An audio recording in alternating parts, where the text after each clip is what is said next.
these sports rights. And they're already preparing for it, where they're saying, look, we need to sort of reevaluate which sports are important to us and which ones aren't, because we're going to need this extra money to afford the NFL. And that's by far the most important sport to the broadcast network. Are we seeing, when you look at these, what we're now calling the second tier sports, I hate even describing it that way. Then don't. Less expensive. Don't. Are they getting the ratings that make the math work? Because historically, for an NFL or even an NBA, some of them were almost lost leaders to then use. The economics of them, you could argue, didn't work just on their own. They worked because they elevated a network. They allowed you to actually have higher advertising on so many other shows and other parts of the network. Unrivaled has viewers, though, right? It does. Well, I mean, yeah, Unrivaled gets, but I don't know if does it have viewers that are consistently coming back. Oh, God. Economically. Yeah. Right. It's such a hard question to answer. Like, there's It is a hard question because it doesn't make any Not for sense. you, but I'm saying it should be an easy question to math out. internally, sure, because they Yes. have all of the figures. But the reason it's difficult from the outside looking in is that these products have some value in terms of their weight for distribution among all of the pay TV providers. So any media company gets paid in two ways: advertising against the actual product, and also carriage fees from the pay TV the carriage fees. Comcast, DirecTV, etc. So how valuable is a Right there. sport to any of these pay TV operators in determining Resistance how to much they're going break. to pay for your network? There's no way from the outside looking in to really know the answer to that. You can It moves the needle Boom. on whether people are actually watching. So the it's network. more or less like, well, what are the ratings? Like that's where you end back up. So if these the sports that have the better ratings, they're the more valuable. Major League Baseball and National Hockey League, they get about 1 million or 2 million people watching. The NFL gets like 25 million people watching. So that's Not the me. disparity we're talking about. Hockey might be coming up. On the up. It might be on the up. The obvious. Did you see the women's hockey? Yeah, I did. It's going to be at Madison Square Garden too. They're looking hot. Yeah. Packed in it. Usually it was in New I Jersey. thought it was Becky out there. All down. When you win 2 gold medals, that helps. It does help. Well, a lot. Hold on. Alex, thank you. And you're worried about saying second tier. She is a fox. Eighth tier. What the hell is going on? I mean, is that on TV? It's not on any of the major networks in any sort Hello of fighting. capacity. Back to pillow fighting. Yes. And there's tag. Actually, really There- entertaining is my- tag. I watched that sometimes. CNBC sport producer Jess Golden, huge pickleball fan, so she believes in it. There are believers out there. Really, like competitive tag is fun to watch. Yeah, I could say something really different, but maybe I won't. We better go. Thanks, Alex. Thank you. Coming up, the state of the Middle East following nearly a week in Iran with that war continuing. Former Deputy National Security Advisor Megan O'Sullivan's going to be with us in just a moment. You don't want to miss this conversation. I don't like wars, May Donald come Trump. next.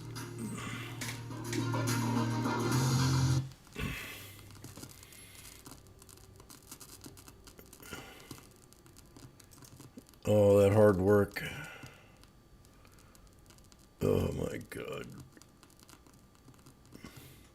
We're watching IWM hit yesterday's lows.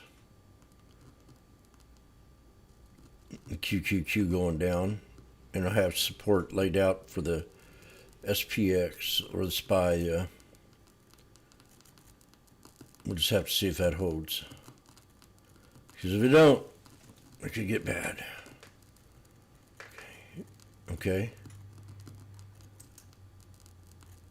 Someone say yes. I need a yes. Yes! Oh, no. Okay. I have a feeling one of these days I'm going to have to get me a new computer. This one's outseen its days. So everybody pay attention. Oh, what's Sue got there? Oh. Jimmy's got to check this out. Woo! Sweet crude. You know, they make that sound so sweet. Sweet crude sounds so sweet. Yeah, that's true, Jim.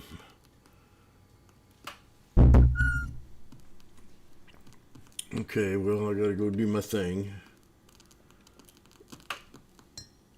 Hold a sip of coffee. /ES. Oh, no. Problem on /ES has a problem here, please. 5 day, 5 minute. Oh, no. We need to clean it up. We're just getting too foggy out here. We have a triple bottom for sure. Right at the lucky 7777777 area.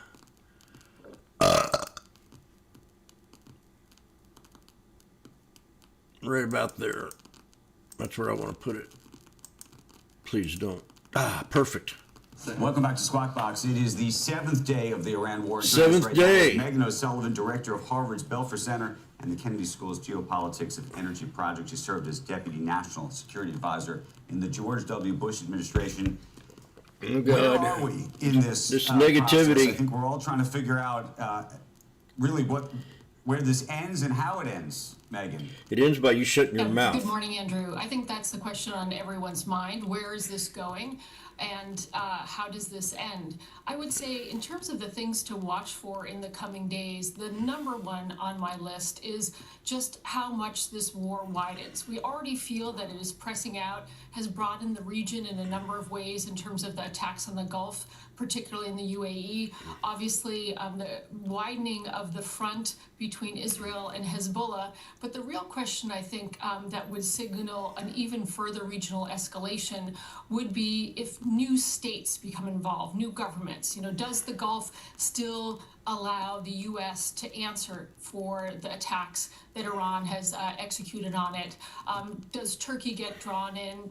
Does this become a NATO-interested operation of some Very kind? good point. And also, a widening of the war would really seriously be signaled if some ground troops were introduced. And I'm not referring really to U.S. ground troops at this point, but obviously there's a lot of talk and rumors about the deployment of Kurdish troops or the potential arming of Kurdish troops.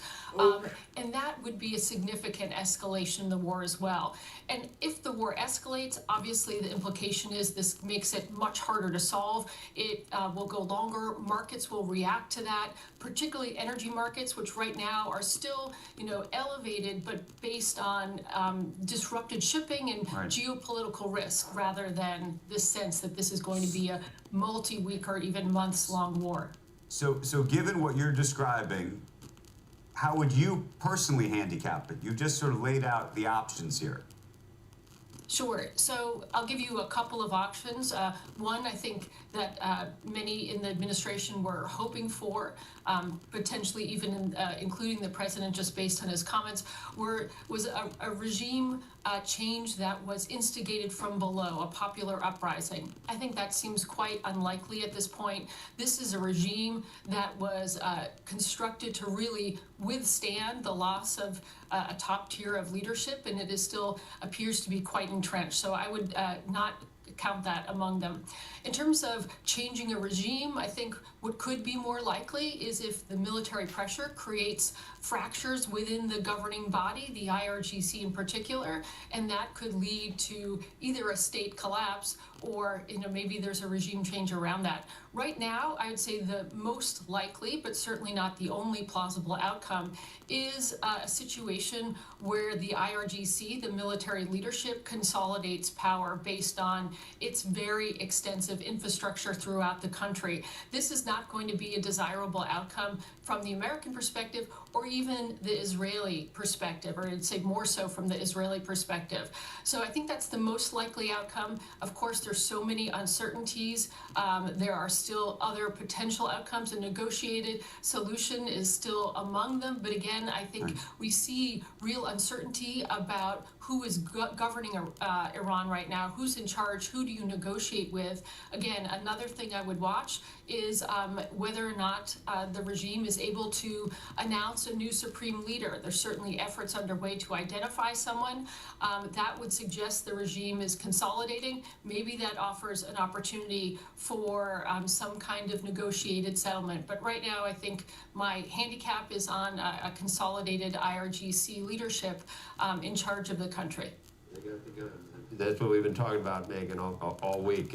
Unless they don't have guns, then the population is still, you can't protest, or it can't last long. So what if we see that? What if the IRGC, consolidates, but the people do see that this might be a moment for them, and they're back in the streets and they're getting picked off again by snipers, and thousands are dying again. What do we do then? Well, I think this is a scenario that perhaps there isn't an adequate plan in place. I'm not privy, obviously, to the private considerations of the administration, but I certainly think I agree with you that there's unlikely to be a popular uprising while the military apparatus is still very much in control. So I think where you might see more people come on the streets is if you do see a visible fracturing of the IRGC, and that would suggest to the population that they don't have the same kind of repressive apparatus that we witnessed in January when thousands and thousands of Iranians were Can killed. we degrade when they were that? protesting. Is that in part of what we're doing to degrade the military? Is it possible for us to degrade that? It's certainly part of the military effort, and it's certainly, there's no question that what is going on right now is that the U.S. and Israel are massively degrading Iranian military capability. There's no question about that. The question is, can they do it sufficiently from the air that Yes. it would weaken the regime sufficiently that either you could get something from the bottom, again, which I dismiss at this moment, or it fractures. And I think what I would underscore is that this regime is much more entrenched than the Venezuelan regime, certainly than Saddam's Iraq. Saddam's Iraq was a highly personalized regime, and you force Saddam out of Baghdad and underground, and the regime fractures. This is not the case in Iran because this is a highly ideological, a more decentralized governing structure, actually constructed to withstand and to be resilient. Keep in mind that even before this military operation, there had been a lot of consideration about succession in Iran because the supreme leader was 86 and ill. So there was a lot of speculation about what will happen when the supreme leader dies. And so this is a scenario that people have been planning for. However, they probably didn't plan for it happening at the same time that they would be fighting a war, a multi-actor war. Megan, very quickly, though, we did have a guest earlier this week who said that this is going to be, or the U.S. goal here would be very similar to what we did in Venezuela. We just find the next person, and even though that person might not like us, they would be co-opted and they would work with us. Does that work in such an ideological No. regime? I think that is certainly would be a desirable outcome from the standpoint of the administration. I won't say that it is impossible, but I will say it is she won't very say, but much she more will say. difficult than it was Very in good. Venezuela for the reasons that I just mentioned. This is a regime that has been in place since 1979, and its security apparatus permeates every element of But you will society say and it. government. And I think that this will be much harder, especially after this war, to designate somewhat, not impossible, but more difficult than Venezuela for sure. Very good. Megan, want to thank you. Appreciate it. Great to see you. Good to see you. When we come back, Oracle reportedly getting ready to cut thousands of jobs. We've got the details next. But first, we've got the AccuWeather forecast with meteorologist Bernie Rayno. Widespread warmth across much of the country for your Friday, but the warmth comes with the price. Your AccuWeather exclusive forecast showing strong thunderstorms from Dallas toward Kansas City late today. Rain in Chicago this morning, a thunderstorm later today. Still murky in the northeast, some rain going over to snow in Boston, some clouds in New York City, Philadelphia, West Coast remains relatively quiet. If you're doing any traveling, there's going to be delays today. This afternoon in Dallas, but all day, I'm afraid, in New York City, Philadelphia, we may improve things in Boston later today. To help you make the best decisions and be more in the know, download the AccuWeather app today.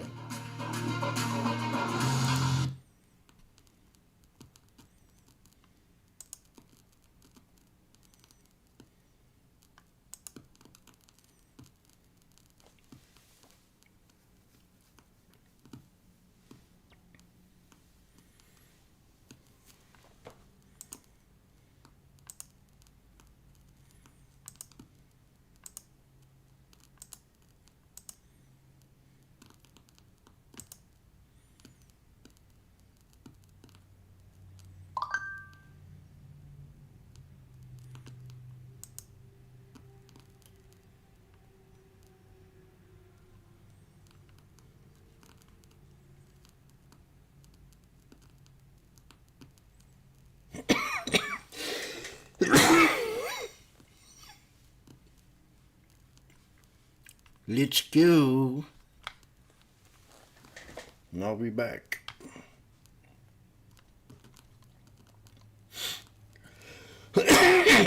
God.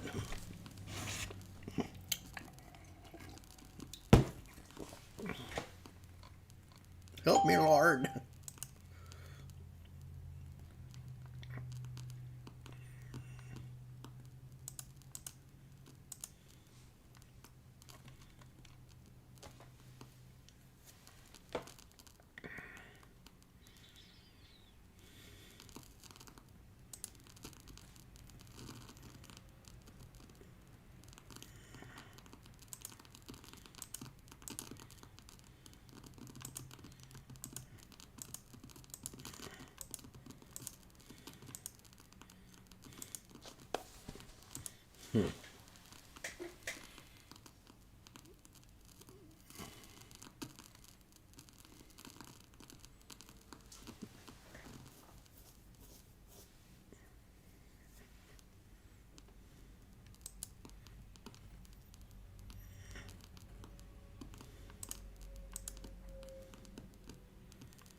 Oracle planning to cut thousands of jobs as it deals with a cash crunch from its massive AI data center expansion. This is Bloomberg telling us that. Bloomberg says that the cuts would affect divisions across the company and could come as soon as this month. Some of the cuts are expected to be aimed at job categories that the company expects it will need less of due to AI. Box, be right back.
It's 7 a.m. on the East Coast. You're watching Squawk Box right here on CNBC. I'm Andrew Sorkin along with Joe Kernan and Becky Quick. A lot going on this Friday morning.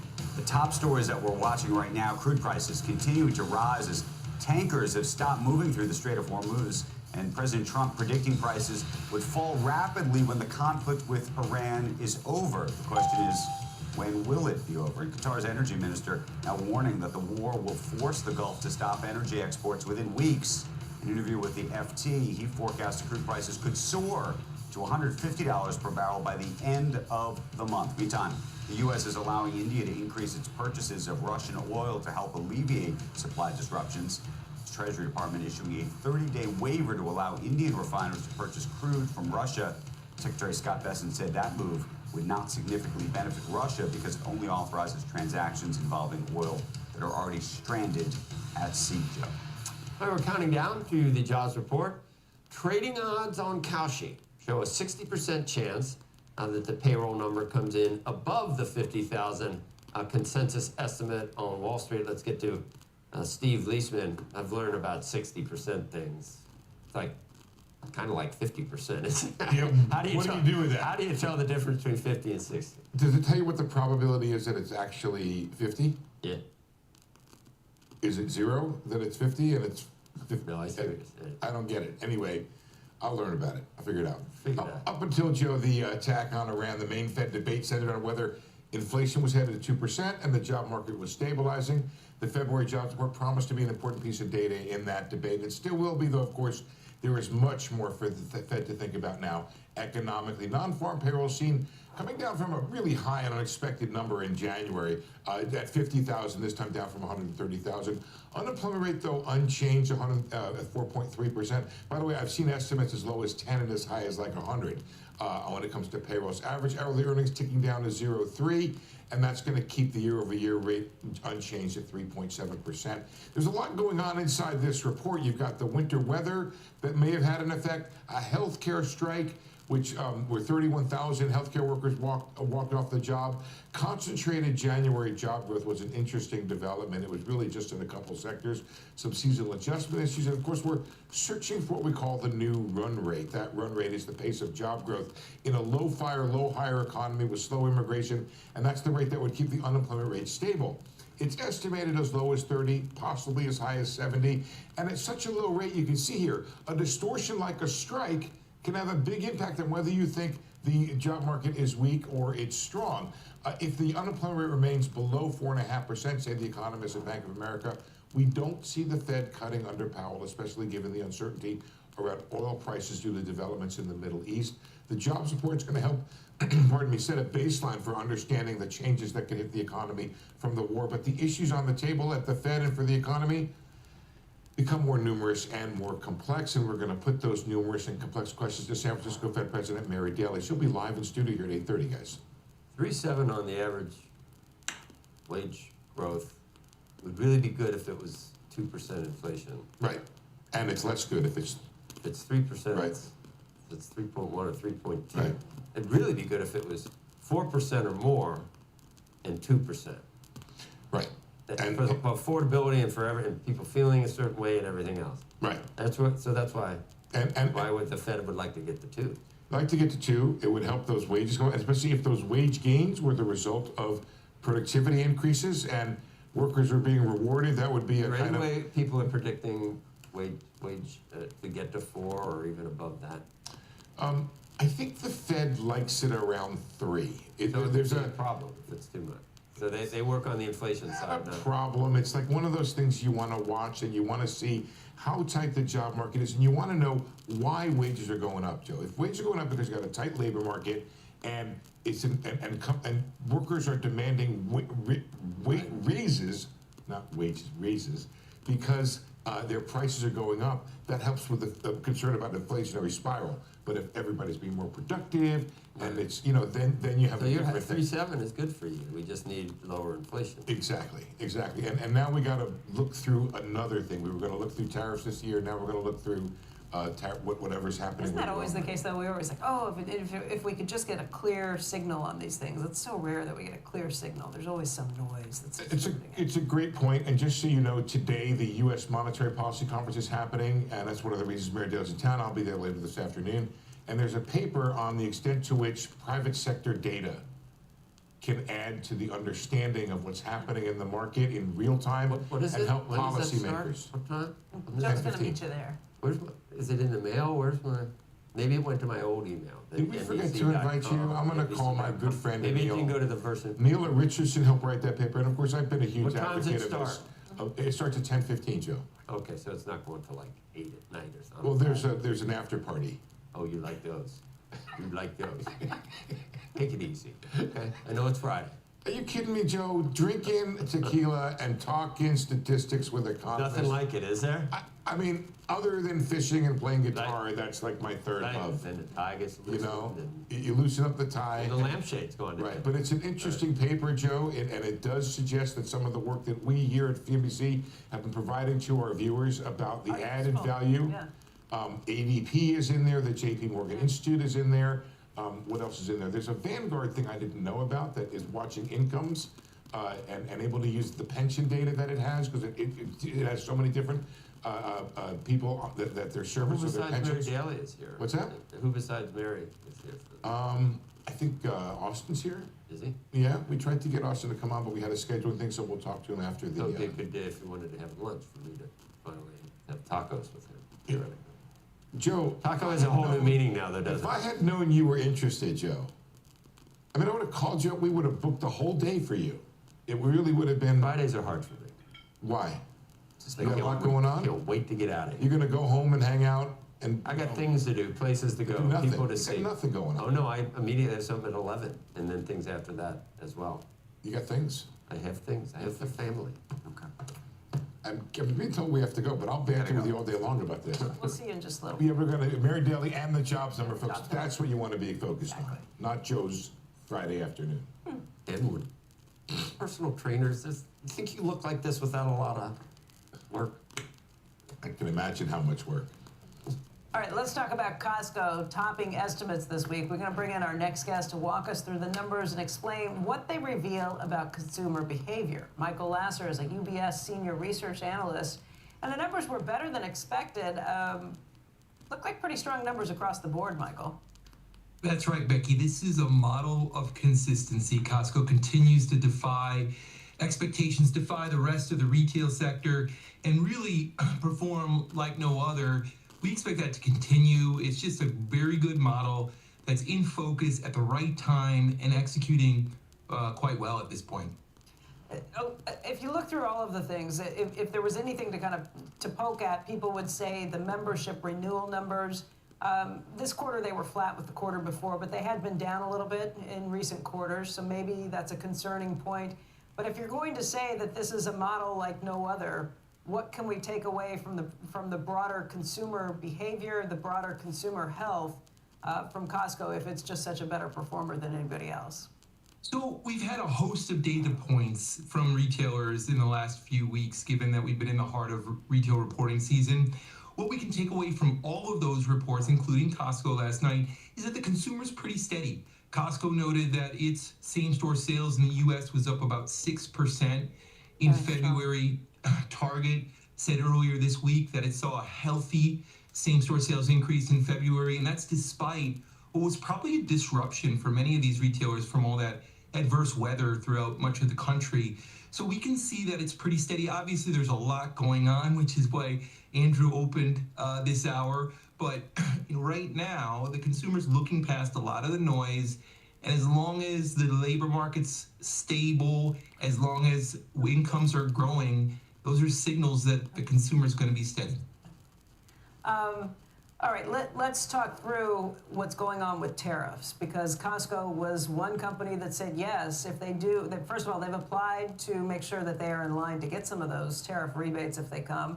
They said that they would give them back to their customer through lower costs along the way. Is that what you anticipate from most of the other retailers involved as well? Yeah, here's what we anticipate. First, this is going to be wrapped up in the court for years. We're not going to hear any news about this for some time. if and when there are refunds to importers of record, I think you're absolutely right. The way we'll see this manifest back to the end consumer is through better deals, either temporary promotions or lower prices on goods, and that the retailers may also keep a little for themselves, given that they did absorb some of the tariffs along the way up. Now, this tariff situation is far from certain, so we expect a lot of noise continue to happen moving forward. We will be watching next week as you have your UBS consumer conference. I know we'll be getting a lot more guidelines out of that and a lot more guidance out of that. So, Michael, thank you for joining us this morning. Thank you, Becky. Have a good day. You too. When we come back, it's been a volatile week in the markets. The Dow's actually down 2% since Monday, but the NASDAQ roughly flat. Take a look at what we've been watching with the futures this morning. We're going to talk markets and much more with Kate Moore. She's the CIO at Citi Wealth, and we'll have that conversation next.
Welcome back, everybody. The jobs report is due at 8:30 Eastern Time. Ahead of that, we want to talk with Kate Moore. She is Chief Investment Officer at Citi Wealth.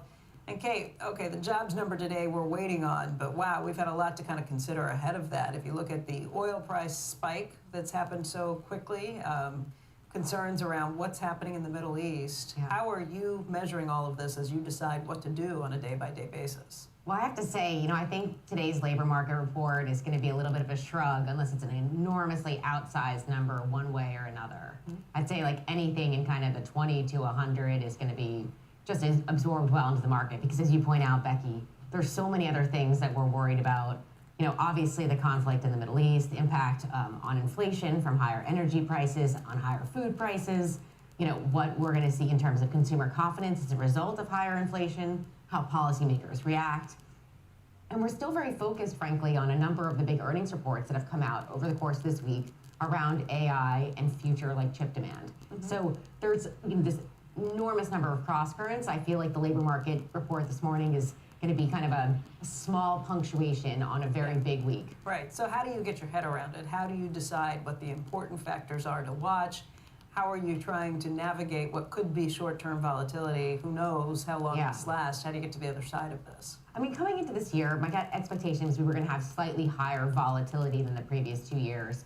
And of course, we've had relatively benign index level volatility, especially when you look at kind of the cross currents in the stocks. And you see many more kind of single stock volatility. You see volatility in different indices that is much higher than, say, for the S&P. And so we always kind of have to dig in and say, what's really happening? My assessment is that sentiment in general for equity investors at this point is pretty tepid. It was tepid going into earnings season, even as we had good reports. It's tepid going into these geopolitical events. And people are using these moments where there are shocks in the market, where the uncertainty factor picks up, to kind of take risk off. Is that, you think, because we've run so hot so over the last couple of years? We've risen pretty substantially. We have, and people are a little fatigued, and they also feel like they have pretty big concentrated positions, of course, in the AI and tech-oriented stuff in their portfolios. And I hear that. But one of the things we've been talking to clients about over the last week in particular is if there is a more prolonged dislocation in the market, if we end up seeing some of the highest quality U.S. large caps, for example, get kind of thrown out or sold because they're the most liquid and easiest things to de-risk in a moment where you have fear, then we would be stepping in even further. Okay, that's what I want to get back to, because right now, because of the declines this week, Dow's off about 2% this week, which means the Dow is now just over 5% from an all-time high. NASDAQ is a little more than 5% from an all-time high. The S&P is not even 3% from an all-time high right now. So you talk about the volatility, you talk about the pullback. We are still trading right near all-time highs. That's right. We haven't had a big opportunity to kind of step into the market. Right. I think there's been a lot of people who for a long time have been kind of waiting for the expected pullback. I would completely agree with that. And, we used to get periods where you get 7 or 10% pullbacks and people back up the truck. Jump in, but now you can't even get 5% that you don't see people pull and push that money right back in. Yeah, you blink and you miss it. Yeah. And particularly in some of the highest quality stuff. So, look, we've continued to have a really constructive view on equities. And we have balanced that out with other things in the portfolio, like a lot of people, but I think in larger size, we added to gold throughout the course of last year. We've continued to have an underweight in duration. One thing I was also watching, to be very honest, is how much the bond market moved over the past 4 trading sessions, and particularly the 10-year, that 20 basis points. What is it, about 20? I was going to say 20 basis points from where we were last Friday. Yeah, it's a pretty significant move. Yeah. And it's not just expectations on inflation. It's not just the inflation component. It's also the real component. Basically saying, either we don't have confidence in what will happen from government spending and the fiscal picture, or people are maybe not treating fixed income and treasuries in particular as the ballast in portfolios that they might have in the past. And that's kind of how we've been positioned, saying, we want to own more gold and more equities. That's kind of our barbell instead of fixed income. Okay. Kate, thanks a lot. Good to see you. Thanks for having me. Coming up, the war in Iran sending wealthy residents of Dubai scrambling to book private flights out of the region. Robert Frank is going to join us. He's got a closer look at all this next. And later, San Francisco Fed President Mary Daly is going to be with us. She's going to join us on the Squawk set right after the February jobs report. You do not want to miss all the action. 8:30 a.m. This morning, the market's likely to move on the back of this news. We're coming right back. Time now for today's AFLAC trivia question. What was the first video uploaded to YouTube? The answer when Squawk Box returns.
the answer to today's AFLAC trivia question.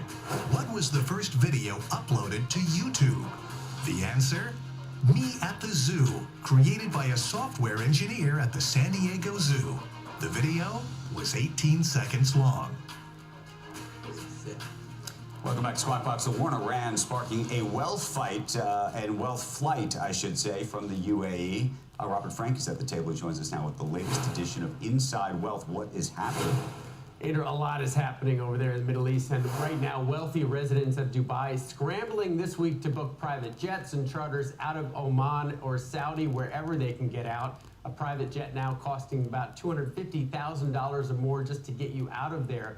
Now, this wealth flight marks a big turnaround for an emirate that until this week led the world in attracting millionaires. Last year, nearly 10,000 of the world's millionaires moved to Dubai, bringing along $63 billion in wealth. Dubai offered the three things that the wealthy want most: sun, safety, and of course, tax-free income. Dubai real estate has been growing for 5 years straight, first from the pandemic, then when a lot of wealthy Russians started moving in, and then the wealthy from the UK, China, India, Europe, other parts of Asia. Now, over the past week, drone strikes or collateral hit 2 luxury hotels in Dubai, the airport, and a location near the U.S. consulate. The UAE government saying last Saturday that, quote, the situation is under control.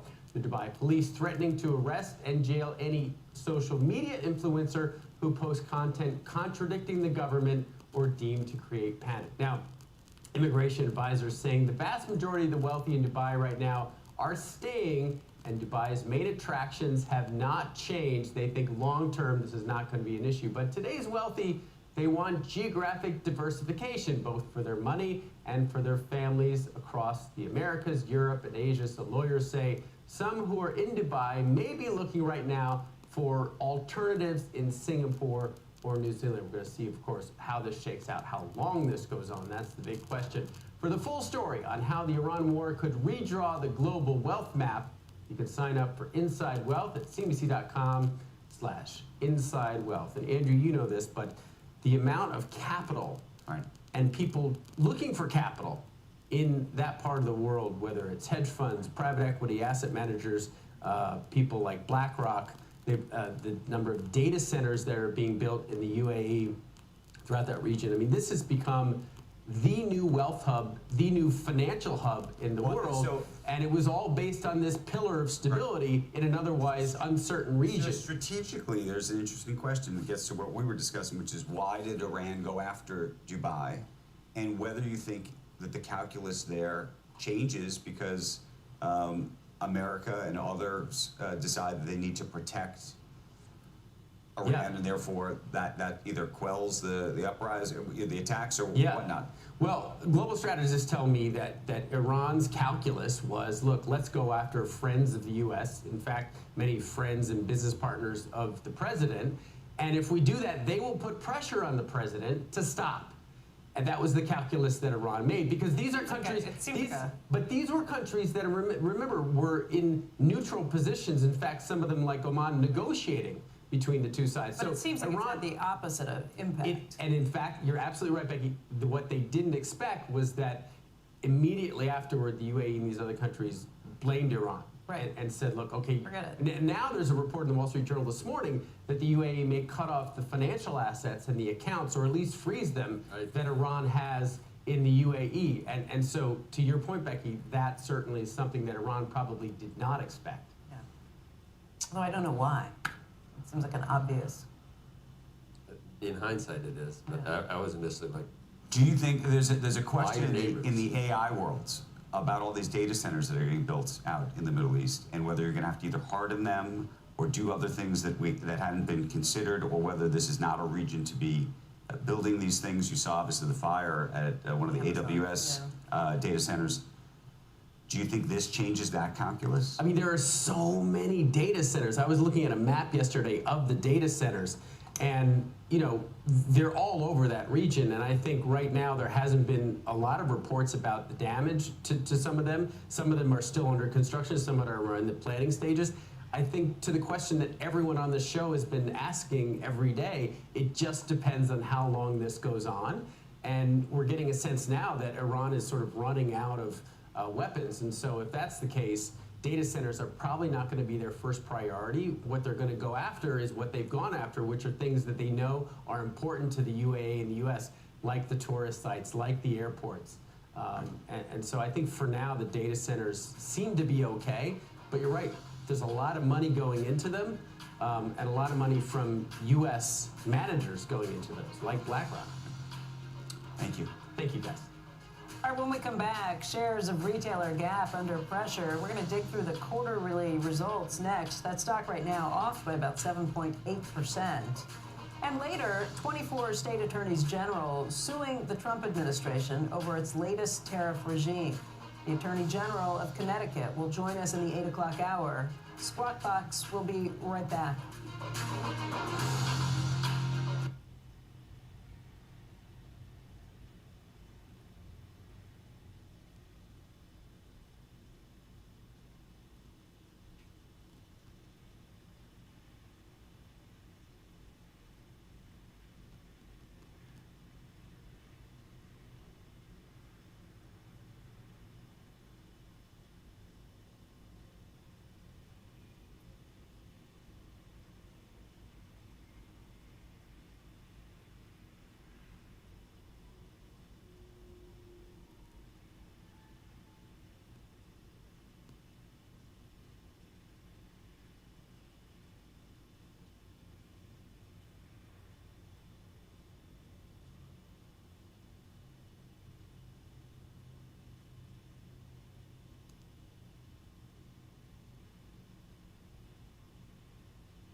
Shares of retailer Gap are lower. We're watching that stock right now down by about 8%. Earnings of 45 cents a share missed estimates by a penny.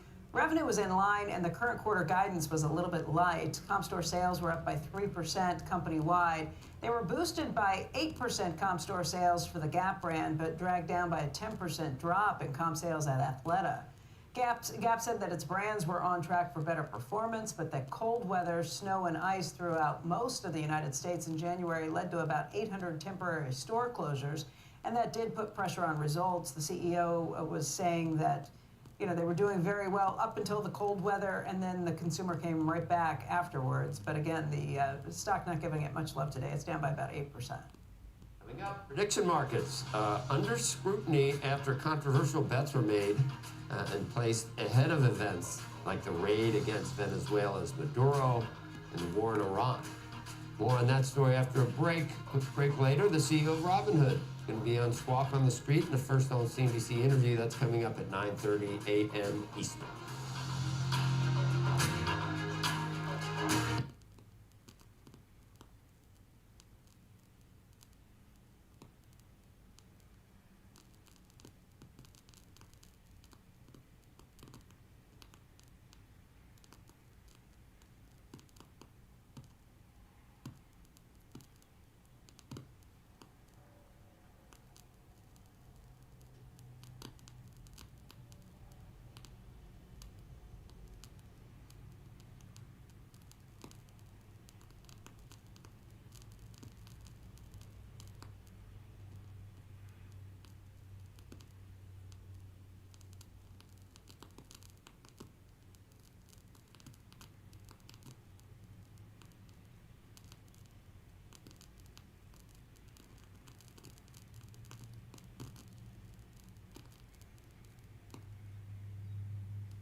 Lawmakers are introducing a bill to ban the president, vice president, and members of Congress from trading prediction market contracts after controversial bets on global events put companies like Kalshi and Polymarket under scrutiny. Joining us now is former Congressman Sean Maloney.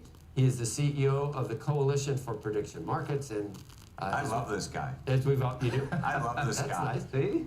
We should stop right here. We should. You guys want to leave or something? CNBC and Kalshi have a commercial. Not that there's anything wrong with that. They have a commercial relationship that includes a CNBC minority investment. It's good to see you. Good to be here. Your major point, I think, is a lot of these things that raise an eyebrow are offshore markets. That there's already some regulation. Yeah. For thank you for noticing. Yeah. Because I listened to Chris Christie sit on this set and say that an onshore responsible regulated company brought you the Maduro trade, and that's BS. That is an offshore player, that is not subject to U.S. regulation. And the reason we don't have those kind of abuses on the guys doing it the right way here is because you know who it was. Because we ban insider trading already, and we've got know your customer rules. And so there's an important conversation going on, and these are serious issues, and the coalition exists to be part of that conversation.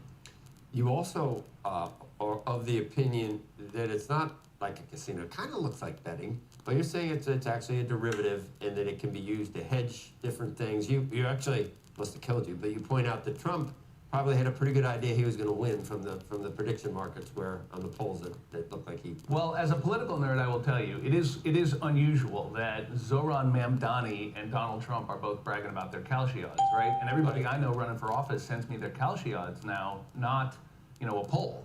So, and you were quoting Kalshi data on this program a few minutes ago, right? Why? You guys use that data because it's very cool forecasting technology, and we know the markets can derive interesting information. But I tell you what, I do think there are serious issues that we need to contend with, and we applaud lawmakers for getting in the conversation. When you say serious issues, what are the issues that you think need to be contended with? I think it's really good that the CFTC has started the process of doing a rulemaking in this space. I think there are novel aspects of these markets, even though, as you point out, markets have always been accused of being a form of gambling, and speculating has always been seen as gambling. We know, however, that speculation provides liquidity in markets. What we want is good rules, good regulation, transparency. But let's just understand what that means. So I can see how this could work in the context of politics, meaning understanding an election. And I think there's probably great value in that, and to the degree that it's pretty hard to have inside information in advance of it, that may be something that may make sense in terms of hedging and all the other things you're talking about.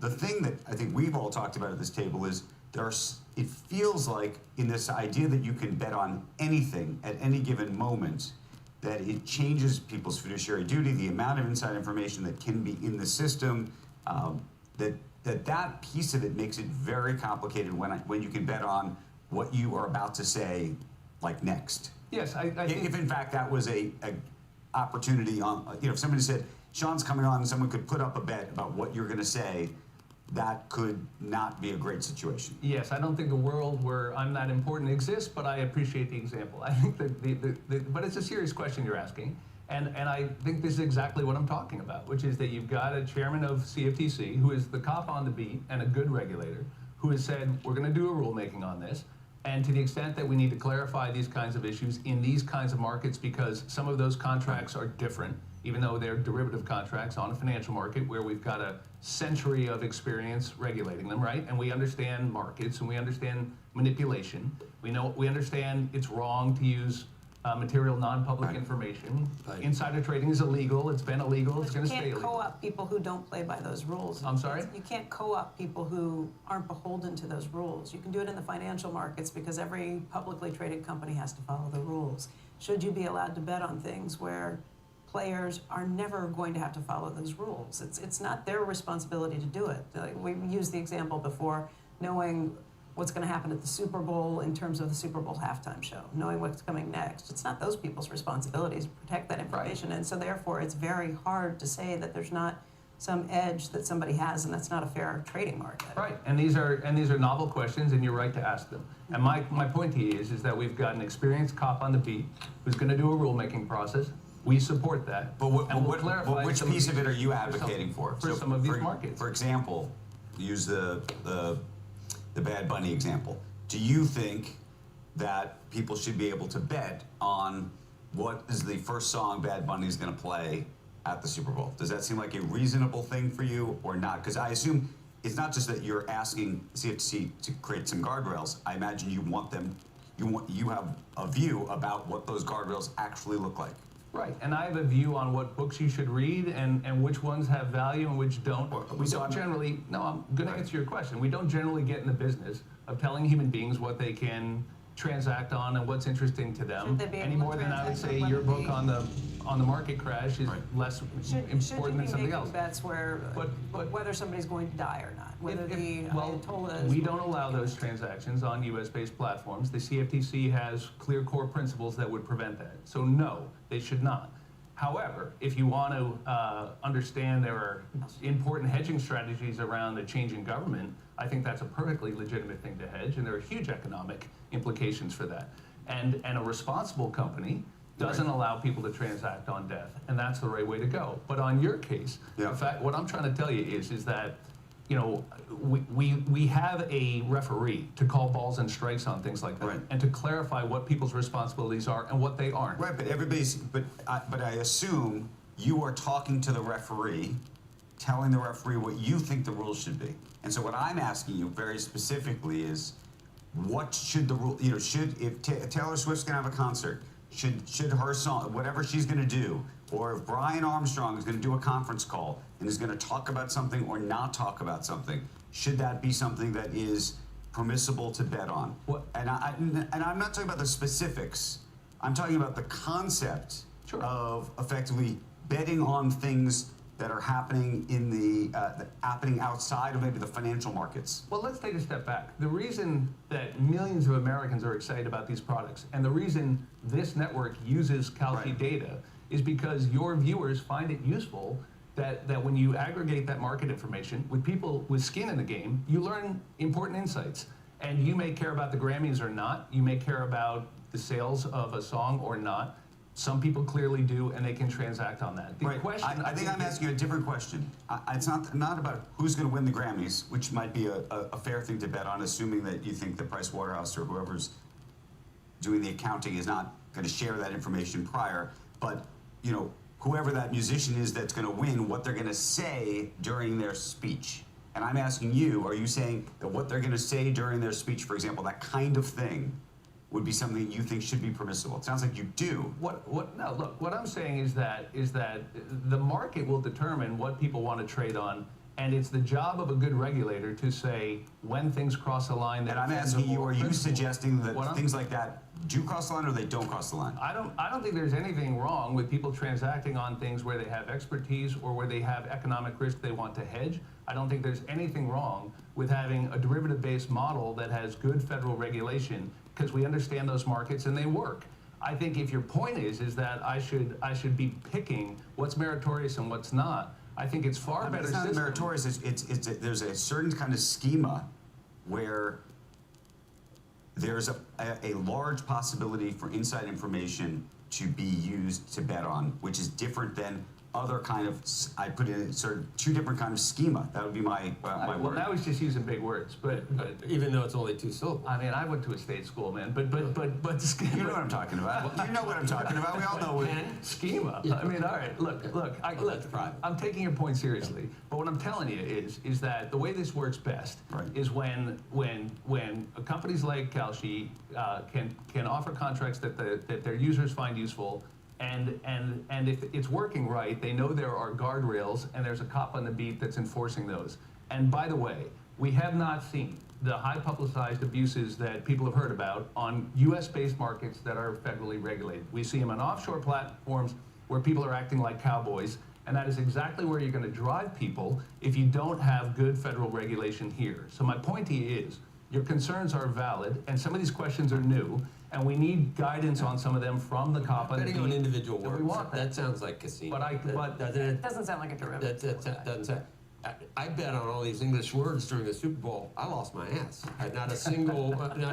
They were super the halftime. I bet on nothing. I don't know what to tell you, but I would probably have the same outcome. But I think that millions of Americans find these tools useful, and this network finds and they are in certain instances. But some of it sounds like betting on an individual free throw, making that or so. That's a bet. Betting on someone coming out with a word, and it is right. I mean, if you could, the guy can know what he's going to say, right? Can he be? And the Coinbase CEO did.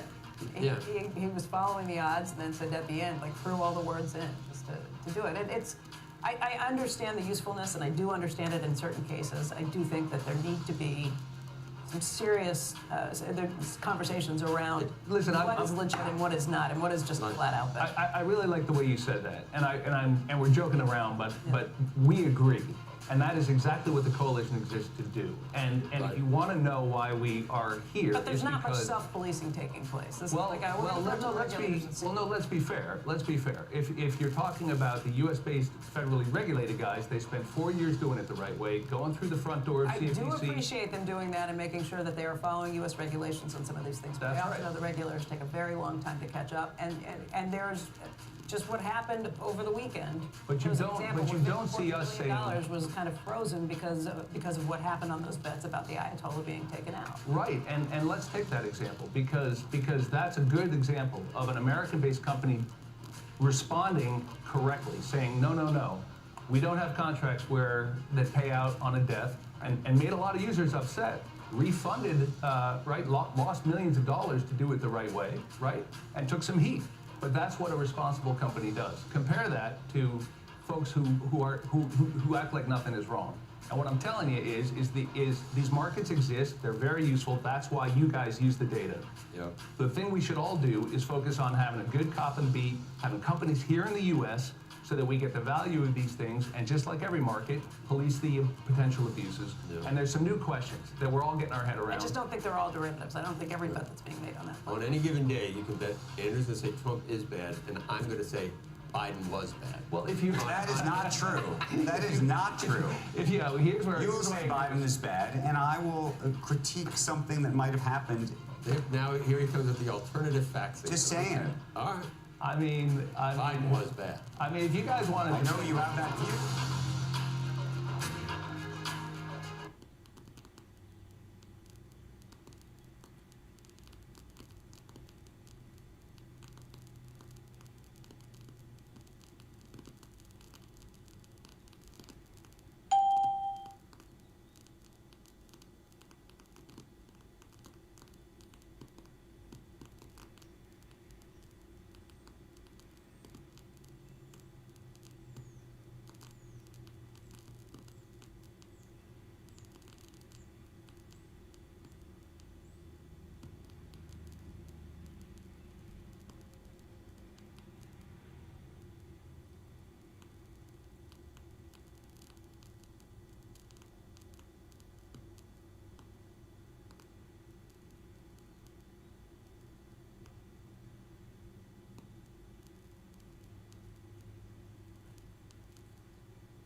We kicked off our in-person programming for the CNBC Cures Initiative with the inaugural Cures Summit this week. It was a landmark event that brought together families, investors, policymakers, and leaders in biotech to talk about potential breakthroughs in rare disease. Regeneron CEO Len Schleifer, who has run that company for nearly 40 years, wears two hats. He also happens to be the father of a child with a rare disease. His son David has TKT deficiency. I spoke to Dr. Schleifer and his wife Harriet Schleifer about the challenges that patient advocates face, even those who are very well connected. Harriet, how did you two divide and conquer over the years? To be quite honest, I think it was so difficult for Len to, as a trained neurologist, to spend as much time with a child who had such significant delays in every milestone, and he had a company to run. Yeah. And I stayed home and spent most of the time raising David. Yeah. What was that like? Very difficult. We didn't understand. First of all, it was interesting to me that I never felt him kick while I was pregnant. But I didn't think about that until way later, when at 2 weeks of age, he started crying incessantly and did not sleep one night until he was 11 months old. Oh, wow. I think there has to be two ways we think about how we encourage investment in ultra-rare diseases. First of all, when there are small companies doing it, there has to be a path to something to get investors to do that. And if there isn't a path, it's just the capital's not going to be there. When you're as large as Regeneron, we have 50 things in clinical development, probably maybe 10 are for ultra-rare diseases. We've even thought about a couple of them and just giving them away. And that's okay. It's like the general practitioner in the old days. He could charge the people who could afford, and if somebody came in and couldn't afford, that's okay too. If you're a large company like we are, you can do something like that. Regeneron has actually run the genetics on 3 million people. They've mapped out their genetic maps. The interesting part was that Len and Harriet Schleifer didn't know what was wrong with their son David until about 5 years ago. He's 39 years old. They knew there was a problem. Harriet pushed Len and said, do this with David too, and they finally found this TKT deficiency that something like 19 people have the same thing that he has. So it took them a very long time to figure out what it was. Regeneron's been working on a lot of different drugs, none necessarily targeted directly at this, but there are two paths that every family with a rare disease follow. One is to try and find a cure, the other is to try and make the life the best you possibly can for the person who has that rare disease. And Len and Harriet are the physical embodiment of those two paths. Harriet was a lawyer before she had a family. She refocused herself on special ed law and tried to help lots of other people who were doing it. She's also on the board of something that's a community that is called the Chapel Haven Schleifer Center in New Haven, Connecticut, and that's where hundreds of people with disabilities live as adults. So they are kind of tracking down both of these two goals, trying to make it happen. But even when you are somebody who is running a drug company like this, it's not very easy to find answers or solutions on some of these things. Yeah. 19 people? Something 18 or 19.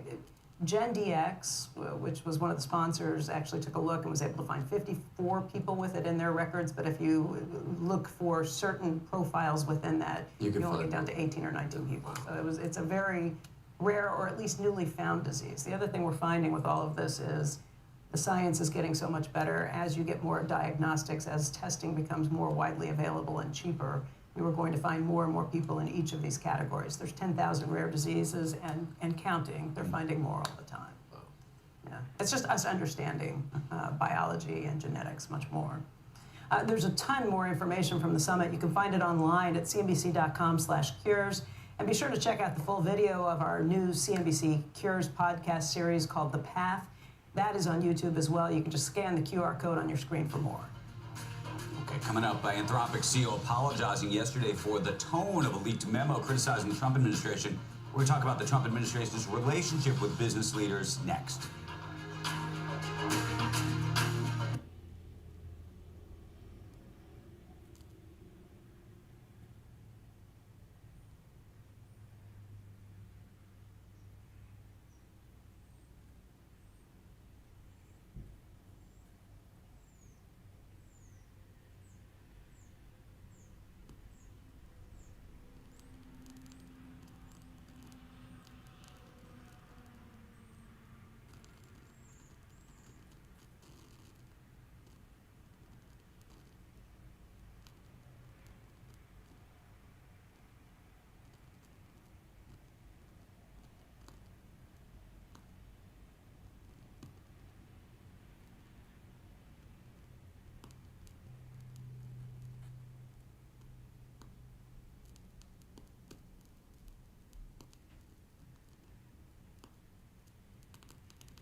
Back, everybody. It is 8 a.m. on the East Coast, and you're watching Squawk Box right here on CNBC. I'm Becky Quick, along with Joe Kernan and Andrew Ross Sorkin. And among our top stories this morning, the February jobs report is due out in just about a half hour's time. Estimates are for a gain of 50,000 jobs last month. We will have the market reaction as soon as those numbers hit. Plus, an exclusive interview with San Francisco Fed President Mary Daly. Attacks continue across the Middle East on day 7 of the Iran war. Iran says that it targeted Tel Aviv with missiles, while Israel struck Hezbollah areas in southern Beirut after evacuation warnings. The United States says that Iran's missile attacks are down sharply, and the House rejected a measure to limit President Trump's war powers. On the oil front, President Trump is hinting at action to try and lower oil prices as tanker traffic through the Strait of Hormuz comes to an almost complete halt. A White House official says that the Treasury considered using oil futures to fight rising prices, although reports say that that's not currently planned. Gas prices are up about 34 cents at the pump this week, but Energy Secretary Chris Wright says that that spike should be brief. This morning we're watching WTI up by close to 6% to $85.74 a barrel. Transitory, even. Not to worry. Let's check the futures there. You can see the Dow's now down about 300 points. Had the 700 from yesterday. We were down 1,200 at one point yesterday, Dom, so we're kind of back in that range. You've got to look at some pre-market movers, Dom? Yeah, it's been relatively orderly, I guess, if you want to look at it in that way. But let's talk about some of the ones that will be driving sentiment so far this morning, and maybe a little bit of positivity to start. We'll start with Marvell Technologies, which is up 12% right now, because the chipmaker reported better than expected profits and revenues in its most recent quarter and gave stronger current quarter guidance on the back of data center revenues. Now, the company also said it expects revenue growth to accelerate each quarter of the current fiscal year. Meanwhile, analysts at Bank of America upgraded those shares to a buy from a prior neutral. They also raised their target price to $110. It was $90 before, so keep an eye on Marvell. Then you got shares of Costco, relatively flat here, just about flat in the pre-market trade after the big box retailer posted a beat in its most recent quarter, helped by growth in membership fees, which rose 14% year over year. Expectations were higher going into the report, with those shares already up roughly 14% over the course of the past couple of months here in 2026 year to date. So Costco shares are moving. Analysts at D.A. Davidson called the results ho-hum relative to estimates and kept their neutral rating on the shares along with a $1,000 target price. And Intel is lower pre-market, not that much though. Now it's higher by 1/3 of 1%. This is on a tactical bullish or shorter term call from Wells Fargo. They said that the company's new chip technologies could create big opportunities in its advanced packaging segment. Wells reiterated the stock at an equal weight with a target price of just around $45, which as you can see here is just about where the shares are trading right now. Now, for more on those and other top analyst calls of the day, just head over to cnbc.com/pro, where subscribers get all the context and detail around Joe, the day's upgrades and downgrades. I'll send things back over to you guys. All right, Dom. We're still making money on Intel. We're still making money. Good. The taxpayers. Taxpayers. Feeling good. Feeling Thanks, good. Dom. You got it. See you later. Okay. The fallout between Anthropic and the Pentagon reverberating around Silicon Valley as AI and tech companies look at the impact of working with the government. Joining us right now is former EY CEO Mark Weinberger. Good morning to you. You've been watching this whole soap opera drama play out. Before we get into maybe all the details, what's your just immediate reaction to it all? Well, hey, Andrew. And first, let me just say, Becky, congrats on the CNBQers. What a great effort you're doing, and the whole CNBC group, and every story is amazing. So thank you for doing that. Thank you, Mark. I appreciate it. Yeah. Andrew, listen, this is another in the step of industrial policy taking different forms and efforts, and companies need to be aware of it. Back to the CHIPS Act, to the IRA, the Inflation Reduction Act, to dealing with companies that have to have certain things in their contracts to work with the government for procurement, to tariffs, to now whether or not you're allowed to work with the government based upon what policies you have. It's become a difficult minefield for businesses to navigate. But you honestly, Andrew, you see it. You see the importance on both sides of national security and the relevance of values to a company who's entering into a contract. You just have to be transparent, and you have to be able to treat people civilly to work through a contract, whether it's between the government and a private sector or two private sector companies. But when you look at what's happened with Anthropic, for example, and look, I think we could all argue that Anthropic made a series of mistakes in terms of perhaps how they approached it tone-wise and everything else, and what seems like a clash of personalities between Emil, who runs the Department of War's procurement in this instance, and Anthropic. But then there's this sort of true, it appears, political overlay to it. I don't know if you agree with that or not. Well, the contract itself, I don't know. It seems there's legitimate difference of opinion and between national security and security of AI, two very important initiatives. And AI really founded itself on making sure that its AI was going to be not used in certain situations within military and surveillance and things. I don't know how they got this far down the implementation and a contract and getting into it being embedded into government systems without figuring this out before they got where they did. That issue should have been front and center and transparent from the beginning, in my opinion. And I think, for whatever reason, was not handled that way, Andrew. The political side is not good. I mean, there is room for differences of opinion. There should be more than one contractor who should be able to do things like this for the United States. The United States should not be on a single point of contract kind of need or definition. That's not a good thing. And they should have alternatives. Going to this question of whether or not there should be a supply chain risk and broader, I just don't know enough facts about. That seems like a big deal that goes beyond the contract that they're talking about.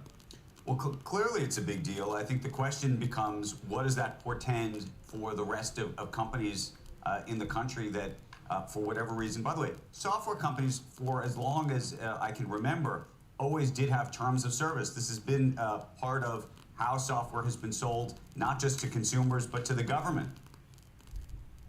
Absolutely right. And there's been, as you know, Microsoft has had issues, IBM has had issues in the past. And so that's why I don't understand how they got to this point. It was so clear where Anthropic was. It was so clear what the government wanted to do and needed to do for national security.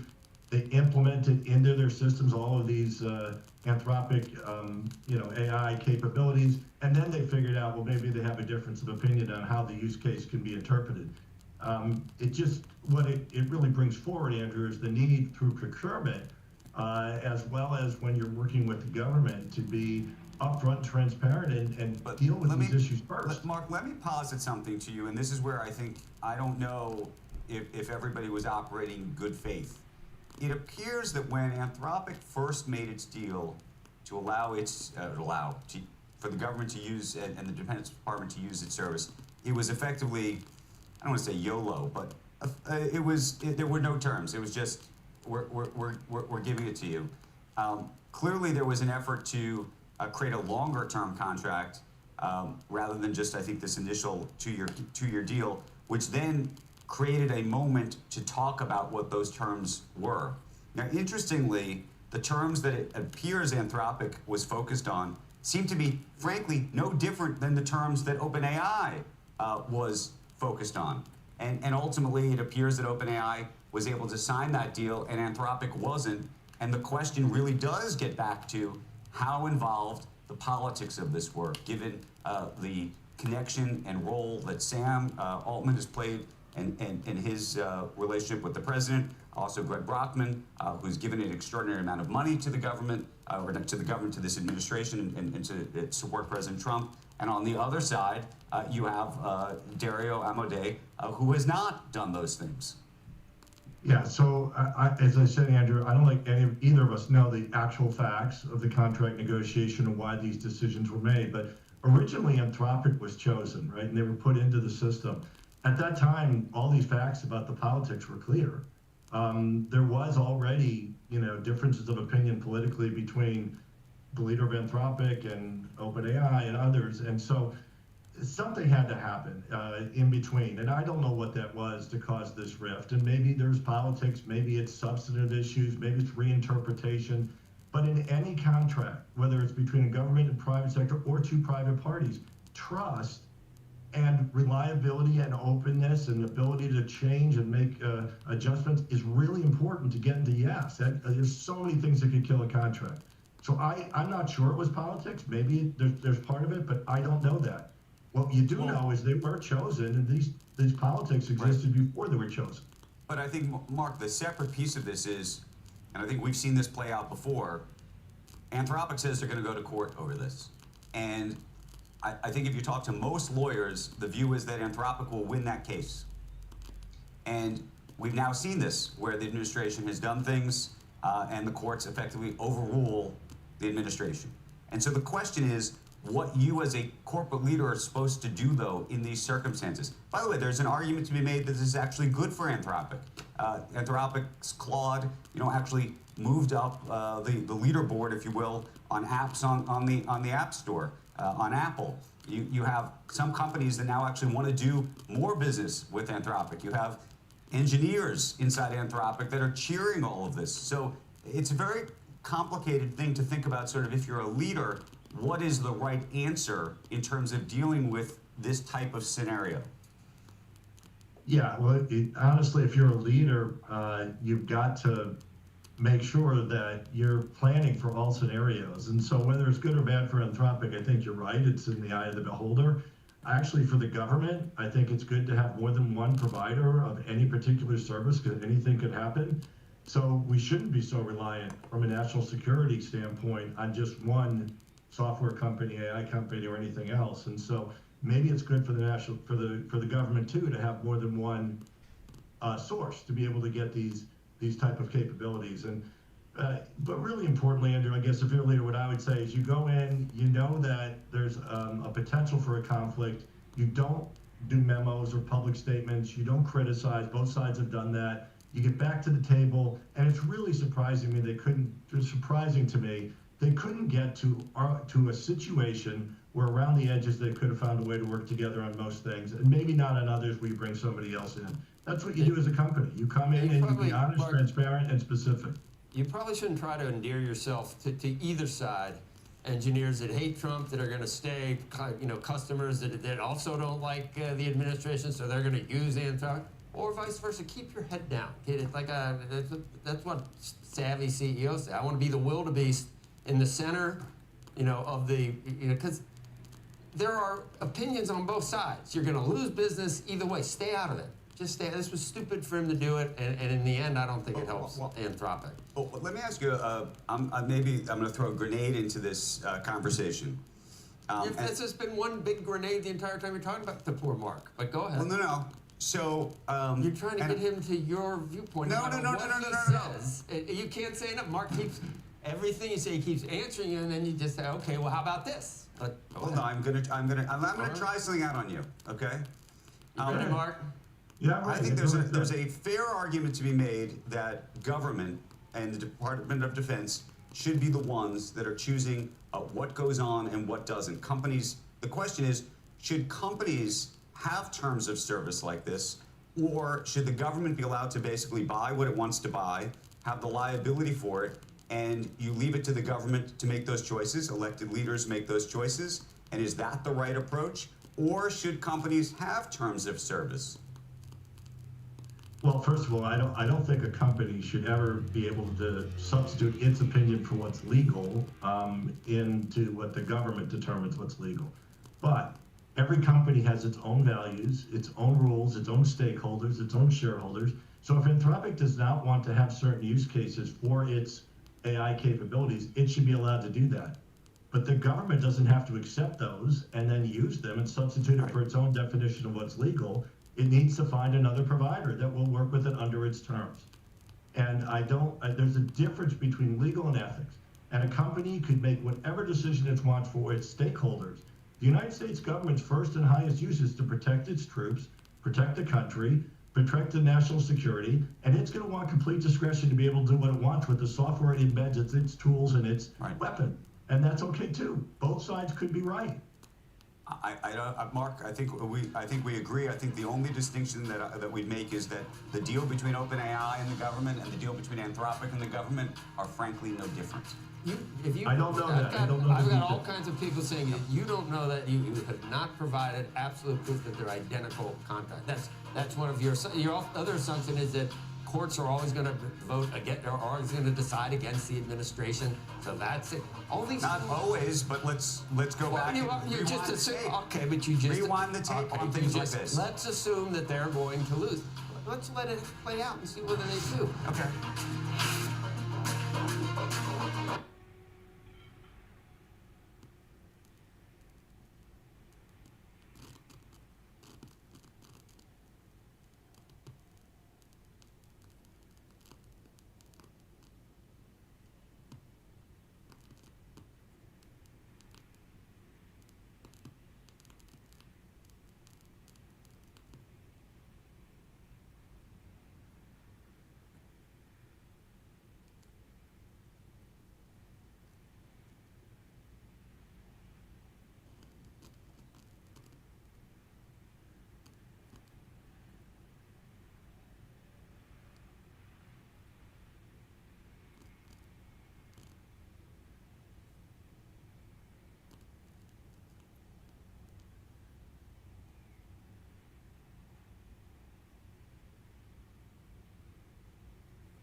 A coalition of 24 Democratic state attorneys general and governors are suing the Trump administration to block the latest round of tariffs. That lawsuit, filed Thursday in the U.S. Court of International Trade, is pushing for refunds to the states.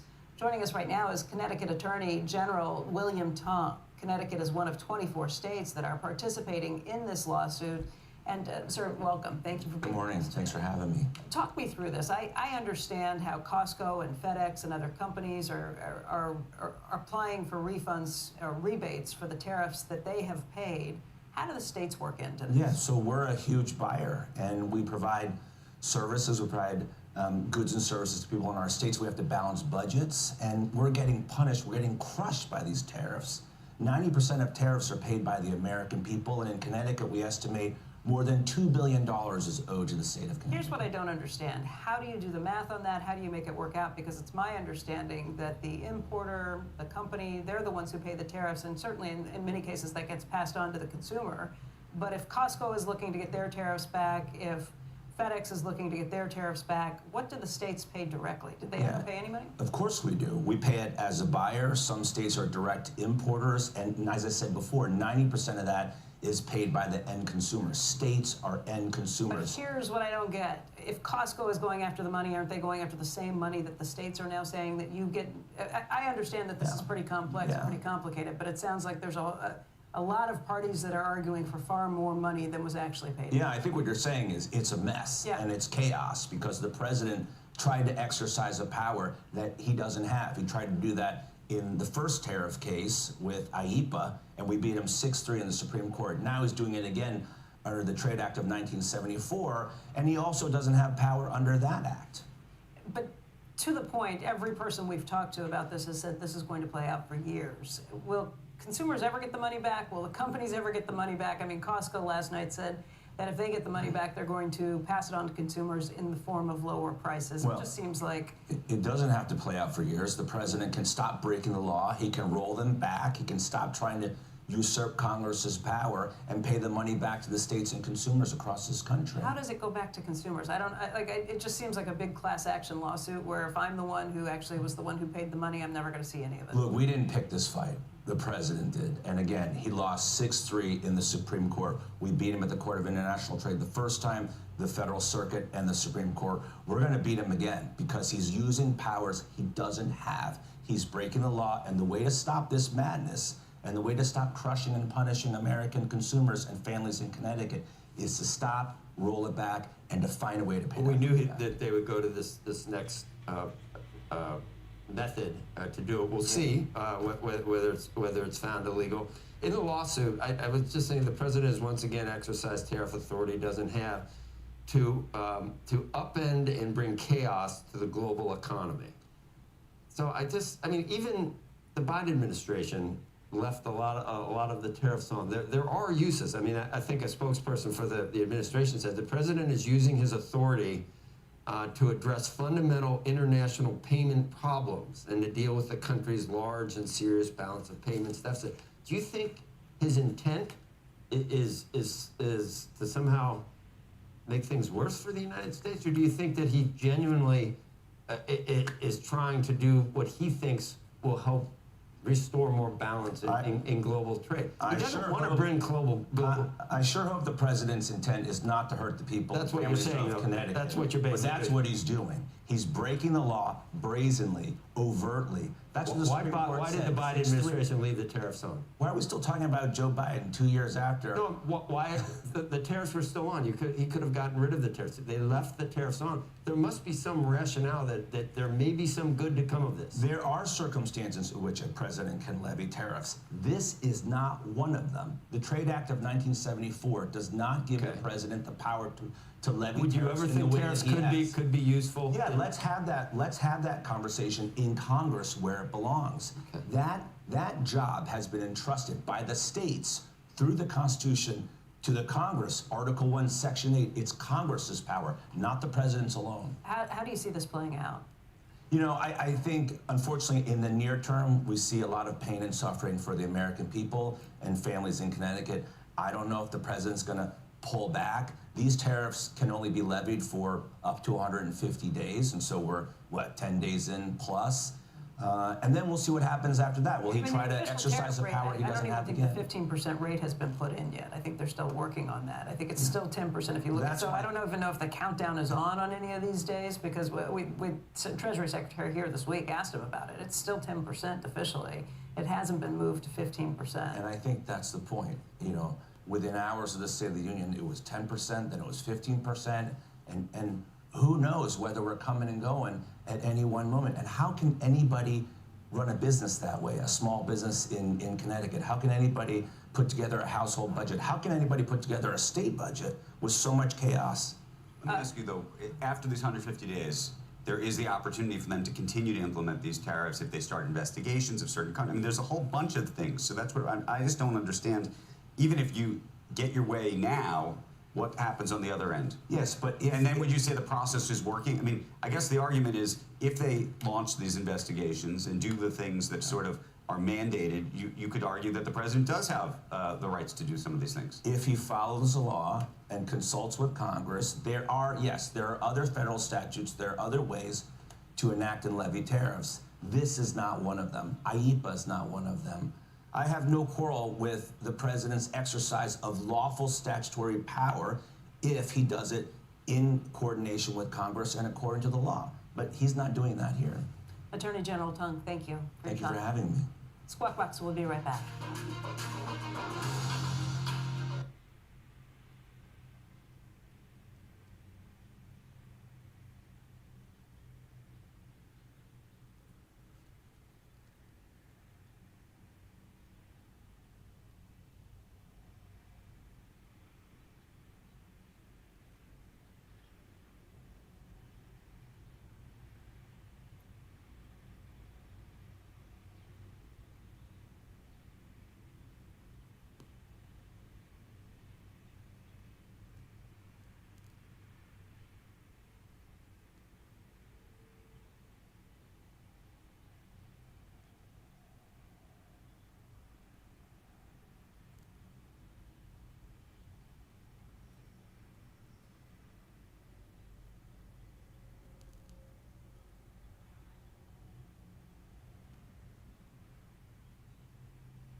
Coming up, we got the February jobs report, the numbers, the market reaction, and much more straight ahead.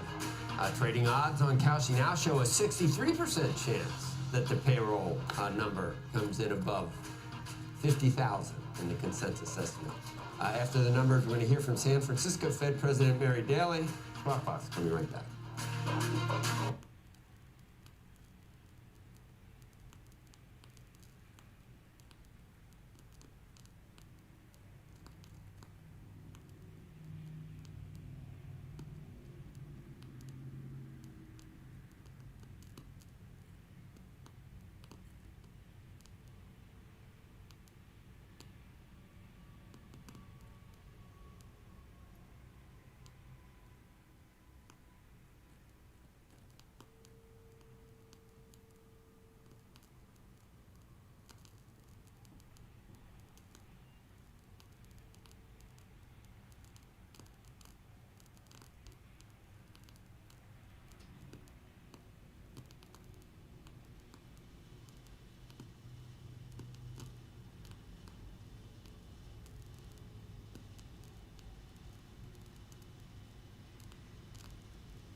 We are just seconds away from the February employment report and retail sales from January in this case.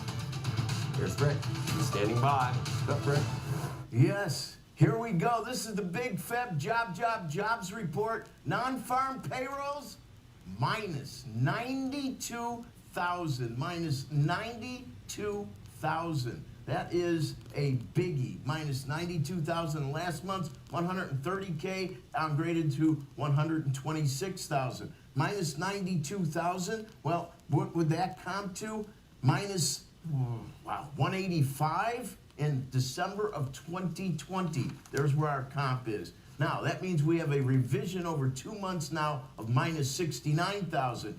Average hourly earnings, always important, up 0.4, a little bit better than expected. Up 0.4 would equal where we were in the rear view mirror. To find a higher number, you're going all the way back to March of 25 when it was up 0.5. If we take a year-over-year perspective on earnings, 3.8, also 1/10 better than expected. 3.8, best since November of 25. Weekly hours worked are always key, 34.3 as expected. The unemployment rate moves up 1 tick to 4.4%. We're expecting it to remain at 4.3. 4.4 equals where we ended up last year. To find a higher number, you're going to November. So Dece was 4.4, November 25 was 4.5. If we look at labor force participation, wow, a big drop, 62.0. We're expecting 62.5. 62.0 would be the weakest, and I have to really go back on this. 62.0 would equal D's of 21. To find a smaller number, you're all the way back to November of 21 when it was 61.9. Finally, the underemployment rate, we call it U6. The actual employment rate's U3. U6 comes in at 7.9. That's good news. 8% was in the rearview mirror. 7.9 equals July last year. Find a lower one, you're in June. Now, retail sales. If we look at the headline number, these are January. We're expecting a down number, down 0.3. Comes out a little bit better than expected, down 0.2. And I would say that we've had some pretty decent numbers on retail sales, but really the meat on the bone is when you get to ex-autos and ex-gas. Ex-autos, it drops to unchanged, it rises to unchanged, and that's exactly as expected. Strip out autos and gas, you're up 0.3, you're up 0.3. We're expecting up 0.2. Up 0.3, well, it would equal where we've been a lot last year. To find a higher number, you're back to August of last year when it was up 0.6. And finally, the core retail sales, or the control number, comes in as expected at 0.3. Rear view mirror goes positive from -0.1 to unchanged. Interest rates moving down rather dramatically. That would make sense. Of course, this potentially brings the Fed into play, and it really undermines the conversation that rising energy prices at this point in the book, this first chapter, is inflationary. I think that's probably not exactly accurate. Milton Friedman wouldn't agree with that either. We see two-year note yields at 3.53. You know, they closed yesterday at 3.58. Here's the problem with interest rates and why it was so shocking how they went up. And in my opinion, after watching these markets for nearly 5 decades, it didn't seem too disorderly. But the problem was that 1 week ago, we hit the lowest level in a 2-year going back to August of 22 and a 10-year since October of 24, which made the snapback just that much more dramatic. Back to you. So Rick, this is before the war, before the $80 oil. Is it the same time that Block was deciding that it could lay off half its employees because of AI? Is this AI? What's happening? You know, I'm not sure if it's AI. There's a lot of guesswork that gets involved in making that choice, so I'm not going to necessarily go there. I'll let the tech industry live or die by the sword. If you want to, I just want to, I feel like panicking about AI, so I'm going to immediately. Yeah, no, I think so too. Just like we're panicking. Listen, the war going on is not a good thing. We don't like war, but in the end, I personally don't like nukes even better. Right. It was February. Right. But here's the issue. Yeah, the issue though is that what's going on with the war, how that's going to affect what we now at least perceive with these numbers is a weaker jobs number, and I'm not so sure. You know, once again, there's so many issues with jobs. How accurate is the data? How accurate are the surveys? Household survey, establishment survey. We know that when you put the word survey into anything lately, it gets a little dicey. But yeah, this is weaker than expected, and it paints a certain type of deterioration that I wouldn't have expected. Yeah, and it's not, wow, the Fed gets the cut because the averages started going down. So Steve, what was it? It was 60%. That we'd be above 50,000. 63. Well, it went up to 63. It went up. So I was. There's your wisdom of crowds. Well, that's what I mean. And that, I was going to say, if it's 60-40, nobody's surprised if it's in the 40. It's like even odds. But this is a surprise. This is a surprise, in part because we thought we were on better, stable footing last month. The idea of the overall question for the Fed was, is the job market stabilizing? 130 comes along now, revised down to, I think Rick said 126. And it looked okay, but then you have this number, which is the opposite of a stabilizing market. Now, there are a couple things we need to think about. I had them a list before the number. The weather could have played a factor. You had a decline in specialty contractors. You had some other issues out there. There was some weather. You had a strike. That's 31,000. That comes back immediately.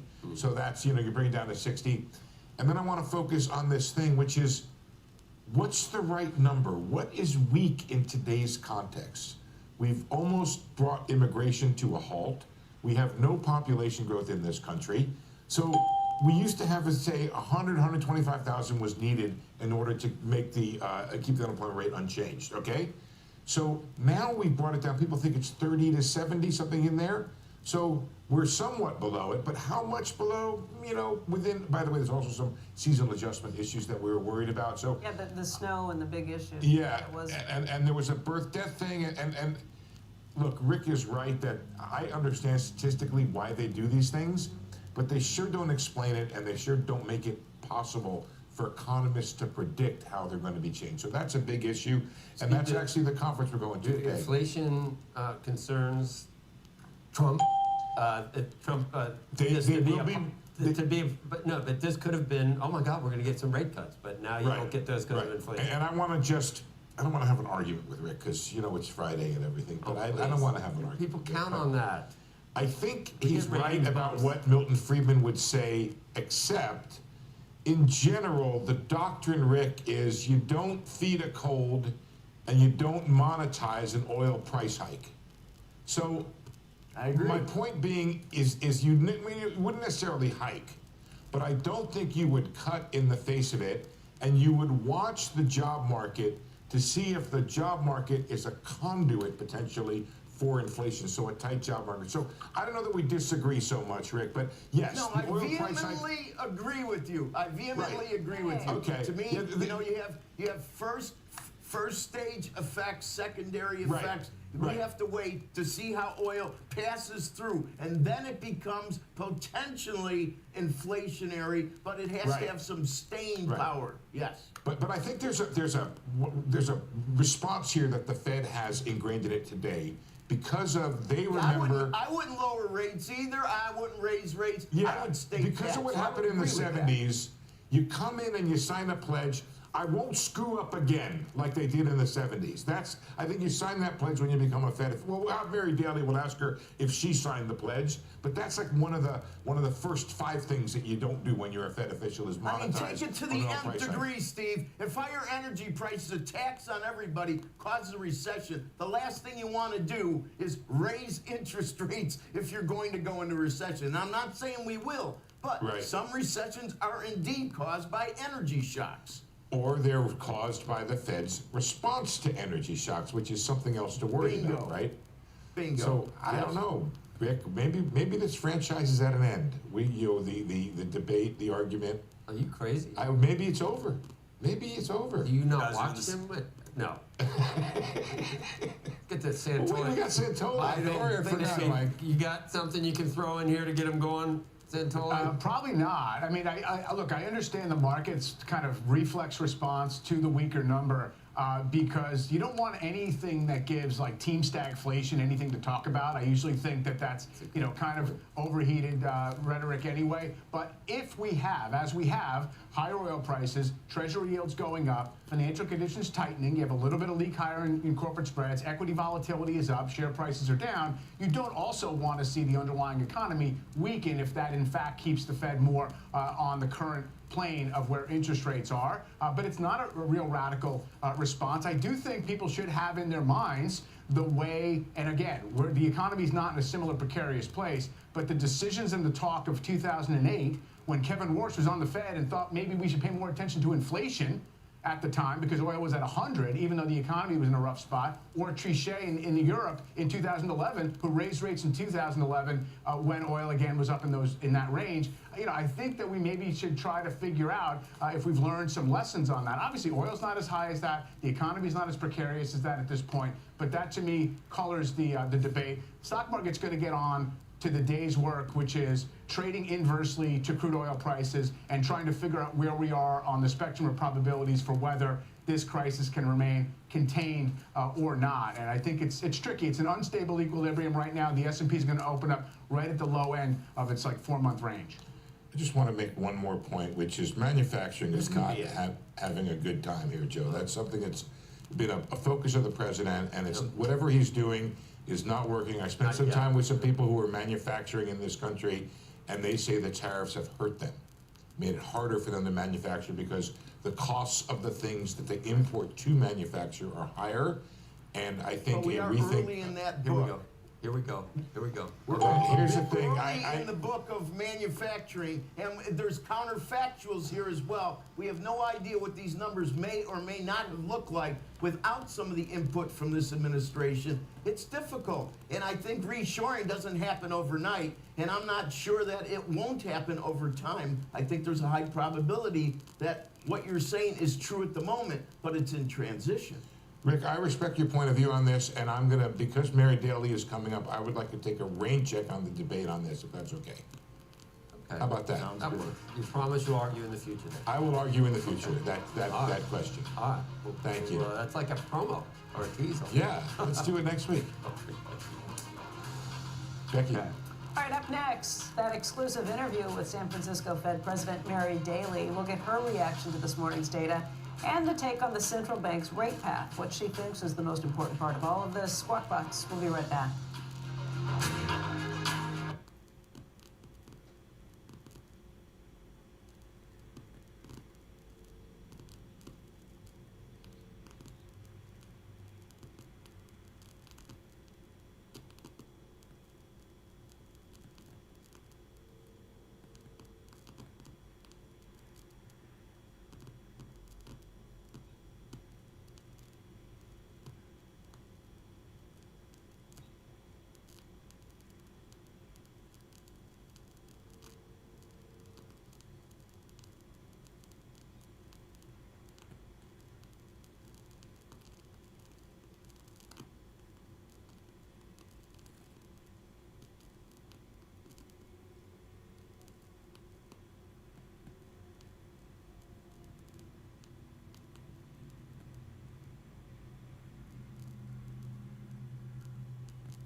A big interview now after the February jobs report.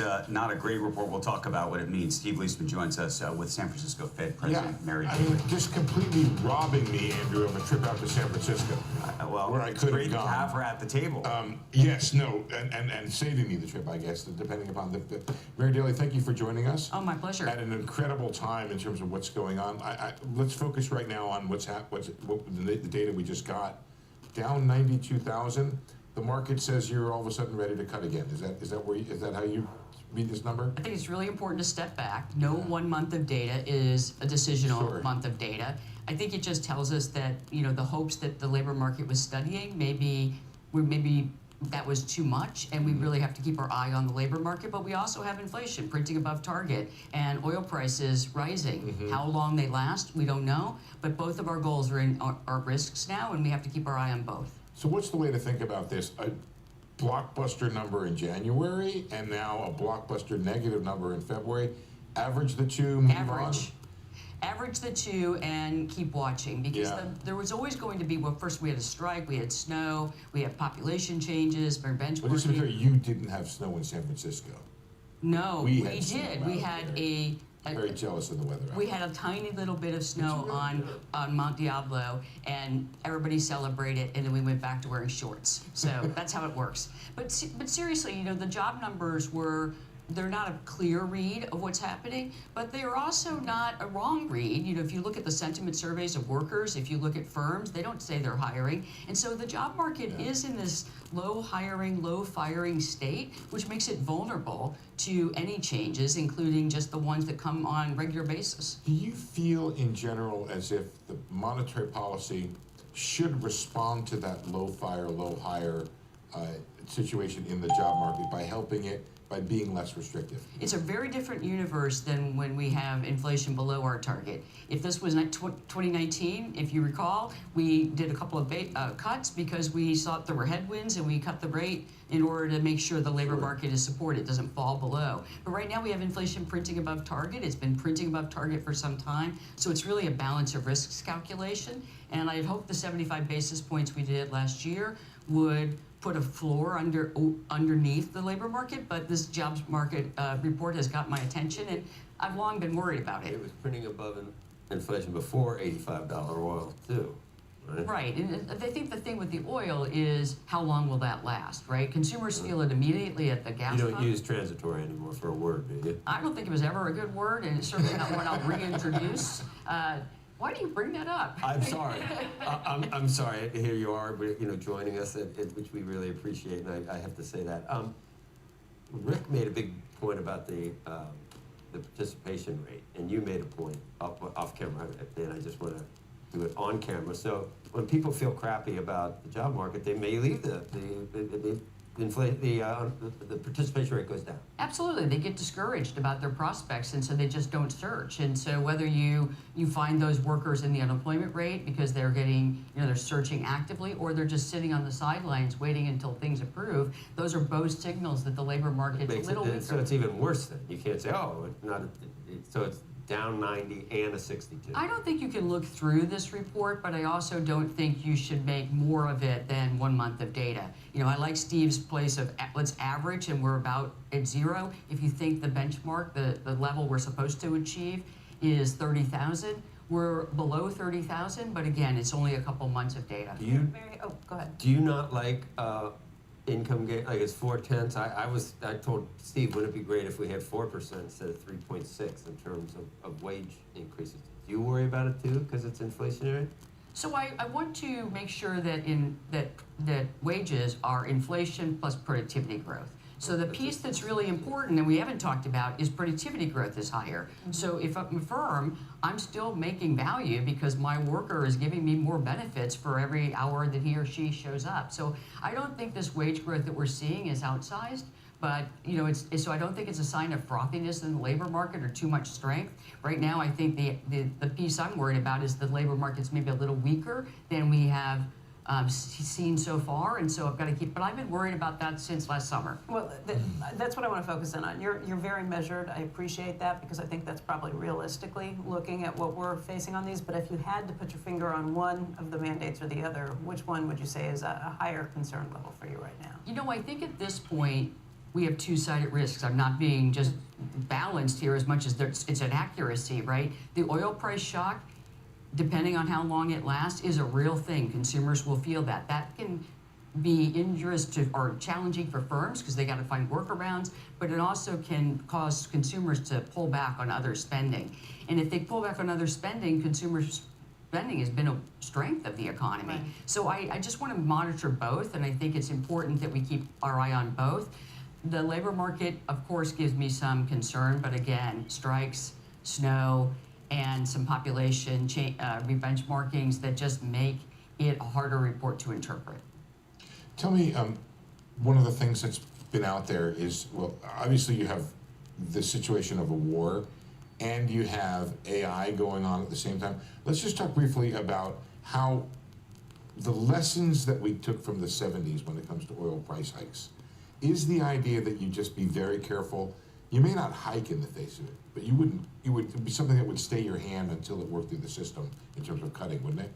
So I think that's the point that everyone's talking about. It really depends on how long the elevated oil prices continue. If the conflict or the war settles quickly and the oil disruption that people are worrying about doesn't transpire and doesn't live for a long time, well, then we just see those things come back and we'd be back to a normal place. You don't want to act aggressively when you don't actually know that part. I think the important thing is that it's really hard to hike right now in a world where the labor market isn't very, we don't have any evidence that it's quite steady. So I think we just need more time, and it's why we're going to have to decide as we have an upcoming meeting. You know, Kevin Warsher's going to have this job soon, running this whole operation. Well, we'll see.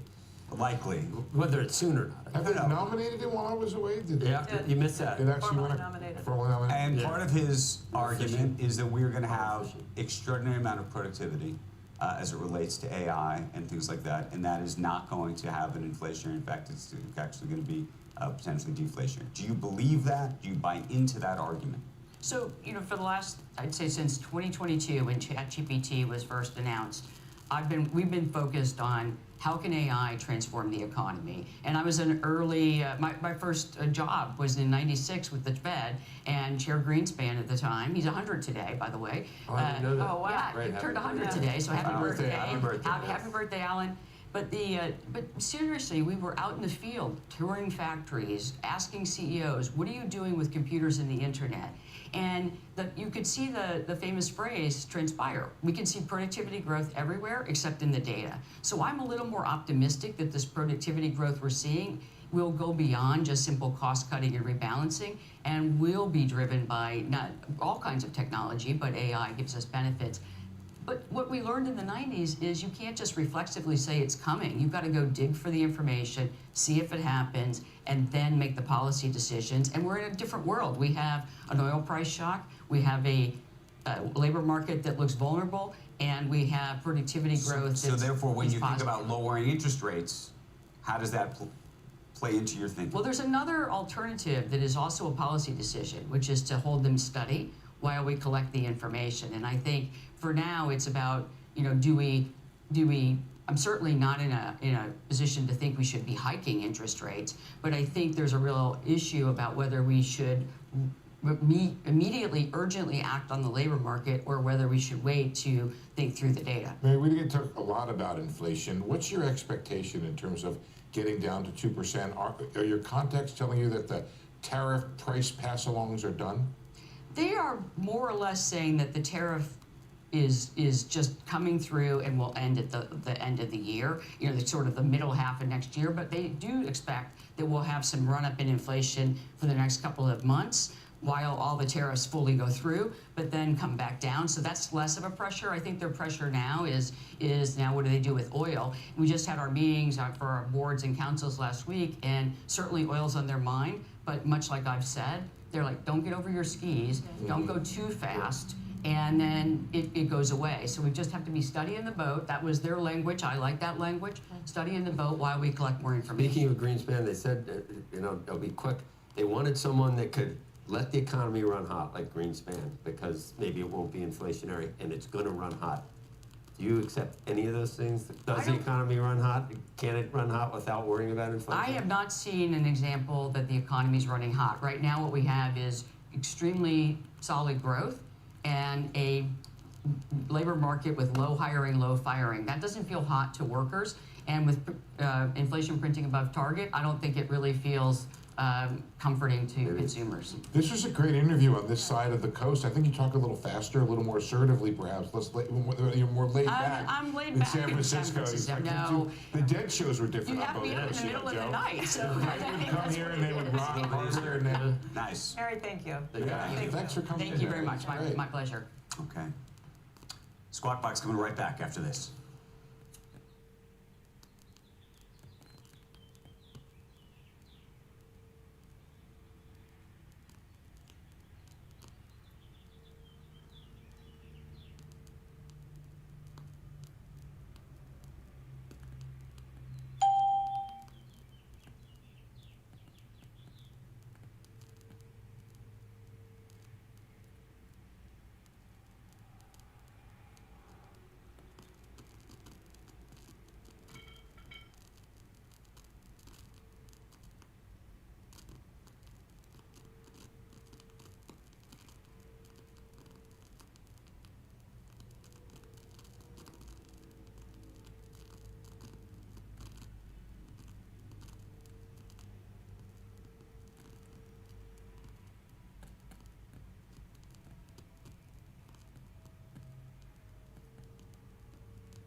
BlackRock has limited withdrawals from one of its flagship private credit funds following a surge in redemption requests. That's according to an FT report that says the fund received $1.2 billion in withdrawal requests in the quarter.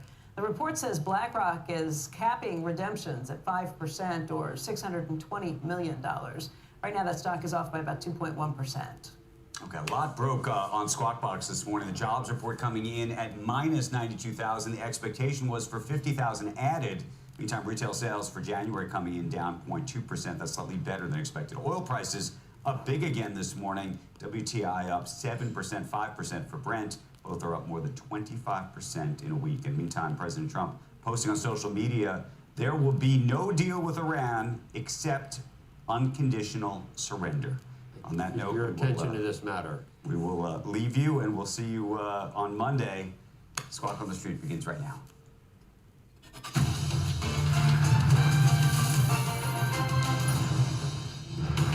Good Friday morning. Welcome to Squawk on the Street. I'm Carl Quintanilla with Jim Cramer at Post 9 of the New York Stock Exchange. Faber has the morning off. Stocks look to open near the lows for the week as February jobs does come in with a surprise drop. 92K, worst in over 5 years. The war, meantime, intensifies. Oil goes to 87 for the first time in almost 2 years. Our roadmap begins with the jobs number, that big miss, as oil and gas prices do continue to surge on Mideast tensions. We'll talk about it all with NEC Director Kevin Hassett. Anthropic's Dario Amodei apologizes for that leaked memo, but adds that the AI startup sees no choice but to challenge the Pentagon's supply chain risk designation in court. And Robinhood's Vlad Tenet's going to join us here at Post 9. We'll talk about this company's Platinum Card as well as its Ventures Fund set to debut here at the big board today.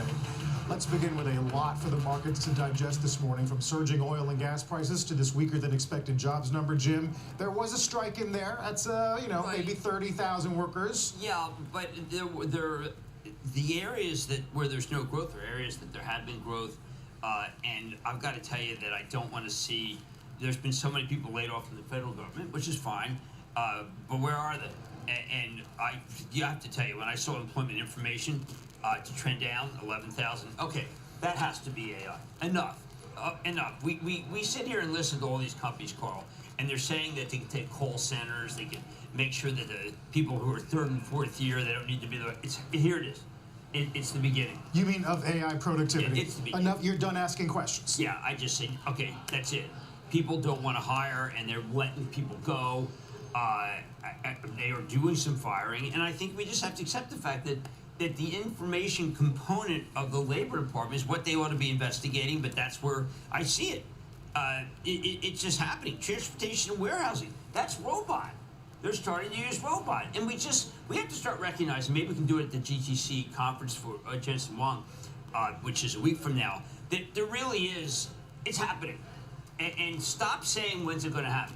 This is a happening. And I know that we'll speak to Kevin Hassett. No one wants to admit it because it's secular.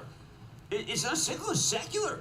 But I think that when you listen time and again to these executives, come on, OpenAI, it's happening. And this is the agentic economy. And everyone just said, listen, one day we're going to use agents. That is here. Right. Right now. The general thinking has been, as companies start to discover what you're describing, and as they hiring plans for next year get closer and closer, that we're going to see more of it. I just keep hearing from people in the industry, if you're in there's just a palpable gloom among people who've been out of college 3 to 7 years, that they went into the wrong profession, or they went somewhere where they thought they could be coding one day, and they don't get the job, and then they get laid off anyway if they do get it somewhere. Look, it's happening, Carl, and I think that anybody who's denying it now is denying the facts. These numbers are too convincing. Right. Meantime, we'll talk to Kevin Hassett about the labor force participation, which unwinds like several years of gains. I know. Going back to December 21. I mean, I found myself thinking, I need an asterisk. Give me an asterisk. Come on, give me my king for an asterisk, because these are numbers. Some of the declines are obviously by choice, the federal government. Some of them are cyclical. You could say that we have, because of the storm, we had some cutbacks. I know that Richard Dixon last time from Gap said the storm was nationwide, was very, very significant. And some of it is the secular thing that we keep hearing about why if you OpenAI is crushing software as a service. It's happening. But then again, there's Benny. I'm saying, listen, CBS, they brought us in. When you call CBS, you get an agent. It's happening. Meantime, Jim, there's a look at crude. We're almost to 88. Brent, I think, Brent got to 90. Yeah. Oil is now up 50% for the year. Retail gas, 332 AAA. That is the biggest 4-day gain since Katrina. And if people want to play it, I know, look, we're going to speak to Vlad Tennant, but people play anything. I mean, people like, what's the chance of President Trump having another term, whatever. The Costco reported last night, and when gasoline has sudden movement up, Costco benefits because they sell gasoline. So you can bet on something Kalshi or Polymarket that's funny, or you can go by Costco and actually invest. I'm going with the investment thing. It's just me. Sorry. Yeah, Costco was even ex-fuel comp 6.7 with traffic up 3+, ticket up 3+. But I know you know that the renewal numbers in the U.S. were not what we wanted, but international was. Right. Jim, meantime, Peter Bachvar with a good post today on crop prices, row crop prices, because it's not just oil that goes through the strait. It's a lot of fertilizers. Oh, yeah. It's ammonia. And this is planting season. And that's sort of the discussion right now about how this is going to slowly feed into the broader economy over whether or not this ends in a few weeks or a few months. Well, look, I mean, does polyethylene worldwide go up because Qatar is a producer of polyethylene? Yes. I mean, polyethylene is not at the pump, but this is why Dow stock has been going up. I've been watching beef, Carl. Unless you go to Costco, you get those giant roasts. I mean, beef just won't stop. Live cattle will not stop. And remember, that's a staple for Americans. And it's just, I can't believe it's literally up another 4.7 in the last 3 months. Charitable Trust sold Texas Roadhouse. We couldn't take it anymore because we can't. When is the herd going to go up? So what they have to do is the president has to just lower tariffs to 0 for some of this stuff. The president has to open the SPR. Is it a sign of weakness to open the SPR? Well, I don't know. There's Kyoto today says Japan's thinking about it. Asia's got, I think, a much worse energy situation than we do, obviously. Well, or we have to find some way to transport where we feel really comfortable and just get a little bit of delay. But the Qatar comments this morning were terrible. That was tough. The Qatar tells the FT they're possible 150 a barrel, in their words, would bring down the economies of the world. This Trump post about unconditional surrender, Jim, you think the future's responding to that? Well, Harry Truman, I mean, you go with unconditional surrender, President Grant. Well, that means that there's no separate peace. You can't make a deal with some moderate government that might be there because there should be no government. I mean, General MacArthur, Truman, the government is ours. And I know when President Trump said he wants to be able to, he wants to say at the table, this says he owns the table. That's highly unusual. And I'm sure there are people, if we go to Kalshi right now, I'm sure they're saying boots on the ground just went up. Now, I'm making a little joke about these because we have Vlad, but there are people who say, hey, that there's a growing consensus that could be these, and they're just looking at Kalshi.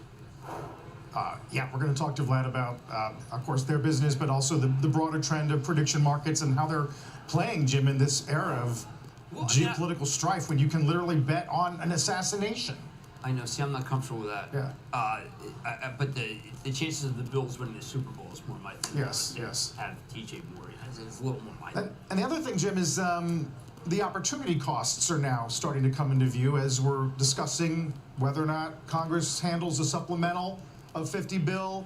That would sort of put you in the range of what it would have taken to extend those ACA subsidies. We have to do that. By the way, that's like the number one, it's the top thing on Kalshi. Is when is this thing going to end? And I thought it was interesting because there's a sense of pretty cerebral things that people are betting.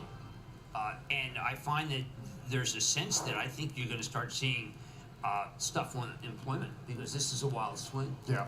Early this morning, you said on social you were surprised that futures were flat because why would you go into a weekend long? At 3 o'clock, the S&P was up 0.11. NASDAQ was up. At 3 o'clock, I was like, what are those idiots doing? They should go to sleep.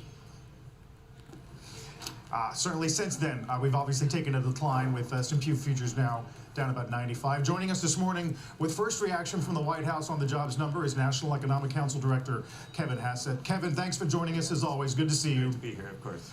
Are there enough asterisks, in Jim's words, to make this number make more sense?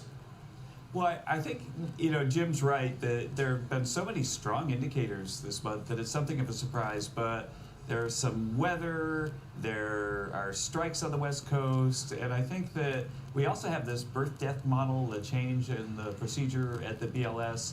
And so I think what we need to start doing with these jobs numbers, at least on the payroll side, is take the average over a few months. And if you take the average over a few months, we had a surprisingly positive one last month and a surprisingly negative one this one. But on average, it's about what we expect to be seeing because immigration has gone down by so much that break-even employment is probably in the sort of 30 or 40,000 jobs a month range. And so, yeah, I think it's consistent with everything else we're seeing, which is that the economy is really strong.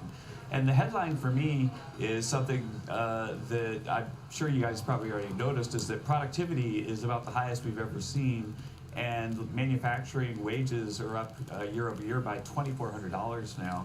And so what we're seeing is a productivity boom, which is consistent with the strong output. And you can have strong output and not really, magnificent job growth if there's a big gain in productivity. But workers getting rewarded for that productivity. All right, so Kim, let's talk about something that is both good and bad is the way I look at it. Sure. When I speak to all the companies that are in AI, one of the things they say is, listen, what we're really doing is we're taking an information worker who has maybe a force of 1, and we're putting in an agent that may have a force of 10, and we don't need to have as many people. Are we seeing a secular decline in employment in information? Because some people would say that's good. Yeah, as the world gets more productive, right, then that's a good thing. But there are definitely people whose occupations change over time.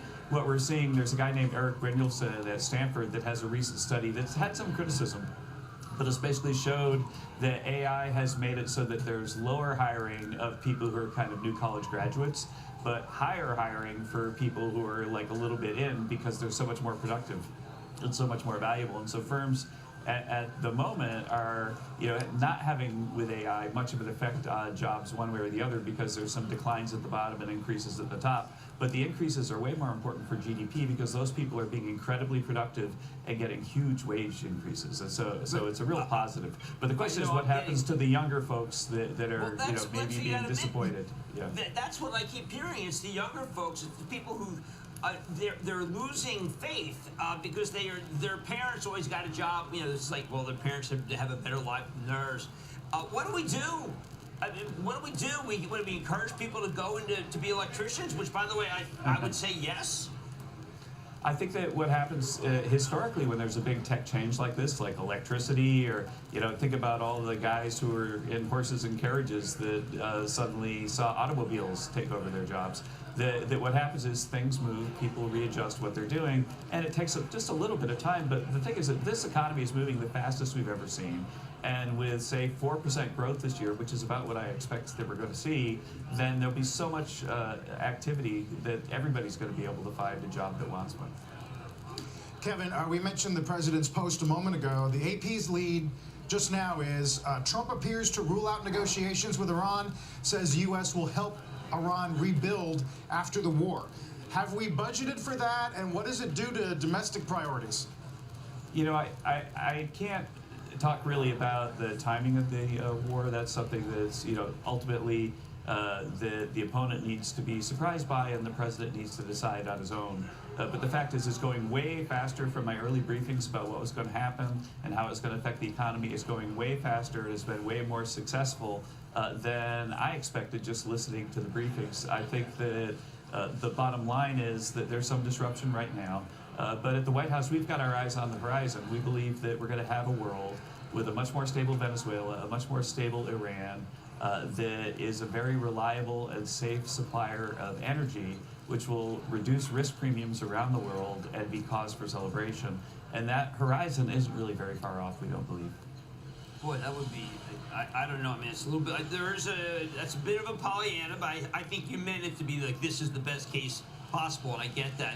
I want to revert to what is going on with productivity.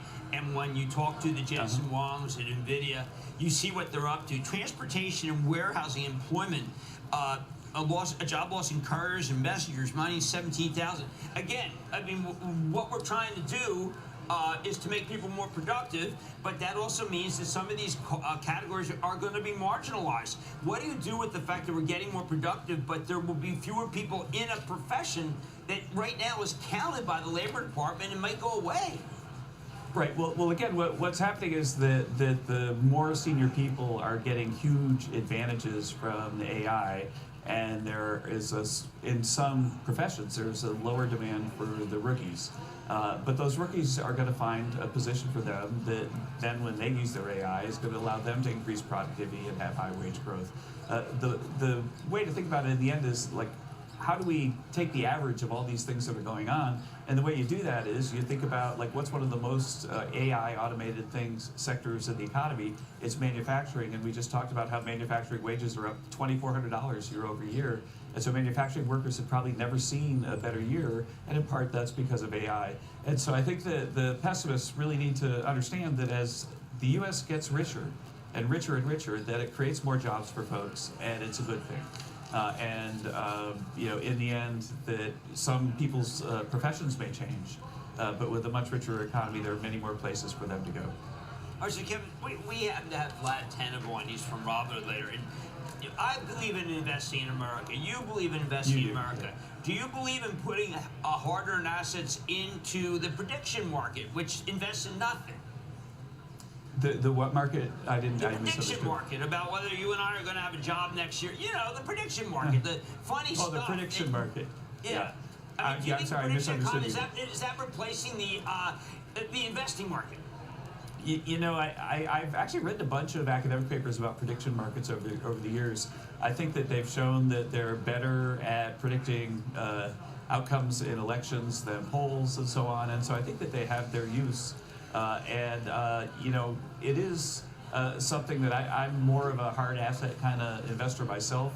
You know, basically everything that I invest in is in the public domain, and it's basically treasuries and publicly traded things, mostly index things.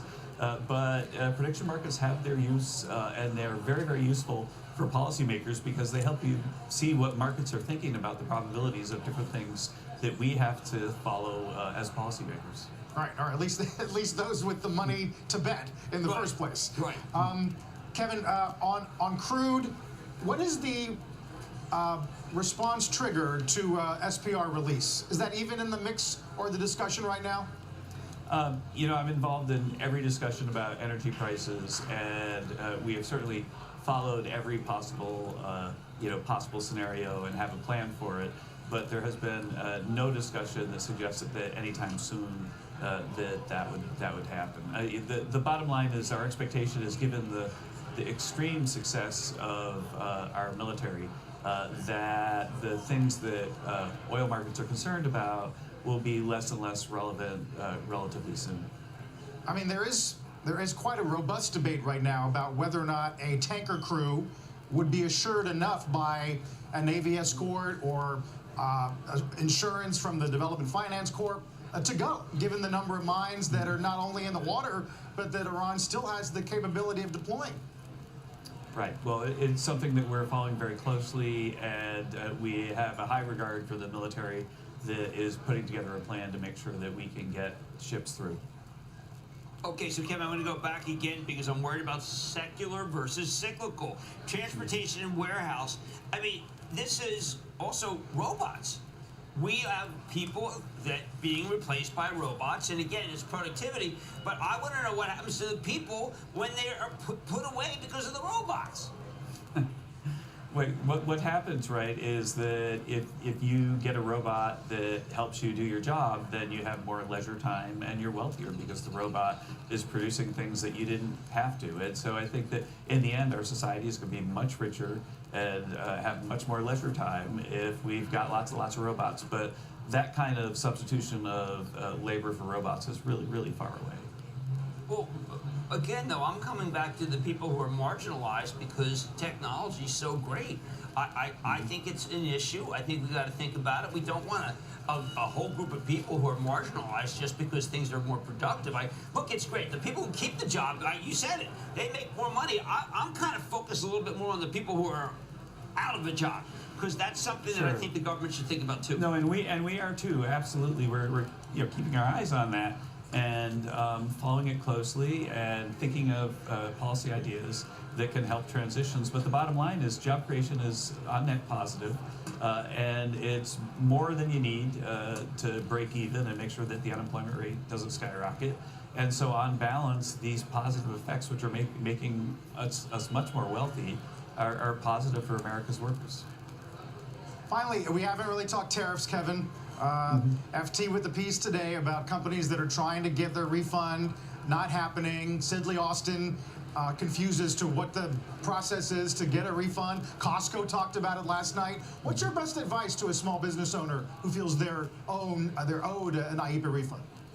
Right. Well, I think the best advice is to watch it, watch the big players litigate over this, because there are going to be customers who say they should get the refund, and then there are going to be firms that say they should get the refund. There might even be exporters that think they should get the refund because they cut their price before they ship the product.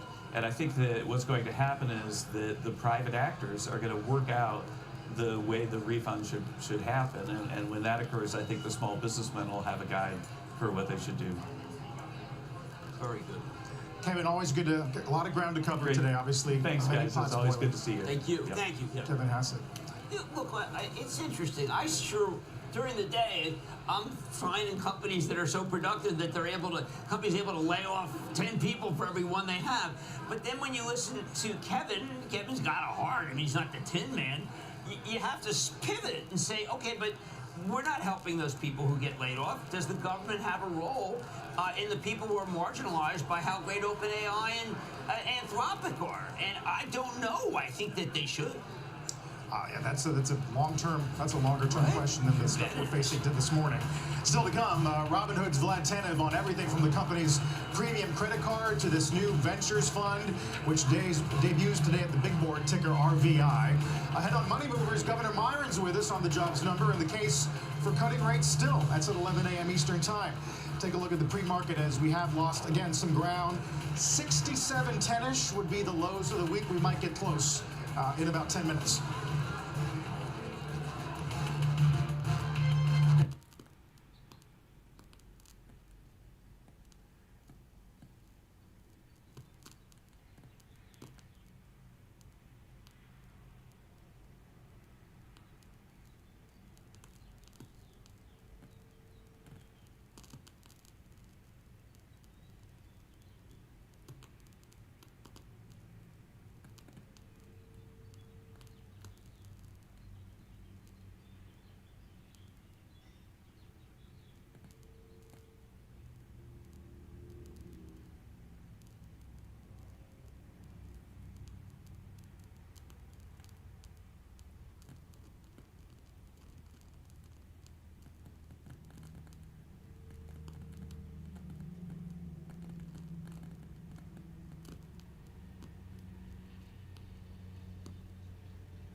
take a look at the pre-market. The bulls definitely bought that Tuesday dip, and they bought the Thursday dip. We'll see about today's. VIX near 28 is going to be the highest weekly settle in almost a year. Meantime, Robinhood's Vlad Tenev will join us at post 9 after he rings the opening bell. They're here celebrating the IPO of their ventures fund, which we'll talk about along with some other topics in just a minute.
Dash as we count down to the opening bell. Okay, what I like to do on days like today is find out what was the strongest stock, in other words, the best report of the night before, and see if that can withstand, be it the stone wall, so to speak, and it's Marvell Tech. And Marvell Tech had $1 billion more in sales than anyone thought. It's involved directly with the data center. It's got optical. It's got fantastic equipment. Matt Murphy last night basically was saying, listen, I am the signal. Forget the noise. It was one of the most boisterous calls I've been on. Watch MRVL. If that gives up the ghost, then a lot of other stocks will. Actually, it reminds me of BTIG yesterday saying market cannot afford to lose chips overall. Oh no, that's really important. So NVIDIA under 180. We got the GTC, the big festival of NVIDIA coming up. But NVIDIA's now become right now. It's just an S&P play, and it's annoying because there's much more to it than that. But it's Marvell's day to shine. Matt Murphy was even taking down some analysts who felt that he had lost a Microsoft contract. It was a thing of beauty, and people should know that Matt actually is a nice guy. Didn't come off that way, but he's very nice. Washboardjim, meantime, has outperformed semis since that Citrini day by 18%. All anyone can talk about is Benioff back. Benioff, you look at Benioff, that stock went down to 181, and then people are were saying, you know what, ever since Bill McDermott bought stock on February 27th and ServiceNow is back. Maybe Workday is a Neil Bushby back to sell the stock. Even Adobe seems to have bottom. Wow. Let's get the opening bell on the CNBC Real-Time Exchange. And the big board, as we said, it's Robinhood Ventures. Fund 1, celebrating its IPO. Robinhood CEO Vlad Tenev will join us as soon as he makes his way off the balcony. At the NASDAQ, it's Medtronic spinoff MiniMed, focused on diabetes, celebrating an IPO there, Jim. Well, I happen to like what's going on in Medtronic very much. I would say this diabetes market has got a crosshairs. That is definitely the best product. But who knows what happens with GLP-1s. I mean, we can talk about the impact on Hostess and impact on any of the McDonald's, but it does have an impact on diabetes. So I was actually glad that they made that move. I think they are doing so much good stuff at Medtronic. The stock can continue to go higher in this environment. Jeff Martha is a very gentle CEO who's making some big, tough challenges. So we're still within the range of the week. It sounds like, though, you would be a patient buyer going into the weekend? Yeah, I mean, I was looking at some of the prices, think for the Travel Trust, and I want to wait until the whites of their eyes. Maybe at 1:30, 2 o'clock. 2:30 tends to be the time where you know there's going to be a rally, at least a short cover rally. But this reminds me very much of a period in 1990 where you always felt that the war with Kuwait was they invaded Kuwait, so we had to go to war with Iraq. And you're just thinking, maybe it's this weekend, maybe it's this weekend. And then by the end of the weekend, you wanted to short cover because all week people have been betting that there was going to be a war. So I'm looking for a short cover rally at 2:47. To be really exact. It's actually kind of worked that way. Either that or 10:30ish, right? Yes, exactly right. Well, I mean, like, again, the futures are in charge right now because people are very uncertain, which is why you have to look at certain stocks. Now, for instance, I had Richard Dixon on last night for Gap, and he missed the number for Old Navy by 1%, and everything else was really terrific. The gross margins were up. He's got $3 billion in cash. Watch that one. If that one goes down more than, say, 15%, then you know that there's an overreaction. But everything is so it's so convoluted. Why would you buy a retailer? Price at the pump is moving up so much. Yeah. And people feel a little impoverished. You had Dixon on last night, and you had TPR as well? Oh, my. Okay, so TPR is doing really well. I bet they were down 8 yesterday. And I think that, is this the time to buy the stock of your Tapestry's Coach and Kate Spade? The answer is you leg in. You leg in because that and Ralph Lauren are the two strongest high-end retailers. Don't leg into Burlington because it's a buy. Leg into Costco because the renewal rates. But I don't leg it to TJX, that's a buy. In other words, I'm painting a picture which says, look, if it's not expensive, that's where people are going. Right. All the leaders today, Jim, to our discussion about fertilizer, Mosaic, LyondellBasell, CF. Those are the top 3 at the moment. Yeah, polyethylene. Dow's in there, EOG. Well, that's just a straight out polyethylene. But anytime you see these stocks go up, just think that means that's like the price of food. Because farmers are going to need it. Yes, I mean, look, the farmers are very good and very efficient. You see that the numbers get employment. That area is not doing well, but that's because the farmers are controlling 5 tractors with a joystick. That's the point. So we're seeing these labor-saving devices, but labor-saving means labor's laid off. I mean, we have to look at the other side of the equation, and these numbers to me said, look out, all the technology that you read about, it's now being implemented. Are you really on the AI I have to be. I have to be because I listen to these people. I listen to Sarah Fryer. I don't talk to Sam Altman. I don't have a relationship. I read all the things that all the great companies are that are involved. You look at Palantir. When Palantir comes in, you tend not to hire people. You find out who's, I'm going to use a very nasty word, but who's superfluous. Amazon's going through constantly to find out who's superfluous because they did a lot of hiring during the COVID period. So a lot of these companies are saying, okay, I got to replace right now all the people in the call center with a smarter person that's actually an agent. This stuff is here now, and it's being used. It's being used in law firms. It's being used in accounting, and you're going to see it because it's so monumental and it's secular. That's what I keep saying. It's secular because when you go and you talk to a company that actually, like Sterling, that builds a data center, what's the holdup? It's not the materials. It's the electricians, it's the plumbers, it's the people that we don't have enough of. Right. So does that make you more or less optimistic about software? I ask because like ServiceNow is almost back to the 50, which it hasn't done since Halloween. No, look, I think when I saw Bill McDermott cancel the sell program, go into a buy program, announce in Feb 2017 he was going to buy a ton of stock for himself, $3 million, and I say to myself, do I want to bet against Bill McDermott, who's a feisty, tough guy? Do I really want to bet against Benioff when his stock is down from 298 to 181? No. I mean, Benioff is not a pitiful, helpless giant. He does have product that you can use that's very productive. Go ask the banks. Go ask the retailers. He does a good job. Now, I know people say it was expensive. You got to pay by the seat.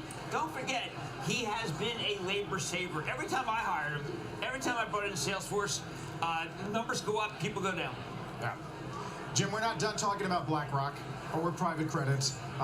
Headline on the tape this morning, limiting withdrawals at their $26 billion private credit fund. That stock is going to take out, I think, roughly almost that November low. Would take you back to the spring or early summer. Okay, I have so much respect for Larry Fink that I want to actually ask Larry before I draw a conclusion, because he's at Jonathan Gray, another one at Blackstone. Because Larry may have something which just says, okay, let me tell you why this is actually good to buy. They just went in big in infrastructure, and they bought it from a company that I know, one of the infrastructure companies that's really terrific. This is not. There's Larry Fink and there's everybody else, so he gets the benefit of the doubt. Yeah. There's also Jefferies and Western Alliance. The dispute about this forbearance. Jefferies, Jim, this might take out the April low. Jeez, and Richard Handler is so smart. I mean, you're running these things and then say, oh, it's the smartest man in the room. You have reference to long-term capital. No, don't be so glib. We have to find out what's really going on. Like a Blue Owl has exposure to a UK lender. Oh, my God. I mean, we started seeing a rally in enterprise software. The problem with Blue Owl is it owns a lot of enterprise software companies. Lloyd Blankfein said last night on our show, the real issue in this market is how could we be hitting all-time highs and they can't get rid of the stuff on their sheets? Yeah. How is that possible? I was going to ask you what you made of Lloyd's comments. This is what Lloyd told Jim last night on Mad Money. We've just gone through a period, and kind of in a period, where the equity market is near the highs. I know we had a couple of bad days, but we live near the highs of the equity market and in a terrific financing market. That is a good combination for being able to sell inventory, companies and divisions that you'd want to sell. It should be a good market to sell into. Thoughts about that, Jim? Yeah, when I talked to Lloyd off camera, just an extension of the conversation, we were just saying there's got to be stuff in those portfolios that they can bring public, but the market seems to have a real aversion to what they do. Look, I know Anaplan, which is the big one. Okay, Anaplan, everybody has a piece of Anaplan. They should come public right now just to test the market. I mean, because people are paying so much for some of the stocks. Now, the stocks that we're about to talk about with Vlad Tenev, they're paying a lot of money for a company that's got a supersonic plane. That's what I want. Let's bring that public. But right now, we're just seeing nothing. Nothing. Yeah. Nothing. Universal Music Group, by the way, reports that they're delaying their would-be IPO. Even though we're on a day, Jim, where we got two big ones. I just think that there's such opportunity here for individuals, but we got to find out about. I mean, you can get into Databricks, Revolut, Mercor. I would love to talk about Black. Holy cow! Can you believe it? Right here, right now. Robinhood Ventures Fund going public today here at the NYSE, pricing at $25 per share under the ticker RBI. This is incredibly important because it's going to give retail investors access to late-stage private companies, such as one of my absolute favorites called Databricks, which I think is going to be a monster company. So, Vlad, joining us right now, Vlad Tenev, old friend. Always a pleasure. Yeah.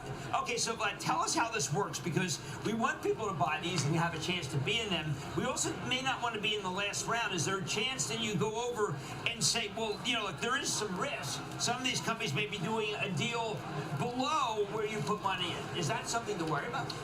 I think, as with any investment product, there's always risk. There's no free lunch. But I think that what's happening in private markets is creating one of the biggest iniquities in capital markets today. You have companies that are out there at valuations in the hundreds of billions, even getting into the trillions in private markets, before retail investors get a chance to come in at all. And this is happening more and more. So the days of investing in a company like Amazon or Microsoft at 100 million valuation and seeing that get you a 100 or 1000x return or more in public markets, if you're a normal retail investor, seem harder and harder to come by. I mean, if you just do the math on that, for a company at $1 trillion to make a 1000x return, you get to some mind-boggling numbers. So we're trying to solve this by not just opening the door to private markets, but completely blowing them off the hinges so that they can never be closed again. Okay, but Vlad, are they letting you in on the good ones, or do you think they're shafting you? So that's always the question. I think Robinhood is a little bit unique because we're a Silicon Valley company, not too far away from being private myself. We have great relationships with not just the companies, but also venture capitalists. All of these deals that we've gotten into, and you can see the portfolio you've gone through. Looking at it. You know, they're companies at the frontier of their industries, and we're giving a chance to allow exposure to them before they go public. These have all been competitive deals. Do you look and say, you know what, unlike these business development companies, I'm going to limit how much enterprise software, because that's an area I don't want to be in? So we have a portfolio management team that underwrites every investment, and you see a wide variety of companies listed. You know, you mentioned two at sort of like different sides of the spectrum in the fund, Databricks and Boom. Databricks, obviously the fund has already invested in 2 rounds. Boom is one of our relatively early stage opportunities where we invested a 1.5 billion valuation. And so I think this gives you an idea of what the fund has to offer. It's not exclusively ultra late stage, but what we look for is unique businesses that are at the frontier of their respective industries. Talk about the Platinum Card and who it's aimed at. And oh my gosh, I should have just brought I it up thought you were here going to with bring me. It's actually made of platinum, right? It's actually made of platinum. Yeah, 99.9% pure platinum. It's the heaviest card on the market right now, 50 grams, beating what I think was the now number 2 solid gold card, which I think I've showed you. Yes. Remember, the black card's really cool, and it's just a piece of plastic. Let's not forget that, $5,000. Well, so here's the idea behind the platinum card. If you're James Bond and you had a credit card, this would be the card for you. So if Sean Connery needed a credit card, Q would give him this one. So you can see that in the style, but also the user experience of the app, which we think is second to none. And you know, it's the only card that I'm aware of that gives you 5% on dining, which I think is the most important category. So it's not just style, but the substance and the rewards are really exemplary. Is it aimed at people who are currently on the gold? We're giving those customers access to it first, but I think it's going to be more of a niche product for a high-end consumer. Right. And it's, you know, now that we have 2 credit cards, I think we can claim to have entered the space as a credit card company, which I think is something that we've all been excited about. I've read some of the products you 5 have, day. and it's almost like I Let's feel get it that on. you may be the first of the, and I don't understand why anybody else isn't doing it, of someone that's close to being with the Trump account. That if I want to have a Jimmy Trump likes. account, I think I might want it with Robinhood, because you're the only one that seems to be really focused on younger people. We're very focused on it. We had an event. Jimmy likes. The TWA Hotel at JFK Nice Airport. place, huh? Amazing. So the event was aviation themed, but the purpose was to introduce our whole. Stifle. Washboardjim is looking at the SPY, a double bottom.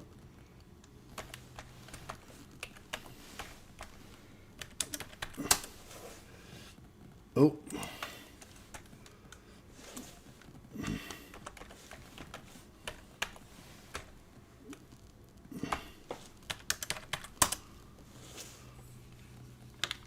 Okay, crowd's going wild.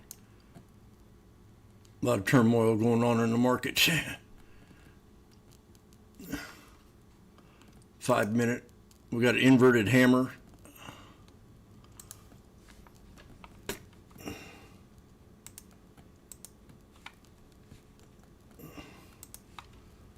Come on, hurry up.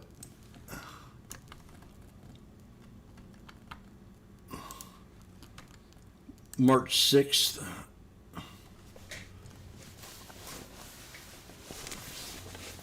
675s.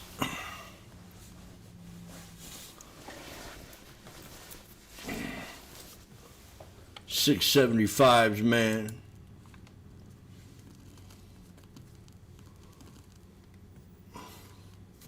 $164, $160. Okay, prepare ye. We got the flag. The squeeze is coming down. Do it. We got the flag. Any minute. Thank you.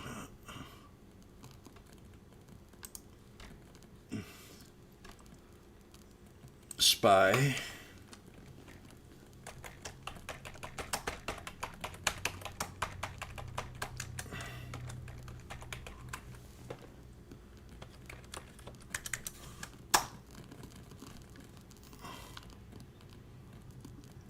$147.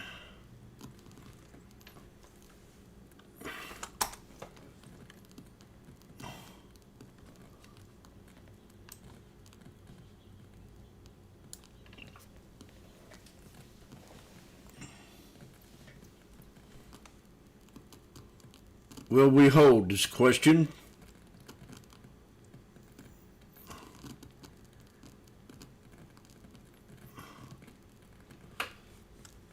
Please do not enter.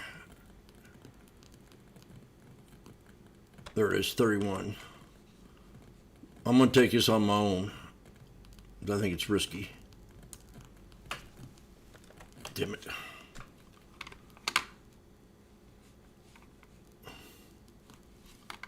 Oh, yeah.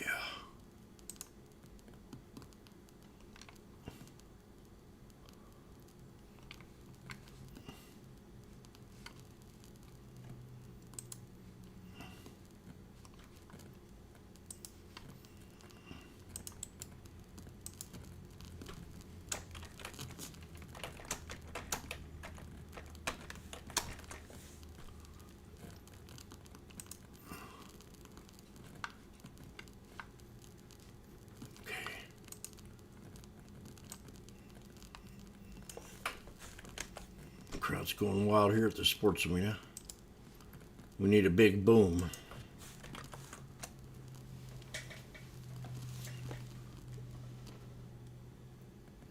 $66972.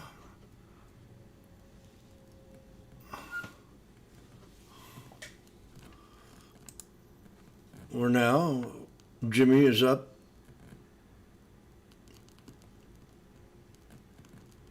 Well, he was for a second. So it didn't break out the way it should have. Well, I wanted it to. But I'm still in it. To win it. To send it. To the upside. Come on, baby, let's go.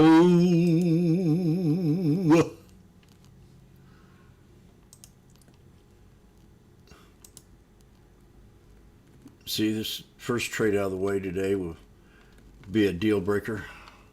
Making worm towers. Has anybody ever done that? I will.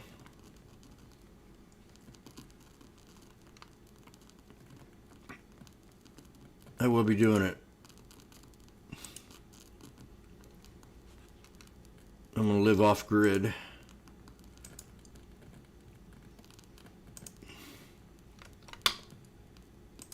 Everybody hear me live on YouTube? Make sure you hit the like button, share,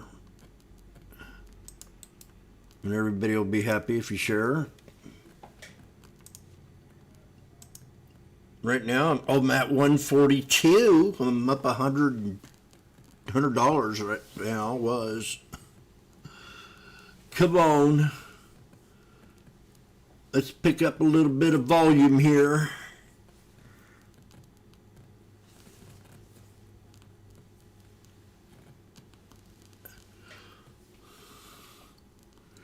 Hi. Yeah, Nancy. You see us getting up there to the 100 today? EMA on that 1 minute time frame, baby? Or should I focus on the 63 where I met V?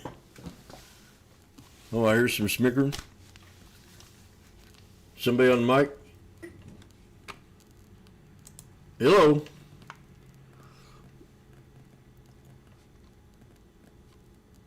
Anybody on here? How dare you?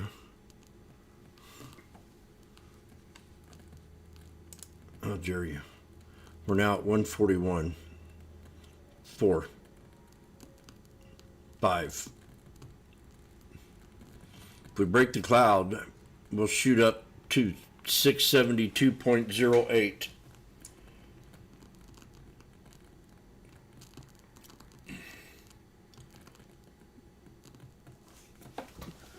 I want some of you hair sniffers out there to make a business decision.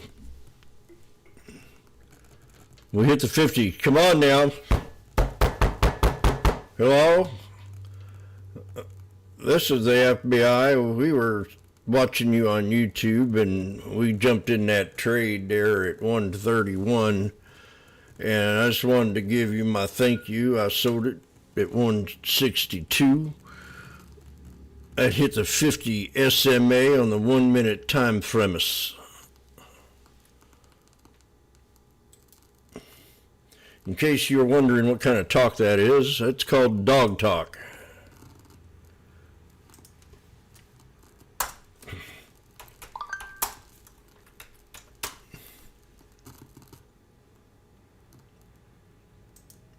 You learn a whole different dimension of learning once you learn that language. Now, let's see if you can understand my next statement. Do you want a tritz? Do you want a tritz? That is, do you want a treat? And I think I'll go in there and make some apple cider.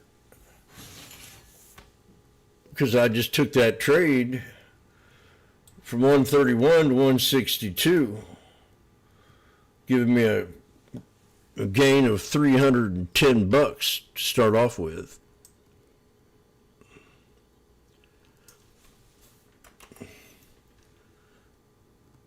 I find it so easy to trade these, and they're they're way overbought compared to all the other sectors. Do you agree? Sheba, did you take that with Bobo? Sheba's not here today? Well.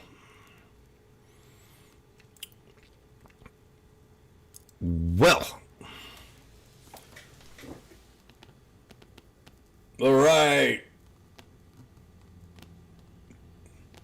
We got someone with some balls in here. Marty's got big balls. He's got the biggest balls of them all.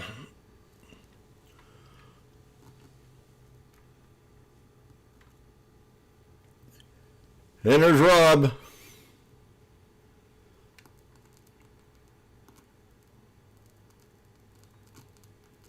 There's Rob. He's leaving again.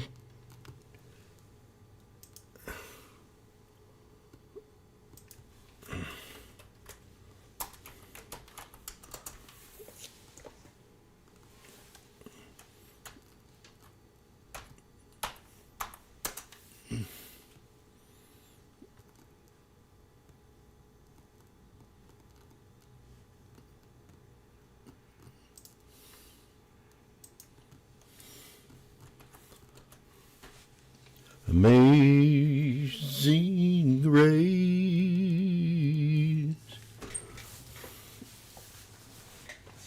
Okay, I'm taking off the shoe. Wearing these Asics, they're kind of snug on your feet. They're a nice, expensive shoe, but not my favorite. Oh. Whew. Echoes is what they're called. the Echo Biome Natural Motion, BIOM.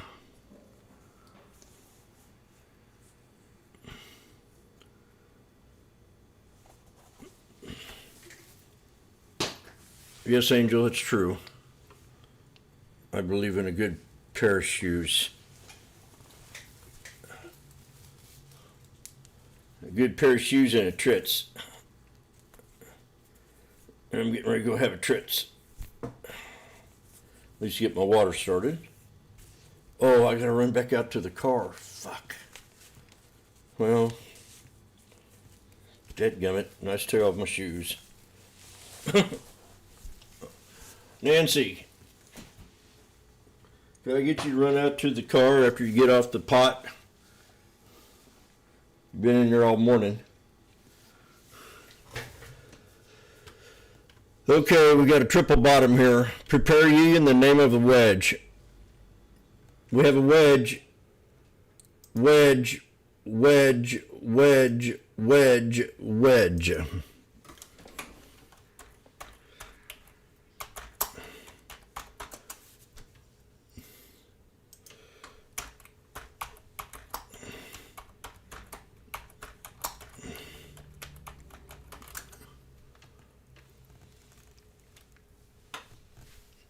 Okay.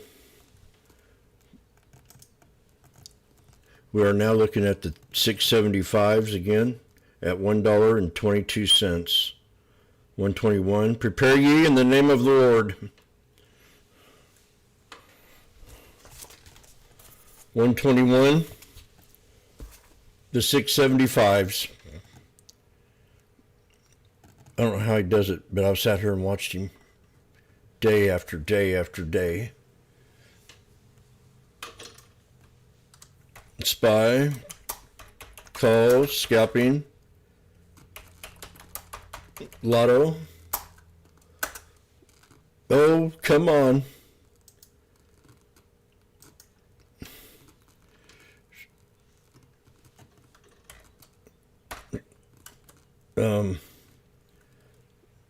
Okay, Jim, you're freaking out on LSH.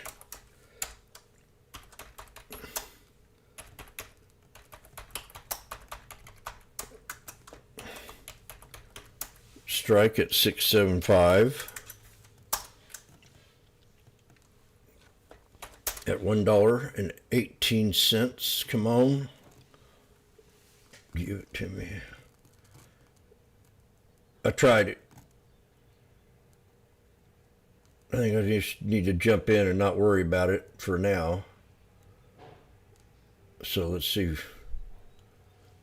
Come on, north 120. Get ready. He's trying to make an entry here. 122. There it is. He's now in at 120. The crowd's going wild here at the sports arena. He's going to type in some risk. Oh, a lot of risk. Oh, no. No. Oh. Okay. Now we're going down, and I'm in at 120. With some risk. Looks like a lot of risk. He's back at 120 again. Oh shit, just the timing was just off a second. Do you understand?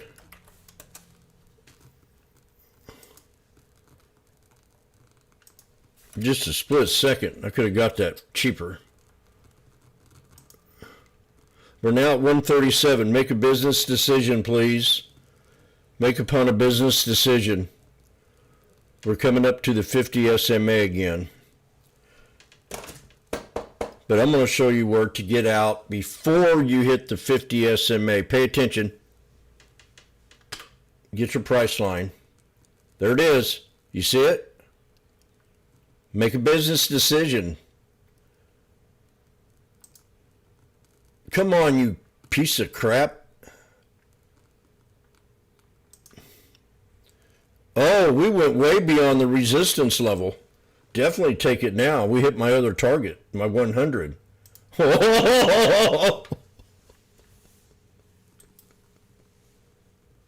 Woo! Okay. I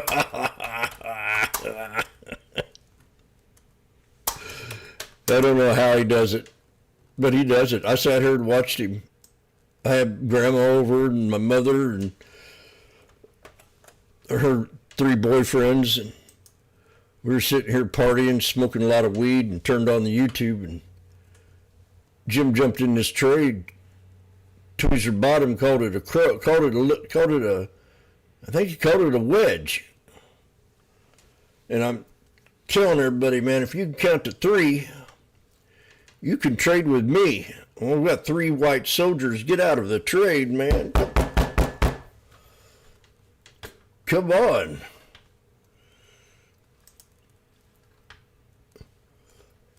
I don't know how he does it, but I sat here and watched it. I mean, he just jumped right into the trade, and within a half a minute, he was up $500, $600.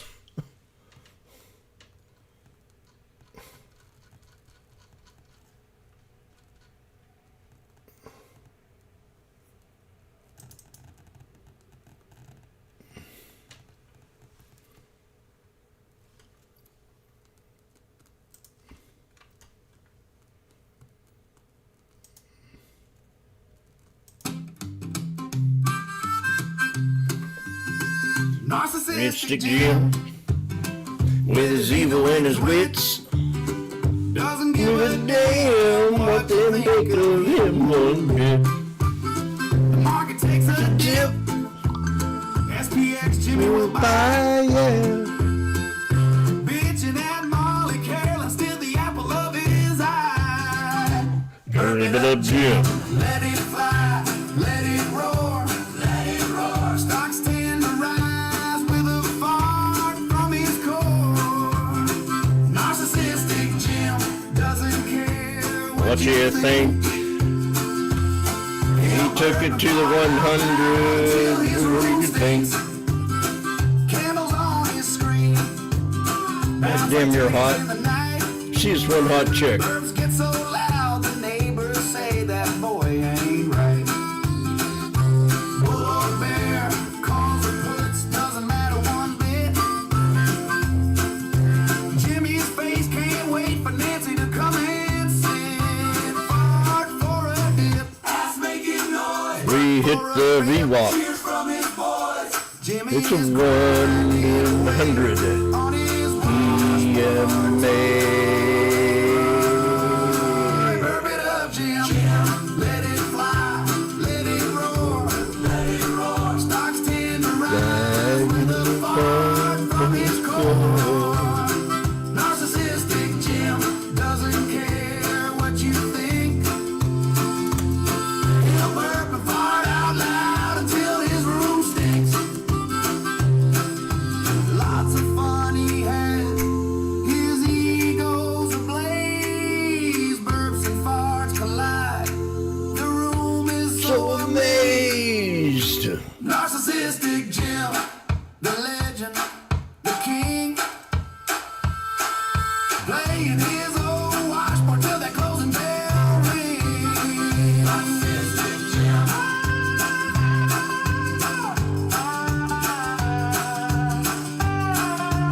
Do do do do. Narcissistic Jim.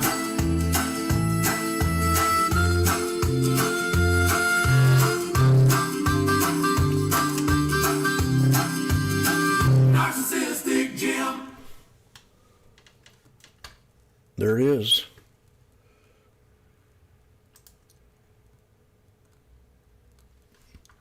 Kevin Green.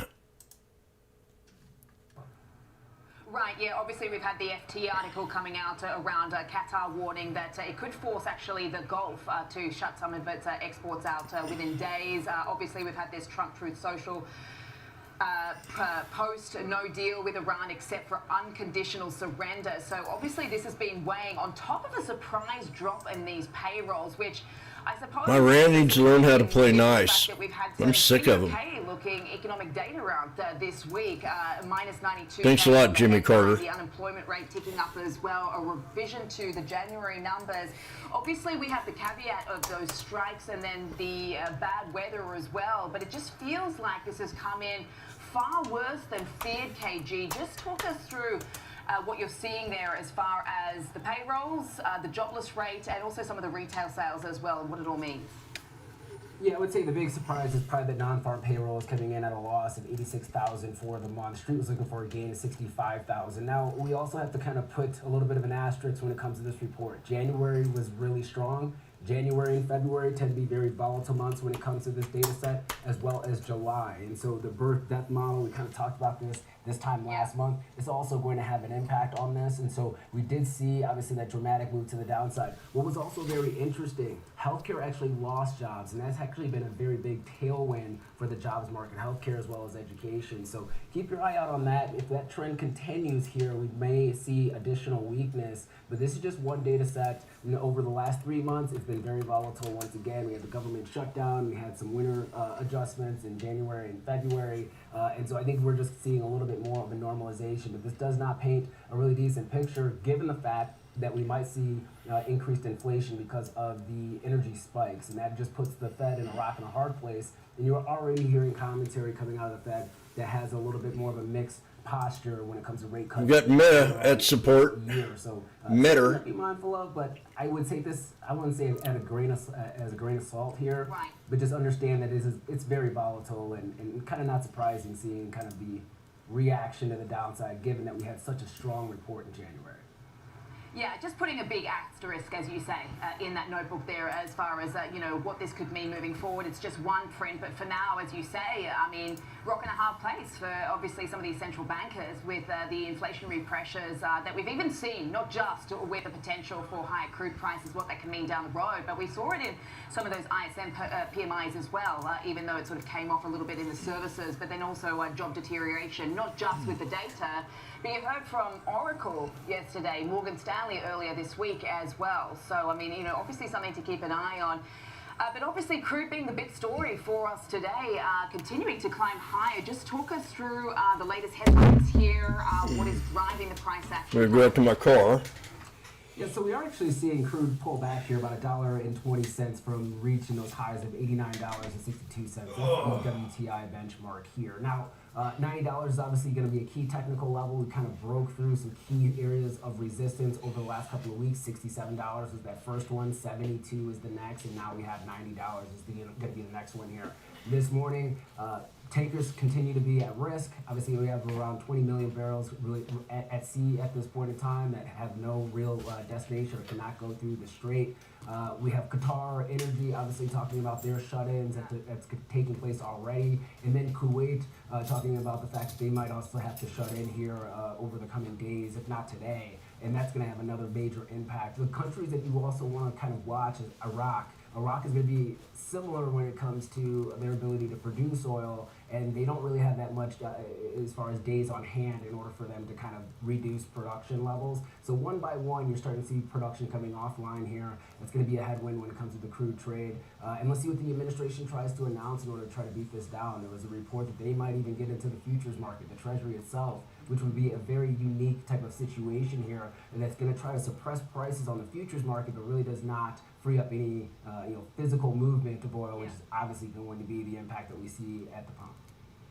And the other interesting move from the Trump administration has obviously been allowing India to have this sort of temporary 30-day waiver to snap up some of that Russian sanctioned oil as well, which has basically been stranded out at sea. So some have been talking about how this is potentially a small taco here. Yeah, just talk us through what some other implications it's having on sort of broader sort of global supply chains as well. I mean, across other commodities, because I was looking at Maersk, for instance, which is going to be suspending some of its shipping as well. What sort of impact are you seeing on the charts there?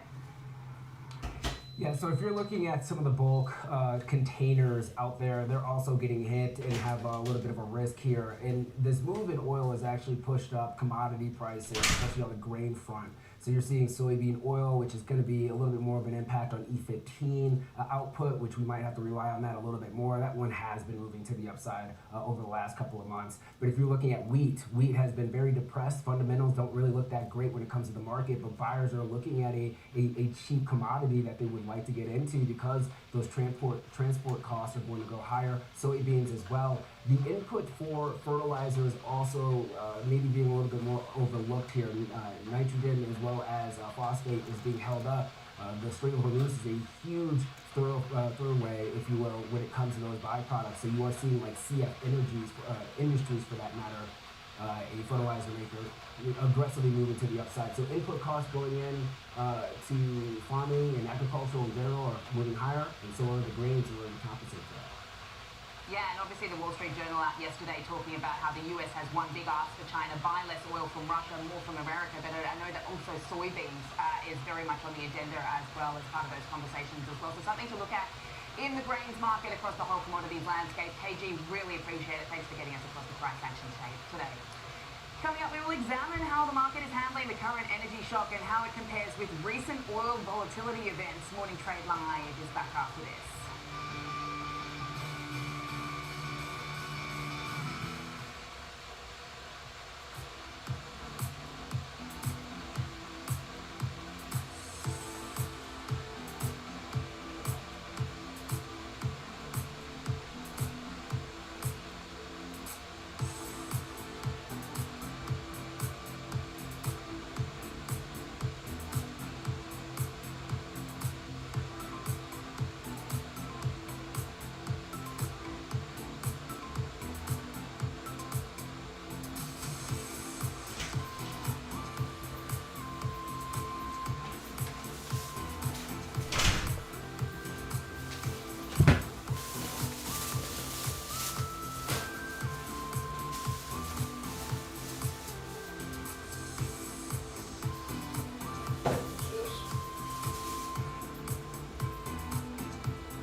I'm Nicole Pedalides at the New York Stock Exchange. Live interviews, market movers, and real-time coverage right from the floor. Subscribe now at schwabnetwork.com.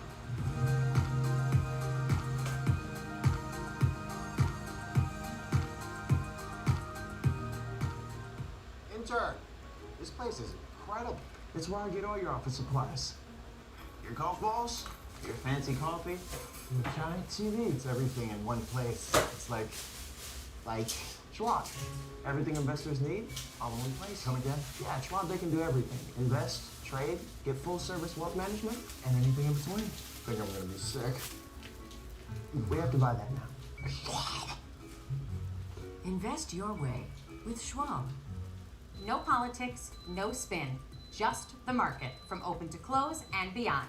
Streaming 24/7, any screen, anywhere at schwabnetwork.com. We're back on Morning Trade Live. So the sell side has been busy trying to make heads or tails of reports of a potential partnership between the Trade Desk and OpenAI. Wedbush downgrading the ad tech company to underperform from neutral, believing the impact of this potential partnership has been overestimated. And Hubert Research and Evercore ISI, on the other hand, are more bullish on the Trade Desk, with Hubert upgrading shares to overweight and Evercore maintaining its outperform rating there. So we have mixed views on this whole ordeal right now. The Trade Desk is down around 5.5% right now, $28 and change. So let's take a look at some of the winners and the losers on the session. Here are your leaders board. You've got CF Industries are up 7% right now. Kroger continues to bounce here off the back of its report card earlier in the week, climbing 2.9%. ServiceNow has also emerged as a really big winner this week, as we've very much seen the resilience in software, obviously a very beaten down corner of the market. So we continue to see some gains there, and Broadcom higher off the back of its earnings earlier this week. A very different story to its rival NVIDIA. And taking a look at the laggards on the session, and no surprises there. Some of our travel stocks are among those with these higher oil prices. Carnival is down at 6% right now. We've got KKR and Co down at 5.7 as well. Builders First also down 5%. And Old Dominion is taking the lead as far as their losses are concerned, down 7%. Let's move on now. Joining us is Peter Anderson, Chief Investment Officer at founder at Anderson Capital Management. Always nice to see you, Peter. Happy Friday. Not so much for the markets. Just how would you characterize with the performance we've seen this week off the back of epic fury? Many investors are confused. They're trying to make sense of the day-to-day, actually hour-to-hour news cycle. And I'm not confused. I think you get this incredible volatility. You know, the markets seem to be transitioning from, remember the AI enthusiasm? I'm not confused. That for a long time. That seems to be out the window right now. And instead, it's the geopolitics trade. But, you know, that creates volatility, but also opportunity, especially in sectors like European defense, which we can talk about in a moment. Yeah. We're about to get to the 200. Let's just start with that opening line about how the markets are somewhat confused. How does this compare, Peter? I mean, you've been doing this for a very long time, to previous shocks we've seen, I mean, particularly in the Middle East, when it has created an energy shock. Well, there is a playbook out there, and, you know, they say history doesn't repeat itself, but this is very, very close. I mean, the only difference, I think, is now that we have instantaneous information. And so that just speeds up everything. But the psychology, the human behavioral aspect of all this is a playbook that I think we're all familiar with. So the veterans out there that have seen this before, I don't mean to trivialize the disasters that we've been observing, but you do have to take this somewhat in stride and recall what happens at the end of when it resolves at that end, or also once we get used to this. Now, remember, the Ukrainian conflict has been going on for years, and at first there was this kind of reaction, and now, sadly, that news item isn't really in the top 5 lists daily now. Yeah, not to mention, obviously, when we look back to, for instance, more recently, 2022, when we had that energy shock post, obviously, Russia-Ukraine, we had a fairly healthy old jobs marker, which doesn't seem to be the case today, which obviously we got via the payrolls and unemployment, although, you know, just one print, let's see if that's a trend. You mentioned AI optimism. Look, Peter, that has very quickly shifted to AI pessimism. I mean, look at the sell-off. I mean, some of these oversold levels we've seen in softwares. What has surprised you about that? I mean, how would you characterize that trade right now and just the bifurcation we're seeing? Yes, and I would replace, for my reaction, not necessarily surprised, but I was very pleased that the narrative shifted, because for some time now, at least a year, I have been a bear on the CapEx spending for AI. And so I'm somewhat relieved that everybody else is not jumping on that bandwagon totally the way I am, but at least they're opening the door to let us know that they are starting to ask, is this CapEx ever going to produce profits? And I think that is a very, very healthy thing. So the enthusiasm before that was really off the charts, and I actually thought it was irrational. When you really study the science behind artificial intelligence, I think you come up with a more tempered outlook than most bulls have had over the past 2 years.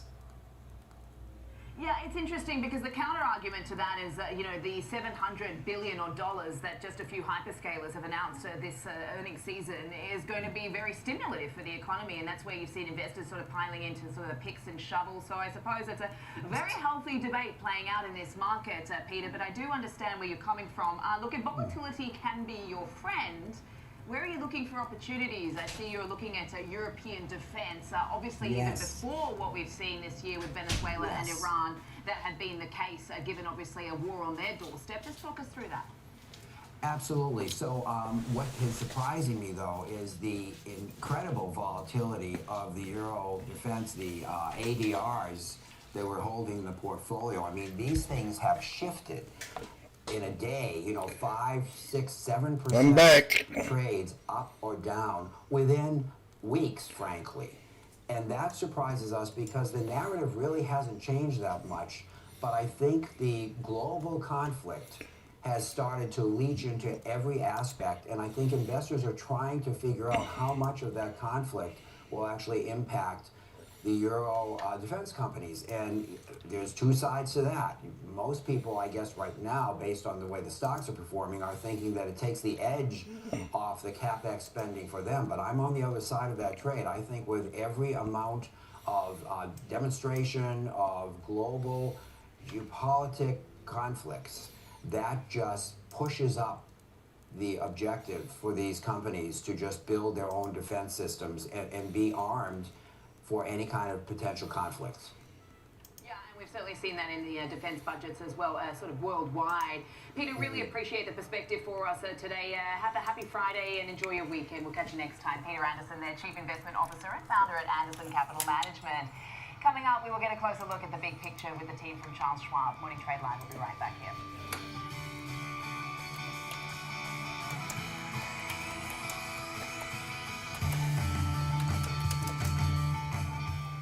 I'm Diane King Hall on the floor of the New York Stock Exchange. When markets react, we are live with analysis that matters. Watch now, only on SchwabNetwork.com.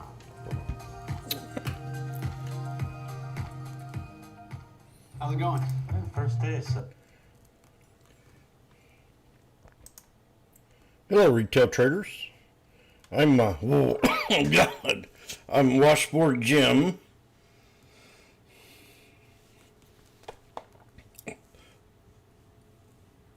Let me try that again.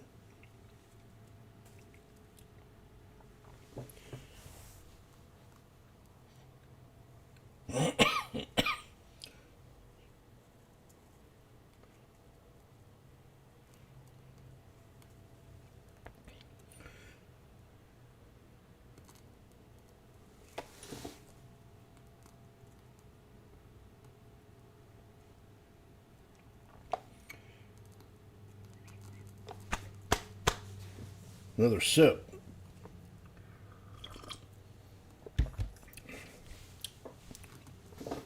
A little bit warm. Good morning, retail traders. I'm Washboardjim with a sneaky snake trading strategy where I talk about chart patterns, moving averages, and trying to learn how to pronounce NVIDIA.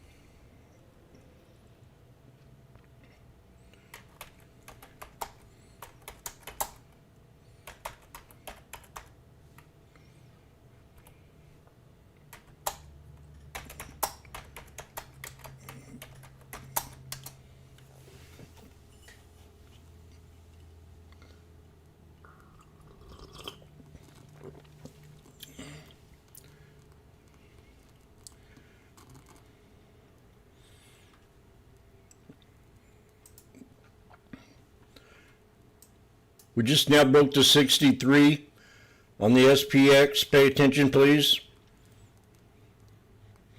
Pay attention, please. We did, didn't we?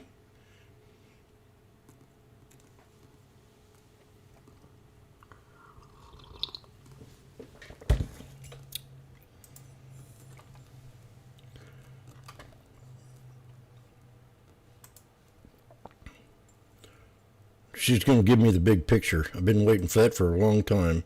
Out of the reaction we've seen in bond yields today, Coop. Yeah, definitely a very busy morning, a very interesting morning, Sam. Thank you for having me on. Obviously, the payrolls report was a pretty weak one. It's really difficult to try to find a silver lining. We saw the headline number drop by 92,000, much lower than what the market expected. Some revisions were much weaker than expected. Unemployment rate ticked up to 4%.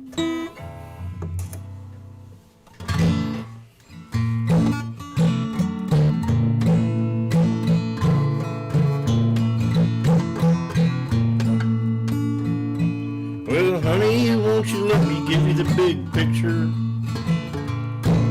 It might be something you might not want to hear. No more hanging out at night drinking beer.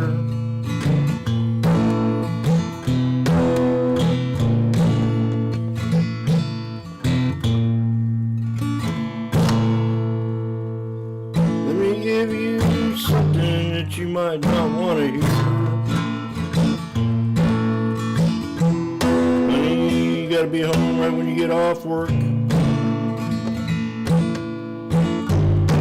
You gotta take the kids to the ball game. And if you want this marriage to work, I'm gonna tell you something you don't want to hear. You're gonna have to stop hanging out and drinking that beer.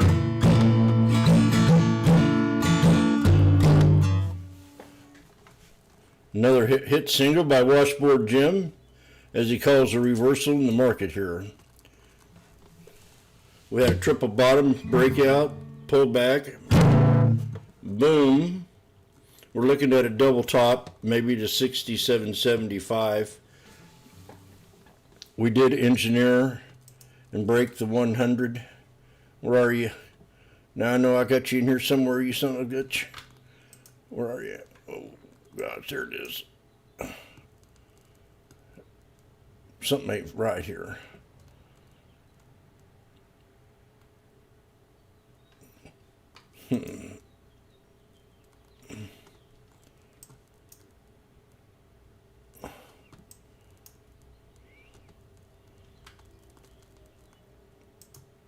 Everybody's going excited here at the sports arena.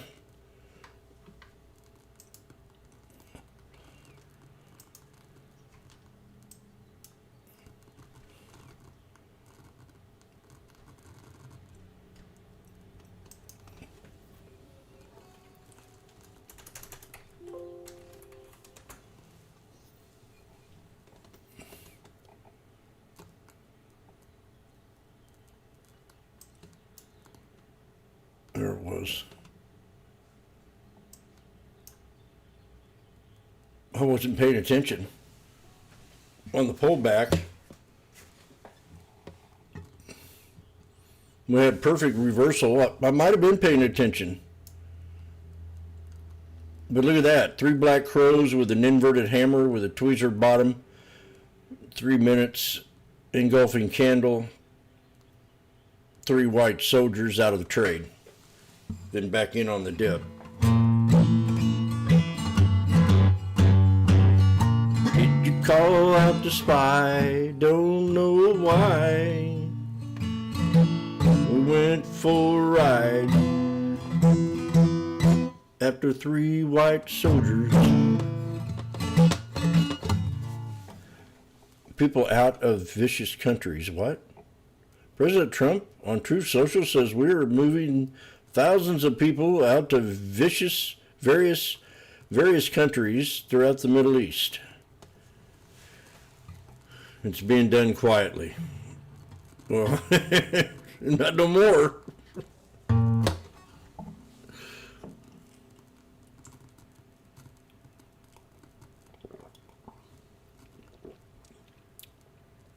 I was asked about the gas prices. Now I remember I was a young kid, but I remember the Jimmy Carter gas crisis because I just got a car.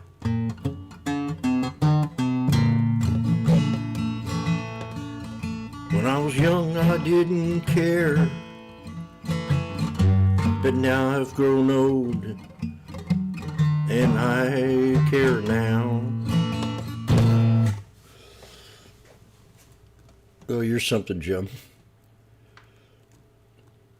Well, I don't think it would be like it was back then, because we're drilling. A lot of people are drilling, but it will affect.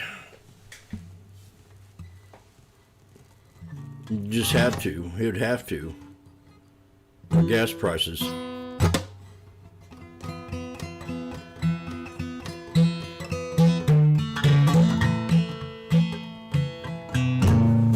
So I don't know.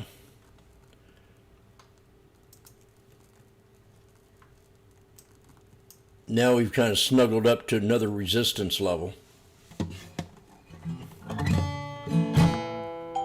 There it is, right there.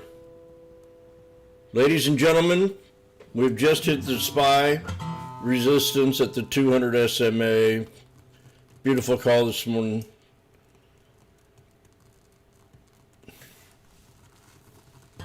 But that's it. SPY just hit resistance. I'm gonna go tell the white woman, see what she says. White woman, would you call me?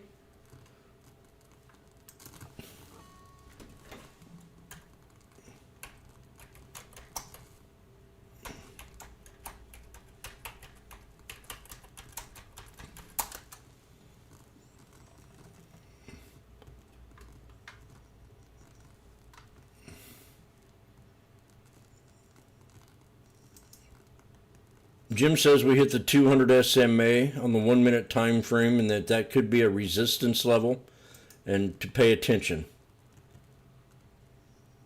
Uh-oh. Something just happened. That shouldn't happen. We just broke resistance. I'm free at last. Free at last. Free at last. Free at last. I broke the 200 SMA, free at last, oh yeah. New high, new high. Okay, now I got to think about how I can play this. I'm no longer in it. These are two, what? These are at 229. And this is 675s. I was in them at 120.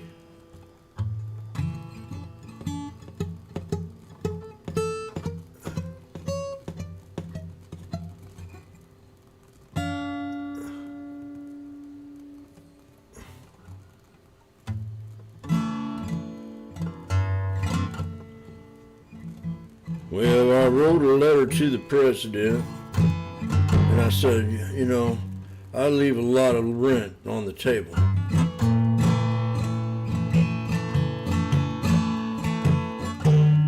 I'm finding myself getting out of these trades, but I'm willing and able. Should there be a tax on that unrealized gains or a write-off?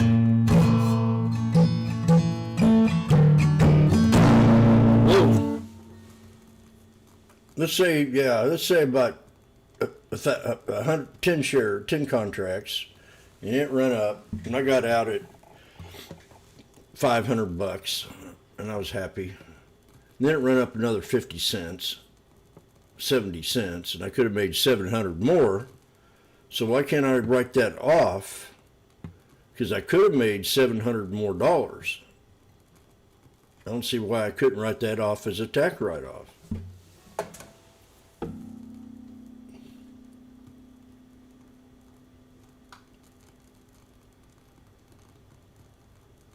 We're going to see if we have any cleavage today. We have some cleavage. It's not going to be too visible, but right between the cleavage there is, looks to me like some kind of pennant. Could be a diamond, or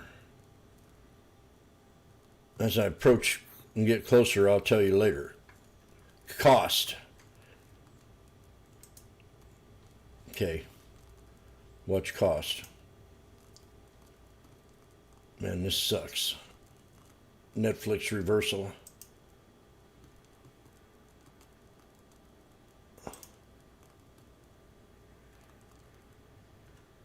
That's reversal on Netflix.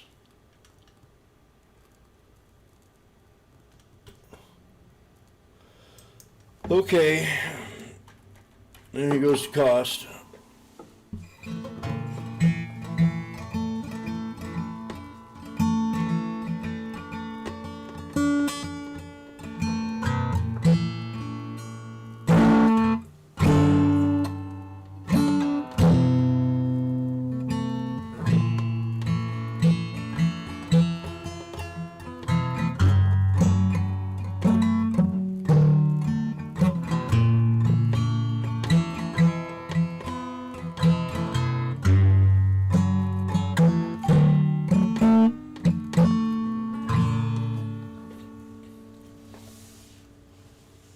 was watching to get back in this trade, and he had a chance right there and didn't.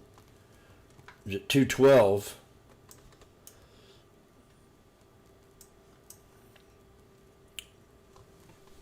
Just came back and barely touched the 200 EMA.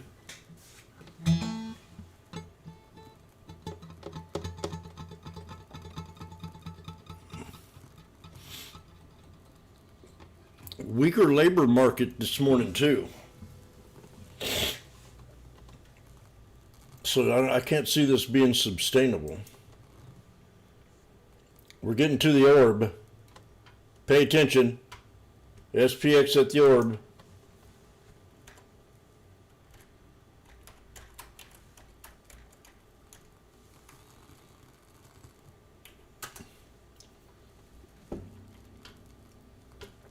Okay, we're getting right there at the orb. Washboardjim, what do you think? I think I should buy a put because there's not been no resolve. You know what I'm saying? There's been no resolve.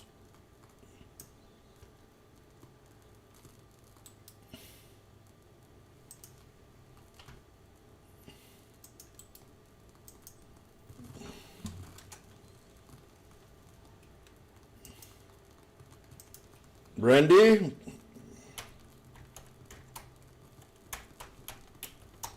Orb.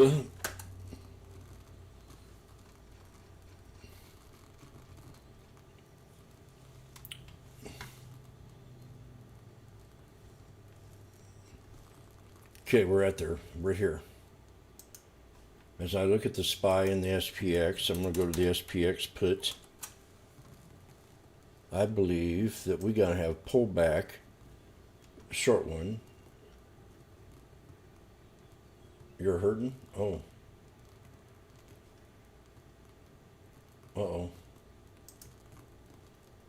So we got to look at the 6,700 put or the 6720. 6720.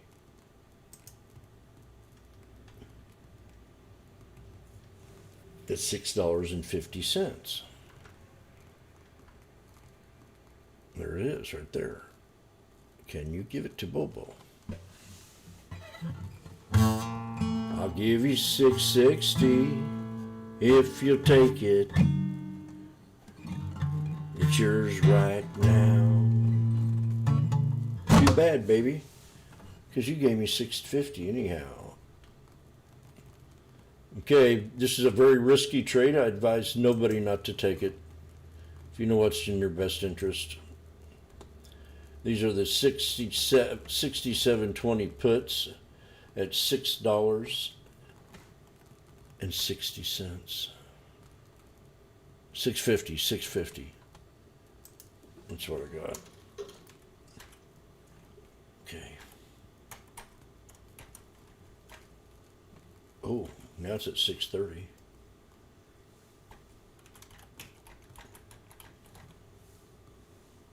We got a little wall there.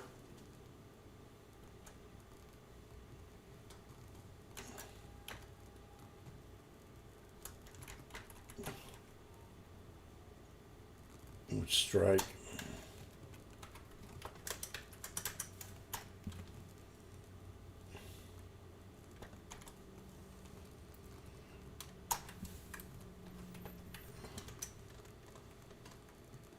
Okay. Now Jim knows he's got some risk in this trade, but I could get lucky, and in fact I heard that song this morning. I got lucky. Very risky trade.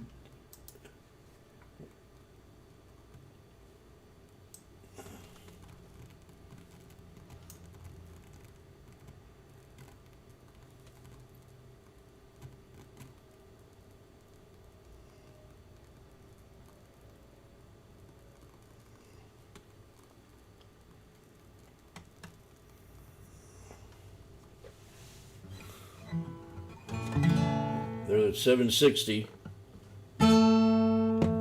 You could sell it right now. Could sell it right now. Could sell it right now.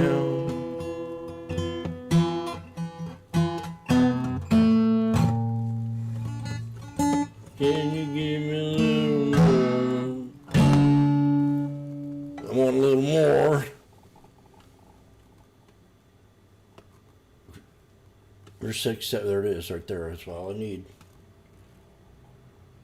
780. Oh, 810. There we go. I'll sing all day with a bottle of gin. 3 Black Crows. Time to sell.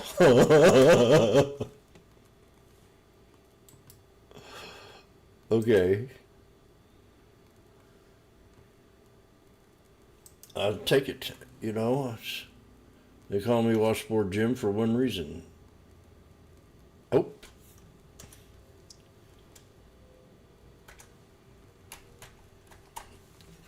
Out at $8.30. Oh, there's $8.40. Watch this thing fly now. Magnificent when you're going to get that grade pen out, man. Whoa! And I took the 550 one off the table. No, I didn't. It was a different trade. Well, I gotta put out of the way. You watch this thing. It'll dip on down. Watch it again, dip down. I did this the other day and could have made $6,000 on that trade. All I had to do was hold, and I would have had it made.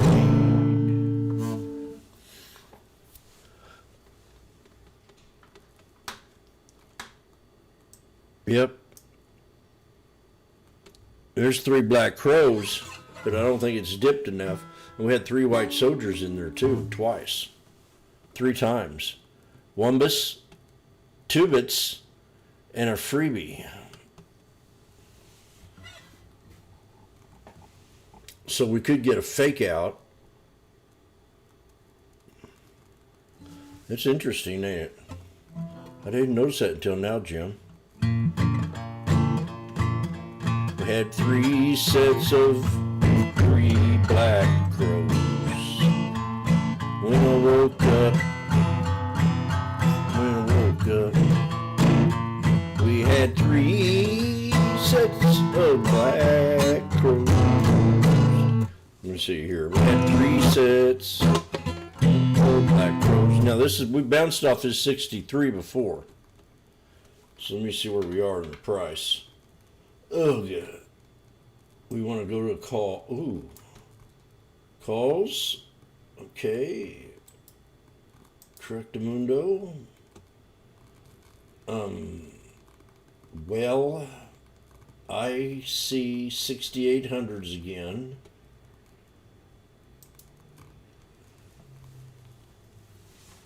And I kind of missed it.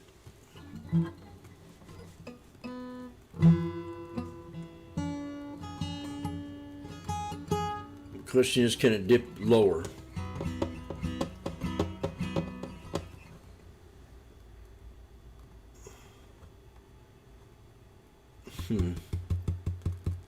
Yeah, I'm gonna wait.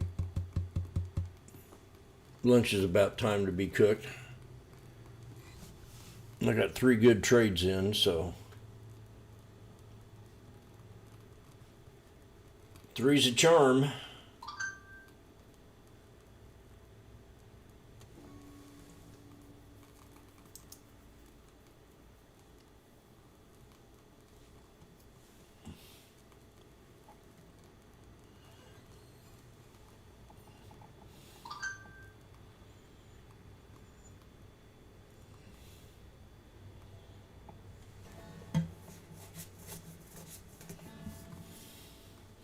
They're asking George a question.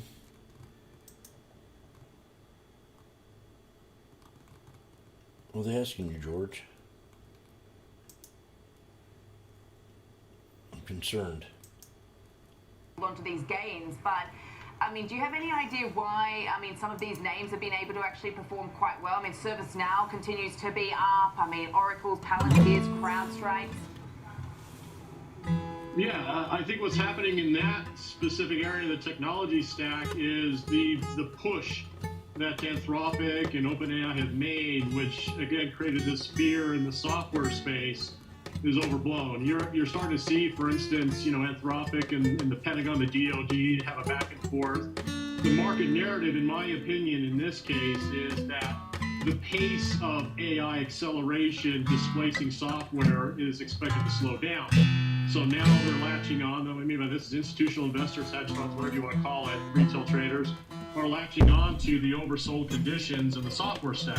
Microsoft itself, valuation discount to its historical averages, technically oversold. ServiceNow, another value name, into it. TurboTax, Quicken, it's tax season. That's bounced off nicely off the lows, up about 30% off the lows just this last week. So there's a value harvest going on in the software stack based on I suggest, sort of an overextended, overblown narrative of AI displacing all application software and enterprise software. And again, CrowdStrike, Palo Alto, in the cybersecurity space, those are also software names. So that's what's going on there. Yeah. But overall, again, there's still some structural weakness going on in the major semiconductor names. Intel is not trading well this week, NVIDIA, and so forth. Okay, and as we mentioned, looking at that 6770 marker on the S&P 500 today. George, really appreciate it. I'll speak to you later on in the day. Let's check in on the price action overseas as well. Asian markets were mostly higher overnight, looking past the weakness on Wall Street amid higher oil prices and a stronger greenback. India's Nifty 50 dipped after the Trump administration gave the country a limited 30-day waiver to buy sanctioned Russian oil to help global energy flows after the disruption in the Strait of Hormuz. It came after President Trump said India had agreed to stop buying Russian oil in exchange for lower tariffs. Hong Kong markets outperforming the region thanks to a recovery rally for Chinese tech giants JD.com, jumping 9% despite its mixed earnings this week. Alibaba putting on 3.5% ahead of its report card expected in the coming weeks. Watching shares in SoftBank this morning after reports the company is seeking a loan of up to $40 billion to help finance its investment in OpenAI. That would mark its biggest dollar-denominated loan. JP Morgan is said to be one of the 4 lenders underwriting the facility, and it underscores Masayoshi Son's ambitions to play a major role in AI. Those ADRs are tracking lower by 1%. Also keeping an eye on shares in Danish shipping giant Maersk after it temporarily suspended 2 services connecting the Middle East to Asia and Europe as a precautionary measure. A sign of just how the conflict is disrupting global supply chains right now. All right, we're going to stick with oil and energy markets. It's time for Inside Out coming up, and we will take a closer look at the recent volatility in these markets and bring you an example trade when Morning Trade Live returns.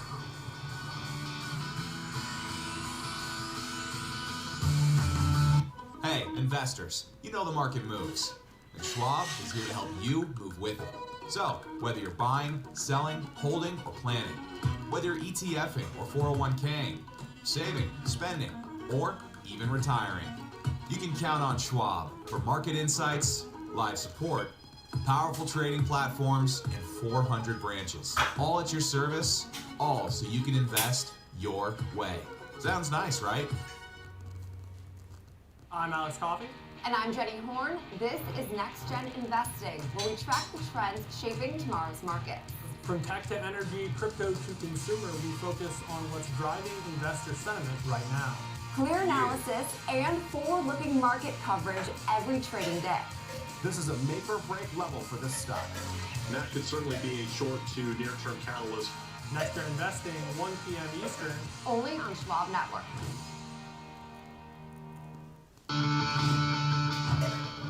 We're back on Morning Trade Live. There are plenty of things moving stocks lower today. A subpart on farm payrolls print, retail sales that move lower month over month. But a lot of today's trade is centered on what's happening in crude oil. We cleared the $89 level for the first time in 2 years today, and here is where we're currently trading right now. We are around that level. Look at that vertical line you can see there off the back of obviously what we've got this week. So let's talk about this, go inside out on the energy sector and how crude prices are impacting some of these stocks. Joining us now is Neil Dingman, who's the research analyst for energy over at William Blair. Neil, thanks so much for your time. Look, I mean, the outperformance for some of these energy stocks, has been very obvious. The XLE, its strongest start, I believe, since the 90s. Just give us a sense of how different this is to previous energy shocks we've seen. I mean, if we take a look at sort of most recently 2022, but also throughout the course of history. Yes, nice to see you this morning. It's not terribly different. What we're noticing on these stocks, like if you look at most of mine, most of these stocks are tracking more what the 12-month strip was doing, which again, your chart showed exactly what the spot. I looked today and you have the spot market, as you said, at $89. Yet if you go out 12 months and you look at it, you're at $67, so almost $22 lower for a 12-month strip. And so as a result, if I look at some of my EMPs, they're only up much like the strip, the 12-month strip, they're up about 4 to 5% in the last 5 days. Whereas if you look at an ETF like the USO that tracks more what the spot market is doing, I just noticed the USO is now up 28% in the last 5 days. So again, what's going to be very, I think, telling is if a lot of you mentioned earlier, if the Strait of Hormuz stays down, if some of the other big facilities start to go down, and we see the backward end of the strip start to move up, then I think we even get a much more pronounced upward movement of most of these oil and gas stocks. But even before what we got this week with Epic Fury, I mean, we were talking about a commodity bull market, largely on, of course, some of the AI demand and basically the growth picture. I mean, the economy has been holding up pretty well. So where have been the biggest opportunities in this energy sector? I think, dude, your point has been well taken, because even prior to this, most of the group was already up 20-25% year to date prior to this week. So again, as I mentioned, I look at two of our favorites, a Devon or Diamondback. They're up about 5% this week, but they're both up about 25% for the year. So again, we think the best upside is going to be number one on the oil side. I think especially for some of these big Permian players, we mentioned Diamondback and Devon. We think two of the best lowest cost operators. Obviously, Devon, the setup is going to be interesting because of their merger with Coterra, which is going to go final in the next couple quarters, or next quarter, I should say. And then Diamondback, the lowest cost operator, they also have the subsidiary, their mineral company. So again, I think they're very, very well positioned. And then, again, I think a gas name like an EQT has a fantastic setup, again, connected to the AI power demand. But given what's going on now, we're still focusing more on these oily stocks. Okay, what sort of risks or counter trends, though, are you keeping an eye on for energy? It's definitely going to be prices. I mean, again, if the demand, again, we don't worry about supply terribly much because we do think that the amount of domestic supply is rather limited. So it is going to be a demand picture. And if demand starts, because prior to the conflict, it was suggested that maybe demand would only be up 1 or 2% here in the States. More drama? That's what we're going to be looking at much more closely because, again, there's a fine line and a big difference between, let's call it $70 oil and $60 oil. And as I mentioned, a big difference right now is, I can't say it enough, the spot market, you pointed out, is at $89. You have that on your screen, but the 12 months is at 67. Definitely at a good spot here. We'll continue to be watching that 12 month very, very closely. All right, we've got to wrap it up there, Neil, but thanks so much for your insight today. I don't want to look. Have a great weekend. No doubt 67.20s. Neil Dingman there, who's the research analyst for energy at William Blair. Appreciate it. Let's trade the US ETF. 52-week high today, Tom. Just an example. Here we go again. This one this morning, given, of course, these gains we're seeing right now. Yeah. I wrote a song today about getting inputs and wanting to see if I can get a new tax write-off for keeping realized gains that I could have made in the market that weren't quite realized yet.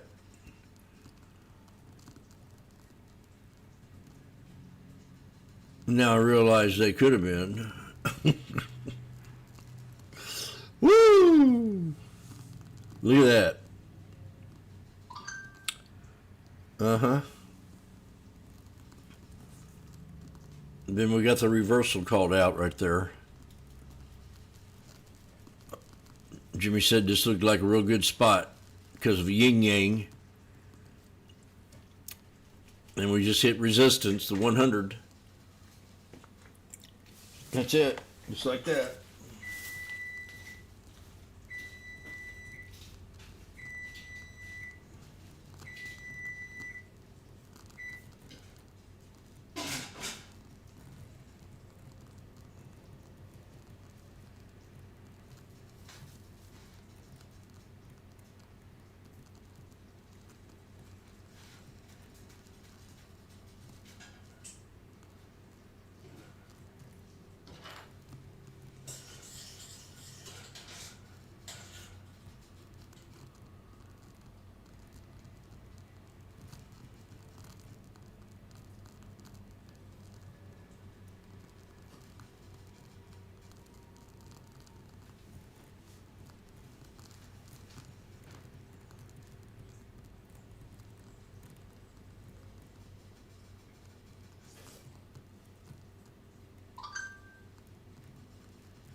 Way to go.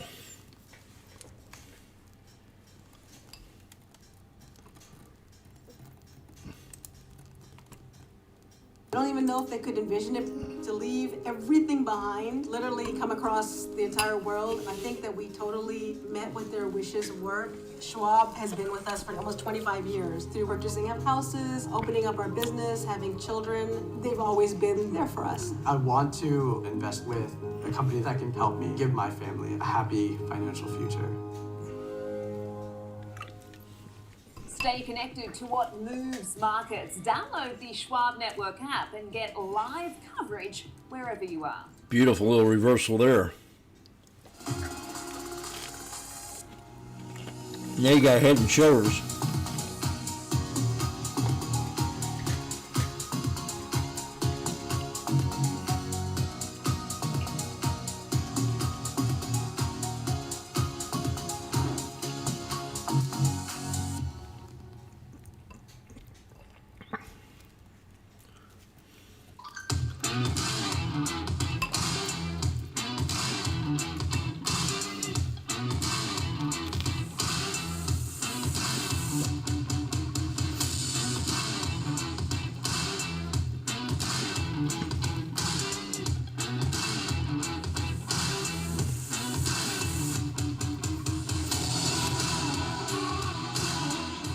Good morning. We're 90 minutes into the trading day. Welcome to Trading 360. I'm Marley Caden, coming to you live from our Chicago headquarters. Here's what we have coming up for you today in our show. We're going to react to the jobs report we got, which showed a loss of 92,000 jobs in the month of February. How are you going to react? We'll break down the rally in crude as well, which has hit the highest level since October of 2023.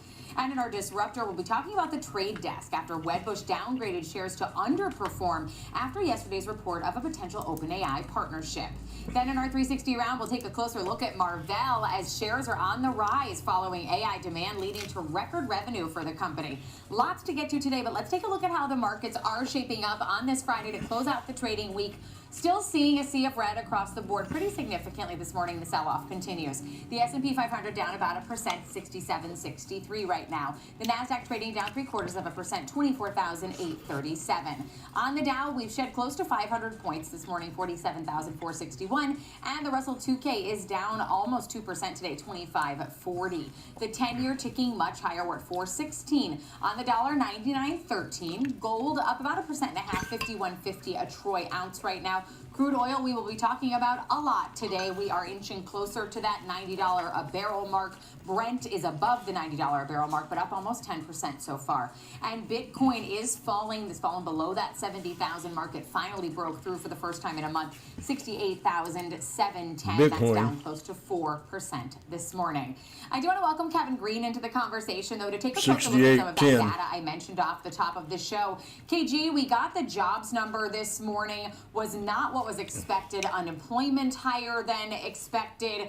We also need to talk oil, but first let's talk about the jobs data and how much of the reaction we're seeing, how much of this downward move overall is tied to that number. Yeah, Kevin. I think you could say a little bit of this downward move in the equity market is the result of the jobs report. Obviously, it was a very big shocker. We lost 92,000 jobs, or that's what's being reported in February.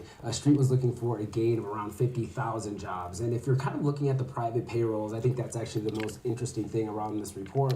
We saw a job loss of around 86,000. Street was looking for gains of 65,000. And we also did see the unemployment rate inch up to 4.4%. That's higher than what we saw for last month at 4.3%. And actually, if you look under the internals, healthcare jobs, we actually saw a loss of 28,000 healthcare jobs. Now, this is because of a strike that was occurring during the time of this data set. But it's something to kind of keep your eye out on because healthcare as well as education have been really the big primary drivers over the last year when it comes to job growth. Information technology, we saw around 11,000 jobs being lost there, and then the federal government seeing around 10,000 jobs being lost. So at the end of the day, it was not that great of a report, but we also have to mention that in January, we actually saw a report that was a lot better than the street's expectation.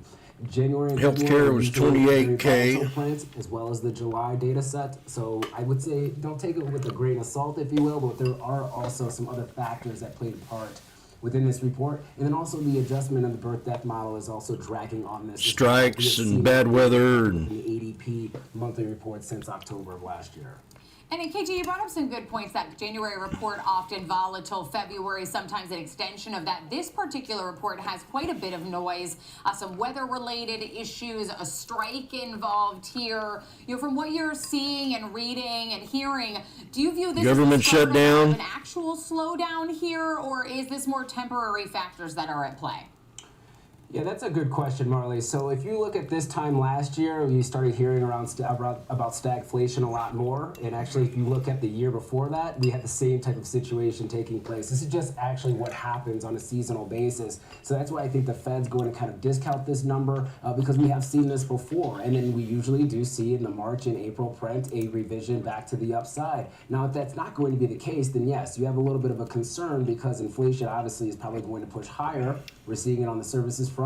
Now we're going to see it on the energy front, which will then translate into goods. And if we do still see a little bit of a decline when it comes to the jobs being added or even having job losses, then stagflationary fears will kind of creep back into the market. But this is kind of the narrative that we saw last year as well as the year before. That's why I'm not saying brushing it off, but also knowing that we've seen this type of playbook before and let the data play out. We're not going to get really close until around that June or July Fed meeting where we may have a possibility of a rate cut. They usually will look at the 3-month moving average in order to kind of gauge that labor market. So you're looking at maybe that March print being the real firm jobs report that the Fed really does care about.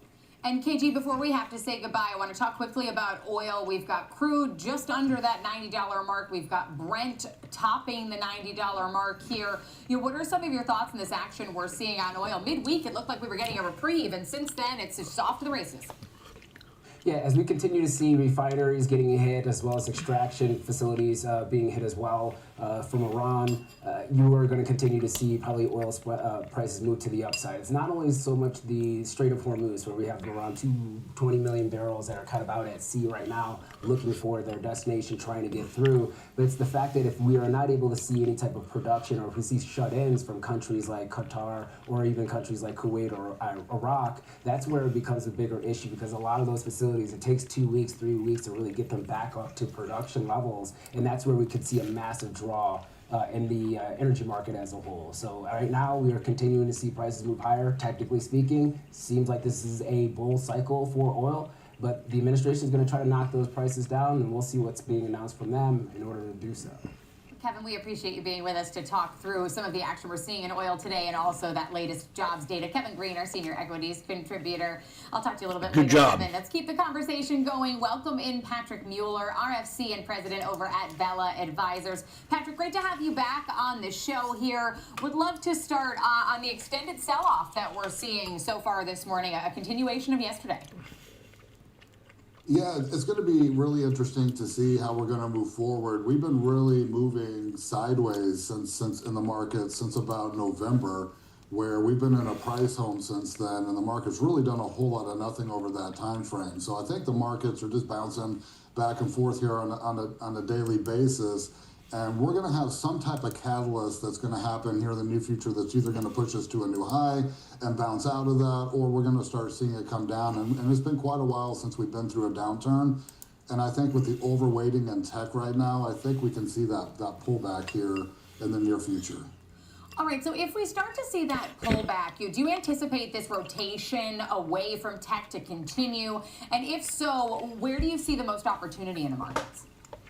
I see the most opportunity in different sectors, all the reshoring that's going on and bringing jobs back to the country and manufacturing in the country. So I think that is going to be in the next few years a big pull. Energy is another one with all the data centers and infrastructure that needs to get put in place with all of the AI that's existing right now. And I like a lot of fixed income plays and using a lot of structured notes right now to take some of that risk off the table and get a better yield.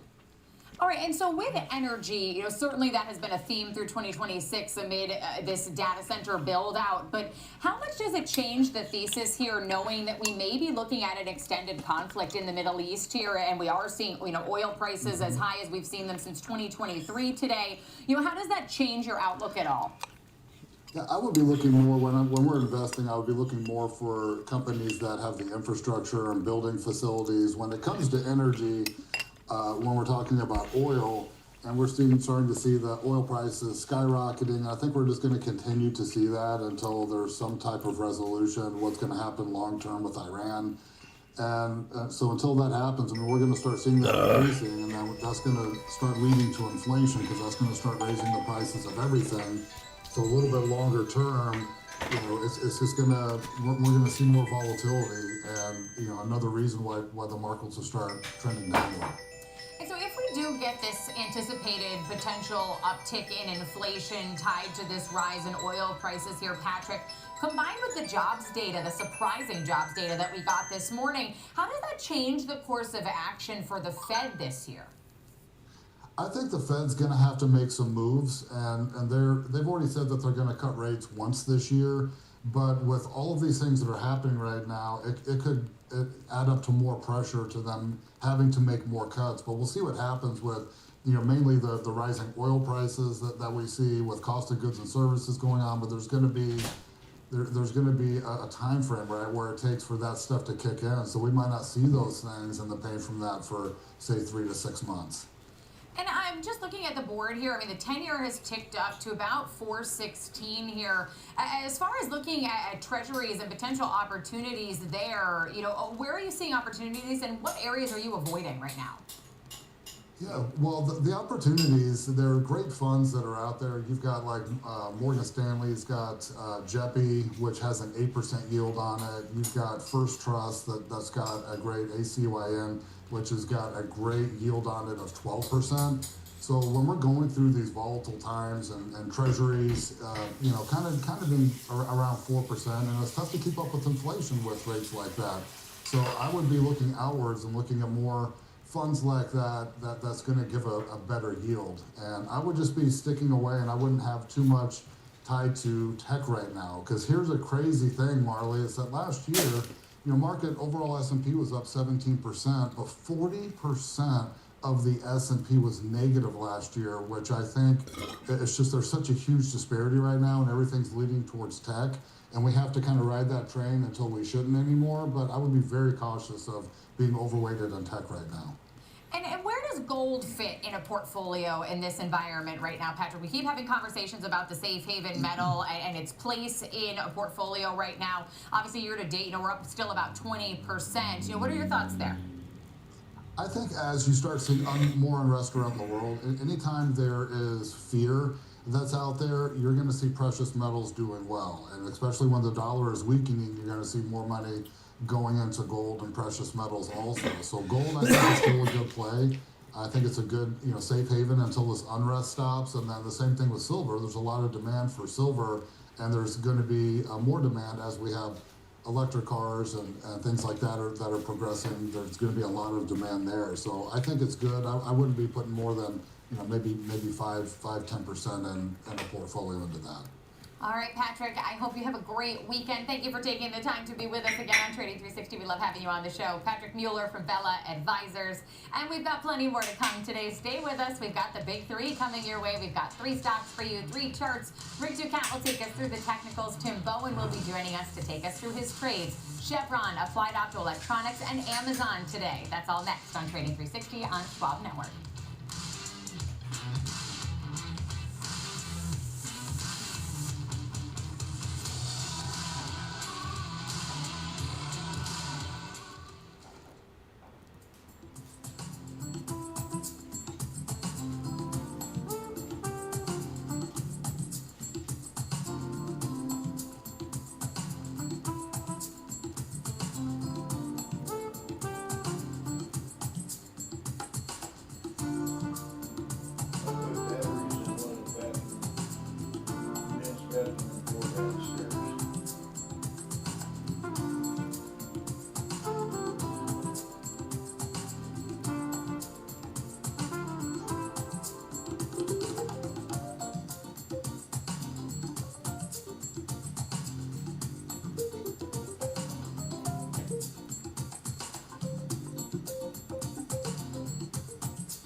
From the most iconic trading floor in the world, this is Opening Bell with Nicole Petalides, live on the floor of the New York Stock Exchange, the countdown, the setups, the stories that make markets move.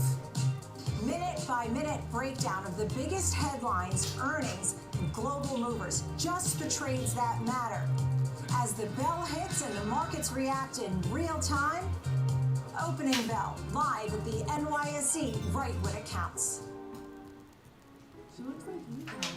Aw, she's got your smile. Carl. Yep, your #1 broker's here to welcome your new little dependent. Actually, we invest with Schwab now. They have everything we need all in one place. I can set up her college fund. I've been learning about trading strategies. Schwab helps me generate retirement income. All this Schwab is everything you need is making me cranky. Does somebody need a nap? Schwab! Invest your way with Schwab. Welcome back to Trading 360. I'm Marley Caden. It's time for the big three. We've got 3 stocks for you today, 3 charts. Rick Ducat will take us through the charts, here to take us through the trades. Tim Bowen, Chief Technical Trainer at StocksToTrade.com. Tim, always great to have you with us on a Friday. We are looking at another sell-off on this Friday, though. We've got oil quickly approaching crude at $90 a barrel. We're at highs we haven't seen in 2.5 years. You know, what's a big picture thought on the action we've seen this week? Well, actually, I watched the previous segment with Patrick and really agree with him in a lot of perspectives. I will add one piece in that, a lot of what we do on the big three is we talk about technicals. And, you look going back to October, November, that exact same period he referenced. I mean, we've just been in this kind of 6,700 to 6,900 range on the S&P. And to me, it's pretty bullish when you consider the fact that it's just, I can't remember the last time we had good news market related. It just seems like every day you wake up and it's like, where's the bad news? Where's the bad news? Where's the bad news? And every time that happens, the S&P pulls back to about that 6,700 level, which we're at right now, holds and then lifts above. So what makes me excited about that from a technical perspective is at some point, we got to start getting a little bit of positive news flow. It's spring, love is in the air, and once that news flow turns a little bit, I think we're just set up for a big run into the summer. Now, exactly, brother. That being said, right now, basically the S&P looks like it's got one leg in the grave and another one on a banana peel. But if we could just get a little bit of positive news, I think we're set up for an amazing rest of the year. All right, just got to get off that banana peel before we slip here. But your first play, likely tied to some of the we're watching unfold in the Middle East right now. We've got Chevron as pick one for the big three today. You take us through your thesis here, Tim. Marley, we are setting up here. Look at that big inverted hand. Look at that candle right there. We're bounced off the 63, or is that the 200? Yeah. So we're at a pivot point area. Let's check out the slash ES. We're below. We're not at a support level. We're below support. We have a situation on aisle 9.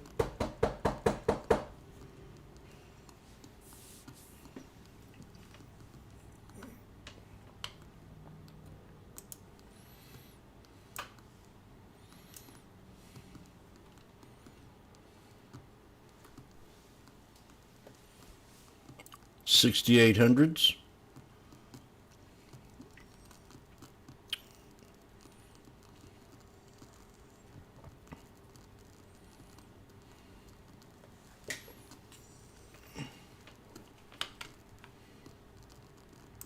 The upside. For now, though, we're on pace for a marginally lower close. Our recent relative low comes in at 184. Another notable low here at 179. We also have this low point that we saw when our gap up formed here. That comes in around 171. So if we were to look at our moving averages, we can see that for now there doesn't really seem to be a lot of strong signs that the trend is being interrupted here. Price remains above our relevant moving averages that we follow. For now, it seemed like our low point was around our 5-day weekly EMA in dark blue. A breakdown through our channel type shape could lead us to test our teal 21-day EMA, our monthly EMA, right around 184, so just a bit below that. Now, there is one sign of a potential trend slowdown here, and that is some bearish divergence on the RSI. The RSI also is no longer in the overbought area, which is typically a sign of strength. So what we're seeing is the pace of the gain starting to slow down somewhat. Not necessarily a guarantee that price is going to go down,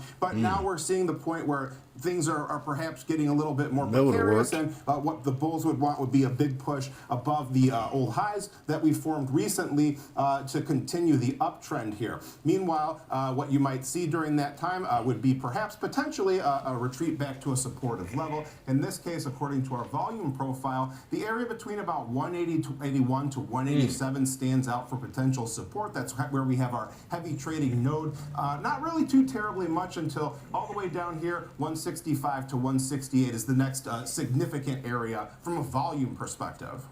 All right, and right now with Chevron surprisingly trading a little bit lower today, despite this massive move we're seeing up in oil.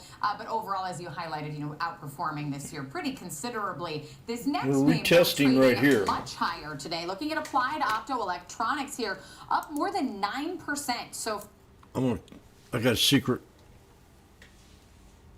I think I'm going to jump in. These are the 6800s. 520, my friend. They were sitting at 510, and it wouldn't let me in. So I nudged to 520. That's all I wanted for my bounty. Right now we're bearish. These are the 6800s at $5.20. And it might be a little expensive. If it doesn't hold, no, God, that happened fast. I didn't get to speak. I was going to say, get ready to sell it for a double bottom here, but okay, well,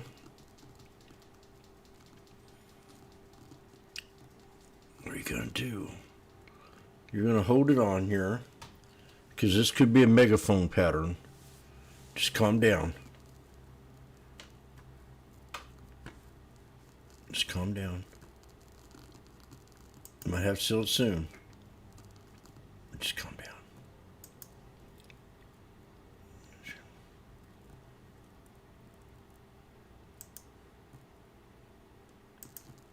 It's got to hold. It's got to hold that. Hold that support. The crowd's going wild here at the sports arena.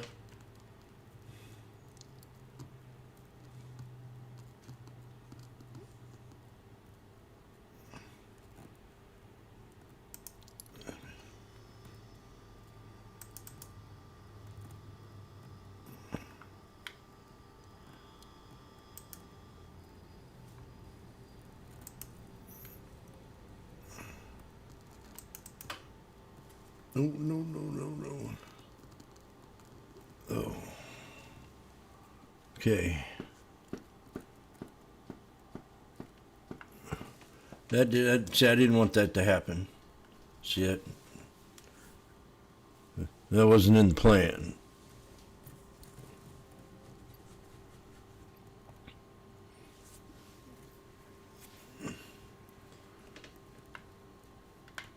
Oh.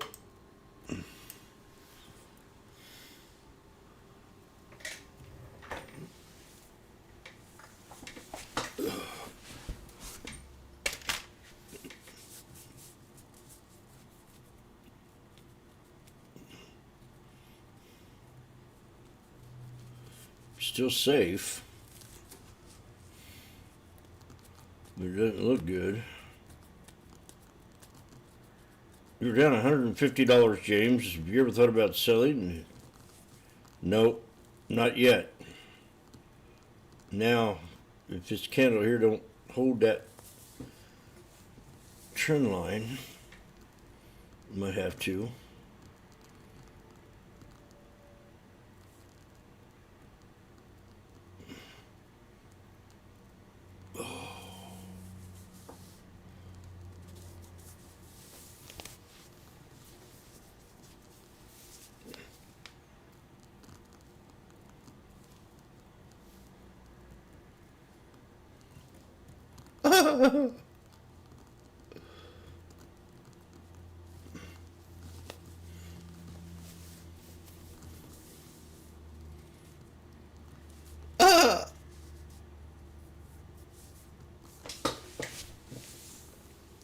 Why'd you do that?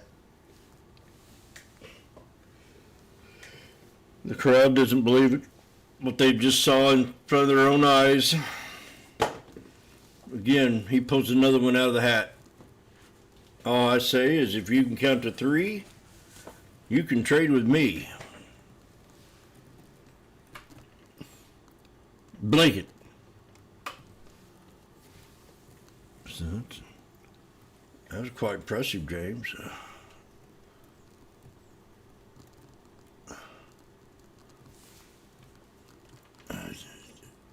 Yes. You can do it.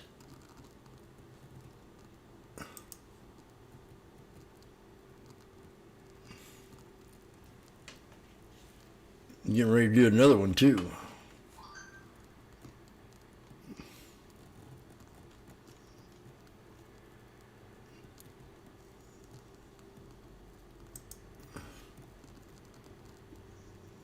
Come on. I think it's best if we just go ahead and kind of move on from here and not pull back, if you know what I mean. And we've been friends for a long time, and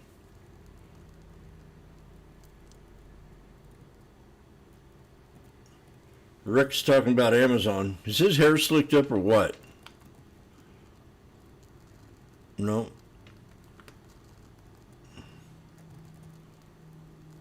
What's going on, Rick? I'm waiting for this thing to break out, brother.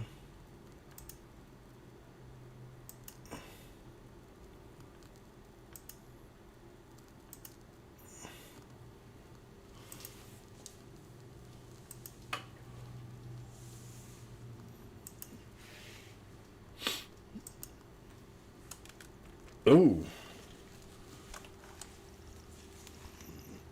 I had a little issue here on my computer. Somebody spilled some gravy. Damn. This could be an issue.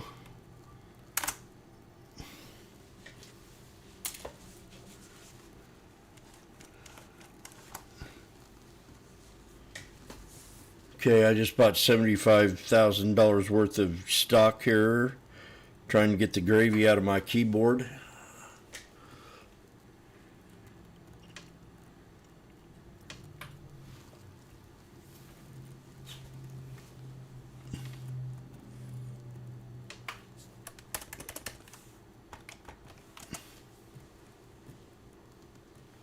Baba.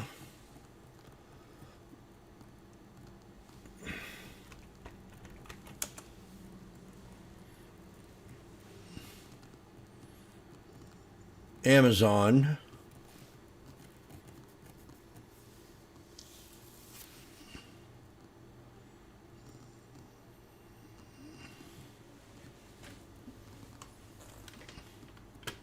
Now it's recession fears. I thought about this oil thing.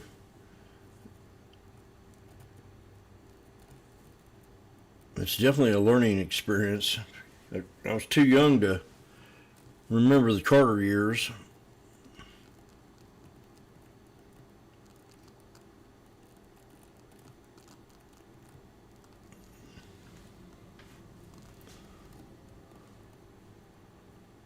Okay, Jim's getting ready to belch again.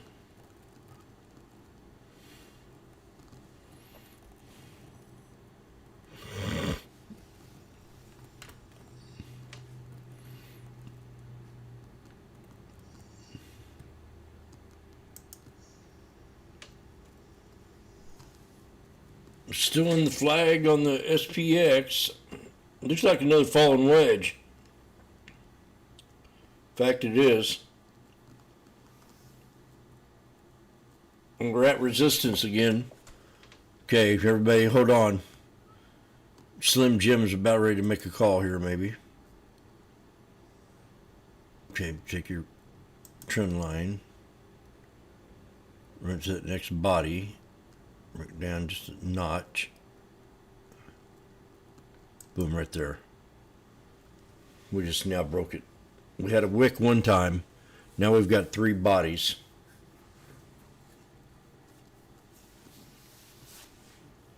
That's called a falling wedge.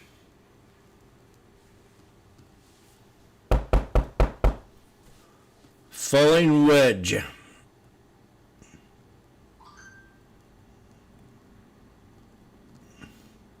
Now we're squeezing. So we're going to find out if this thing wants to do anything. It's, like she said, man, market's been open for 2 hours now. We still could get another good play out of this. She kind of stuck her head out of the wedge. Think of it as a crab, or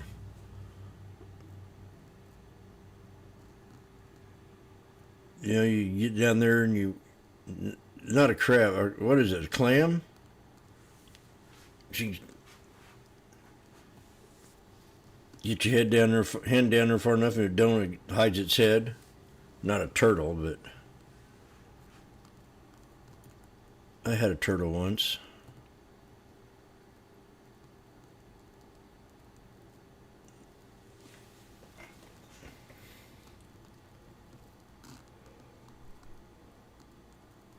Okay, we pulled back here inside of the wedge. We didn't get it clear out. That means we needed one body of a candle outside of that wedge, and we didn't get it.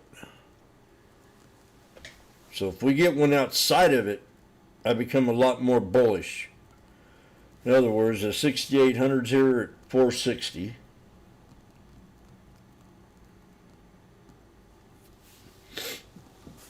We're going to find out, man.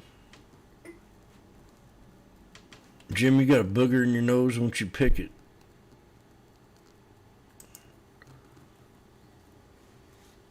Got a fallen wedge.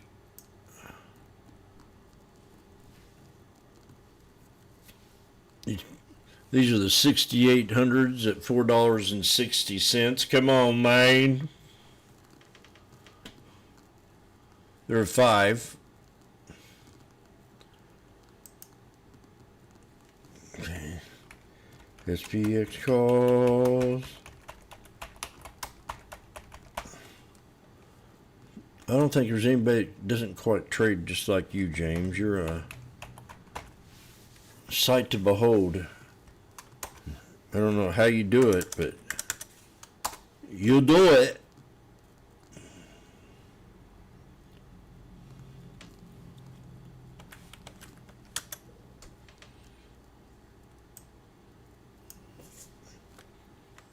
Oh, 560.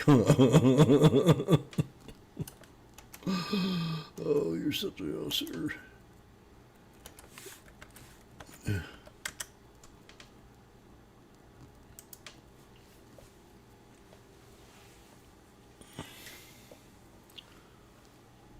Uh-oh, back to 460.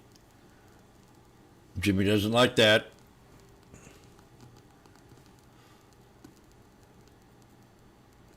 How dare you? We have a misunderstanding over here on aisle 7. We have a misunderstanding on aisle 7. We've got the 6,800 calls at $4.60. Right now they're at $4.80. We've got one candle outside of the box, outside of the wedge, and you could almost say 2. Oh, no. No, God, no. No. No.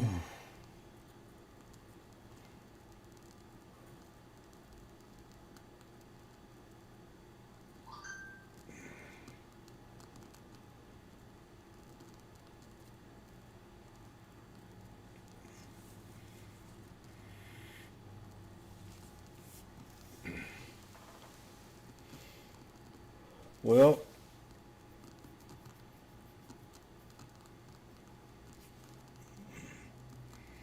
we broke support.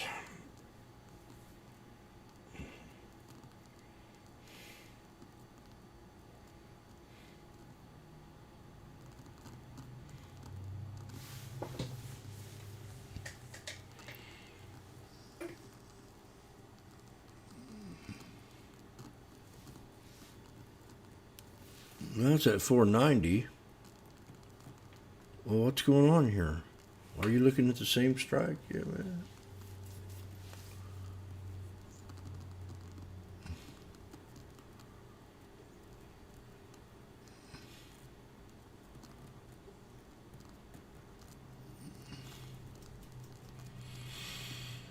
Okay. If I don't get a breakout soon, I'm going to sell this sucker for lunch.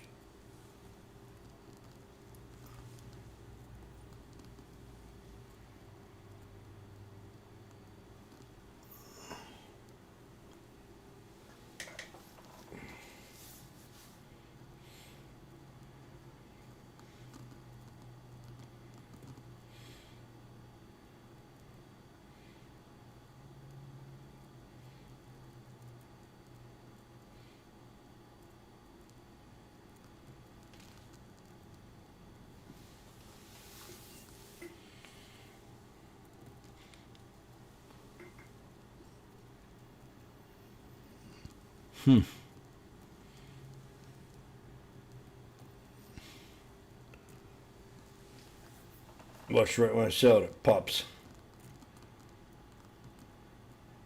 It's kind of giving me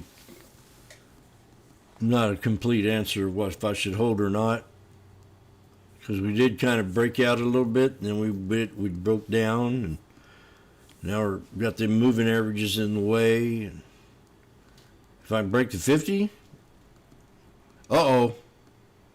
ladies and gentlemen, welcome to Mars. We're at a double top using the wicks. We're at I think it's time to abort. Time to abort. Time to abort. $6.10. From Washboardjim. I gave him a whole plenty of time to abort the trade. And again, he does it again. Oh, yeah.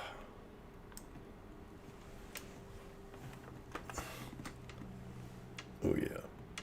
Oh, yeah.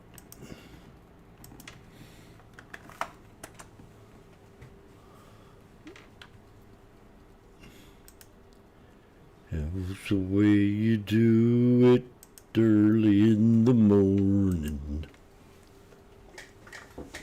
That's the way you do it. Get the job done. We got 3 white soldiers out of the wedge. That's really strong. I didn't think about it that way. You know, because if I thought about it like that, we could probably hit the 200 again and break the orb. Don't look at the price, Jim. Don't look. Oh God, we're only at 590.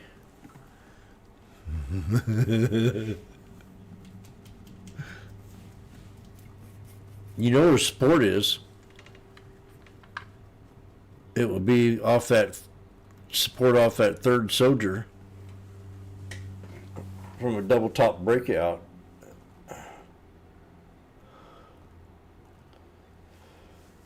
Oh man.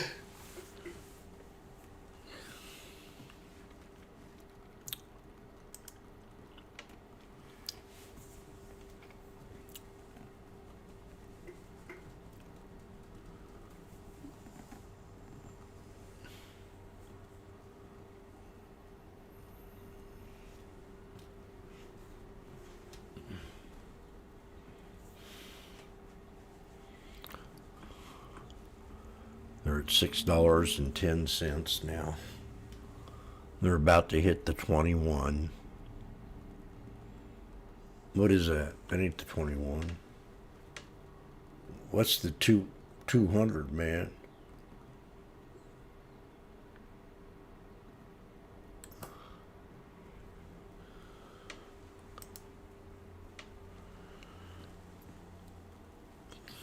200 EMA. Marley, I love you.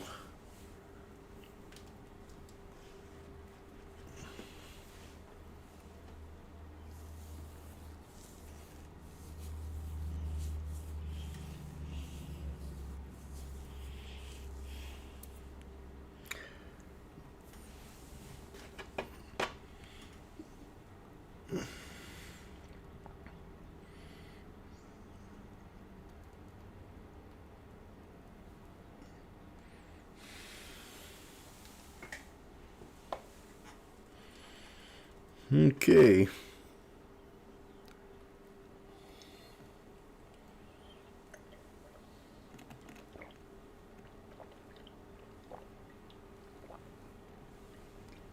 I'm going to try that cider again because I didn't get to drink it all the way when it was warm. Ruined everything.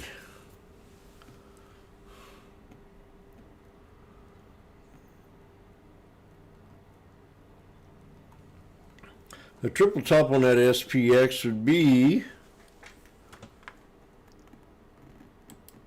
the 200 EMA on the 1 minute time frame would be a triple top also. So you have two resistance levels if it goes ahead and breaks out there. Let's see if it's going to hold the wall. I'll be right back.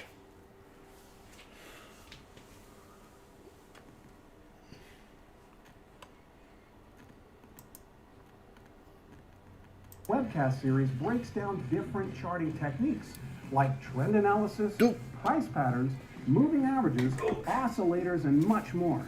Best of all, you can ask questions directly to an education coach. It's interactive learning at its finest. Tune in live or on demand. Head over to schwab.com/coaching and start learning today.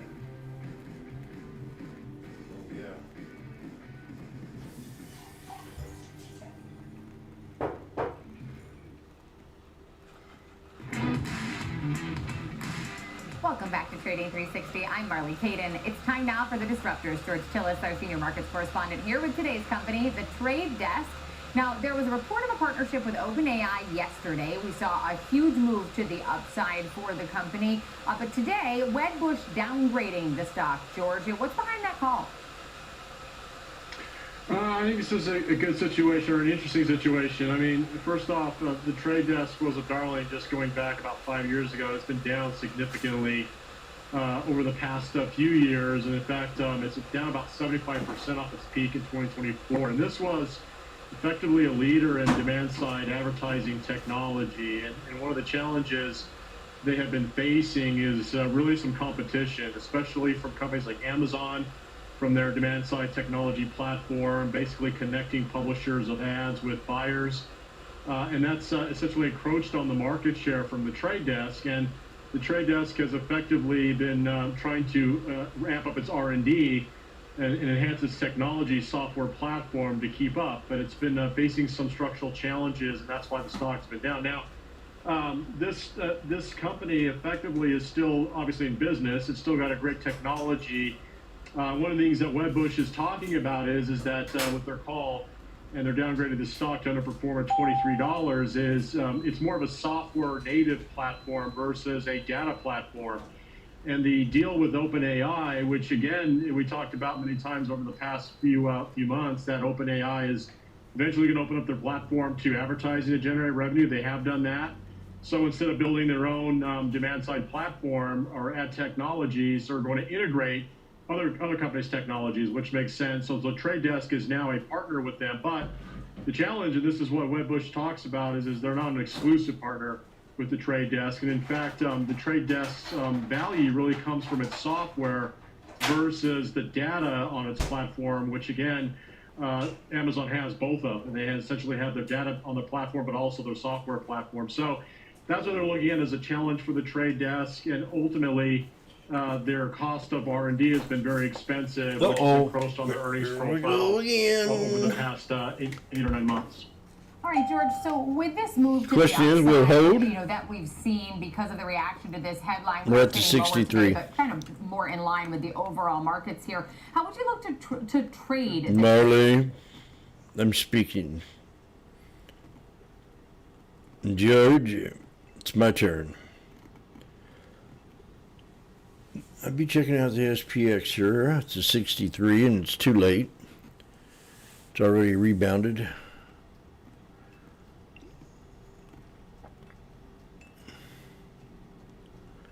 Still no trust.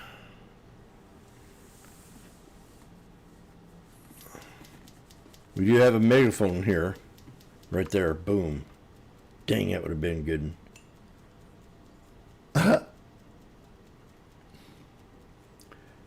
580. No, more than that. Ooh, well, okay.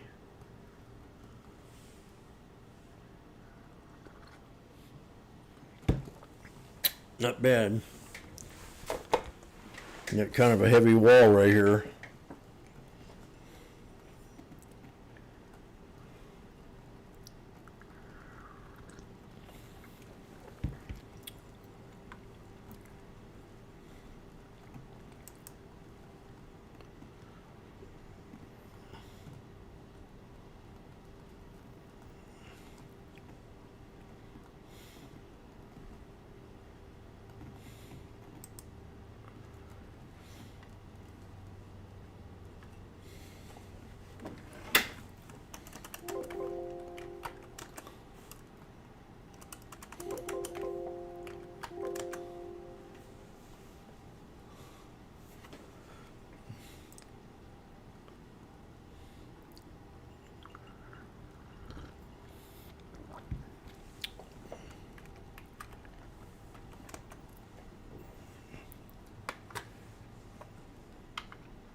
Woo!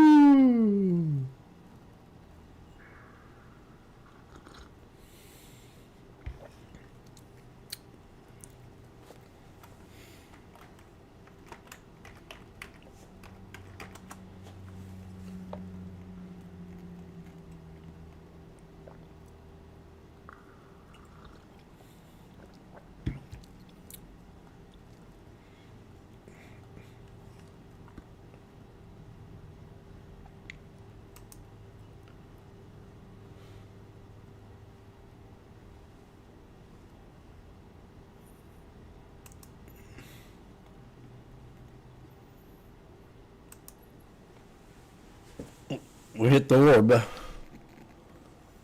We definitely hit the orb on this SPX. On the 1 minute yay. The 200, the 1 minute yay.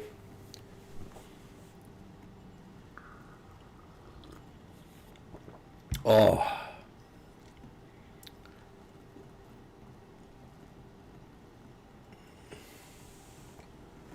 Cider's good for you.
Right to resistance. Well, it's now 1050. Oh, man.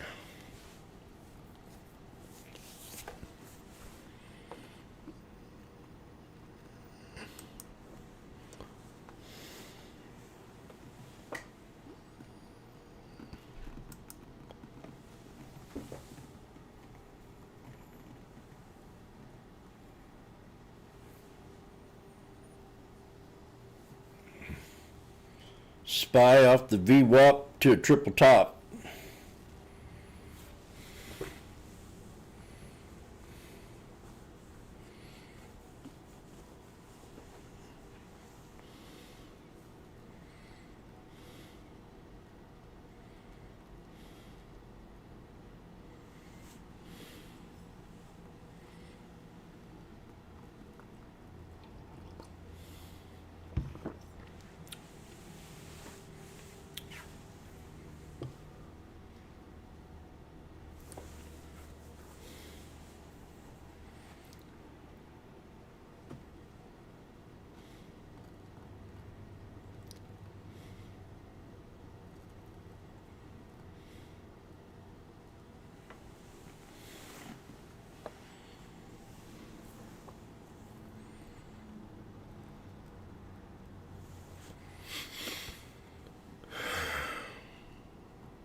Okay.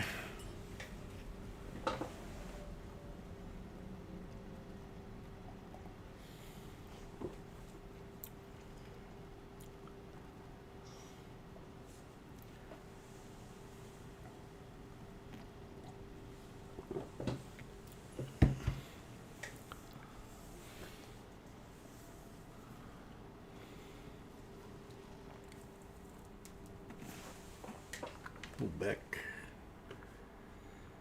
What you gonna do?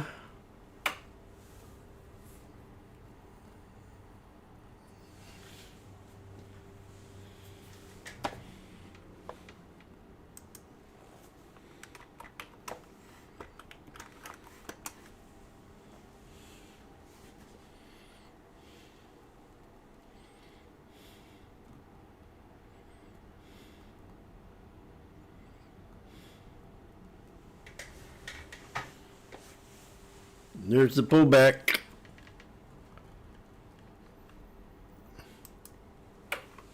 $4.40. We're all looking at it. I'm kind of stunned. Jim says let's have some fun. We pulled back and hit the 200 EMA. I ain't got nothing else to say. 440, I'm in to win. That ain't nothing wrong with that, brother Jim. Let's do it.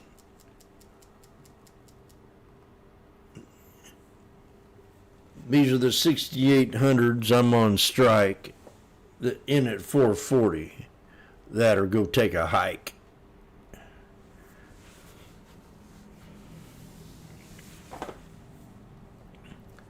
It still can drop a little bit more.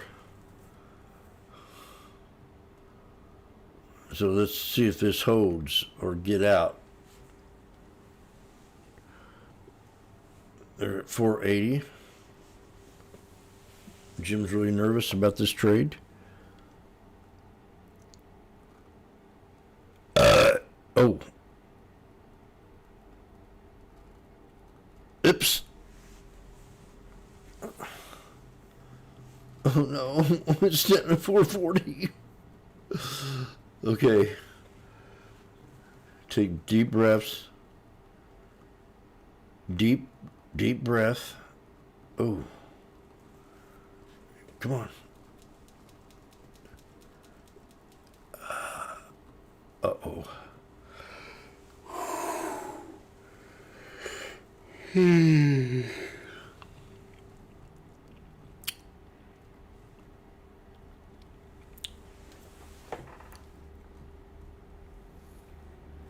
Not good.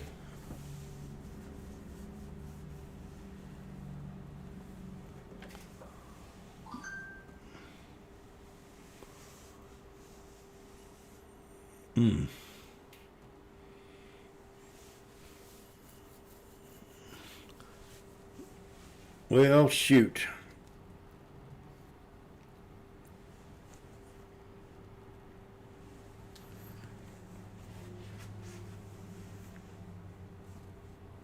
At 490, 510. Like sell them and have a win.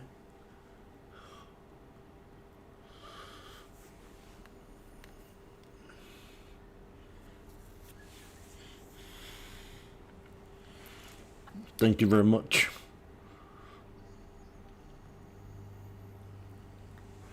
$5.20, brother.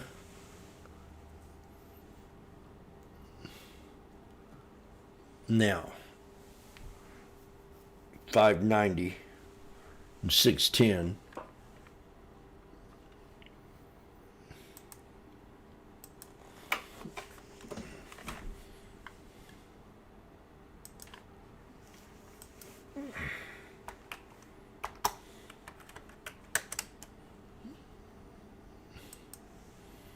That's how you do it.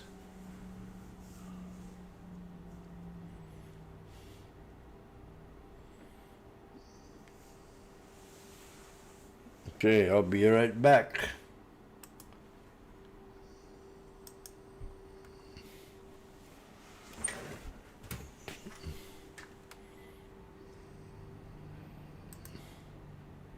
Accuracy and precision. I think one of the most important things is you're making a play in a risk-defined way here going into earnings. Risk-defined way. Further downside area to watch. Smart insights, actionable data, veteran traders, and trusted financial journalists. Streaming live and on demand. Schwab Network, streaming 24/7, any screen, anywhere, free. SchwabNetwork.com.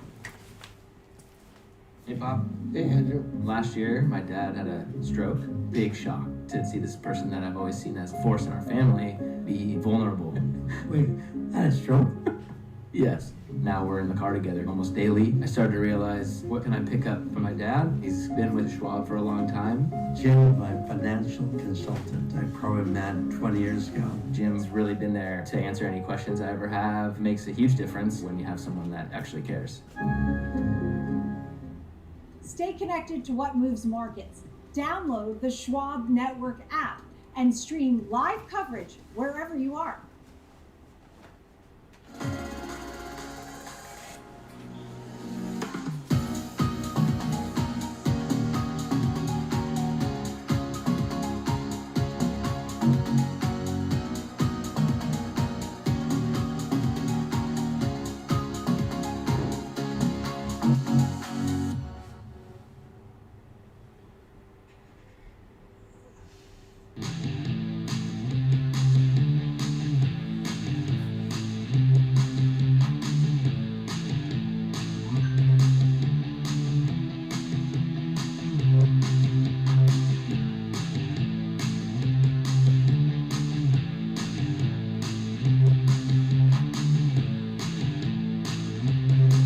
Welcome to Fast market here on Schwab Network. I'm Diane King Hall. Coming up on noon Eastern here at the New York Stock Exchange, and headlines and headwinds hitting Wall Street as investors fret about a worse than expected jobs report along with conflict in the Middle East. Let's get right into it with a check of your scorecard as we hit the lunch hour on Wall Street.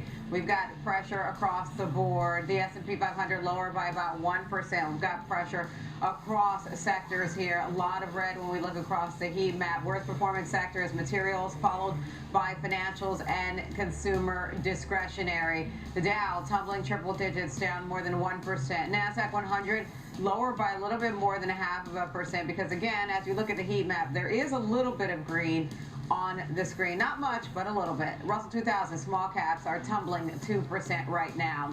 Here is, there you go, there's some pockets of green there. Look at that one with Broadcom there, and a little bit in the software sector. Here's the roadmap for today's show. We'll look at example option strategies for Amazon. Plus, the team from Lightfolio will be along with new data on Apple. And Delta Airlines is also on our radar today. And a week of turbulence for the airlines amid those rising crude oil prices. Now that we've got the roadmap for today's trading action, it's time to bring in my co-hosts. You've got Tom White in our Chicago studio, and Joe Mazzola, head trading and derivatives strategist Charles Schwab, joining us once again today. Kevin Hinks has the day off. You got markets getting hit, whipsawed by geopolitical headwinds. Investors increasingly wrestling with inflation fears amid those rising oil prices. Tom, what's your take when you look broad strokes? Yeah, you know, we talked about this all week, is the impact of crude oil and some of these other asset classes on equities at this point, and that's causing the headwinds at this point. I mean, you look at the data that we had today, that jobs report, worse than expected, minus 92,000. The revisions in December and January also bringing those numbers down. So there's a little bit of a conflict going between maybe the dual mandate from the Fed at this point, where we're probably going to see, you know, at least a near-term or short-term spike in inflationary pressures due to crude oil being above $90 a barrel. And now you've got a weakening jobs market. And we've heard the layoffs, whether it's Oracle, whether it's some of the other companies that have been laying off people, 40% out of block getting cut. So this is going to be, you know, a juggling act, I think, for the Fed moving forward, because you've got these two things that are moving against each other at this point. But yeah, it's all going to be a headline risk at this point. If you take a look at the moves in the equity market, I'm actually pretty surprised that we're not down even more with this spike in crude oil, the impact that it's going to have on the corporate side, on the consumer side. You know, we've got the VIX at levels that we haven't seen for a few months, up at the 26 level. But I'm really kind of surprised. You can see crude oil there, the parabolic move. I'm really surprised that we're not seeing even more pain for the S&P 500 and some of the other major indices. The Dow just this week's only down about 3%. The S&P 500 off about 1.7% this week. It's been volatile, but NASDAQ's only down 0.4% this week. So, yeah, I'm just, you know, it's a head scratcher, but maybe that's what the optimism that the equity market has right now, that, hey, we're going to get through this and it's going to be quicker than maybe we think. Maybe it's going to be less than a month. Maybe it's going to be, you know, less than 2 months, because markets are always looking forward to, well, we're going to get through this spike in commodity prices at this point, and it's going to get better for equities. And that's what I wonder, if that's what some of the thinking is that it may be shorter term. But you can't ignore the pressure that we're seeing across the board, across sectors within the S&P 500. Originally, the energy sector was in the green, but that's come under pressure at my last check as well. When you look across sectors and the price action, Joe, what's your thought? I mean, I couldn't agree with Tom more in that the reaction by the markets is fairly muted, kind of given some of the headlines. I mean, you know, basically a dismal jobs report with revisions to the January number that initially, you know, had exceeded expectations, and so you cut that down, and now you've got strategists talking about potential for $150 oil, and Trump saying he's not going to tap into the reserves, and so there's a lot of things that are kind of working against this market, but yet we're down 1%, or I guess less than 1% now. So, you know, is Tom correct in that there's optimism that this might be finished a little bit earlier than expected? I don't know, but I do think that the rotations underneath the surface that we had talked about for 3 months, right, where we were moving away from technology, communication services, and heavy moves into metals and mining and industrials. Those are starting to kind of unravel a little bit, and you're seeing almost I don't know if you call it a flight to quality back to some of the Mag 7 names, but you are seeing that, and you're seeing that outperformance as they're holding up. And the reason I think that the market's not down more than 1% is because you are seeing some strength in some of those bigger market cap names. Not necessarily that they're pushing higher, but they're holding levels, and I think that's important. And I mean, to be honest with you, Diane, that's probably to be honest, holding levels, right? Like we haven't settled below 6,800. We're pushing that today. We haven't broken below the December lows, or haven't settled below the December lows. And no flag. And we tested them again today. But as of right now, we're still holding. You have to wonder how many times can you knock on that door before somebody opens it, and at that point we kind of break through this range. But like I said, if you were to give me the script this morning and tell me that jobs data was going to come in the way that it did, retail sales are basically kind of in line. You're going to get oil pushing $90 a barrel, and talk of $150 and all of this, and then no relief from the strategic reserve, and at the same time we're down less than 1%. I would have thought probably be double that. So interesting in kind of how the markets are kind of holding firm relatively, right? All of the noise in the background.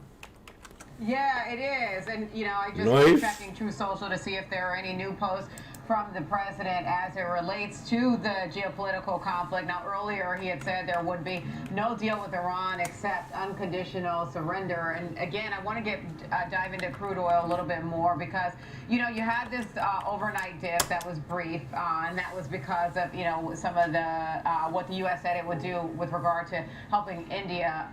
And now, in terms of how the market is viewing the Strait of Hormuz, it's, virtually closed. You've got crude oil, as you mentioned, above $90 a barrel, which this morning I was looking at crude and I say it's quickly approaching 90. I actually didn't think it would happen, but it's here.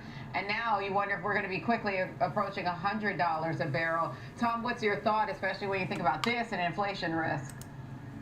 Yeah, I think, there's probably maybe a bunch of short covering in crude oil also that's exacerbating this move. But then you've got, you get the Qatari energy minister coming out and saying, hey, we could see $150 a barrel at this point. So putting that the scare behind this trade and this parabolic move that we've seen in crude oil at this point. But when you have a complete stoppage in a body of water that gets 20% of the exports through it on a daily basis, that's going to throw that market into uncertainty and volatility. And that's what's coming to a head at this point. And it seems like the path of least resistance is, it's almost like crude oil wants to hit above $100 a barrel, even though maybe fundamentally the move right now doesn't warrant that right now. Now we're insulated here, I think, in the United States, probably better than most at this point, just because of the production that we have. We produce more than everybody, right? Yep. Not only on the crude oil side, but on the LNG side also. So the energy markets maybe aren't as rattled as they are overseas. You look at the European markets, they have to import almost everything. And they've seen spikes in fuel prices over there. We're here. So maybe it's going to have more of a negative impact. Triple bottom. And the amount of money that's on the sidelines. We always talk about this, that, markets are looking forward. People are looking for, pullbacks in the equity market so they can start getting in. I don't think that buy the tip mentality is gone, but a couple more days of pain like this, that might change the narrative a little bit. But you are seeing pockets of positivity here. You've seen some moves back into Microsoft over the last several days. Amazon, which we're going to talk about, it's actually positive this week. Boeing reversed from losses, and some of those software names that had been beaten up actually are outperforming this week. So there are still pockets where investors are going, but this overhang of crude oil and the conflict in the Middle East, I don't see it getting, getting rid of it anytime soon, but maybe over the weekend, they start allowing some flows to go through the Strait of Hormuz, and that would be a definite benefit, and that would be sending crude oil prices sharply lower if that does potentially happen. Oh boy. Joe, I want to go back to what you mentioned about the job market. It really didn't help things today when we saw that the economy, that the report was worse than expected. The economy lost 92,000 jobs last month.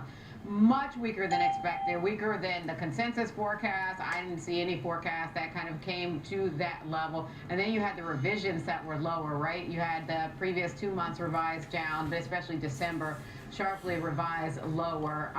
Joe, first of all, one, did it surprise you? And, what's your take about how the market is? It's obviously a negative, but from here, where do you think the market is perceiving where things go? Sure, it shocked me. And I think if you look across the board, I think the low expectation was maybe for a drop of 9,000 or 10,000 jobs from the Bloomberg analysts. So yeah, this was a number that just kind of blew everybody away in terms of how poorly it came across.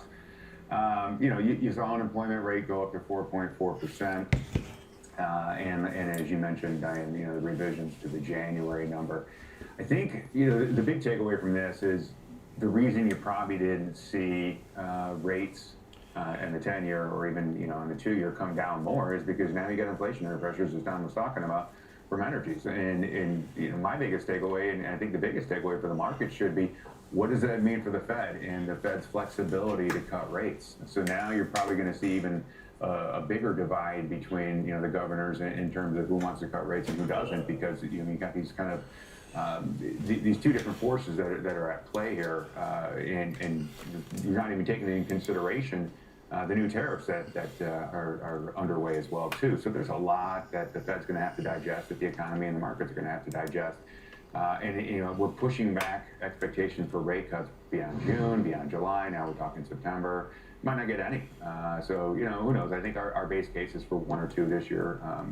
And I don't think that that's changed yet, but that could change based upon how long this conflict goes on and what that does to energy and overall inflationary prices. All right, let's talk about some of the green that we saw on the heat map. Marvell, those shares rallying more than 20% after it delivered a strong earnings beat. It was fueled by AI demand. The company reporting quarterly revenue of $2.2 billion. Tom, what's your thought on when you look across Marvell? Finally got kickstarted because this has been one of those names in the AI space that a lot of people have, said it's going to be one of the big winners. It's going to be like AVGO and like NVIDIA in this space, and it hasn't really kickstarted. But it was a positive forecast from the company. They continue to, rely on their partnerships moving forward. This was a good report. It's just like the AVGO report. So this impact or negative impact that hit a lot of names within the tech space. They're playing with you.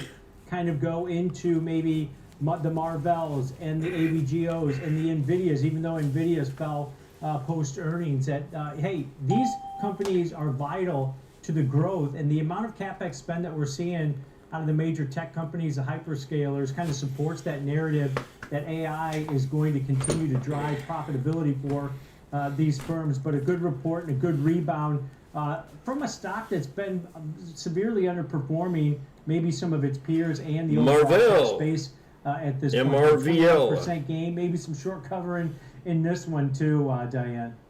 Yeah, maybe indeed, and certainly the win that it needed given the stock performance before today this year. Joe, what's your thought when you look across Marvell? A couple things really stuck out to me. Data center revenue growth, 1.65 billion, up 21% year over year. So that was just beat estimates of what 1.64. But going forward, I think this is where the stock is getting rewarded and investors are getting rewarded. Q1 revenue guidance, 2.52 billion.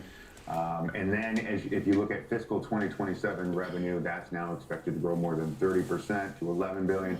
Take it out for data center revenue, and I think that this is probably where analysts were kind of keying in on. They project data center revenue, Marvell projects data center revenue to grow close to 50% year over year throughout 2028. So they don't see it slowing down, and I think investors today are rewarding them for that. Okay, yeah, definitely a big reward here for Marvell. Those shares rallying more than 21% right now. Big gain there amid a sea of red on Wall Street. We have got bull versus bear coming up. The guys will get their example trays put together for Amazon. That stock had been under pressure. Let's take a look and see if that's still under some pressure today. In an up week for this stock, we will have more fast market after this break. Let's hope so.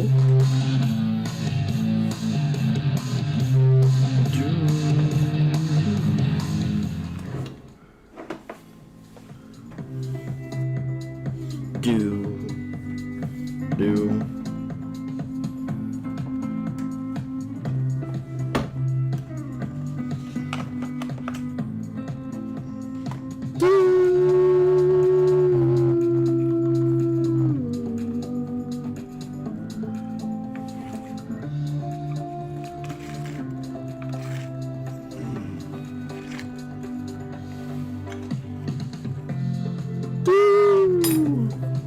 Uh-oh, 200.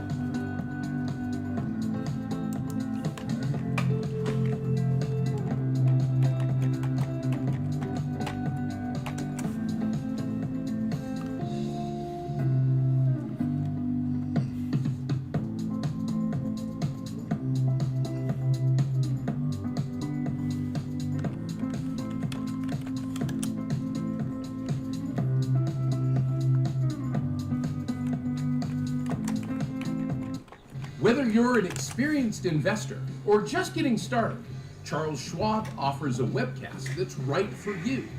Are you an active trader? Our active trading webcasts are designed to help you develop a deeper understanding of technical analysis, options, Shut up. futures, and more. Did you see I'm talking? We're going to look at today's.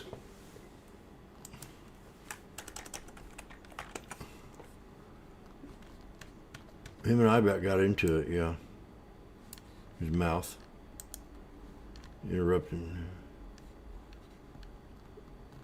So we've got 6790s.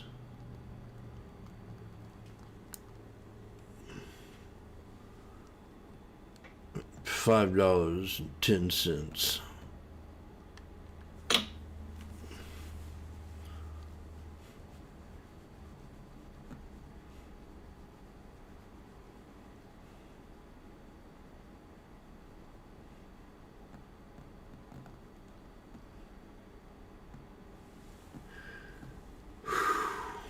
Let's go. 6790s at $5.10.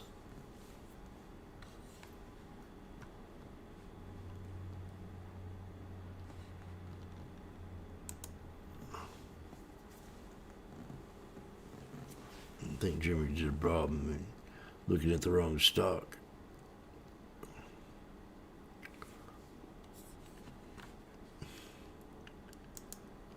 He did it though.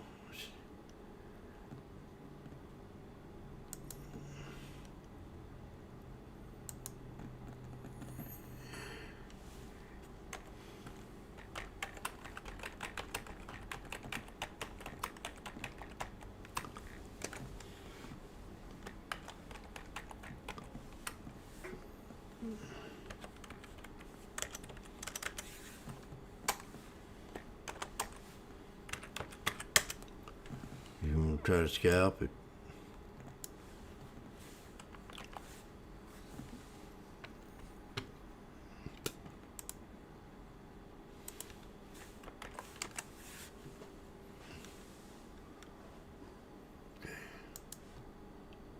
Run, dude.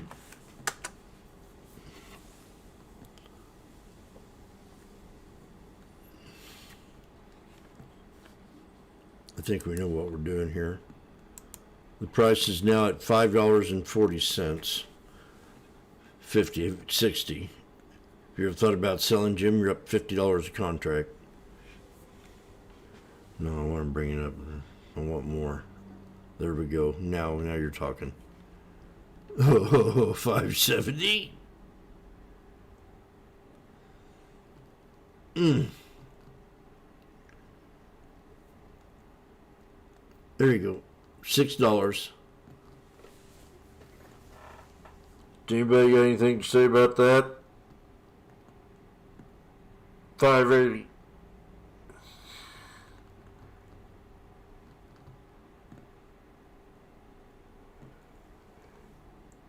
Puff goes a magic dragon, living by the sea.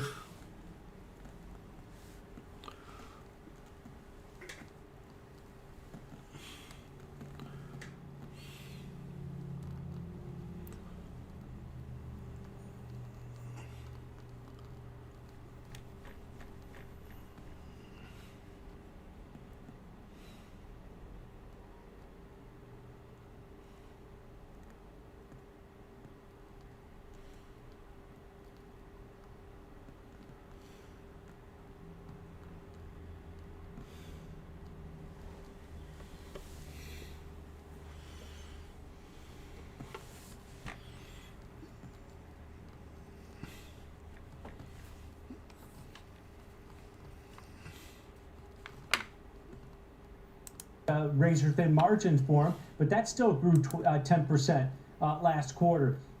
Third-party sellers services increased 11%. Advertising revenue increased 23% year over year last quarter. Subscription revenues grew 14%. So a lot of positives going on for Amazon where they can kind of push and pull these levers. If one segment of their business isn't doing well, they can push and pull. Now, the overhang is going to be CapEx, as Joe mentioned, the amount that they're spending on this AI infrastructure build-out. But they've got all these levers to kind of pull to help finance the build-out of their AI infrastructure. And they're trying to create their own chips, right? So they don't have to rely on some of these chip makers like NVIDIA and AMD and others also. So a lot of positives going on with this stock. Maybe people and investors using this as kind of a safety play in a lot of uncertainty in the overall equity market this week. Okay, all right, let's get into the trade examples for both of you all. Joe, let's start out with yours. What's your approach? Ooh! I just want to say I'm not sure Tommy sounded for his little technical death cross. And yeah, I mean, that's... I'm just sitting here waiting for a miracle to happen. $5.10 is scalping the lotto of the 67.90s. And I'm about ready to snooze off, and I hear, Jim, something tapped me on the back of the shoulder. Says, Jim, engulfing candle to the 200 EMA, get out of the trade at $7.10.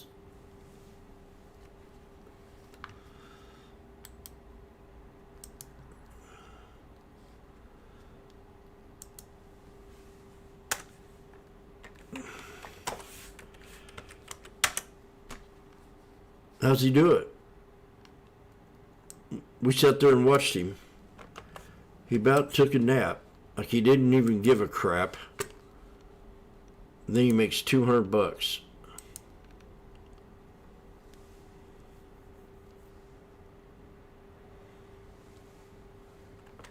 Uh-oh. Uh-oh.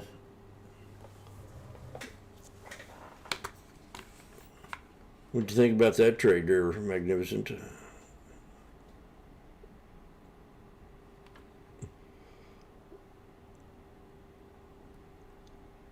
Been waiting for SC Doe. Ain't that the third floor down here, downtown at the hospital?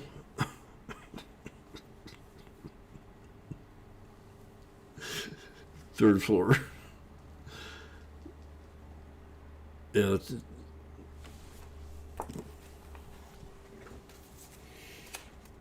Randy don't know what I'm talking about.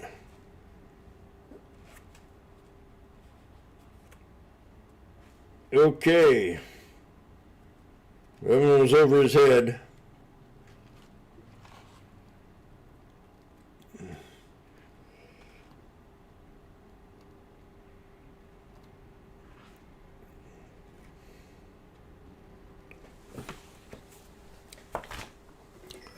Oh gosh.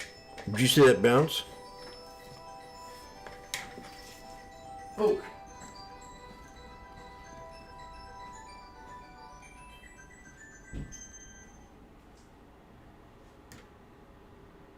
Man walked all the way in here for nothing. That's a bunch of shit.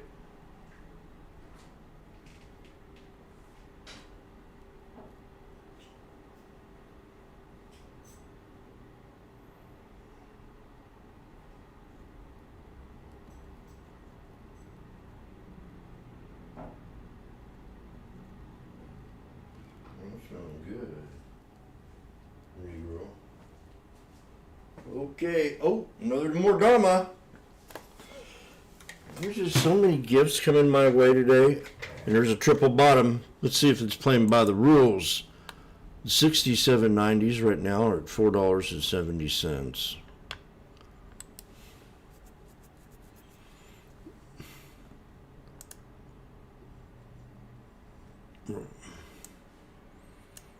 Come on, baby. You know what to do.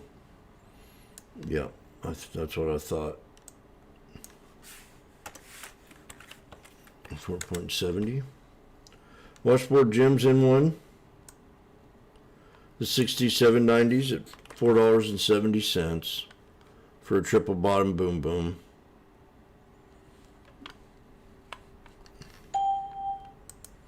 A lot of confidence in that trade, don't you, James? Not really. Oh! And that's not there now. 445. Okay. Just relax.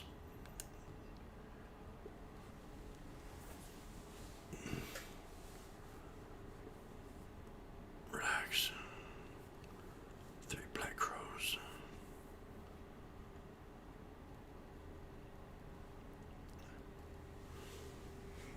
So we kind of went out of sequence there. I thought I had a triple bottom. And we're at 440. Now I got 470. Now I can sell these suckers. Or just be a little patient.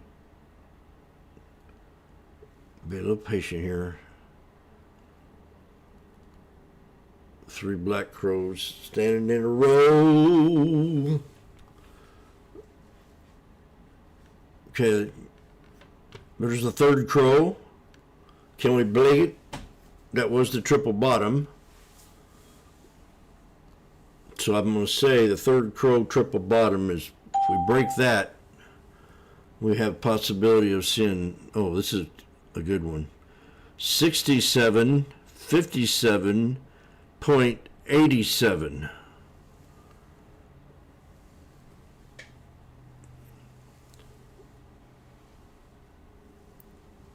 Okay, here we go. The crowd's going wild. Jim's up. Oh God, he's up $150.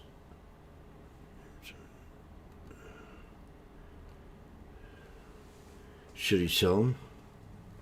He has 3 contracts of 67.90s at $4.70.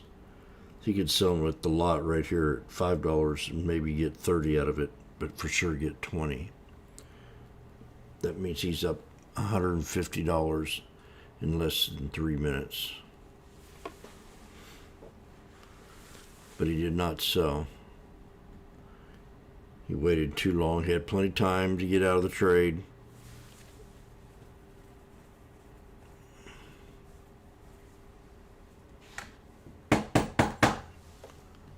Citizens arrest. Uh-oh. Uh-oh. Uh-oh. Kind of just stopped right there at its foot. $5.40. 3 white soldiers. What do you do?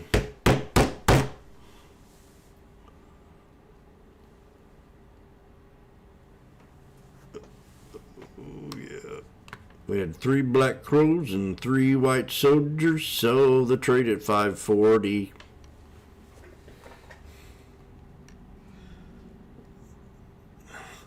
That or it breaks on out and comes and runs up close to the 200 again. From a triple top or head and shoulders. He's back at his entry price right here.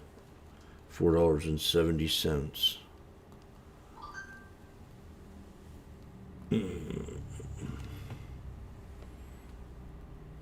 Let's try it again.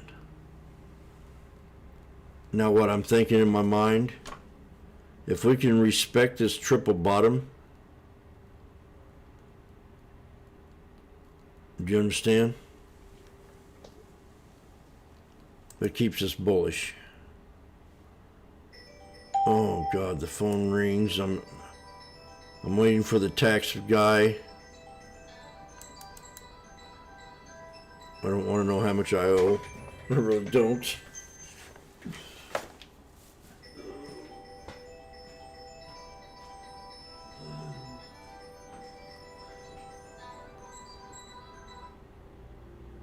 Always explain this, Jim.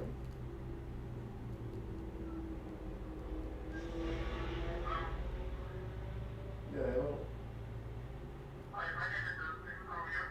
I'm doing good. I'm kind of busy right now.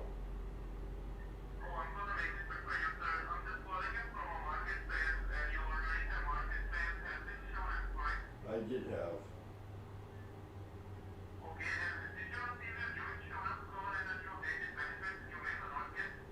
No.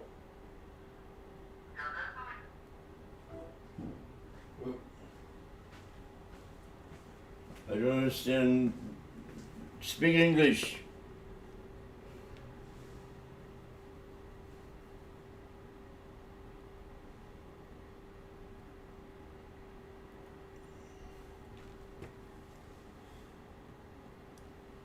$4.90.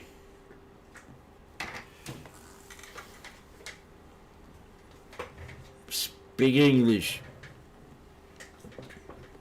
Okay, we got a Head and Shoulders. We're going to find out here shortly what this is going to do. I really don't want it to go below this line. No, I don't want it to go below the line. Ugh.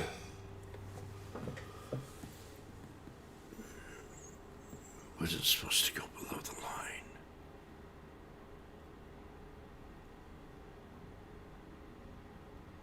Uh-oh. It's not going below the line.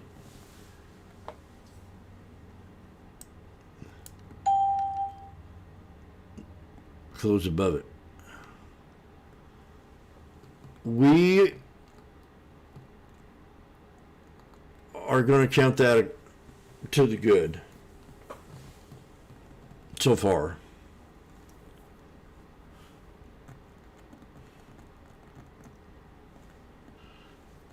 Jim, you're up $30 a contract. Have you ever thought about selling? Yes.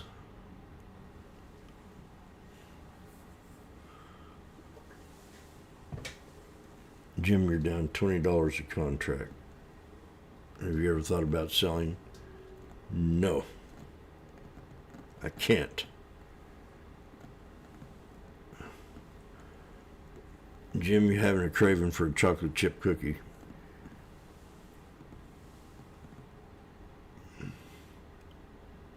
Yes, I do.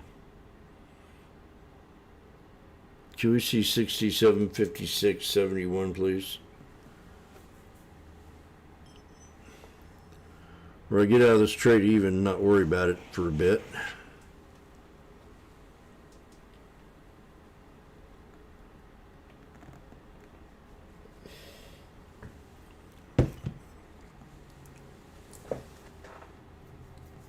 Sometimes you just got to keep repeating the story before it comes true.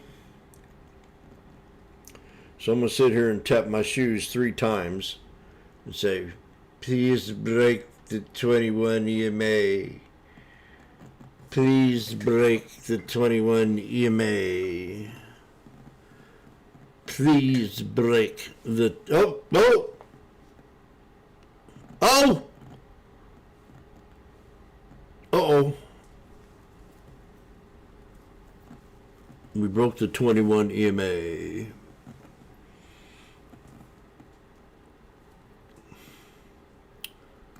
I'm feeling better. Oh, I did. Oh, gosh. Oh.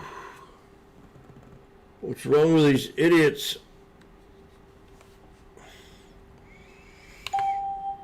I'm tempted to sell it.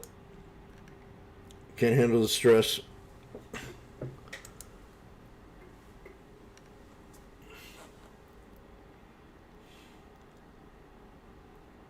Oh, that's not good. $4.50.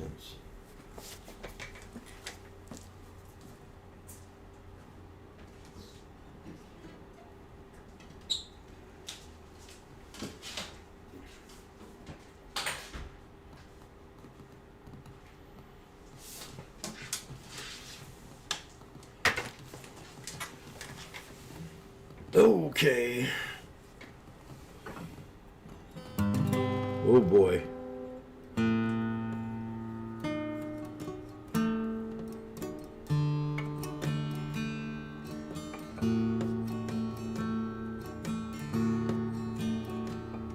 Well, the 60s, 90s are diving on me.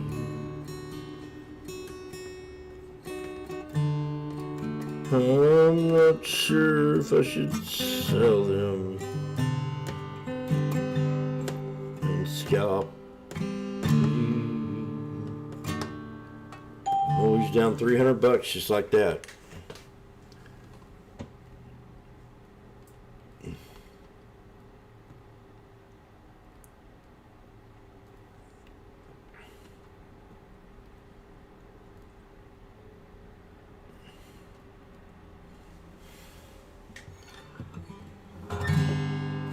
Well, with my advice,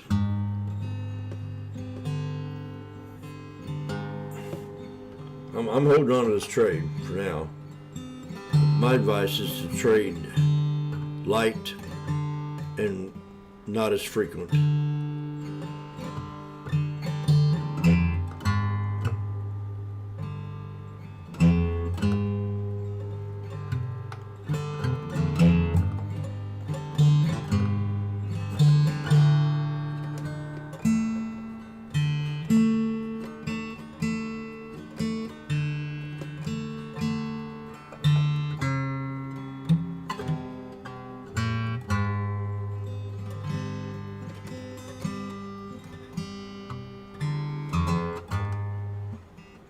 So I might have to get out of this one here with loss.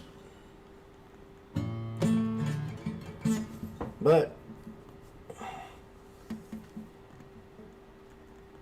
let's see.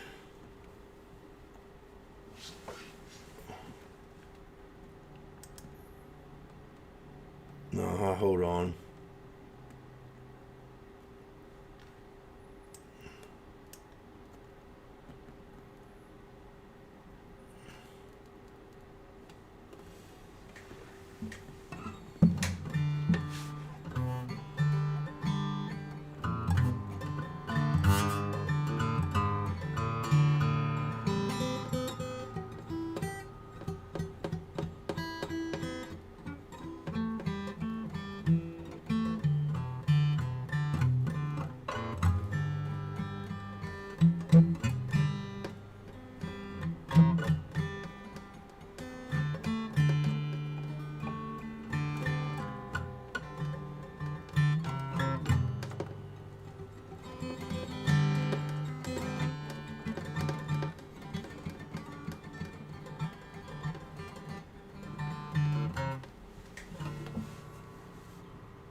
IWM pulling back.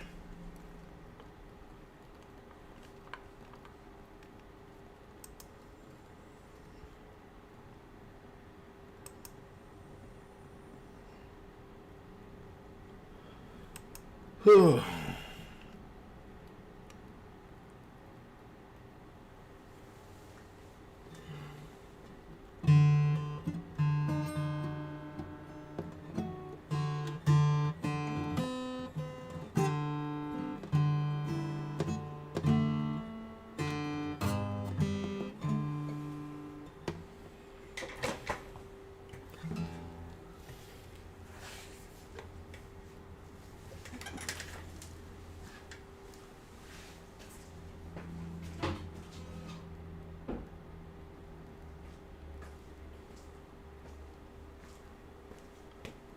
More drama. Unbelievable. Not again.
Uh.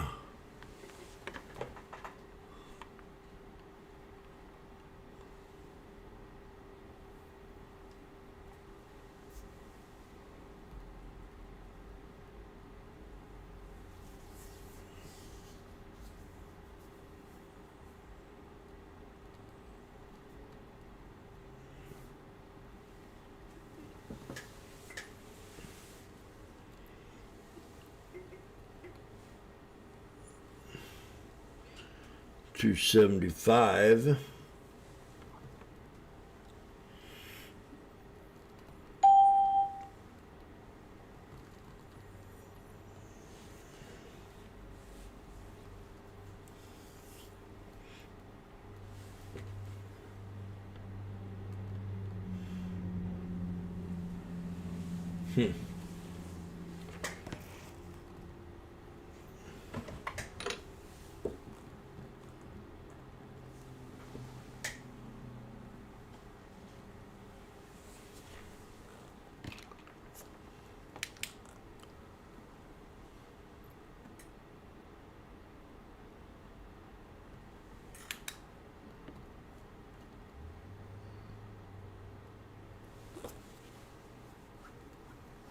Come back to Papa.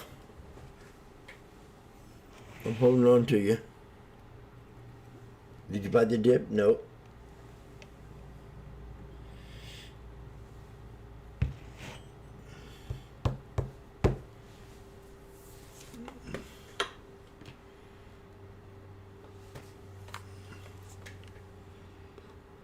Lord.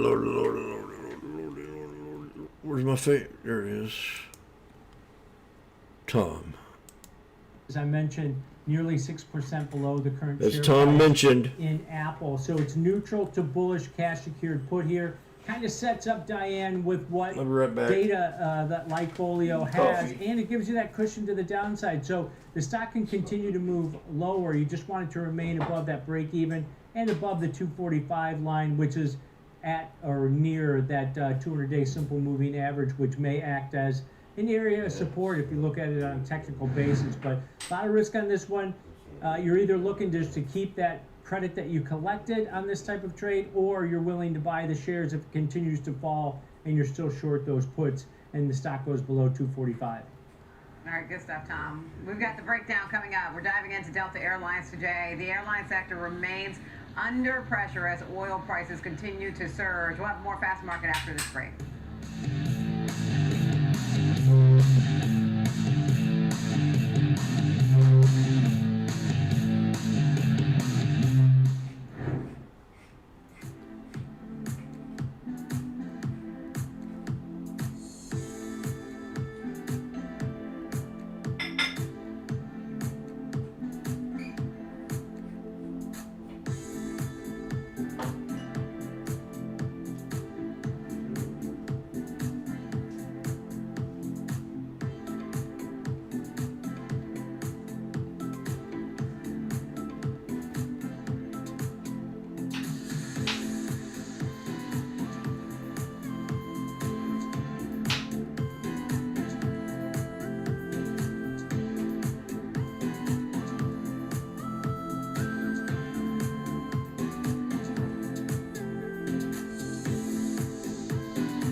Stay connected to the markets with Schwab Network. Tune in 24 hours a day, 7 days a week on SchwabNetwork.com. And on all your favorite streaming services. Schwab Network, available anytime, anywhere, on any device for free.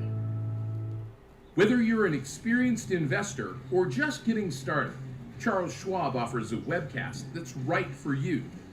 The Platforms and Tools webcasts are designed to help you broaden your knowledge of platform features and resources available from Schwab.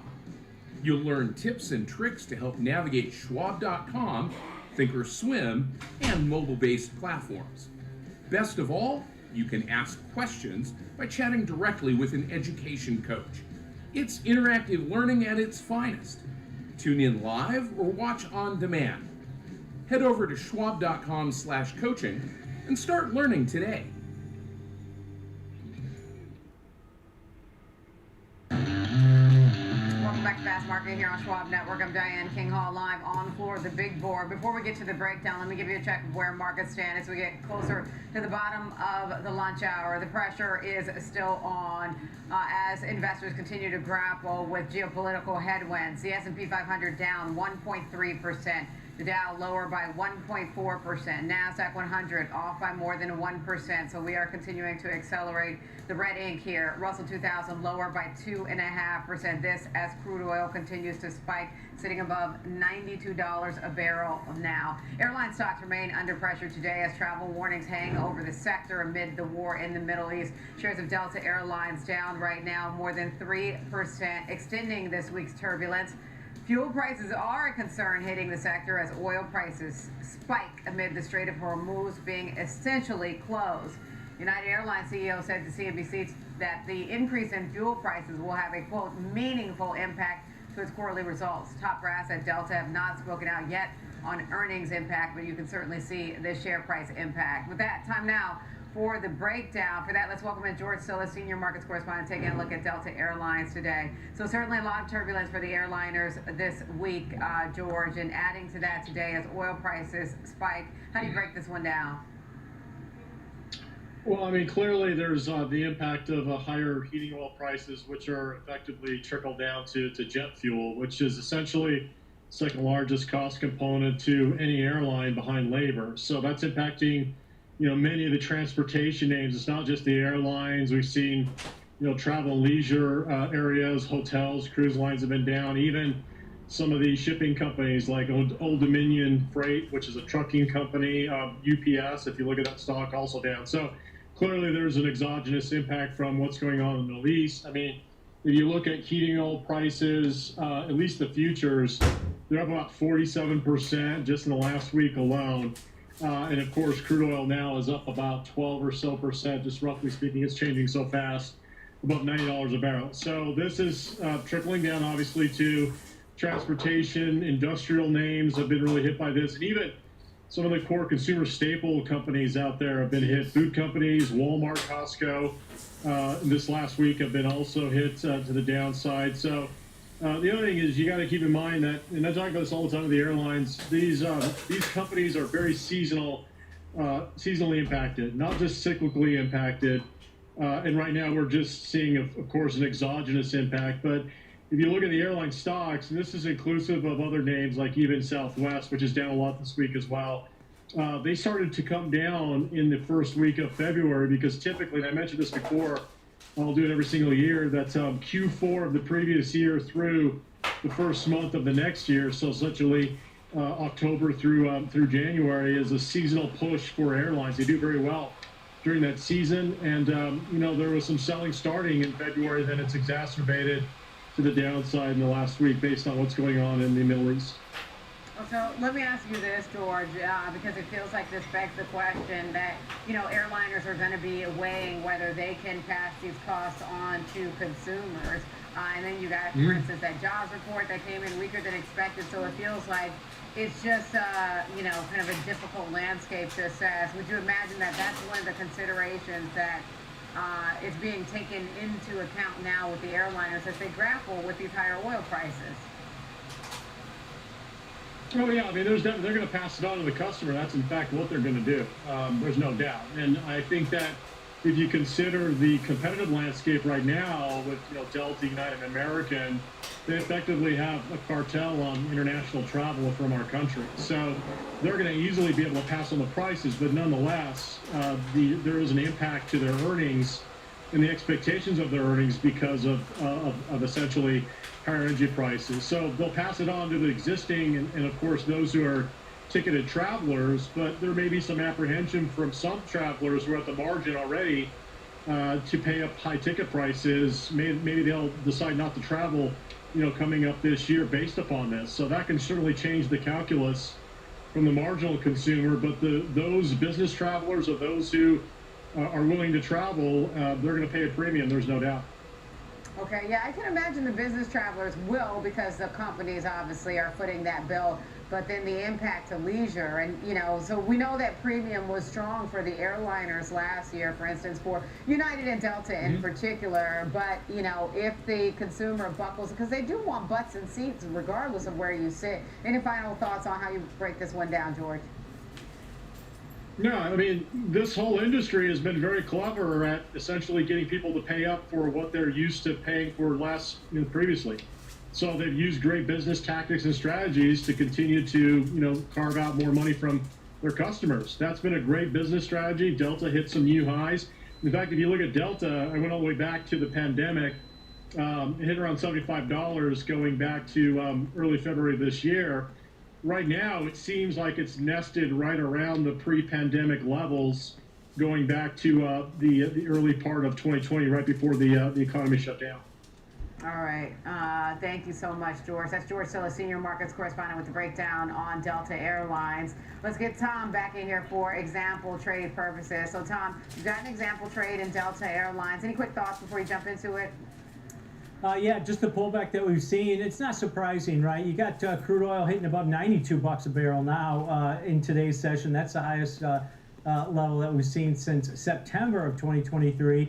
And that's going to negatively impact some of these airlines. And you're seeing the reaction in the stock. The shares hit all-time highs in mid-February. This stock, as we pulled back 22.8% from those levels in just over 3 weeks here. And now we're sitting right below the 200-day simple moving average, which it hasn't been below since about August of last year. So I looked at a strategy that maybe gets rid of some of the near-term minutia, because you think these stocks are going to be under pressure just due to the price of jet fuel that's going to continue to rise if crude oil stays at these levels. I went out to the April monthly options. You're going to avoid earnings on this one because they'll report after this. Earnings comes, or actually earnings, you're going to capture earnings, I'm sorry. Earnings are on the 8th of April. Not confirmed yet, but usually that first or second week of April is when they report potentially. So we're out to the April monthly options that expire on the 17th. So 42 days to expiration. We're going to buy an in-the-money call, the 57.5 strike call. And then against it, sell the 67.5 strike call. So a bullish $10 wide call vertical, you're going to pay roughly about a $390 debit. There's your risk, $390 per spread on this one. It takes your break even up to 61.40 to the upside. That's only 4% above the current share price. And like I said, you got a month and a half in this position. Only 4% move needed to get above that break even. Because you're buying a directional vertical in this example, you have some flexibility as far as trade management. You don't need to wait 42 days. If you do get a rebound, maybe oil pulls back, or maybe the stock bounces off this 200-day moving average, you have that potential or ability to close this position ahead of time, ahead of expiration if the market's open. So keep that in mind. It gives you some flexibility as far as trade management, but this is going against a grain. If you think this stock's going to rebound, this could potentially be profitable, but you do need to move above 4% to get above that break even. All right, good stuff. Tom, I was just doing a check on crude oil. We continue to sit above $92 a barrel. Well, that's going to do it for us today on Fast Market. I'm Diane King Hall alongside Tom Whiter. Thanks again to Joe Mazzola. Download the Schwab Network app. It is available in the App Store, and tune in 24/7 on schwabnetwork.com. Stick around. We've got Next Gen Investing coming up.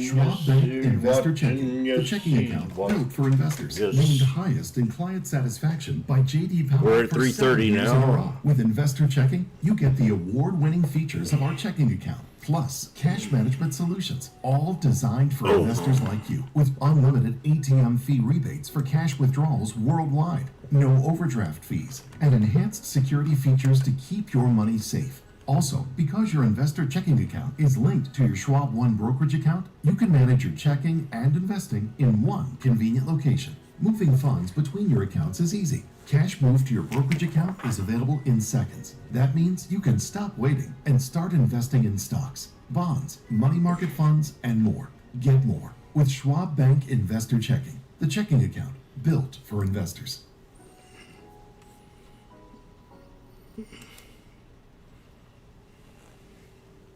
Welcome to Schwab Network, where real-time market coverage meets expert strategy. From the opening bell to the closing bell, we've got you covered. She says she does. I don't know about that. Inside the minds of pro traders. My point is that they're getting a higher rate of change in sales based on their guidance, but not the same rate of change on EPS. That's not true. Biggest headlines, live analysis, breaking news, and sharp trade ideas minute by minute. With shows built for action, we break it all down in real time with speed, accuracy, and precision.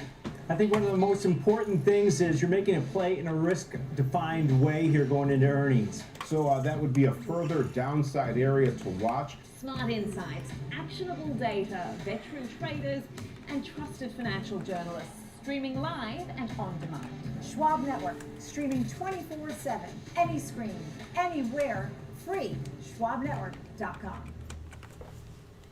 Hey, Pop. Hey, Andrew. Last year, my dad had a stroke. Big shock to see this person that I've always seen as a force in our family be vulnerable. Wait, had a stroke? Yes. Now we're in the car together almost daily. I started to realize, what can I pick up from my dad? He's been with Schwab for a long time. Jim, my financial consultant. I probably met 20 years ago. Jim's really been there to answer any questions I ever have. Makes a huge difference when you have someone that actually cares. Live insights, actionable data, and market-moving analysis. Schwab Network connects the headlines to the why in real time. Watch free 24/7 at schwabnetwork.com.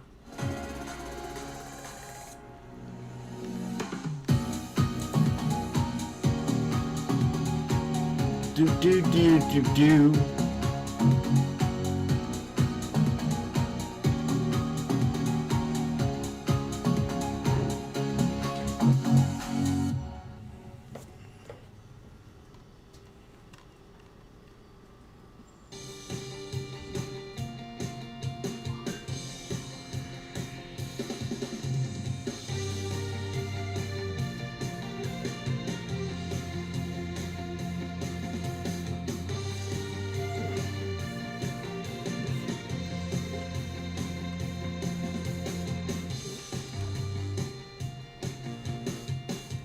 Welcome to Next Gen Investing and happy Friday. I'm Jenny Horn. Let's check in on how markets are faring now about 3.5 hours into the trading day and of course the last trading day of the week. We have seen collective weakness really since the open here as we're down now 0.25% in the S&P 500. Pretty much on par with what we're seeing in the Dow. The Nasdaq is actually our smallest laggard of the group, down about 1%, but the Russell 2000 been down about 2 to 2.5% pretty much throughout the session. Although I will say all four of our major averages are off of session lows. The Russell 2000 is the one that's a bit closer to those lows made earlier today. But the Dow, the Nasdaq, and the S&Ps have been able to hang out at least above these levels made right out of the gate this morning. Crude oil also did trade above $92 a barrel as investors did weigh the impact of the U.S. and Iran war on the global energy supply. President Donald Trump did say in a Truth Social post that there will not be a deal to end the U.S.-Iran war without an unconditional surrender from the Middle Eastern country. Equities were also bogged down by the data. We saw non-farm payrolls falling by 92,000 in February, a sharp contrast from the revised January gain of 126,000 and far below the growth of roughly 50,000 estimated. The unemployment rate did also rise slightly to 4.4% from 4.6%. But now, as we do go at typically on this show, of course, throughout the next hour, we'll focus on more of these individual equity stories shaping today's markets. We'll kick things off with a few of these movers to keep on your Friday radar. We'll also be looking at the technicals and two of the more I think it'd be in your best interest if you went ahead and broke out a little more. And I do throw Starbucks in that same category. For FOMO today, we'll be discussing Costco's solid quarter with shares actually, at least today, hanging on to a modest gain. We'll close things out with under 30, looking at the huge move to the upside today in Smith & Wesson with shares higher after the company disclosed better than expected financials and also a boost in overall production plans. But here now to help us kick off the show today is Sam Vadas, host of the Schwab Network. And so, Sam, we talked this morning about everything sticking out to you. I love you. We're going to run back that conversation because, I mean... I gotta let you go, honey. And Sammy. Right now, 67.90s. We're at 390.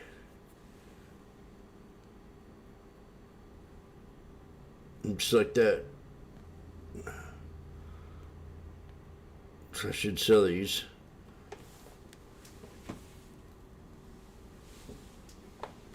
Got that engulfing candle. I'm above the 200, so I could run up and hit that.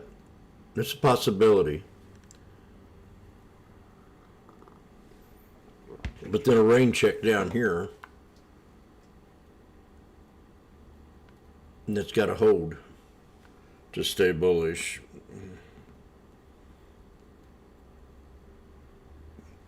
Come on, James. Oh. Just like that. You're green and then you're red.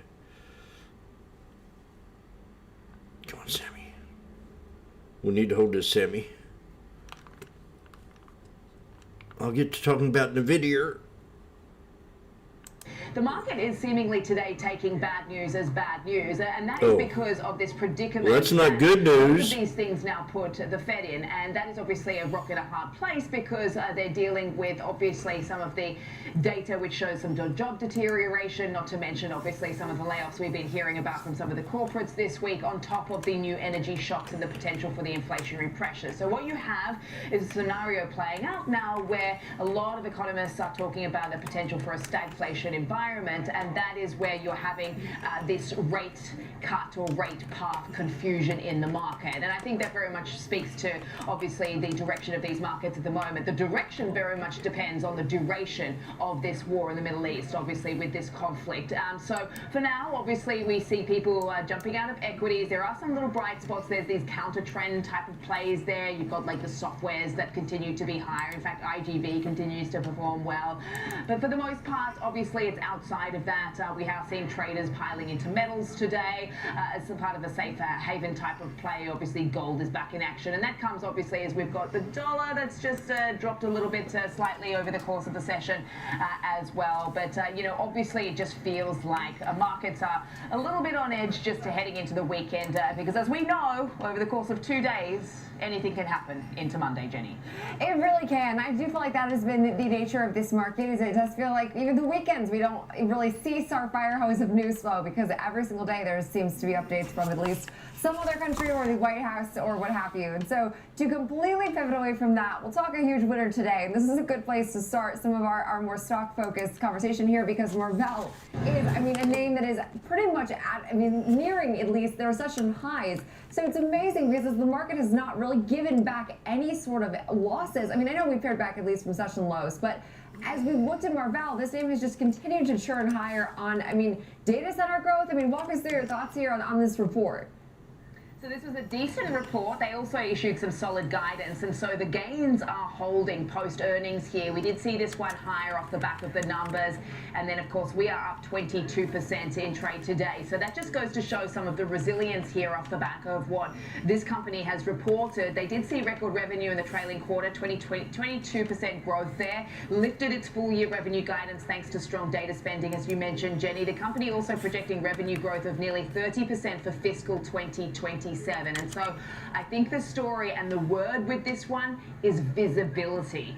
That was a similar scenario with Broadcom, and that was very much to do with the narrative rather than just the numbers here. So we're seeing a very, very nice reaction from the street. Let me talk you through the sell side commentary as well, because we have seen a lot of action coming from the analysts today off the back of this one. So we've got the folks over at BFA, which have upgraded Marvell to a buy now from neutral with a $110 price target.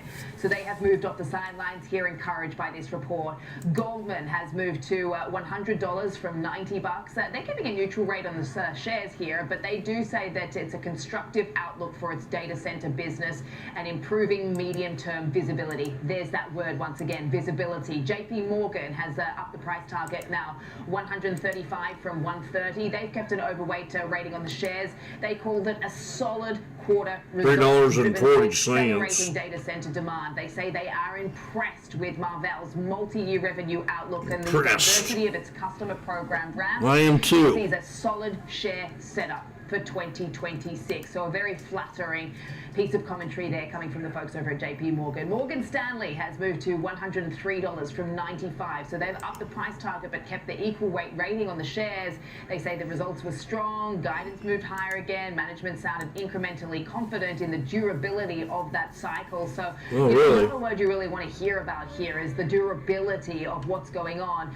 The folks over at Rosenblatt have upped the price target to $140. They've kept a buy rating on the shares. They see improved visibility. Again, there's that word following the company's Q4 beat, driving revenue outlook upside in multiple areas within hyperscale data centers. Obviously, we know that this company does have exposure and a lot of its business is tilted to the hyperscalers. It's benefiting from what they say is insatiable demand right now for compute. So they're very encouraged by the report. And then you have Stiefel also raising the price target to 120 from 114. So we've seen price targets pretty much raised across the board here. We're currently trading at $92 and change. They've also kept a buy rating on the shares here, and they say that this is validation of Marvell's execution and investment, supported by its meaningfully higher guidance for fiscal 27 and 28. So I think it's that visibility into the future which has really helped things out here today, Jenny. Visibility and durability. I like both of those terms to describe it because frankly, we've gotten a lack of visibility everywhere else, and I do think that that's obviously been received very well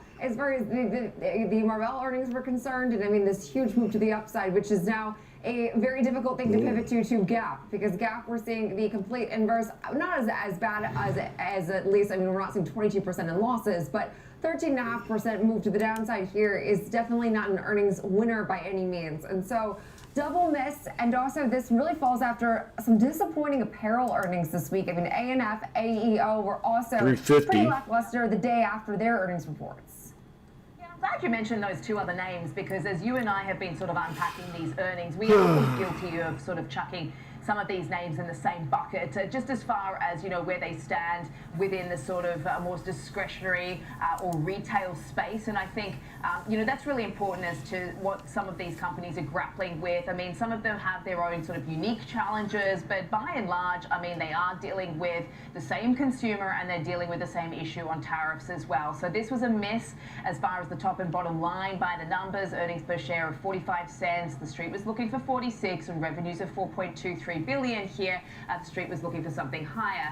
Interesting with this one, they blamed the winter storms and said that it was because of the store closures. They had 800 temporary store closures. Management said that sales actually saw trends that looked good despite the weather disruption. So if you take Mother Nature out of the equation, things actually held up okay, according to what the management was saying here. Looking at comp sales, obviously we saw overall up 3%. Old Navy, one of their brands, up 3%. Gap up 7%. Banana Republic up 4%. Athleta down 10%, as we can see here. So that brand is looking to reset after some missteps there. So we are very much seeing some bifurcation, some dispersion across some of the brands here. The guidance was largely in line. The street was perhaps looking for a little bit more here with what we've got up on the screen. But as I said, they had a bit to say about tariffs as well. Gross margins weighed down by some of this, falling 38.1%. So slash ES breaks the VWAP. They actually said on... If that or exit now, the 380, $4. Oh yeah. Okay. Boom. Thank you very much. $4.20. I'm thinking about it very seriously.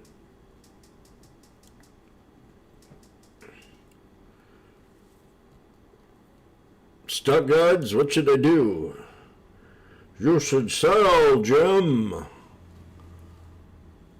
But once it breaks resistance, it might not come back, sayonara. And how would it be the VWAP? Or the previous high at 6777.51. They're now at $4.30. Jim, have you ever thought about selling? You're up quite a bit right here. Yes, I have, and I think I will. Very good job. $4.60. Is that what you want? No, I want $4.70.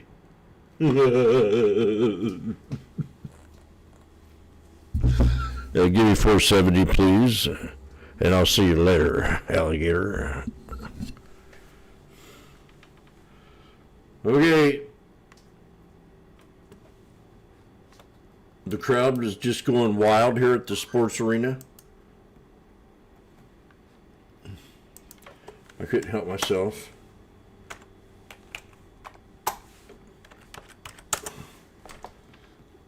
$5.10. Oh my gosh. $5.60.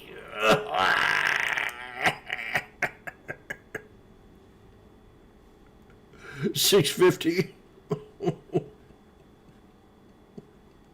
$7.30. $7.50. Rondi, $7.80. What'd they do?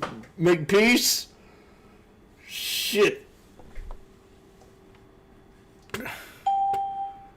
Okay. Panic attack. Oh, damn. See, I had 9 contracts, and that average would have been about $3,000. And look at stop rate resistance at the 6777.51. Okay. No more trading for me. I'm done. I'm retired.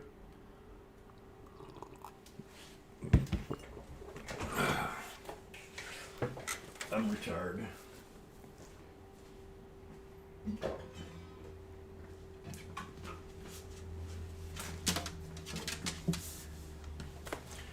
gonna go back to my musical career.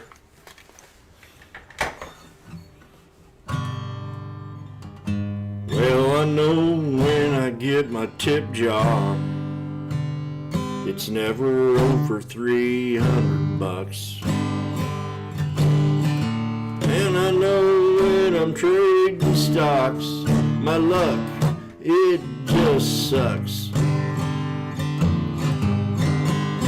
I think I'm happy and tickled to the peak.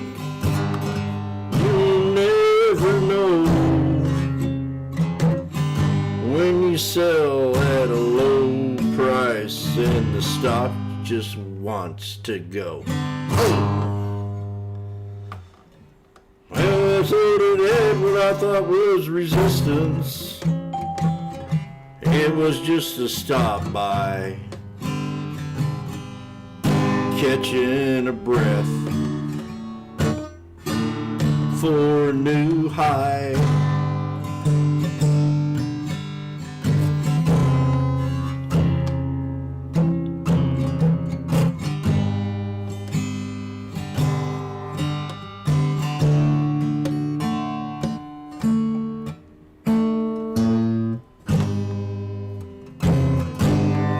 Whoa! Andy, what do you think about that? Some good shit, man.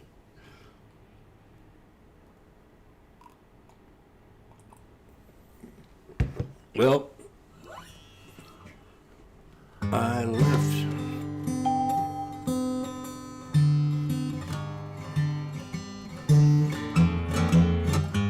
about $1,800 on the table in 3 minutes. I left $1,800 on the table in 3 minutes.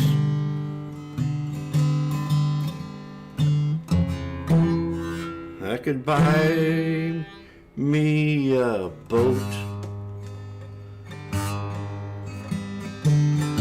I left $1,800 on the table in 3 minutes.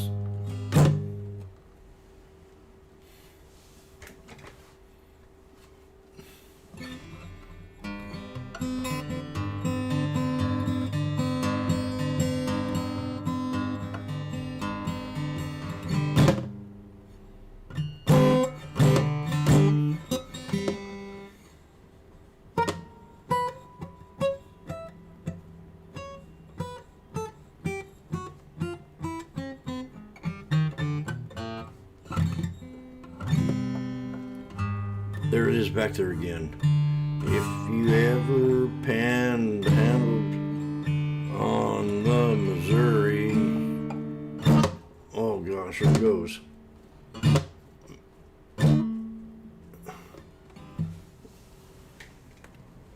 Okay, he's gonna make a tough decision here. Washboardjim, that's me. I'm looking again at the 6790s. And if I can get a small pullback again.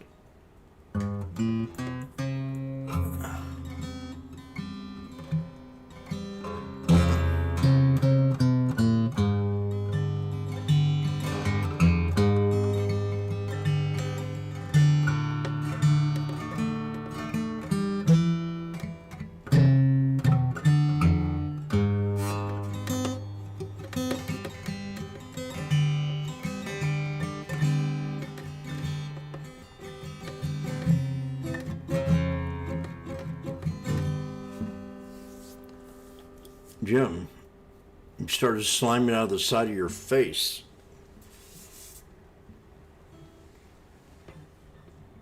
Don't tell nobody.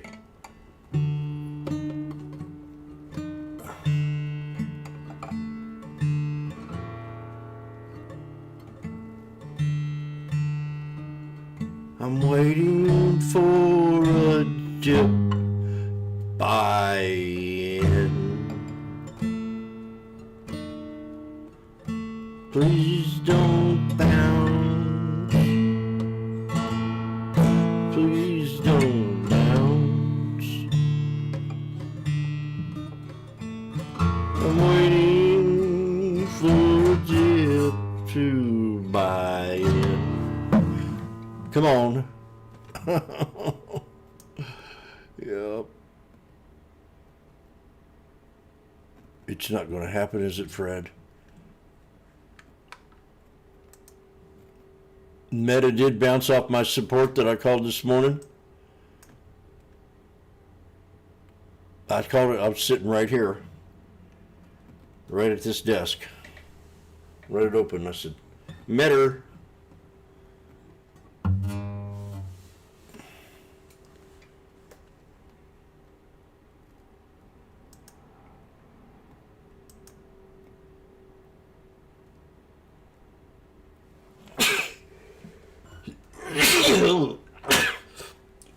Oh my. Oh. I'm dying.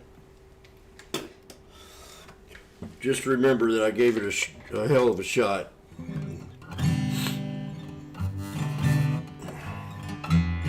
This is not AI, this is Washboardjim.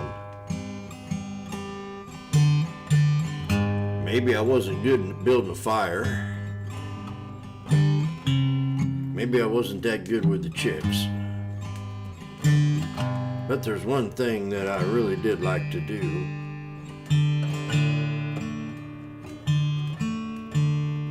Trade stocks. Trade stocks. That's what I was best at. Besides catching catfish.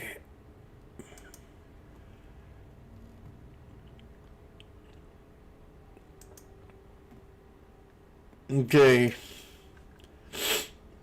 Anybody feeling it yet? Tesla is above 400 now, 401 last time I looked. Oh, look at that.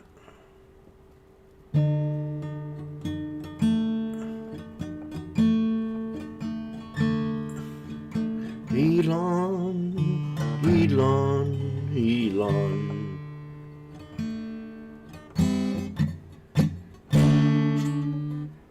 I would love to walk in your shoes one day. Oh man, Jim, you're too much sometimes.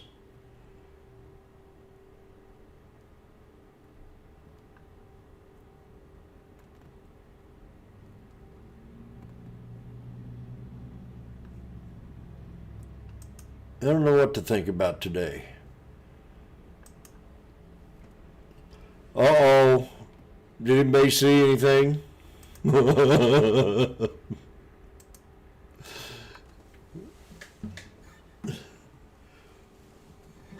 SPX at 540, 550.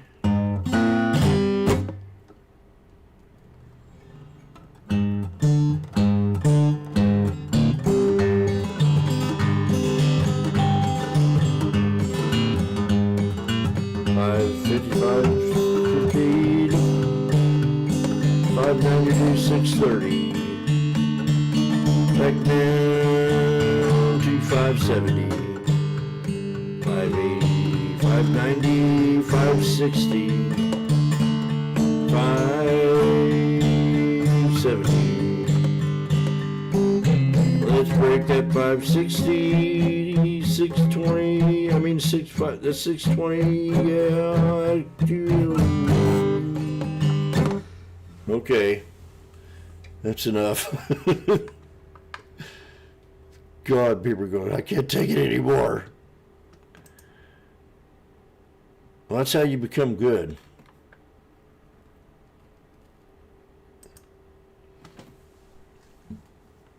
Once you find the rhythm. Well, a bound miracle. I bounced off the 200 SMA. It was over 5 minutes time frame. Bounced right off the 200 there. Boom. More like the 50 SMA.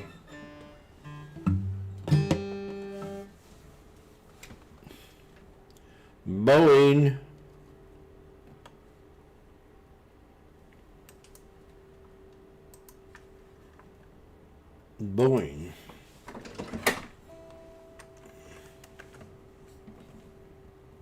Boeing. Oh shit, Boeing.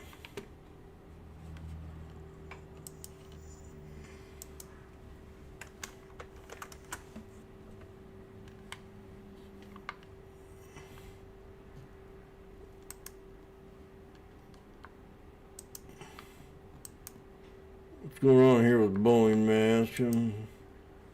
Pentagon races to secure money for the Iraq operations. Boeing stock is dipping today. Well, that was yesterday. I don't see nothing in here except that budget. They needed like 50 billion more.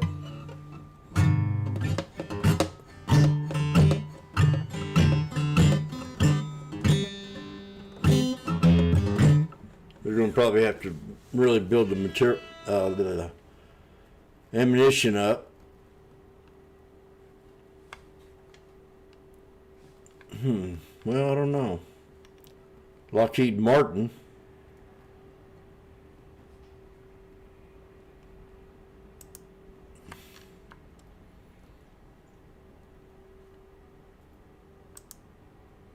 Crowd's going wild here at the sports arena. These things have dipped down on me again. I'm out of them. Should I buy back in? It's now 12:30. 1:30 Eastern Time.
Okay, we pulled back now.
Ooh, wow, that looks real sexy. Spy does. Spy looks really sexy here.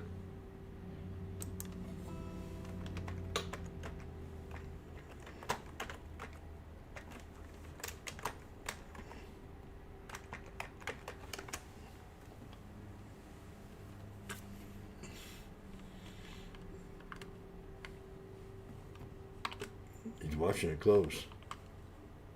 I did the SPXs. Oh, I've got to go to the next day. Maybe I'll stick with the SPXs.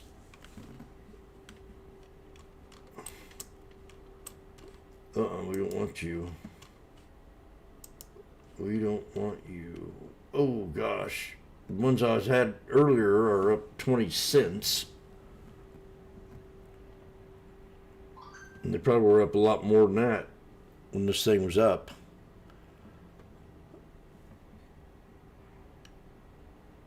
King Tut, what should I do? Should I go trade the SPX? Yes. Trade the SPX, my son.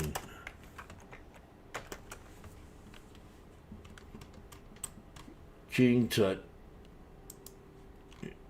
Man of good intentions. These 67.90s right now are at $3.90. I think I can get a better deal on that.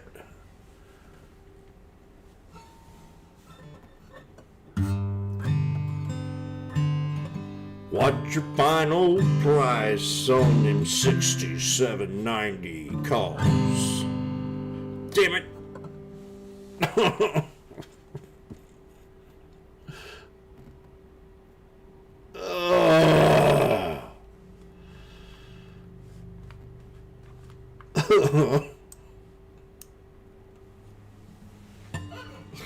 You're off to 200. I was going to get you. I knew it was ready.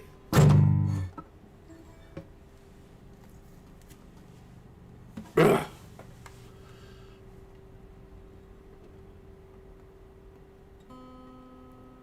All you had to do was just be 2 seconds faster.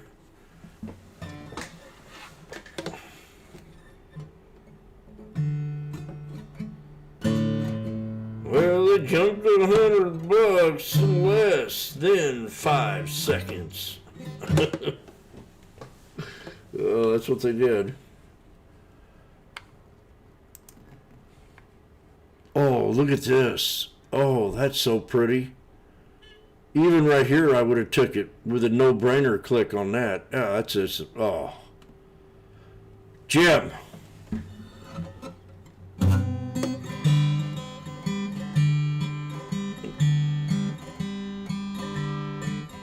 We have a good setup in the candlesticks there off the 200 SMA. The hammer.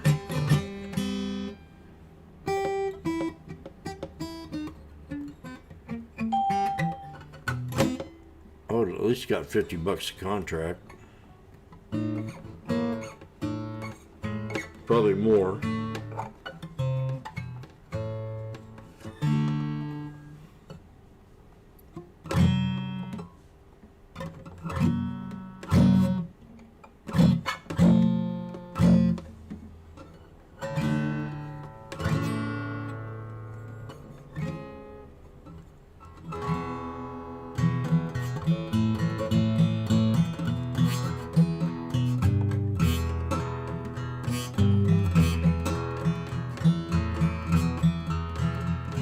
About 2 seconds too late on that call. In 10 seconds, you'd have made over $100.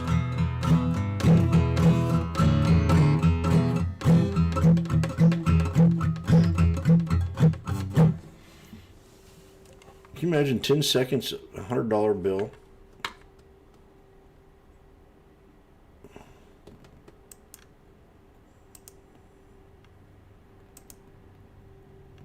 Rundy.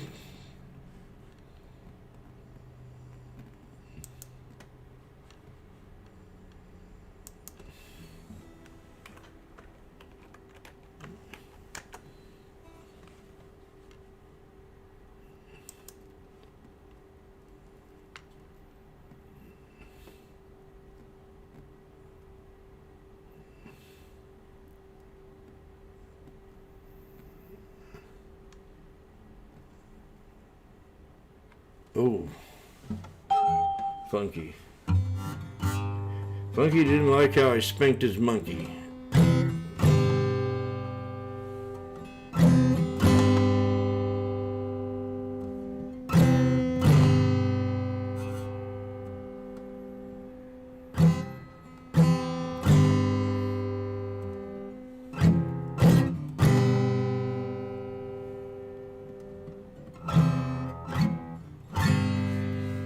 Okay, she's coming back down to Papa.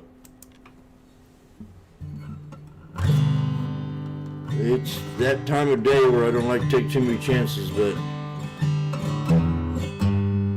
we're coming back down to support again. Double bottom. Equity indices fall as rising oil prices stroke higher inflation fears. Okay. These 67.90s at $3.40. Please take one.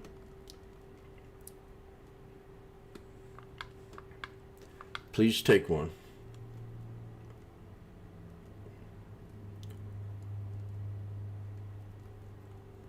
Please take one. I don't ask for much. I'm going for a scalp here.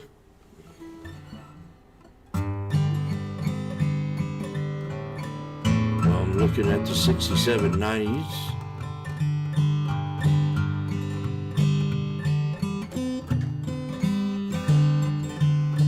I want to get in at 340. There it is. Come on. Yep. Bingo. Okay. The crowd's going wild at the sports arena. Jim got in at 340. The 67.90 strikes. Lotto. And they're now at 310.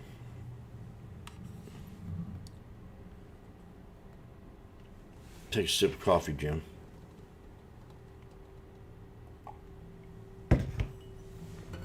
Come on. Gotta break it.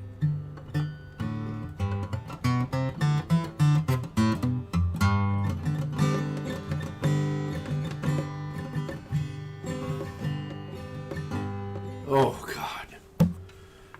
No. It's not the plan. Okay. I'm having a panic attack.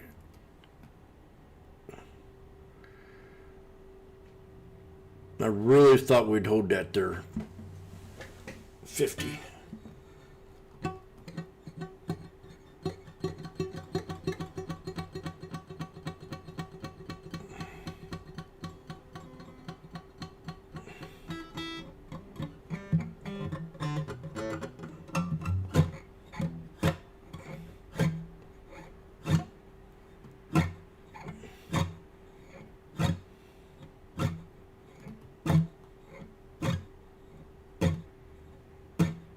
I need 340 to get out of the trade.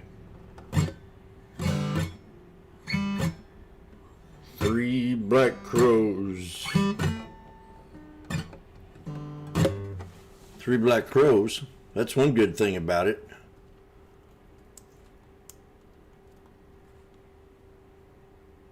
Bad thing is you're under all these here moving averages. It wasn't there earlier.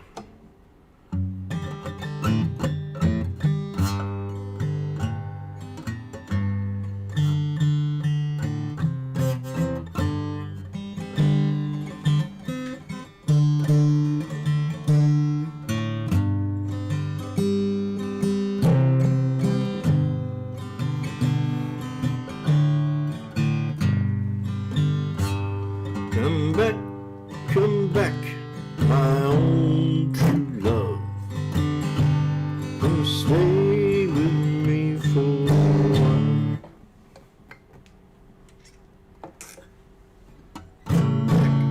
Come back. Now we're getting there.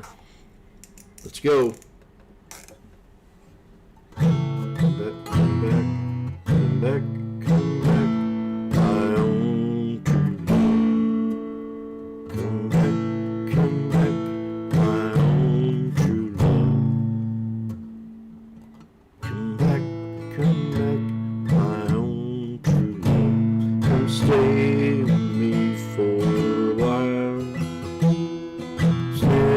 Too late to find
I'll probably have to get my ukulele when I travel and travel with it instead of my guitar.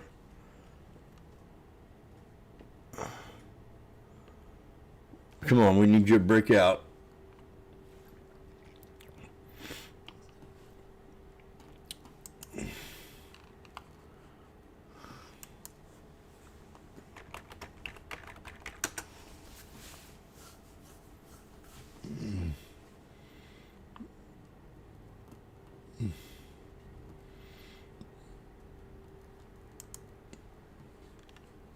The crowd's going wild here at the sports arena.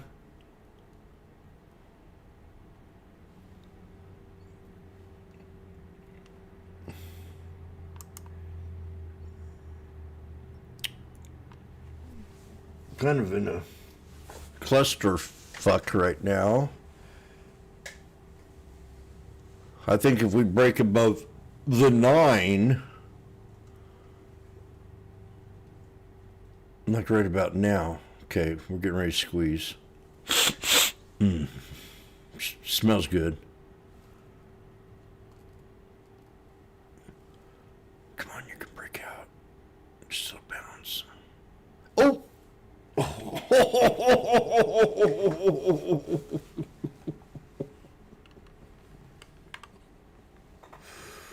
Oh.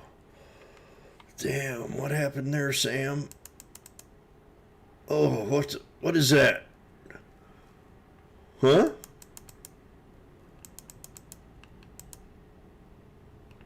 What the heck is going on here? Oh, damn.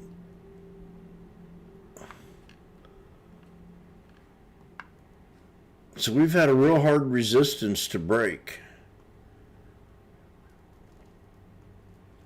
And we really didn't, we didn't really nail that off anything.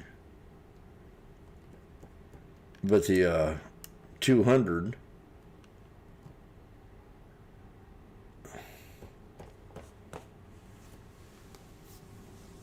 That's a very interesting perspective on this.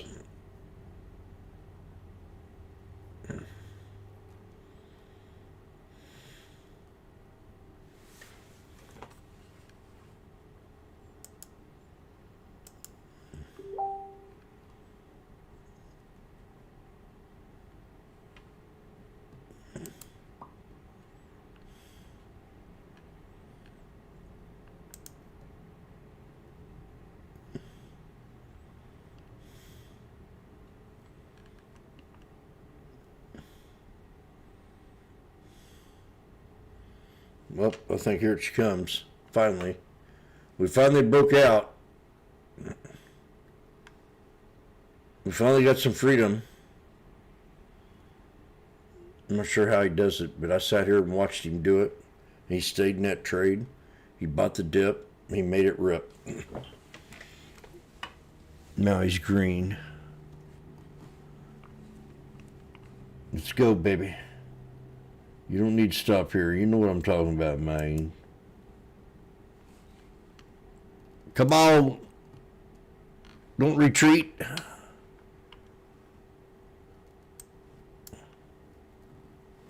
I refuse it. Oh. God. Well, that was a stab in the back.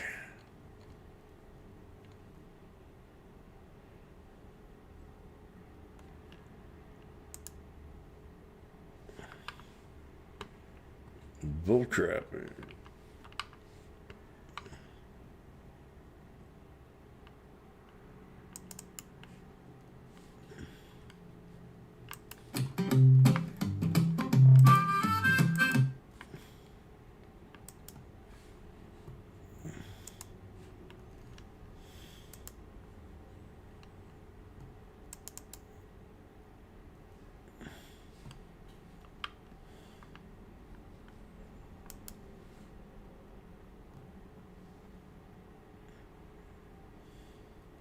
You're down 95%. Have you ever considered selling? No, I can't. That's no.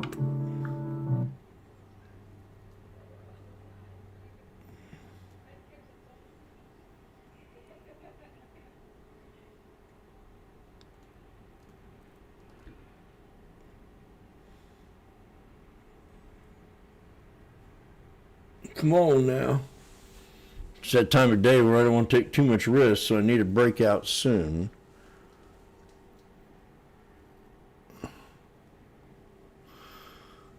And we got low volume. We're getting ready to squeeze.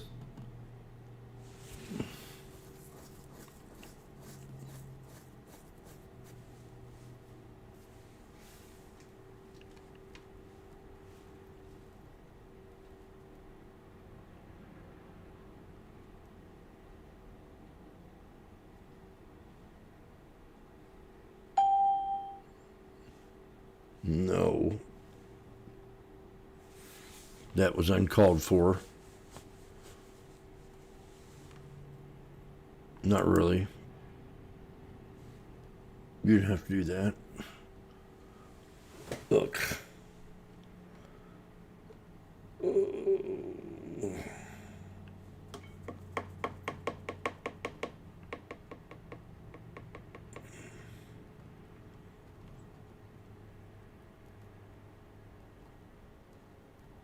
Dropping more.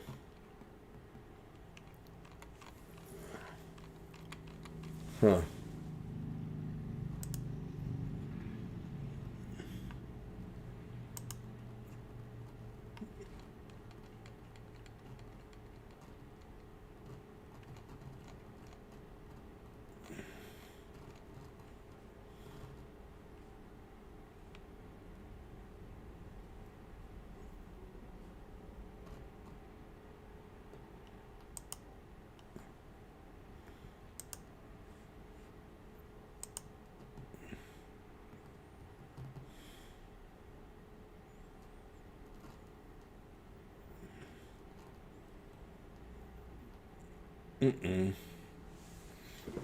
Go back up.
Now you're talking. Go.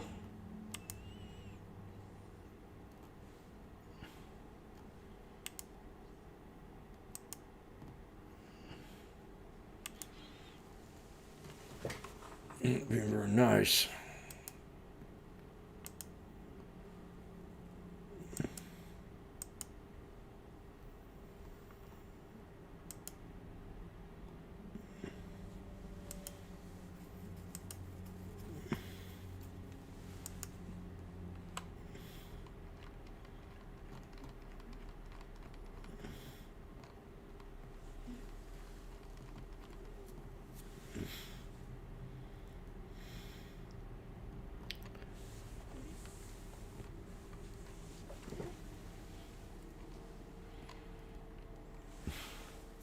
Come on, do it. Right now we got the 50 holding it down. I don't know what we got here going on. There's a head and shoulders, basically. And that would give you a fallen wedge, but you'd have inverse. So I don't know. Oh, come on. Bitch.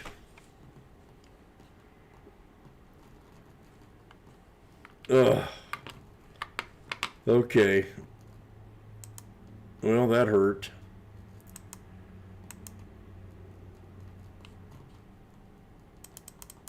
Ugh. Stop it. You had a new support.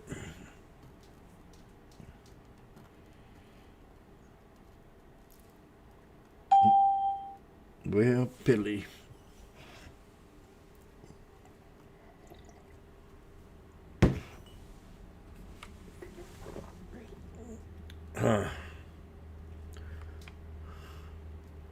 Well, it has to hold this support. That's a SPY. No, that's SPX. It has to hold that.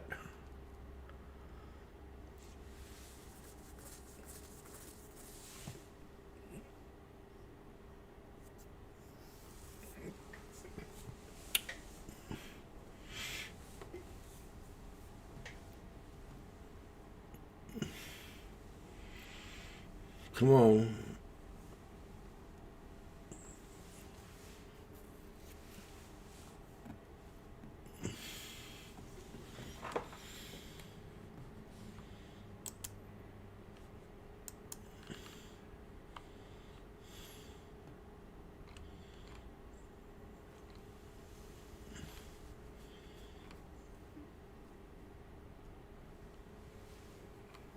$245.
Come on.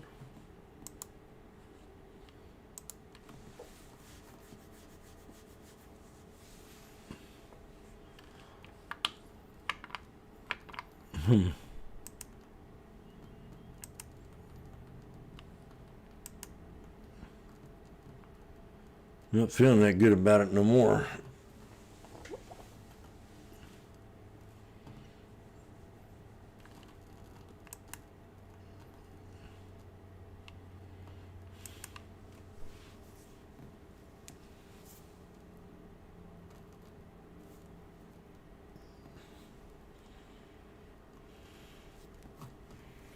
SPX back at 67.51.17 support that I had.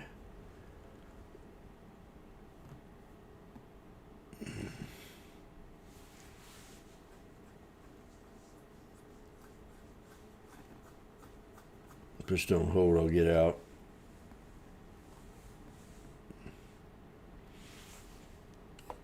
Right here.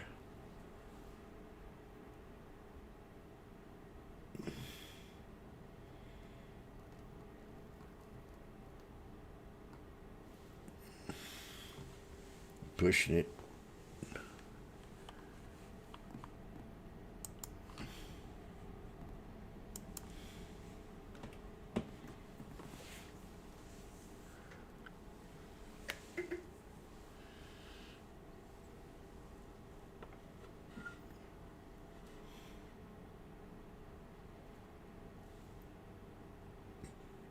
Breakout. Breakout.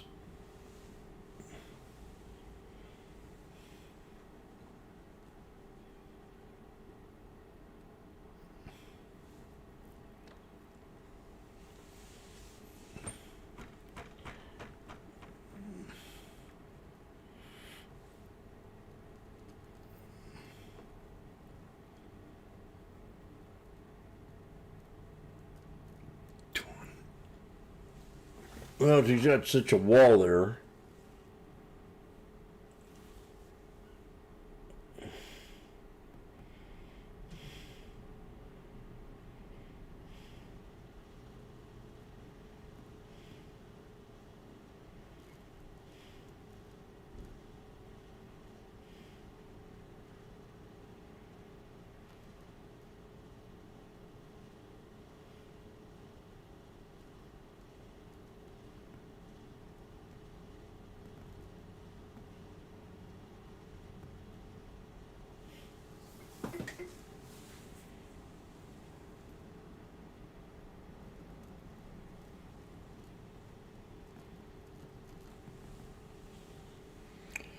Three more minutes till 2 o'clock Eastern.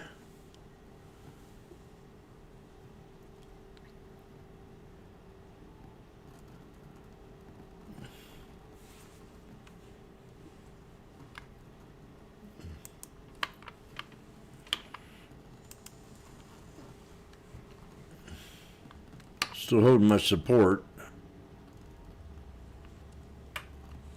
Welcome to Schwab Network, where real-time market coverage meets expert strategy. From the opening bell to the closing bell, we've got you covered. Get inside the minds of pro traders. My point is that they're getting a higher rate of change in sales based on their guidance, but not the same rate of change on EPS. Follow the biggest headlines, live analysis, breaking news, and sharp trade ideas minute by minute.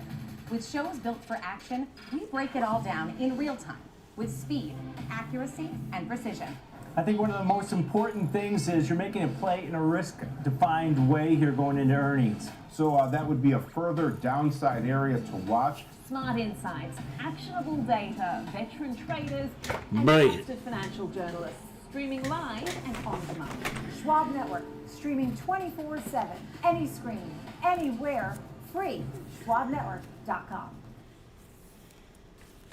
Mom, when my grandparents moved here, did they know what our family would become? I don't even know if they could envision it, to leave everything behind, literally come across the entire world. I think that we totally met what their wishes were. Schwab has been with us for almost 25 years. Purchasing up houses, opening up our business, having children. They've always been there for us. I want to invest with a company that can help me give my family a happy financial future. Stay connected to what moves This markets. is Download the Schwab Network. such a app nice and stream commercial. live coverage wherever you are. Financial future.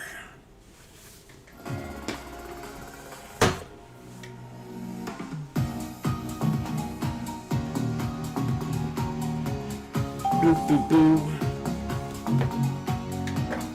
Da, da, da.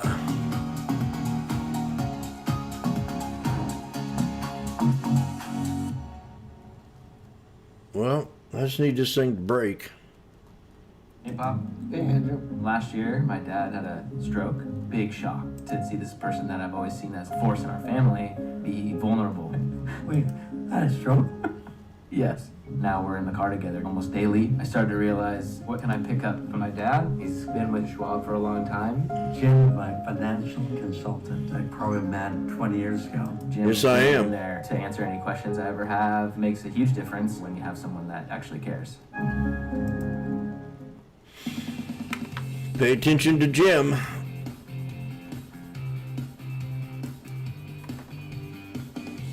It's kind of like wait for dead's. PLTR had a good day.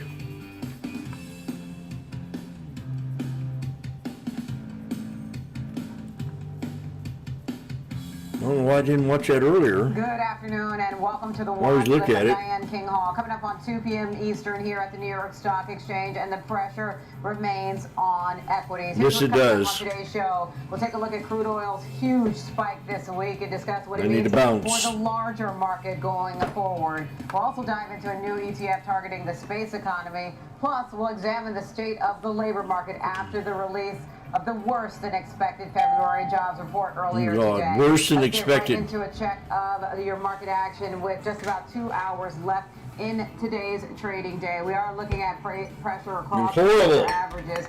The S&P 500 is down more than 1% right now. Financials are the worst performer now, followed by materials and consumer discretionary. It's been a toss-up, but the pressure is on there. Pressure is on, and here comes pride in the backstretch. You are seeing red across the board, across sectors within the S&P 500. NASDAQ 100 lower by about 1% right now. The Dow down triple digits, off by more than 1%. Russell 2000 is taking the biggest brunt, down by more than 2%. Dollar right now sitting at 99, off a little bit right now. Gold advancing as investors look for opportunities to potentially hide out. You are seeing gold higher by more than 1.5% right now. Crude oil, huge spike there. That's a big part of what is putting the pressure on equities right now, jumping more than 12% earlier. It touched above $92 a barrel for West Texas Intermediate. The pressure is on equities. Crude oil spiking amid ongoing geopolitical conflict in the Middle East. Bitcoin taking a step back right now, off by more than 4%. But still above 68,000. That's one thing that investors have been watching as a potential pressure point because it has not shown the same volatility that we've seen in equities. Now I want to bring in for some of the biggest stories in the markets, Kevin Green, Senior Markets Correspondent of the Schwab Network. KG, good to see you again. Started the day with you earlier. I'm glad I get to talk to you as we get closer to the bottom of the trading day. So let's talk through your take on the market action today. We expected there to be pressure. There is. It's accelerated, then pulled back a little bit, but the pressure is still on. Your thoughts?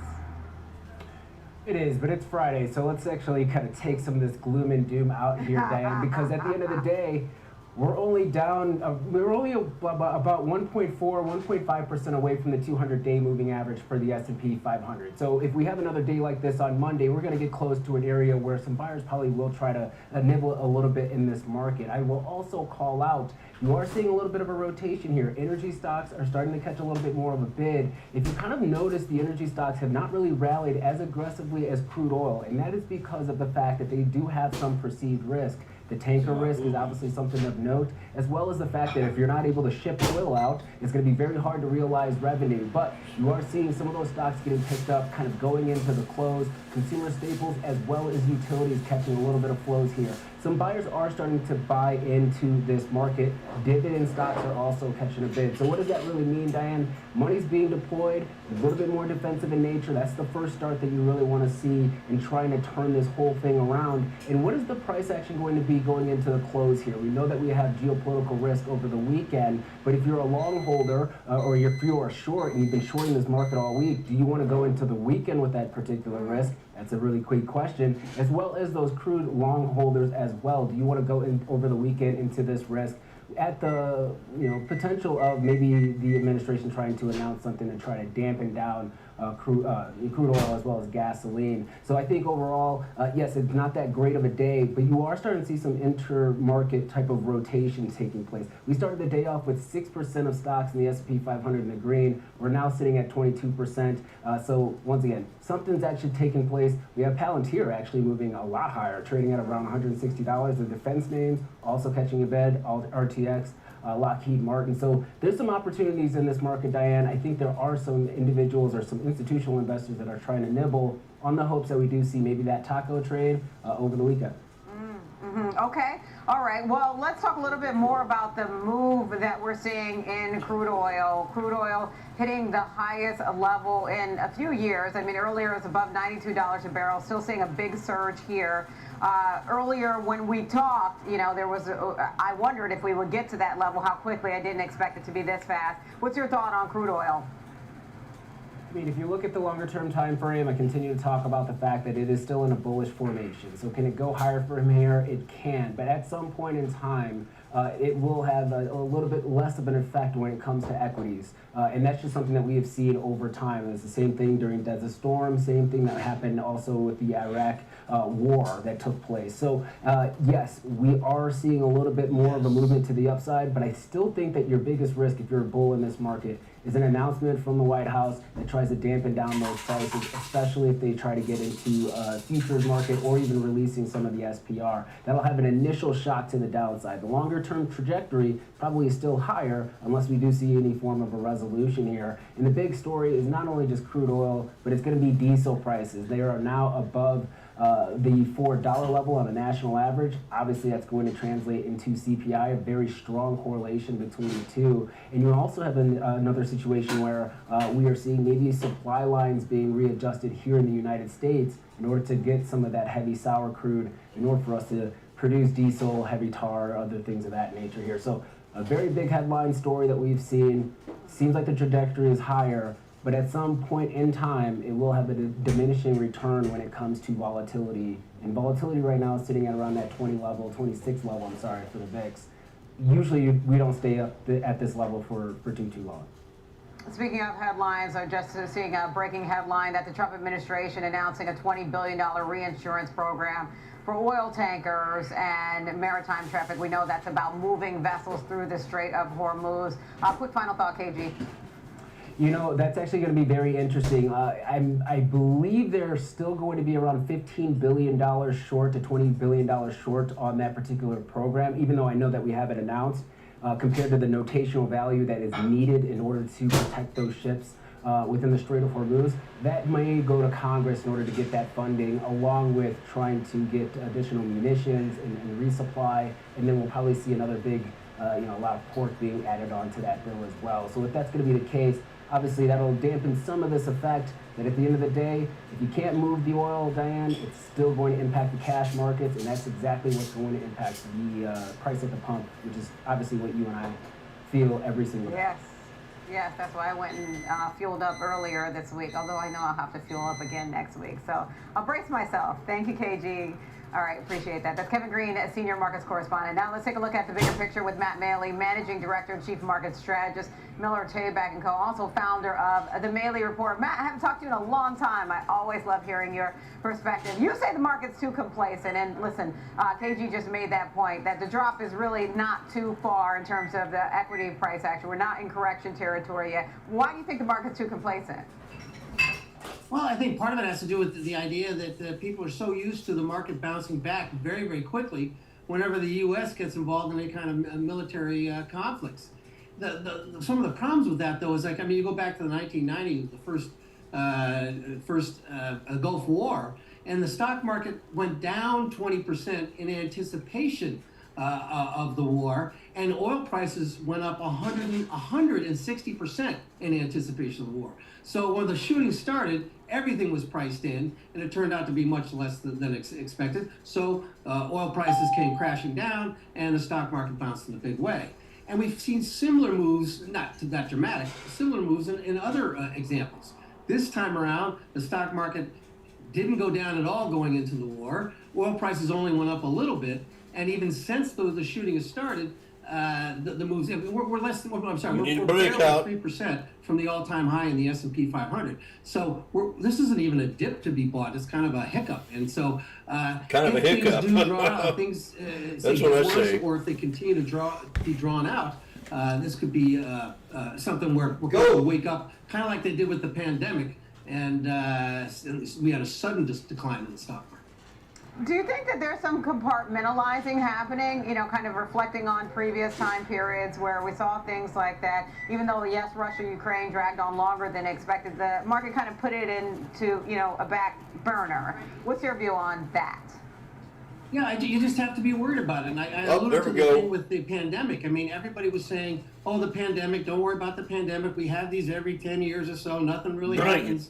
And we kind of have a triple top here. Uh-oh, this is a big deal, and the market got hit very hard. And I'm not saying it's the same kind of scenario where the market would drop 35% in 1 month, but it is similar in that the reaction is so small. The other thing is that you just have to, again, we have people starting to think that, why, I guess my biggest concern is that the war is not the only thing that's facing us right now. We're still worried about the profitability of AI and maybe, what that technology will do to jobs, number one. And number two, we have these stresses reemerging in the credit markets. So even if this thing passes us by and this thing calms down in the Middle East, we're going to have these other issues to face. So any kind of a rebound may not last all that long. That's one of the things I thought, that it feels like, you know, speaking of back burner, it feels like the credit concerns are on the back burner right now when it comes to private credit. But let's talk about energy, for instance. That's been one of the flickers of green today. Well, the only one in terms of sectors in the S&P 500. You turned bullish on energy late last year. How do you feel about it now?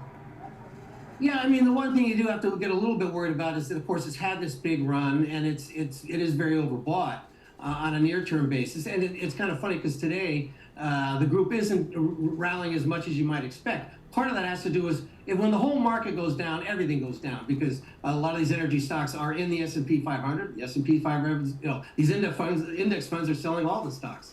But so I guess my point is I still like the group longer term. I know, you know, Goldman Sachs upgraded their price target on gold. I'm sorry, on oil 2 weeks ago, which had nothing to do with the situation in Iran. So I still think that the people will be surprised how far oil drops. It will certainly drop, but not in a major way. So I still like them. Just don't chase them up at these levels. It's getting a little to nosebleed levels. And then I'm curious to know, Matt, your thoughts on the defense sector. We've seen reports that President Trump is set to meet with executives from that industry at about 2:30 Eastern time today. Are you still bullish on defense? Yes, I mean, it's something we actually turned bullish on in 2023. Ladies and gentlemen. And now some of these stocks are getting a little expensive. Jimmy's green. And or overbought. Washboardjim is now green. However, I mean, look at their. However. I mean, look at all these missiles that we've shot. They need to be. No, shut up. The whistle come out. Oh. Things are looking good.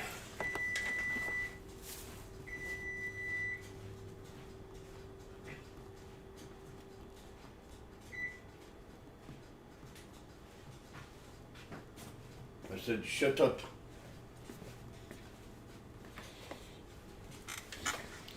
Could you give me a little bit more, please?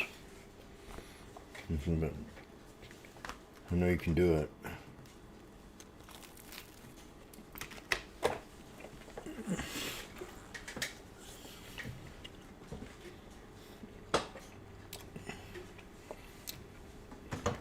$270.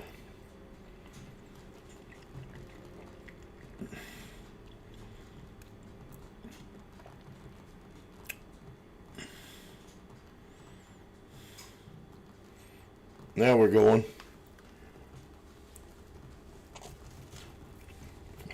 Now, I'm going to sell these in the heat.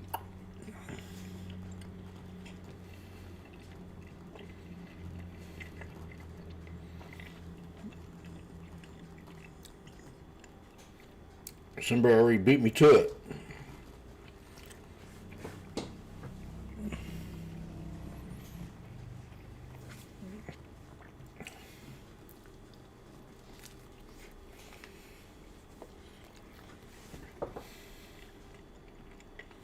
Come on now.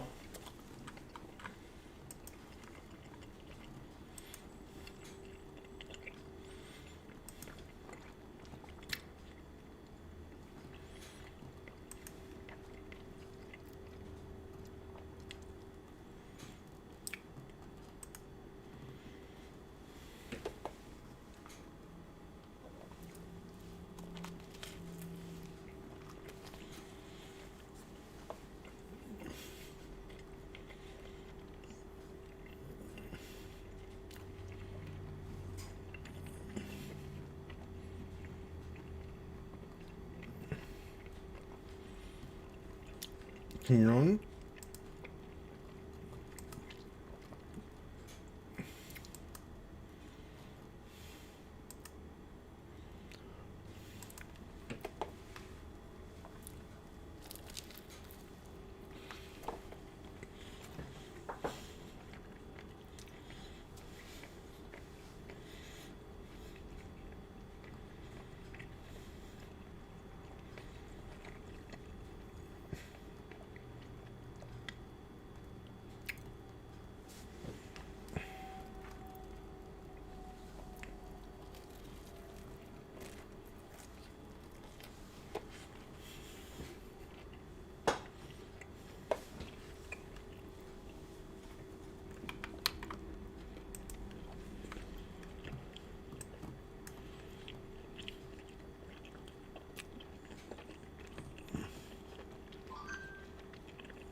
I like how Boeing came back and bounced off that 21. Now we're back to double topping.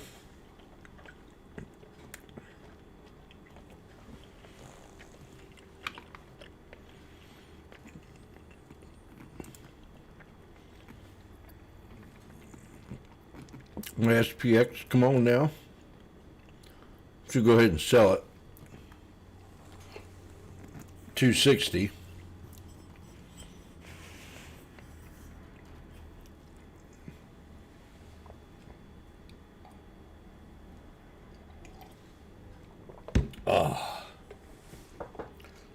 Okay.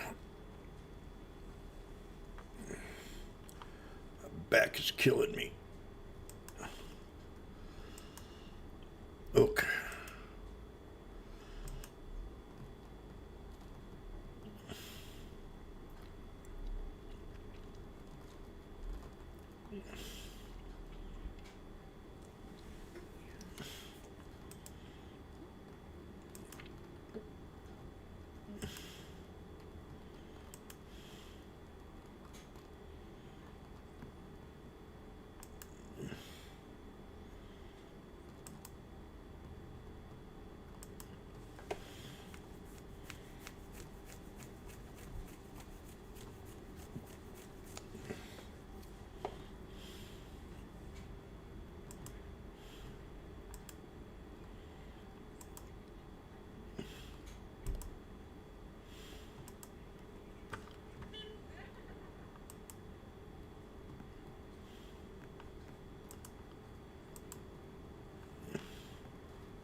You found some action in Mobileye. It's under some pressure today. Big but tell us what you pullback. found.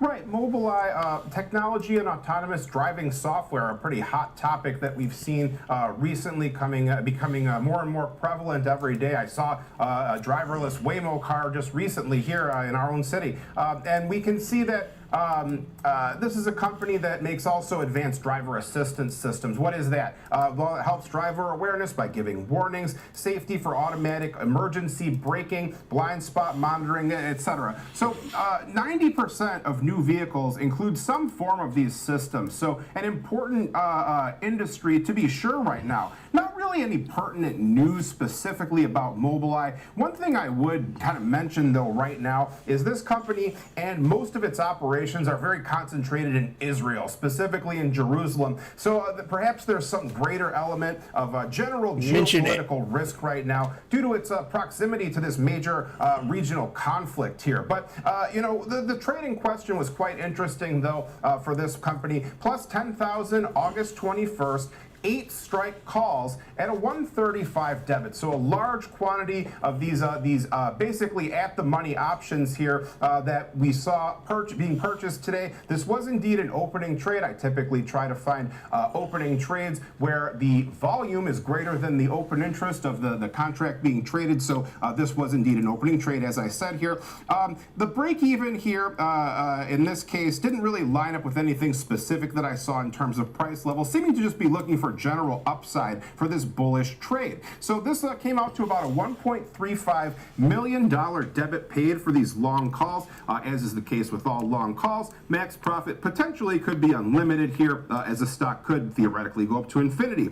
Break even 935, 16.9, roughly 17% to the upside here. Expected move during this time horizon, which is 168 days out, is around 35% or so. So this is a stock that could see some notable volatility. It is a rather longer time horizon though, but it should be an interesting one to keep an eye on going forward, especially because of the ever-increasing prevalence of this this kind of field here. The other thing that stood out about this trade specifically is it was the bulk of the options market in this symbol today. This 10,000 lot trade was about 80% of the whole options market for Mobileye at the time I checked here. The sizzle at the time as well, which is the options volume versus the 5-day moving average of volume, came in at 6.9. So very elevated activity, almost 7 times what you typically see for Mobileye's options volume.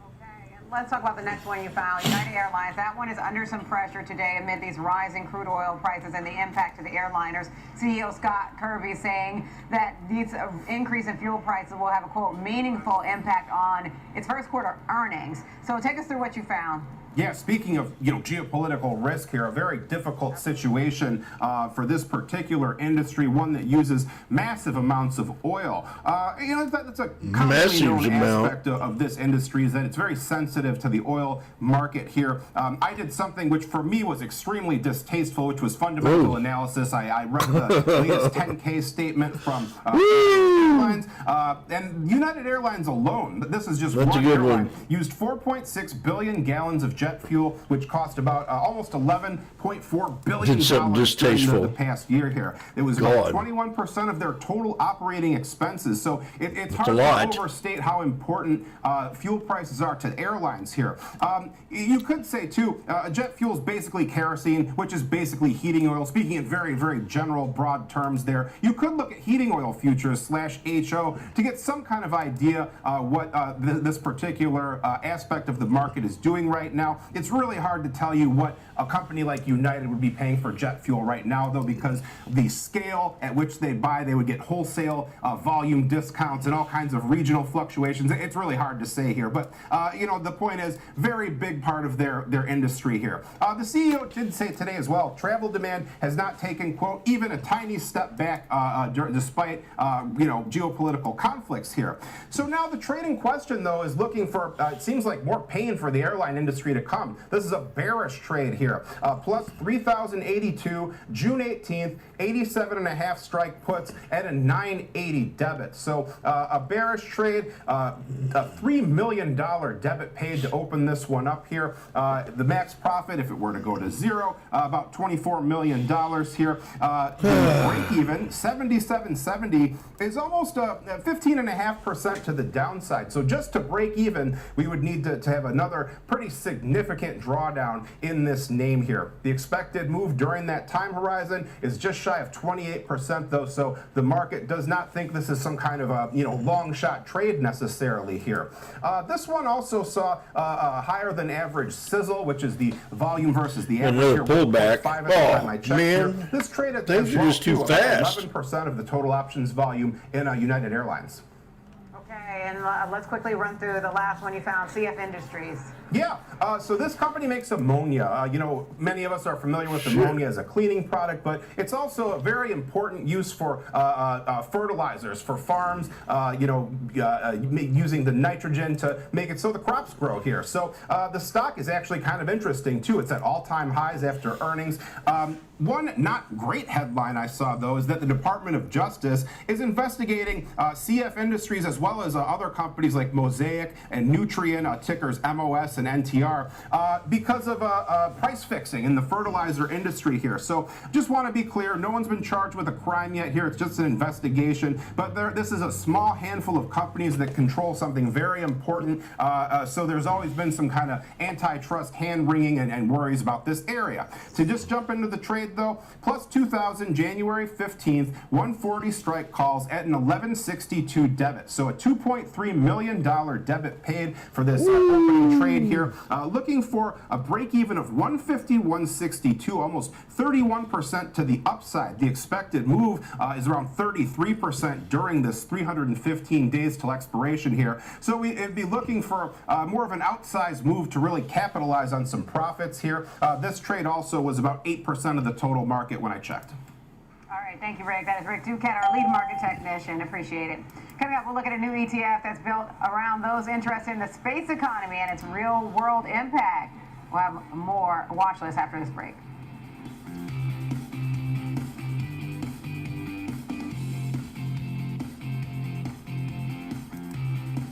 Kick off the morning with the data and the decisions The moving data? markets. Morning Trade Live breaks down the macro moves driving the price action, from Fed policy to global growth to inflation prints and geopolitical risk. Smart, fast and always live from Wall Street to your screen. Morning Trade Live, where the markets meet the macro, weekdays at 10 a.m. Eastern on Schwab Network. Whether you're an experienced investor or just getting started, Charles Schwab offers a webcast that's right for you. Do you like using charts when analyzing your stocks? Our technical analysis webcast series breaks down different charting techniques like trend analysis, price patterns, moving averages, oscillators, and much more.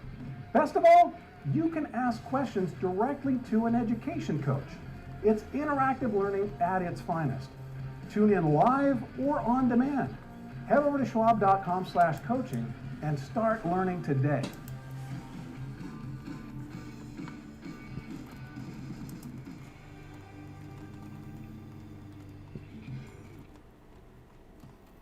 I'm Kevin Green, and I track options flow daily, identifying who's buying, who's selling, and how it's going to impact the markets. Watch live on Schwab Network at schwabnetwork.com.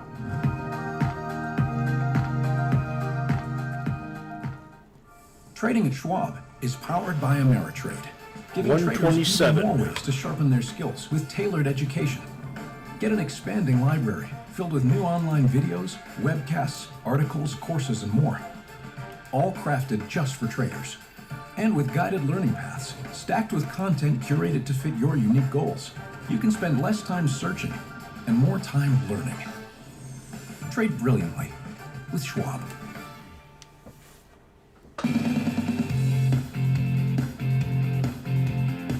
Welcome back to the Watch List. I'm Diane King Hall, live from the floor of the New York Stock Exchange. Let's take a look at a couple of movers in the market right now. Marvell seeing shares jump after its fourth quarter earnings report and guidance beat as MRVL. accelerating data center demand.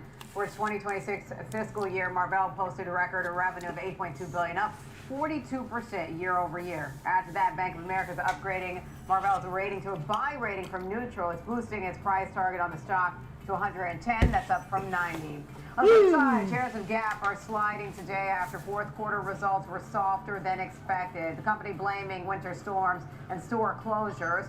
Although the company reported its second consecutive year of growth and eighth straight quarter of positive comp sales, company-wide comp store sales of 3% missed estimates of more than 3.4%, while net sales were slightly less than the $4.24 billion estimate.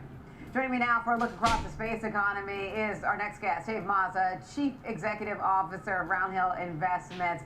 David, it's good to see you. I haven't talked to you in a while. Before we dive into the space race, I want to get your big picture take on the broad market, especially in the context of the volatility that we're seeing today amid the geopolitical issues that we have. Yeah, no, it's certainly been an interesting week for the markets, especially on the top of what we've already seen this year, where there's been a broad-based rotation, particularly with the impact of the software sell-off. And I think what investors are really trying to parse through is particularly how long is this conflict going to go on? And then what does this conflict mean for the real world? And the real world, of course, is oil and then the impact on consumption. So I think the market can absorb a shorter-term conflict. We've seen actually the market do a great job of doing that. But of course, this is a bit different here because we're talking about Iran, we're talking about the Strait of Hormuz. And again, what does that mean for how long can oil prices or how much can oil prices go up, and how long is the strait effectively shut down, even if we're hearing that it's quote unquote not shut? Yeah, right, exactly. Because, you know, for all intents and purposes, it essentially is right now. But let's talk about Mars, the ETF, not the planet here, because I guess everything's getting messed up down here. But talk about this. You all are launching this ETF. MARS is the ticker for this. Tell us a little bit about this as an investment theme and why space. Yeah, well, it's interesting. So I think human beings have been fascinated by space essentially forever. But if we actually take a step back and think about the space economy, everyone thinks about it just purely from a space point of view, and it, of course, is relevant. But what's changed here is actually the real-world applications for space. And it's less so of just sort of the impact of a new rocket being launched, as exciting as that is, and more about the infrastructure that's being built in space from a satellite point of view, whether it's the ability to have greater communications, more effective and efficient communications, and think about the sort of the impact that we have with the conflict in Iran. When we're looking at data or governments are sort of monitoring the situation there, what they're using is information from space and from satellites to bring that communication back down to earth. So I actually think, although on one hand, there's elements of the space economy that are speculative and sort of from the final frontier, in the actual real world, we're seeing those applications happen now, which is one of the reasons why investors are starting to gravitate toward this theme and why we launched an ETF to really capture those pure play companies at the forefront of the space economy. So tell me a little bit more about the everyday impact and how retail investors can relate to this, for instance, because, you know, space can feel very just out of reach and, you know, people may think more about rockets and whatnot versus things like GPS, weather forecasting. How should we look at the value chain for the space economy? Not true. No, certainly, launching rockets plays a big role in this, right? Whether it's a company like Rocket Labs or when we think about what's happening with SpaceX, which is, of course, a private company and has a potential for a really transformative IPO, not just for the broader markets, but of course the space economy. But if we take a step back, it's kind of happening here and now, right? So space has moved from being just this kind of final frontier to being an area where it's actually enabling better communications, more reliable communications across sort of real world applications. So what we're seeing is sort of direct to satellite connectivity with cell phones. We're seeing it with, to your point, around GPS. And now we've moved from sort of governments being at the forefront of launching satellites themselves toward private companies and governments relying on private companies to do that, which is one of the reasons why the runway and the potential for space stocks is so great. Because again, it's more of actually like an infrastructure build, a communications build, than simply about sort of bringing a new rocket to space. Let me ask you this, Dave. When you think about investing in space, one of the things that comes to mind right now are the drones that are being deployed in the war in Iran, right?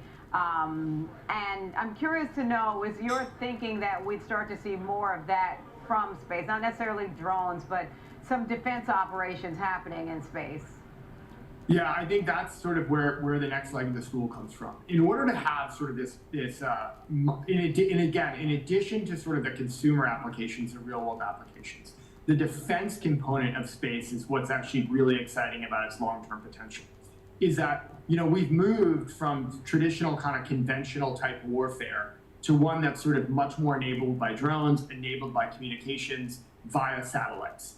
And that's why we're seeing governments partner with companies, many of the companies that are in the Mars ETF, to be able to sort of be more efficient on the battlefield, whether it's really doing reconnaissance, understanding where particular assets are, and then using that information to either help target or to help plan for where conflict could go.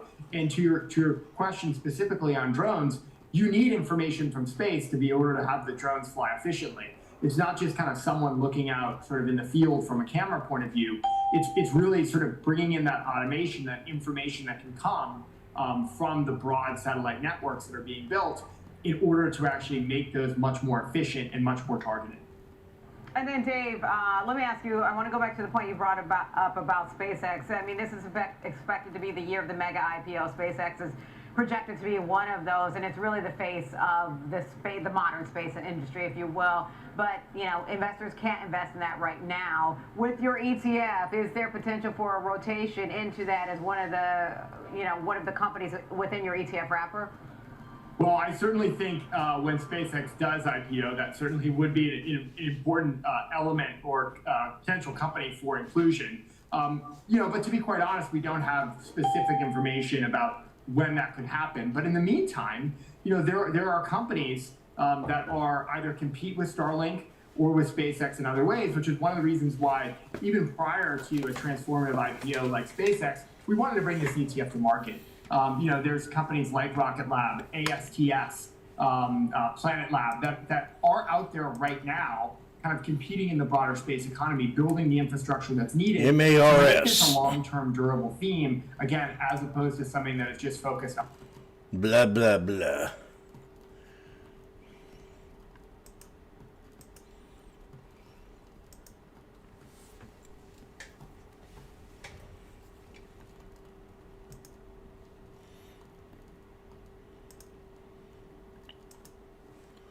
Will.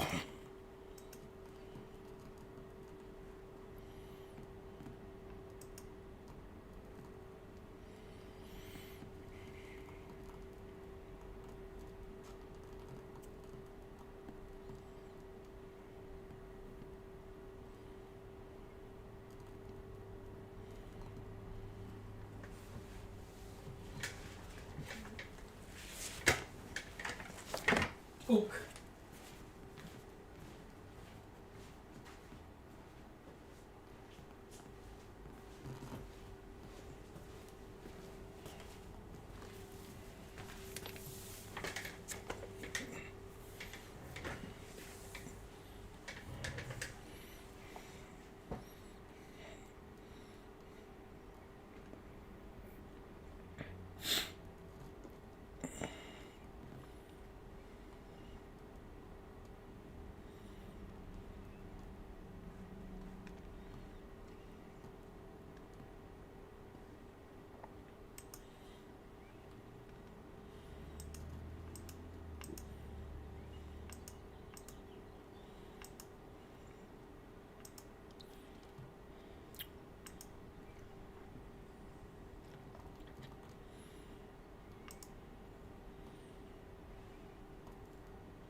Excuse me.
Tilray.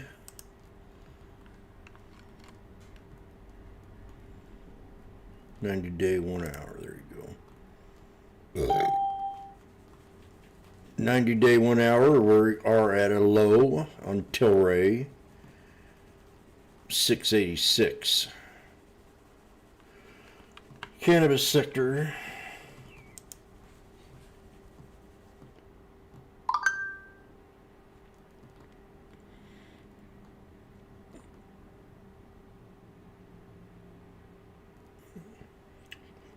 I have a feeling I'll know when I get that feeling that I need to load up. I've been waiting for this for oh, too long.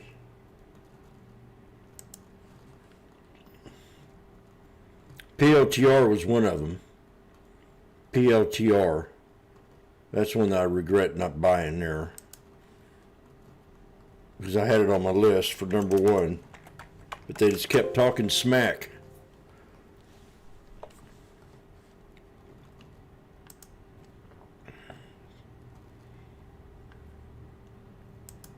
And I knew it was worth 150 at least. It was double bottom down here at 126, 127.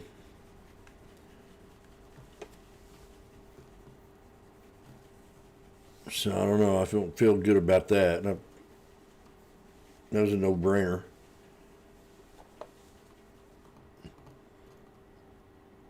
I'd probably be out of it way before this, but I mean,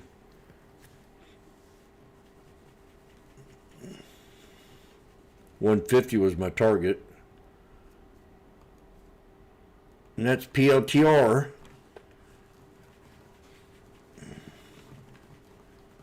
And I got rid of a lot of my watch lists. I figured it was slowing my computer down. Now I just got a couple. Need at least one more. Thought I had 3. Trader massage. I don't. Let's make another one.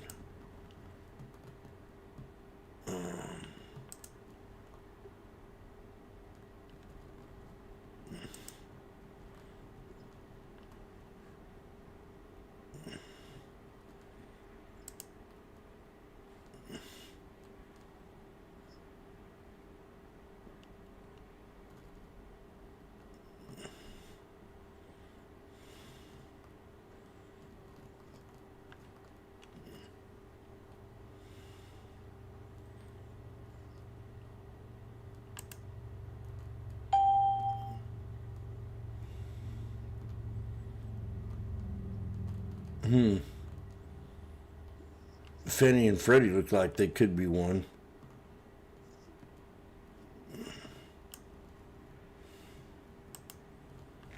Whoops.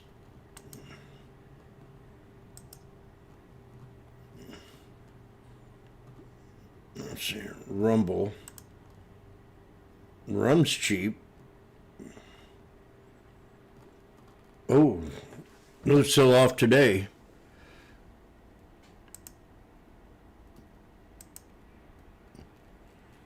Rumble shares are trading lower after the company reported worse than expected fourth quarter results. So there you go. And Cliff and Riot. Ooh, I'll be right back. I gotta go use the restroom. Oh shit. International, emerging markets, diversifying the portfolio more as you were. We know that over the past few years, diversification has been diversification, right? Anything away from the top sort of weighted stocks within the S&P 500 have hurt absolute returns in client portfolios. We think a shift has happened, and it is right. It's already 9 months old, and we think that shift continues for quarters, even years ahead.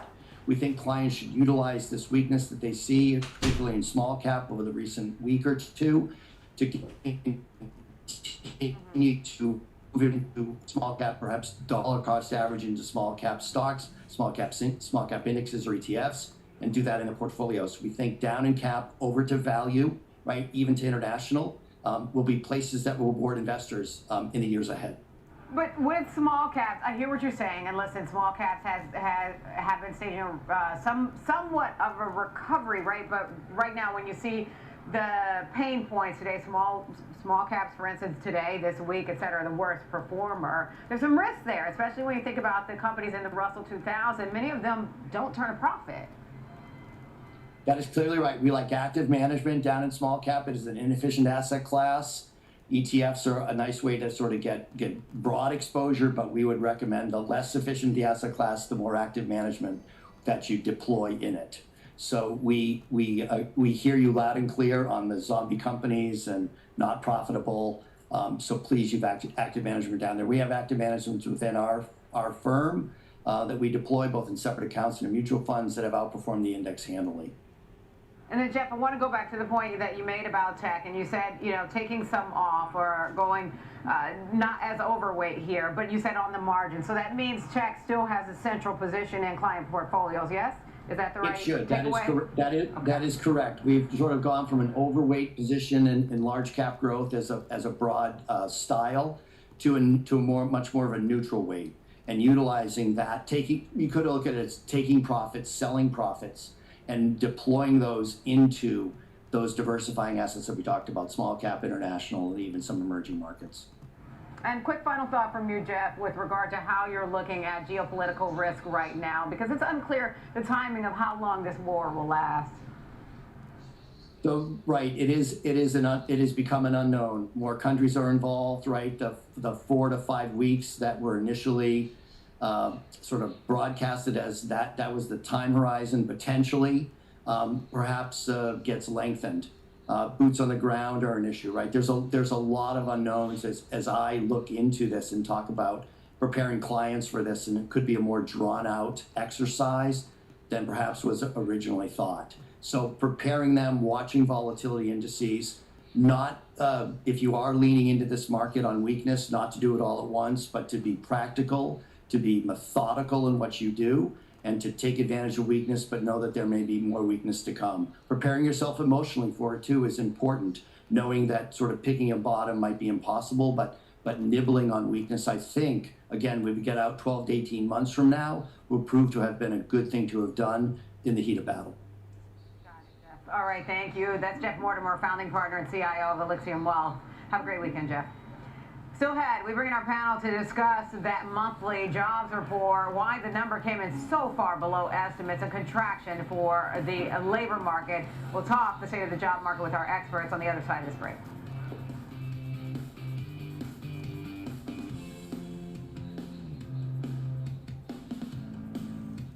The final 90 minutes of the trading day, that's when markets make headlines and traders make decisions.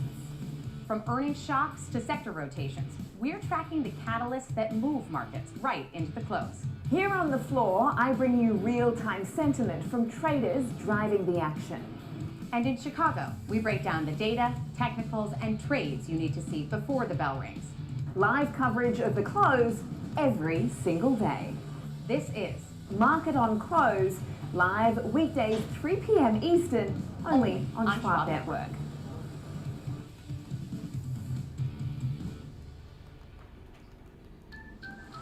Opportunities don't stop when the market day ends. So neither do we. Schwab gives you round-the-clock access to over 1,100 of the most popular stocks and ETFs, plus a wide variety of futures markets. All with 24-hour support from trading specialists who understand the ins and outs of 24-hour trading.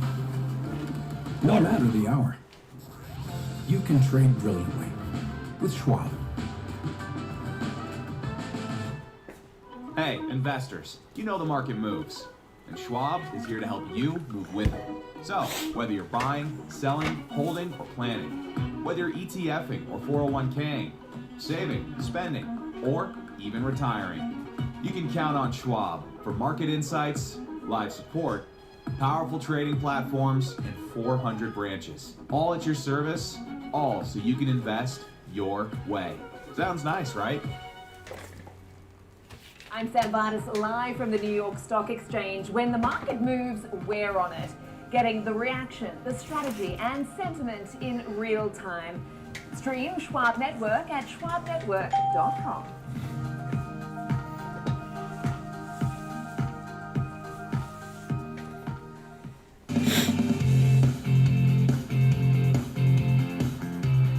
Welcome back to the watch list. 92,000. That's how many jobs were lost in February. The number coming in far below expectations, and also unemployment ticking higher. For more analysis, we want to bring in our expert panel this afternoon. Joining us now is James St. Alban, CIO of Ocean Park Asset Management, and Amy Glazer, Senior Vice President of Amy. Well, we got 11 minutes left. James, that number is shockingly lower than even the worst estimate for the job market. What's your take now that you have time to kind of pour over the numbers?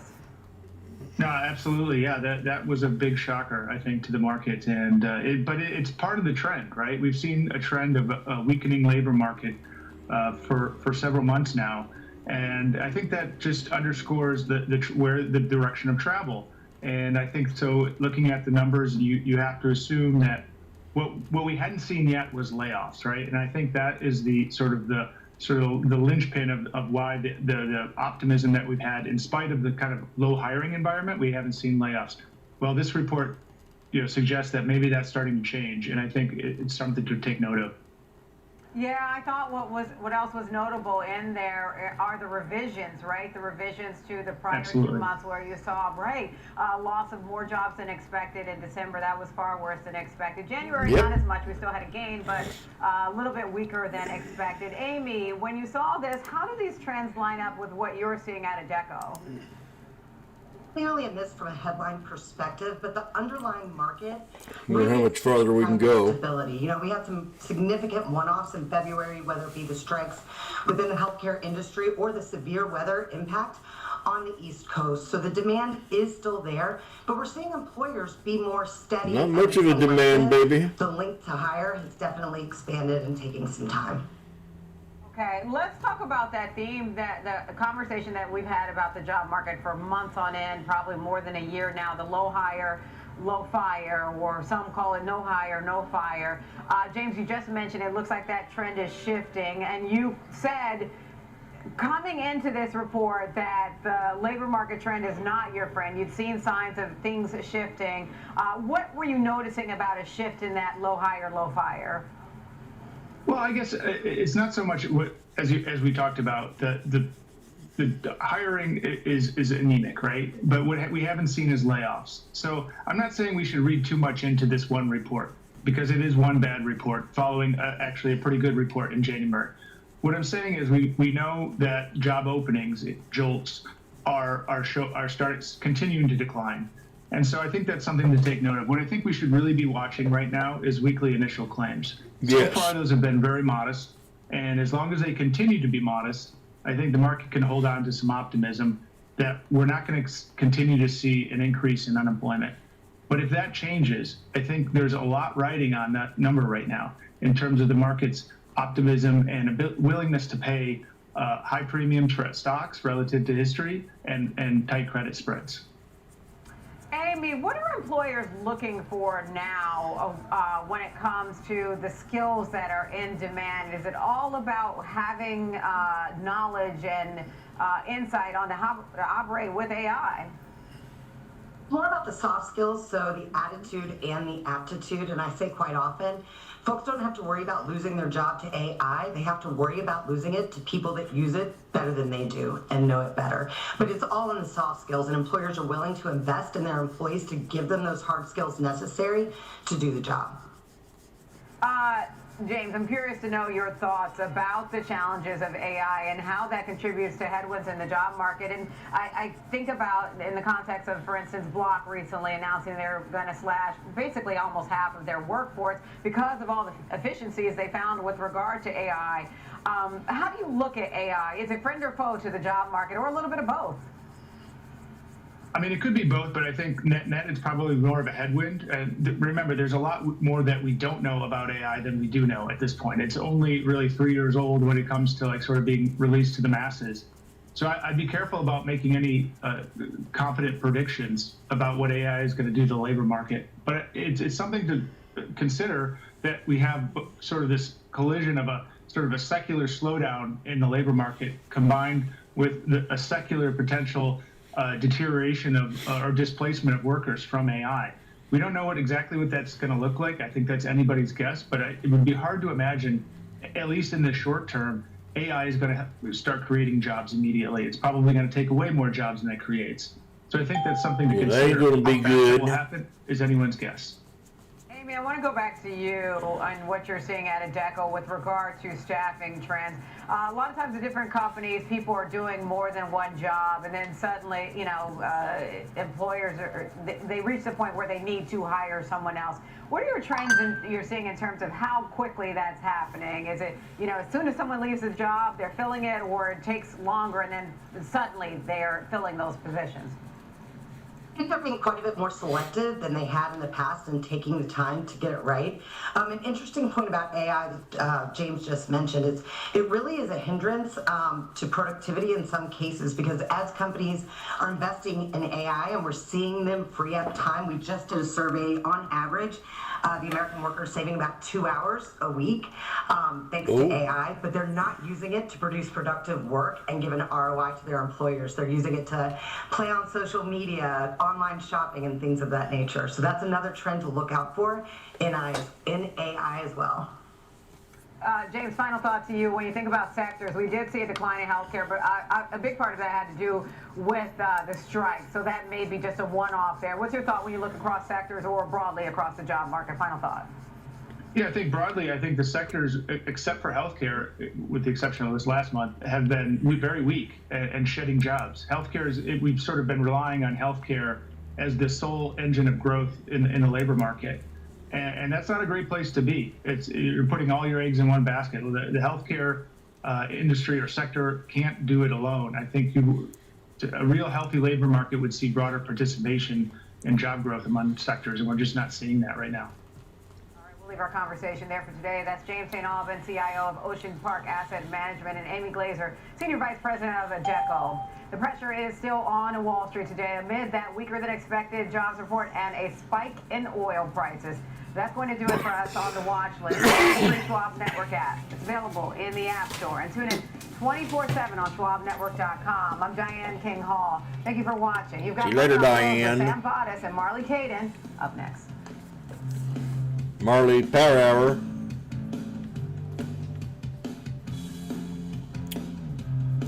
Let's get it on, baby.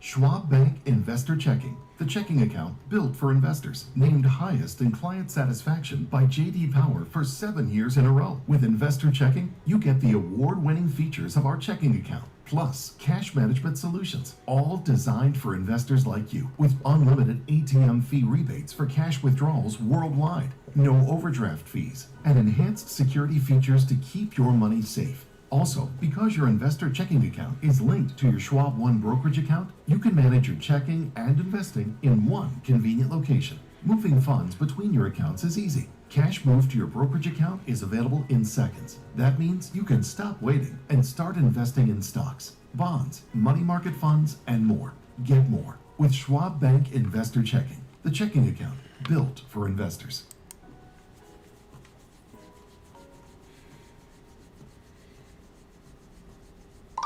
Welcome to Schwab Network, where real-time market coverage meets expert strategy. From the opening bell to the closing bell, we've The got 67.90s were at 115 just a second ago.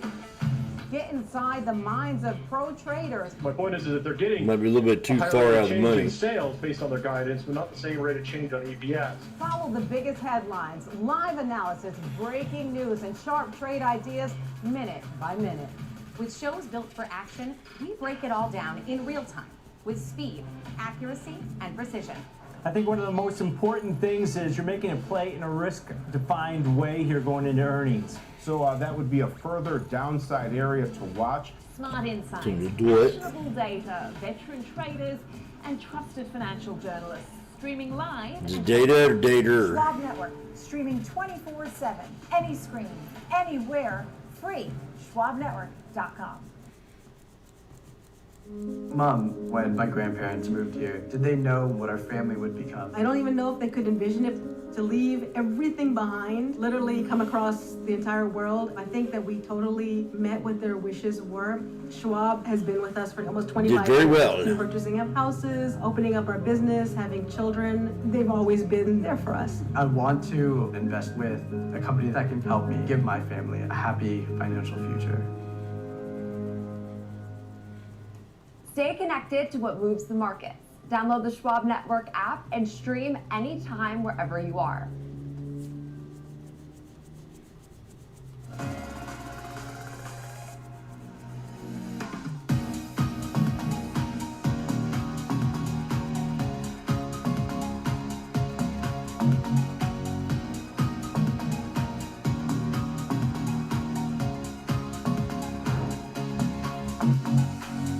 Oh, there they go. Shoot. Well, not very much, but I think I could have got 40 cents.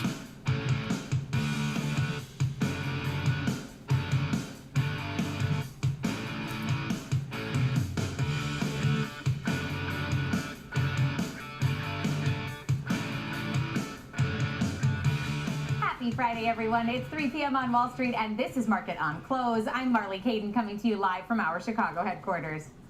And I'm Sam Bottis, coming to you live from the floor of the New York Stock Exchange. We're nearly there. The countdown is on. So let's take a look at what is coming up on today's show. We will break down the rally we've seen in oil and find out if we really could get to $100 a barrel of oil soon.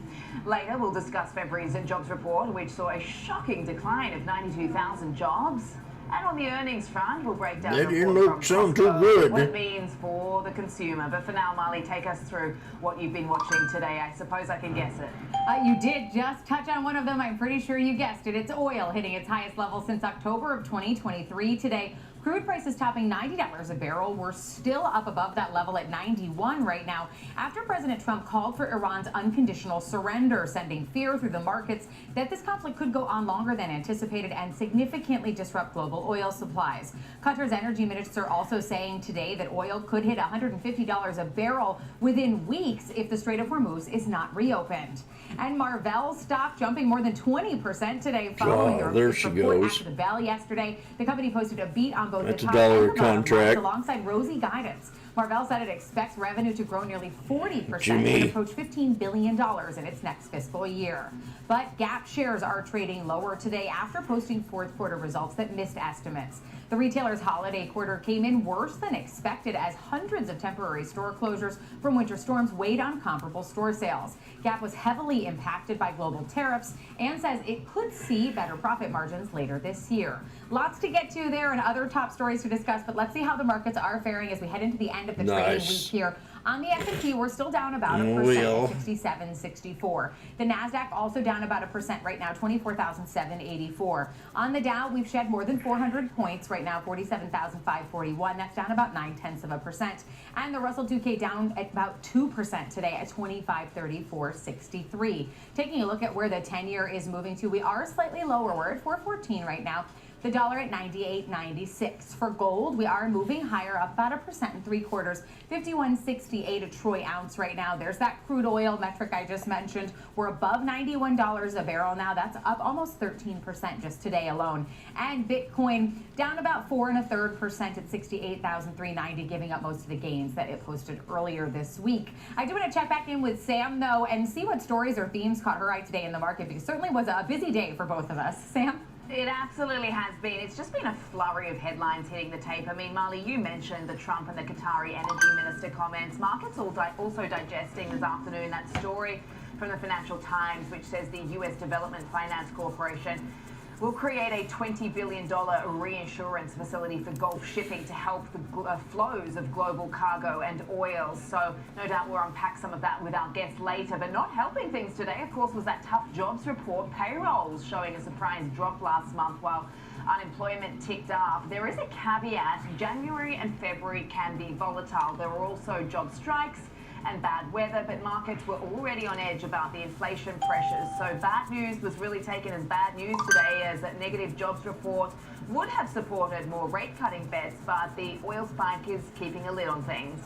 Traders are also piling into metals today, but within stocks, there are some counter trends. Some of the software names continue to rally, like ServiceNow. Cybersecurity stocks have been up as well. Some of the retail names, like Costco and Kroger, have been higher, and the Chinese ADRs are also rallying into the weekend. So traders are looking for opportunity in some of the more beaten down corners of this market. We'll continue to track that into the Friday close. But Marley, I'll send things back over to you and Jenny with some of today's top movers. Thanks so much, Sam. It wouldn't be top movers without Jenny Horn, and unfortunately for this week, oil is our top mover on the day right now. Not a usual story that we talk about, but certainly with the events going on in Iran and some of the commentary that we've gotten today, we are seeing oil at the highest levels we've seen in more than 2.5 years. And I think no surprise, again, given some of the commentary we've seen. I know you outlined some of it, but I mean, like, as far as the tensions we've seen that are facing right now, crude oil prices, of course, escalating to over $90 a barrel, as we are seeing the Middle East tension raising fears of supply disruptions, which could hit the Strait of Hormuz, which handles now roughly 1/5 of the global oil flows. And so talking about that the oil, energy minister also warning oil could spike towards $150 if we saw shipping disruptions persist. Added then this fresh layer of geopolitical concern to some of the premium risk to prices. And so reports of tanker attacks have sharply reduced ship traffic in the Strait of Hormuz, which has intensified the concerns again about the supply constraints.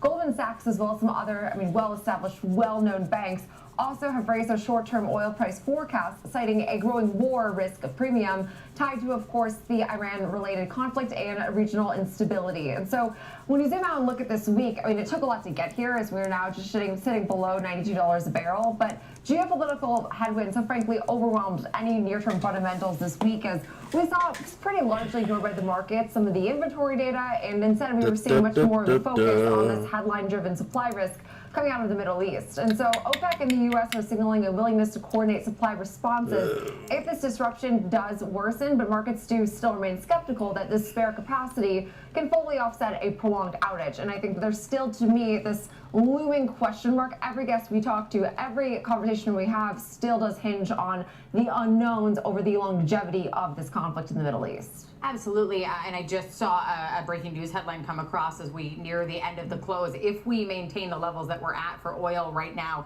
it will be a 35% surge for the week. It's the biggest gain in futures trading history. So back all the way great fact. to 1983, which was when oil started, or at least they started keeping records of it there. A tough time for oil, or depending on, I guess, how you're invested, maybe not a tough time. But Marvell, let's talk about them next. Yeah, I was watching almost them 20% still on the day. cannabis stocks. That move, that double-digit 20% move through most of the day on the heels of its earnings. You know, we weren't sure how the markets were going to react. We've seen mixed reaction from good numbers, good guidance, but Marvell was very favorably received. I mean, no kidding. And it was almost like as the market weakened off the open, this name has only strengthened throughout today. We pulled back from session highs, I will admit, but I mean, delivering one of the strongest AI infrastructure quarters in semiconductors across the board. I mean, just based on this move today. The earnings call clearly was able to reframe the company as this AI data center pure play rather than more of the diversified chip vendor that I think was driving some of the recent weakness. So, I mean, overall fourth quarter results did come in better than expected. Revenue rose 22% year over year. Non-GAAP earnings per share also did come in at the higher end of the previously given guidance. And the key driver was data centers. I mean, no shocker there, generating $1.65 billion in revenue, now representing roughly 3/4 of their total sales, underscoring how central AI and now hyperscaler demand has become to this model. And so their commentary was aggressively bullish on forward demand. They did give guidance now for fiscal 2027 for revenue to grow to more than 30% to nearly $11 billion. Fiscal 2028 revenue would also continue to rise, reaching, they predicted, $15 billion, driven almost entirely by these AI-related connectivity and custom silicone programs. So custom ASIC revenues also scaled from essentially zero just a few years ago to now $1.5 billion annually. Further growth is expected with, I mean, some of these major programs ramping. And so it does seem like, as far as the story from Marvell, margins also even aided this really strong story. This is how you frame an earnings report, though, is not only see, I mean, obviously part of it's the numbers. The fact that we're seeing revenue growth accelerating is huge. But I mean, the optimism on their role in data centers, I also think is hugely why we saw this upside, because we haven't seen that degree of sheer really optimism. We've seen a lot of more caution, not skepticism, but this optimism reflected. It's nice to see that translate, of course, into share gains today, despite the overall market weakness. Yeah, and the narrative has certainly been a part of the story, I think, in this earnings season. We've seen companies pivot based on the call and the narrative that management's putting out, and whether or not they seem optimistic, neutral, or pessimistic, but certainly optimism for Marvell, not just from their management team, but also from most of the analysts that I spoke to today about their earnings. But double-digit move to the upside for Marvell, double-digit to the downside for Gap following its earnings. Yes, and I think Gap, unfortunately, follows some pretty similar commentary, similar but different, to American Eagle Outfitters, Abercrombie & Fitch this week. Gap's quarter did reinforce still their turnaround is real, but execution does still remain to be, I think, a major risk. So we saw revenue that rose modestly, I mean 2% year over year. Earnings per share landed essentially in line. Comparable sales did rise 3%, which did actually mark the 8th straight quarter of positive comps, which is a major credibility milestone after years of declines. Brand level performance, though, was mixed, but fairly instructive. We did see the Gap brand itself being a standout, posting 7% comps, signaling again some renewed relevance about their pricing power. Old Navy, which is their largest contributor to their revenue, delivered 3% comps. Banana Republic saw its third quarter of consecutive comp growth, with Athleta being really the weak spot quarter after quarter now. Comps down about 10%, reflecting the ongoing assortment and brand positioning changes. And I also think, hello, something we see with On, Nike, Adidas, Lululemon. I mean, the list goes on and on. Even Deckers Outdoor. You're seeing this space challenge that was one time all people were really buying during the pandemic. It's a different world now, frankly, which I think also speaks to some of the recovery we're seeing, frankly, in like a name like Banana Republic. But capital allocation was one bright spot. They did end the year with roughly $3 billion in cash. So again, don't let this move deter you from the fact that this is still a turnaround story underway. But I do think that with right now more modest growth, and again the apparel space being fairly challenged this week especially, goes to show consumers are still being relatively frugal with their dollars. Yeah, certainly, and looking for opportunities to stretch those dollars too. And we're seeing really strong reports from TJX and Ross and some of these off-price retailers, where we're seeing more of these young retail apparels struggling a bit here in terms of Gap. But this last story, not an earnings story here, but a job cut story, and we've had quite a few of these of late. Oracle is now the latest. Oh, we got pulled back there. Adding on to the headline, of course, I believe we got just a week ago from, of course, You might like this. 40% of their workforce. This is still a bit more alleged. We don't know confirmations yet, but I mean, numerous outlets reporting this, so you could say it's a coming reality. Oracle cutting thousands of jobs, but first reported by Bloomberg. We're at the 100. We were here before. Uh-oh.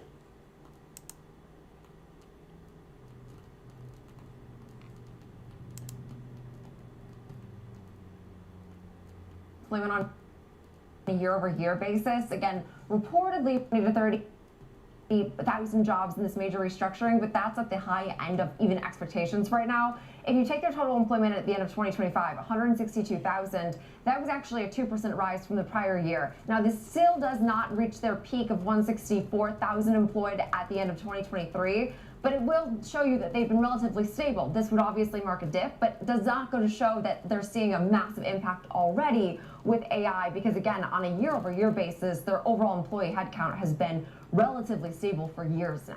And Oracle not seeing too much of a response from this one. Obviously, we saw a massive response to the upside when Block announced that it was doing its layoffs. We've seen similar moves from Meta and a couple other big names, but Oracle not seeing too much movement on this report. Jenny, thanks so much for breaking that down for us. That's Jenny Horn, co-host of Next Gen Investing here on Schwab Network. But I do want to check back in with Sam on the floor of the NYSE for a look at what we have coming up next in the show. Well, Molly, we're going to break down today's surprising jobs report and find out what kind of implications that could have with the Fed and potential rate cuts. Market on Close will be right back. Position yourself right here.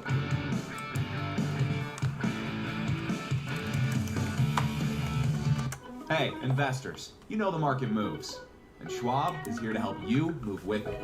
So, whether you're buying, selling, holding, or planning, whether you're ETFing or 401k'ing, saving, spending, or even retiring, you can count on Schwab for market insights, live support, powerful trading platforms, and 400 branches. All at your service, all so you can invest your way. Sounds nice, right? I'm Nicole Petalides, live at the New York Stock Exchange, and this is the Watch List. Your midday view into the trends driving the markets with a sharp focus on technology, innovation, and companies leading the next wave of growth. Big movers, real-time interviews, and insight from analysts, founders, and market voices you trust. The Watch List, 2 p.m. Eastern, only on Schwab Network. Whether you're an experienced investor or just getting started, Charles Schwab offers a webcast that's right for you. Are you a long-term investor? Our investing webcast series breaks down different investing styles, including growth, value, income, and more. Yeah, that's a little better. Best of all, you can ask questions by chatting directly with an education coach. It's interactive learning at its finest. Tune in live or on demand. Head over to schwab.com/coaching and start learning today.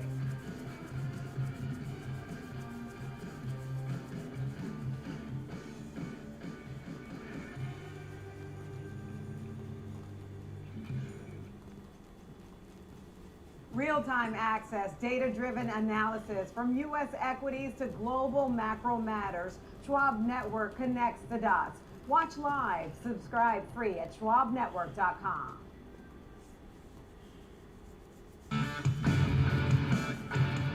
Welcome back to Market on Close. I'm Sam Bardas on the floor of the New York Stock Exchange alongside Marley Caden in our Chicago headquarters. Let's just check in with where these markets are at as we approach the final few minutes, or I should say 45 minutes of this trading session in this last hour for the week in what has been a pretty bumpy old week for us with, of course, the peaks and troughs we've seen in these markets with respect to the reaction as we've seen higher oil prices and, of course, the fears around the energy spike here and some of the shock we're seeing that's really rippling through stock markets right now. Obviously, the S&P 500 is lower today. We're looking at levels of 67.52 right now.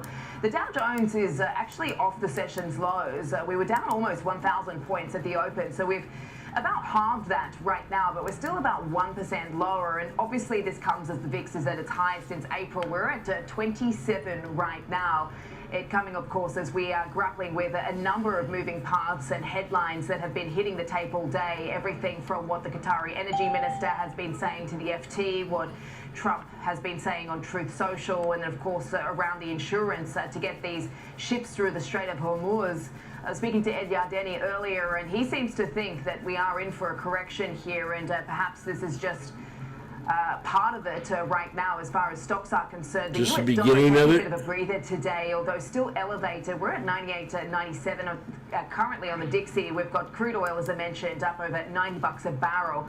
Bitcoin is lower. It's crossed past that 70,000 marker once again, down almost 5% in the session. And the 10-year yield, which obviously we've been tracking as a tough jobs report, had basically been taken as bad news because, of course, that would have likely had supported some of the rate-cutting bets in this market. But, of course, we have the energy shock that seems to be keeping a lid on some of those expectations down the road. So plenty of moving parts as we head into the weekend. Let's talk more about this jobs report, bring Marley back into the conversation, and bring in our next guest, Jason Greer, founder, president, Greer Consulting.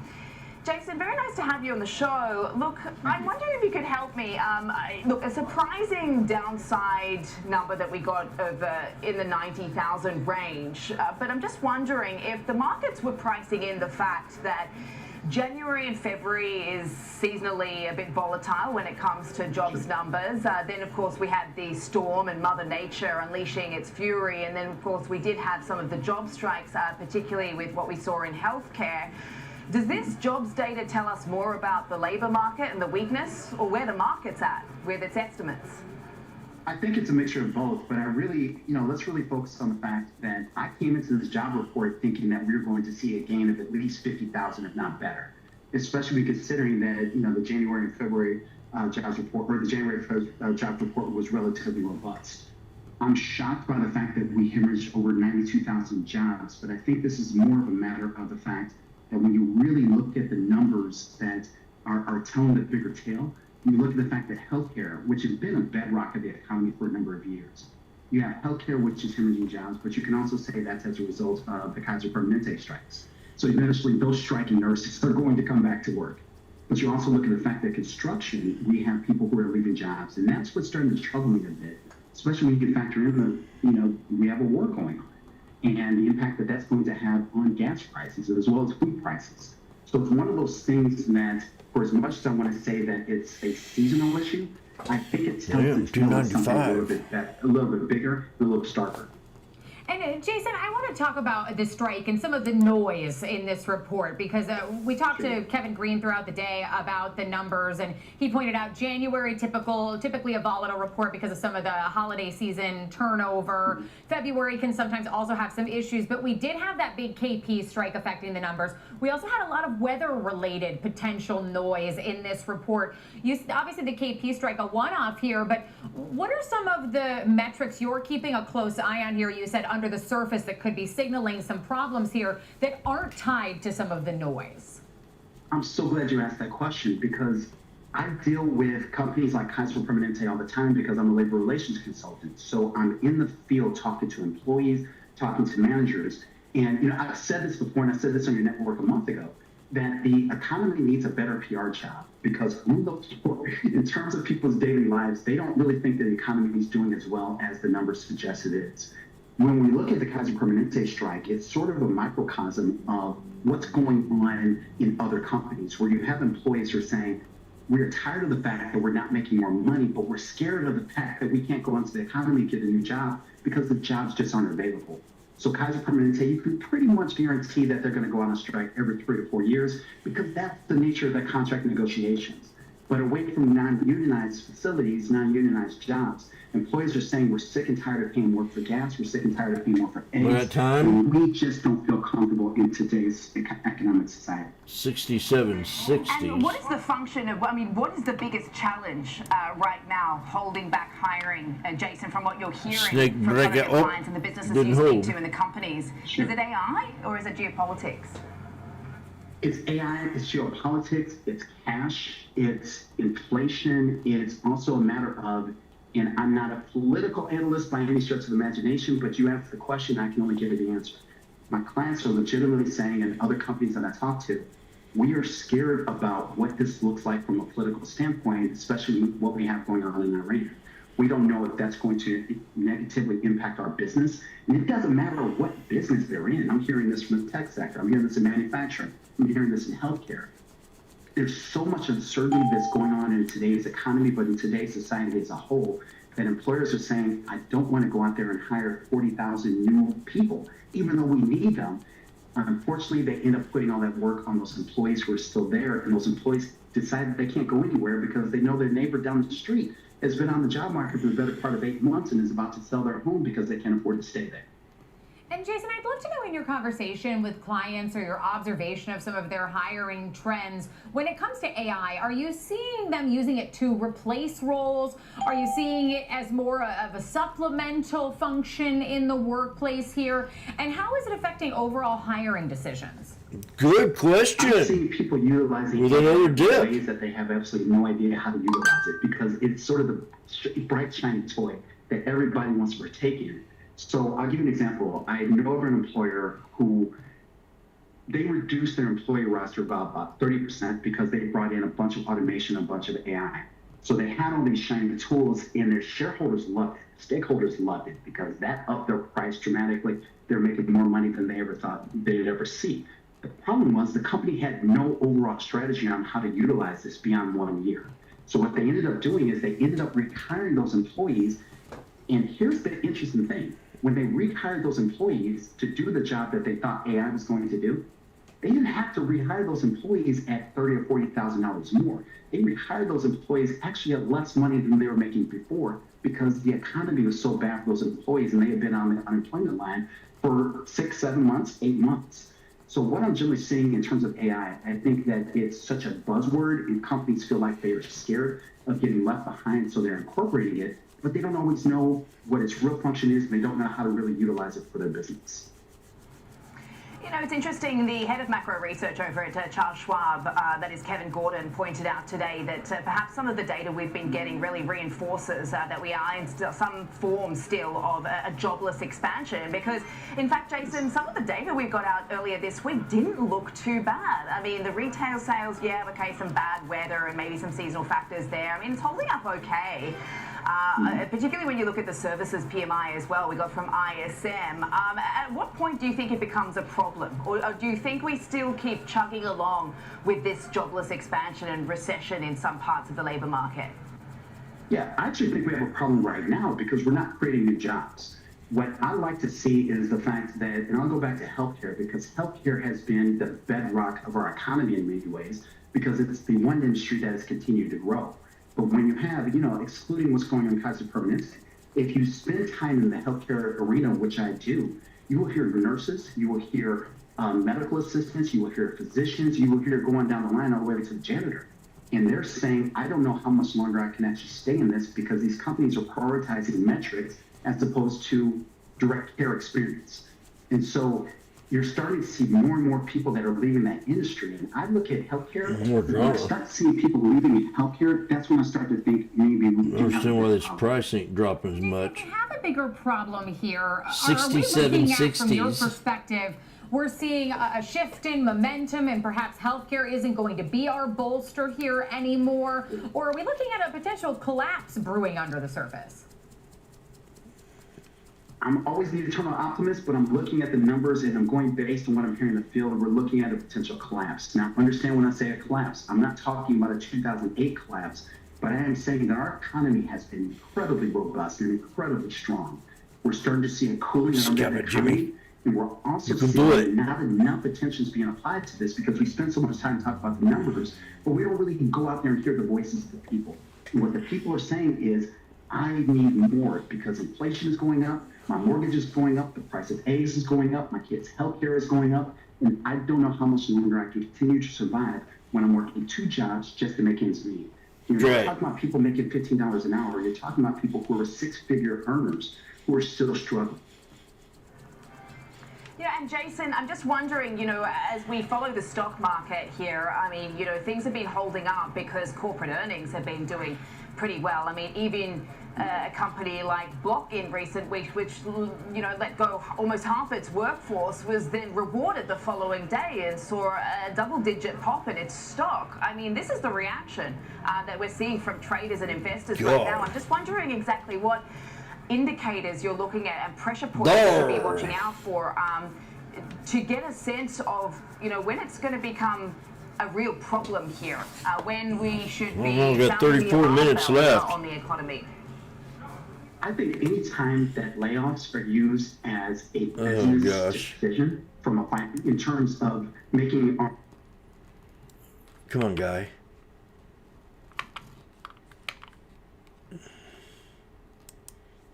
We can talk all day long, again, about the numbers, but we're also talking about public trust. We're talking about corporate trust. And when you have employees who are saying, I'm doing my job, my numbers look great, I'm hitting all these markers, but I'm still on a chopping block. You're not hitting all of them. A company wants to go public next week, or a company is public and their stocks are tumbling, therefore they say, let's go ahead and do a layoff, and I get the axe, and all of a sudden I see their stock jump 15%. That's when I start to say that how we're looking at this is backward. That we need to start incentivizing companies to do the right thing by employees, but at the same time, go out there and do your job. Be effective. Put out products, put out supplies, put out goods that people like, that people trust, and let that fuel your economic engine. Don't go through the layoff process if you can help it. Oh, man. Jason, sobering chat to end the week on, but I hope you have a good weekend there. We'll catch you next time. Thanks so much for joining us today. Really appreciate the insights. Jason Greer there, Greer Consulting. Coming up next, we will turn our attention to earnings and recap that report from Costco. Market on Close. We'll be right back.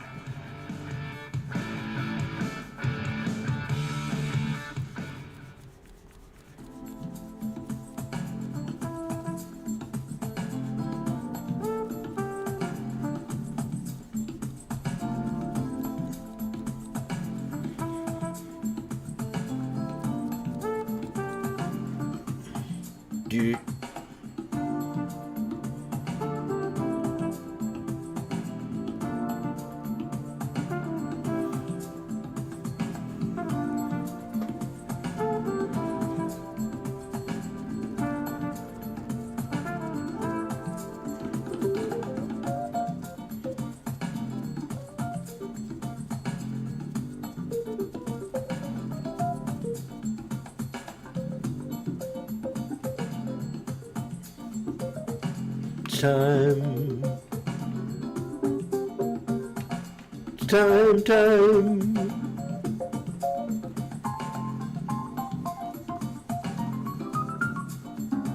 6760s. They look so cheap.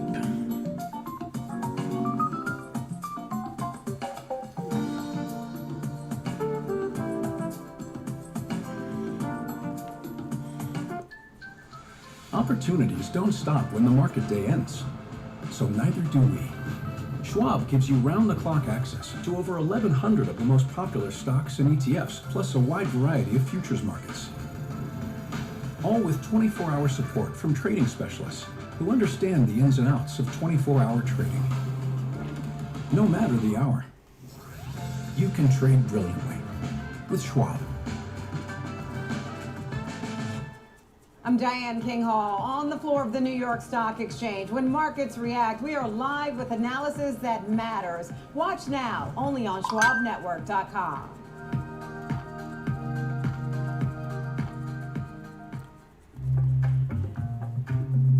sometimes,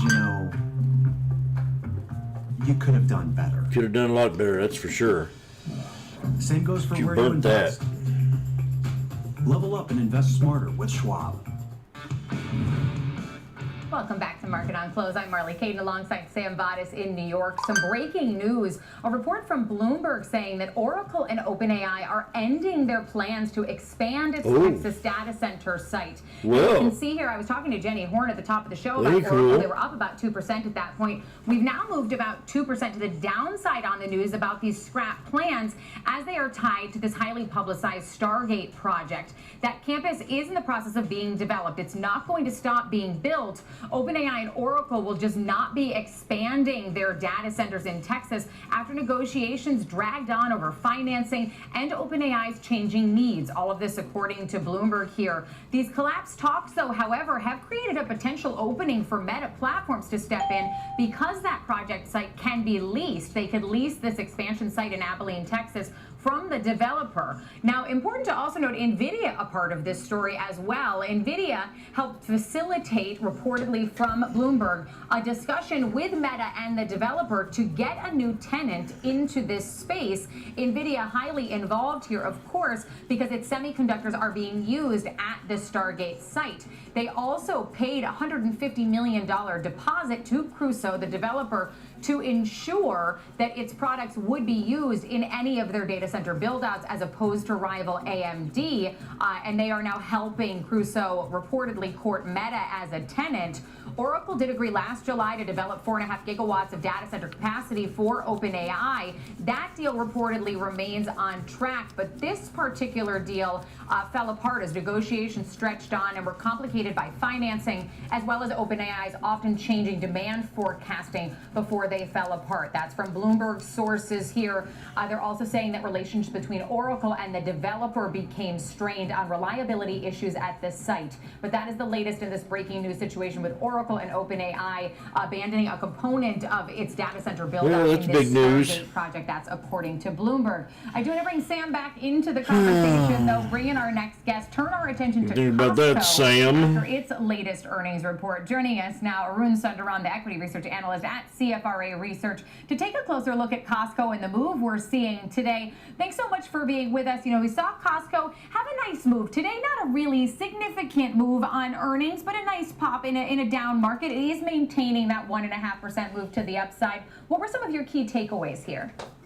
Yeah, thanks for having me. Yeah, the overall key takeaway is Costco is one of the most consistent earnings growers in our retail coverage. The top line continues to grow above peers.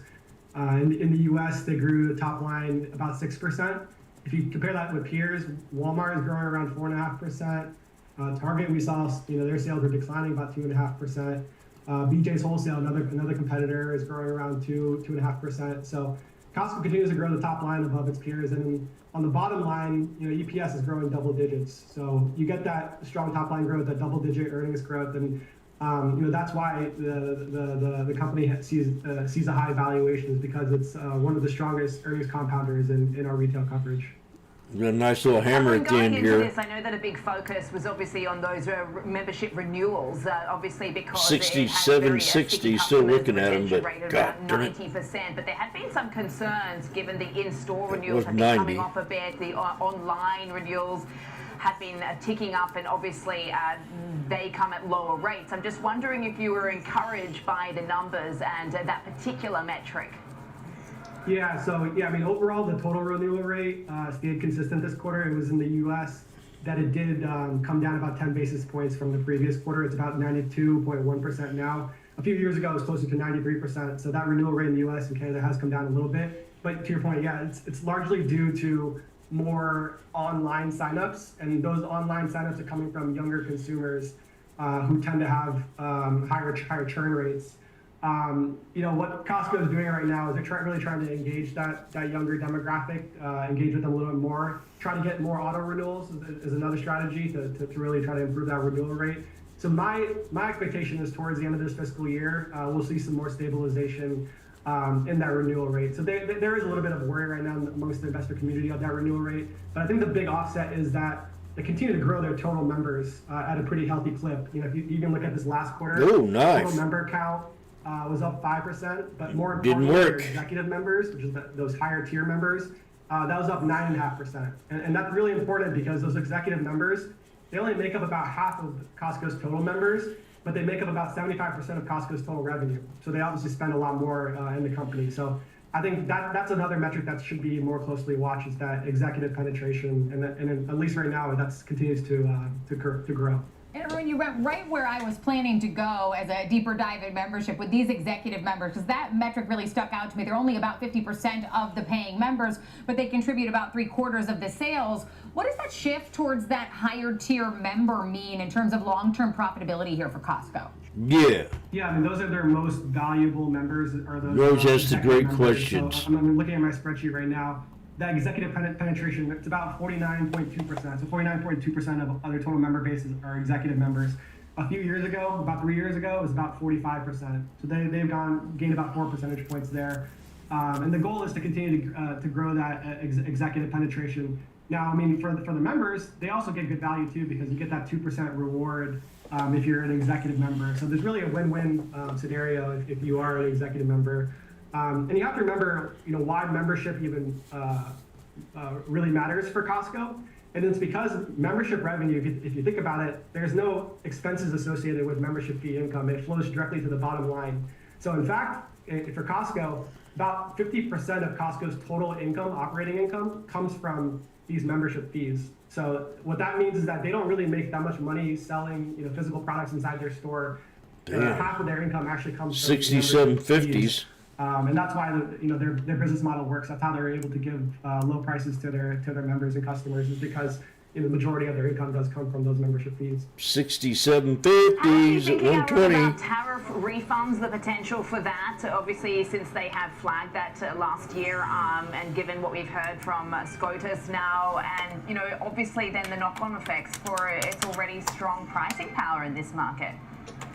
Yeah, so they did talk about that a little bit on the call. So I mean, the first takeaway is that 120 to 155 for potentially years. So we may not even hear about refunds for a while. But if and when those refunds do come, what we'll likely see between Costco as well as other retailers is they'll pass that to the consumer in the form of maybe lower prices, maybe more promotions and discounts, and things like that. And I think these retailers will also keep some of that refund for themselves, because you have to remember that they didn't pass everything on to their customer. They did absorb some of these tariffs as well. So I think a little bit will be, those refunds will be kept by the retailer, and then the majority of it, I think, will be passed on to the consumer in the form of lower prices and things like that.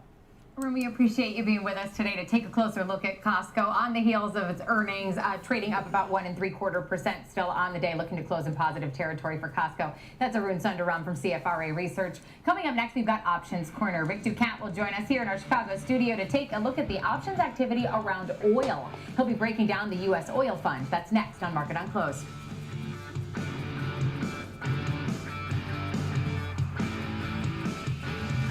Kick off the morning with the data and the decisions moving markets. Morning Trade Live that breaks down the macro moves driving the price action, from Fed policy to global growth to inflation prints 170. and geopolitical risk. Smart, fast, and always live from 170, 140. Morning Trade Live, where the markets meet the macro, weekdays at 10 a.m. Eastern on Schwab. Still got plenty of time. Whether you're an experienced investor or just getting started, Charles Schwab offers a webcast that's right for you. Do you like using charts when analyzing your stocks? 220. Our technical Bingo. analysis webcast series breaks down different charting techniques like trend analysis, price patterns, moving averages, oscillators, and much more. Best of all, you can ask questions directly to an education coach. It's interactive learning at its finest. Tune in live or on demand. Head over to schwab.com/coaching and start learning today.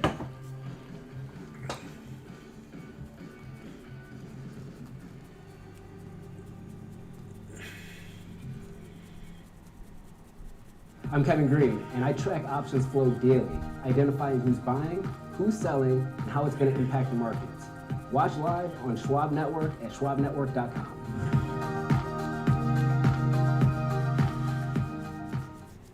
Trading at Schwab is powered by Ameritrade, giving traders even more ways to There sharpen you their go. skills with tailored education.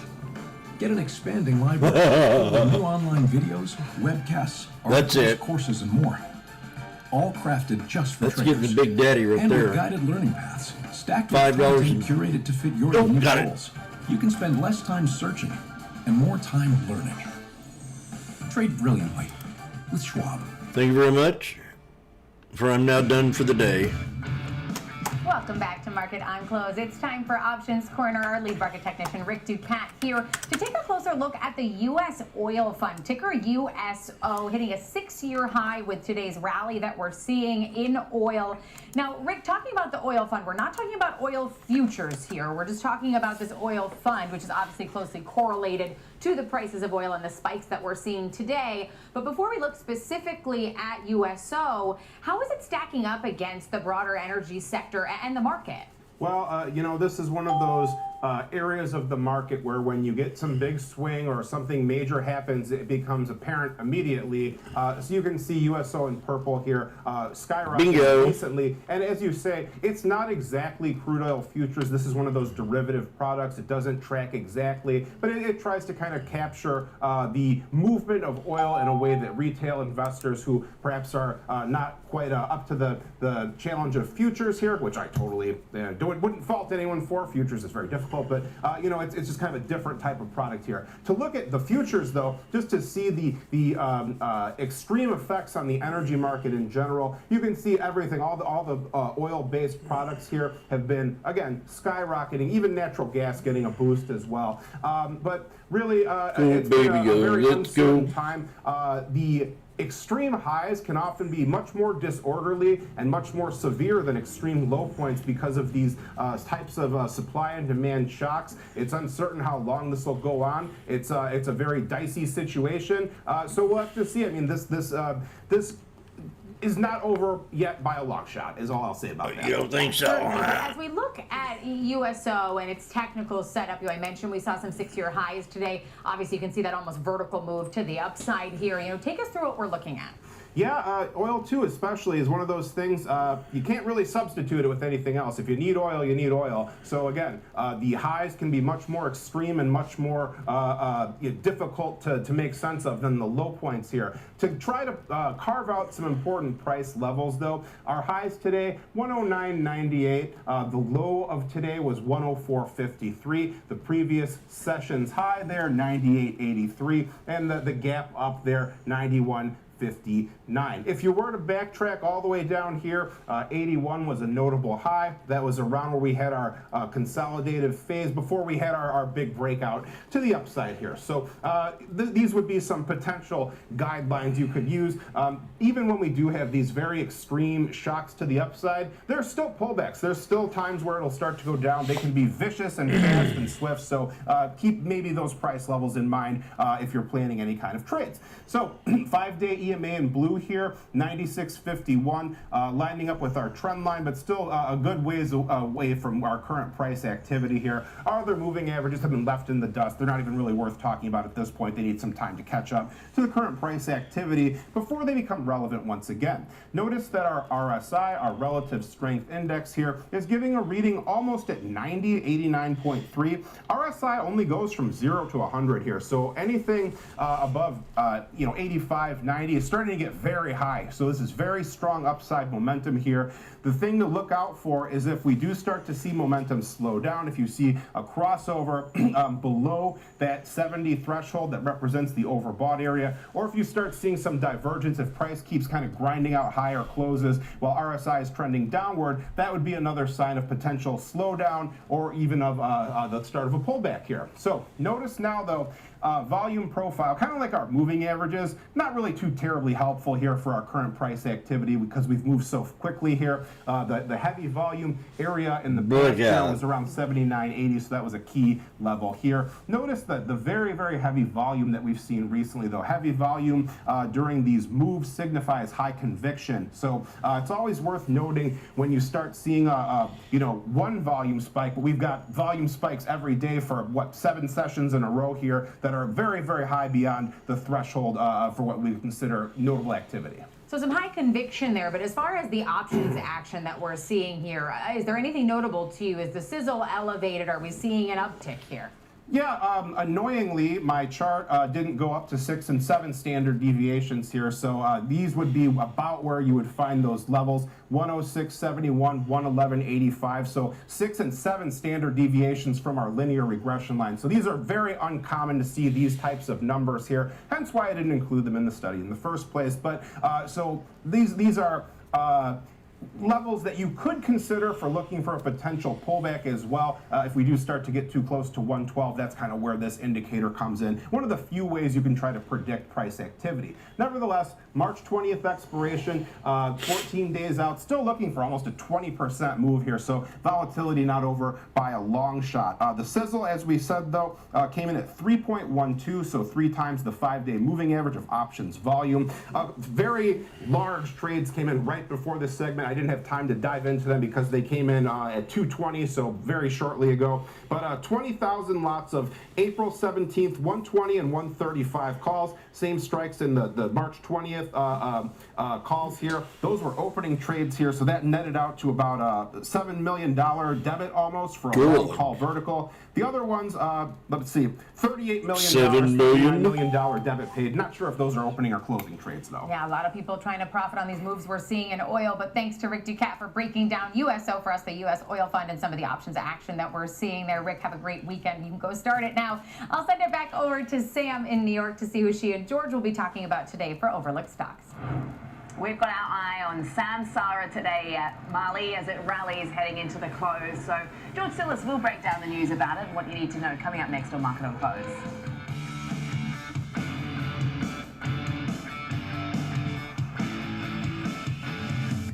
Whether you're an experienced investor or just getting started, Charles Schwab offers a webcast that's right for you. Are you an active trader? Our active trading webcasts are designed to help you develop a deeper understanding of technical analysis, options, futures, and more. Best of all, you can ask questions by chatting directly with an education coach. It's interactive learning at its finest. Tune in live or watch on demand. Head over to schwab.com/coaching and start learning today.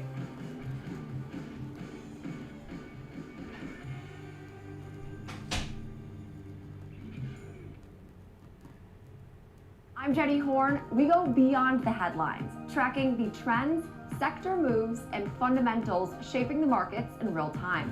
This is Schwab Network. Subscribe at schwabnetwork.com. How's it going? First day, so sometimes, you know. Next. Try it again. You could have done better. Please. Same goes for where you invest. Level up and invest smarter with Schwab. Intern, this place is incredible. It's where I get all your office supplies. Your golf balls, your fancy coffee, your giant TV. It's everything in one place. It's like Schwab. Everything investors need, all in one place. Come again? Yeah, at Schwab they can do everything. Invest, trade, get full service wealth management, and anything in between. Think I'm gonna be sick. We have to buy that now. Schwab. Invest your way with Schwab. Stay connected to the markets with Schwab Network. Tune in 24 hours a day, 7 days a week on schwabnetwork.com. And on all your favorite streaming services. Schwab Network. Available anytime, anywhere, on any device for free.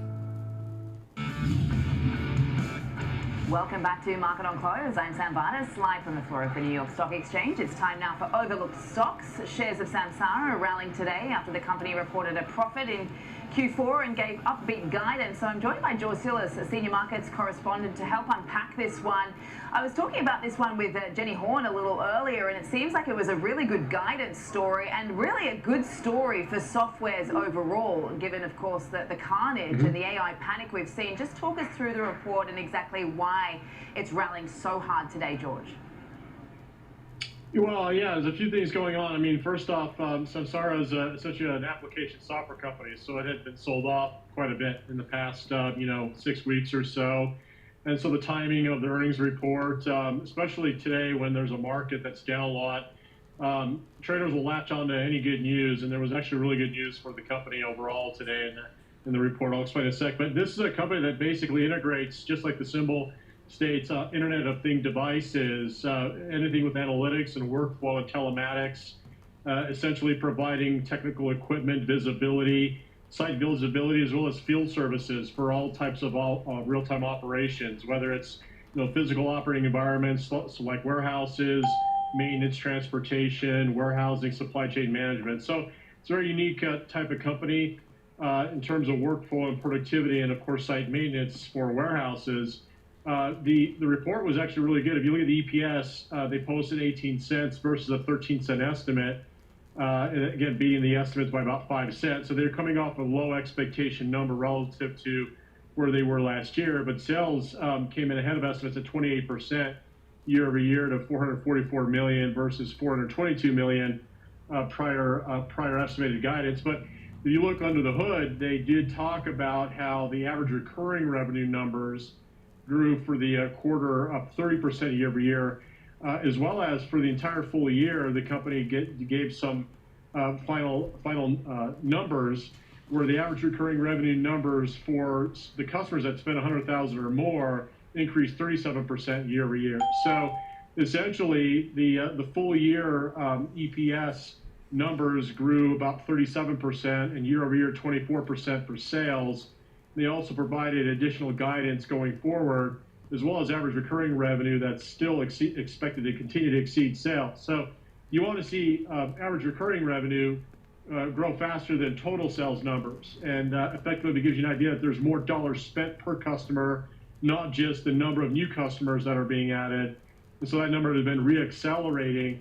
And therefore, today, again, this gives more visibility to the earnings guidance, which they denoted that their operating margin guidance is improving next year by about 400 basis points and 19% of sales versus 15% for the previous year. So sales numbers are improving, average recurring revenue numbers are improving faster than sales, and operating margin guidance was higher than last year. So all of this combined is a recipe for a nice move in the stock, moving higher. And as a result, too, some of the analysts are still quite bullish, $44 for BMO as well as RBC at $41. Both these firms maintain an outperform rating on the name.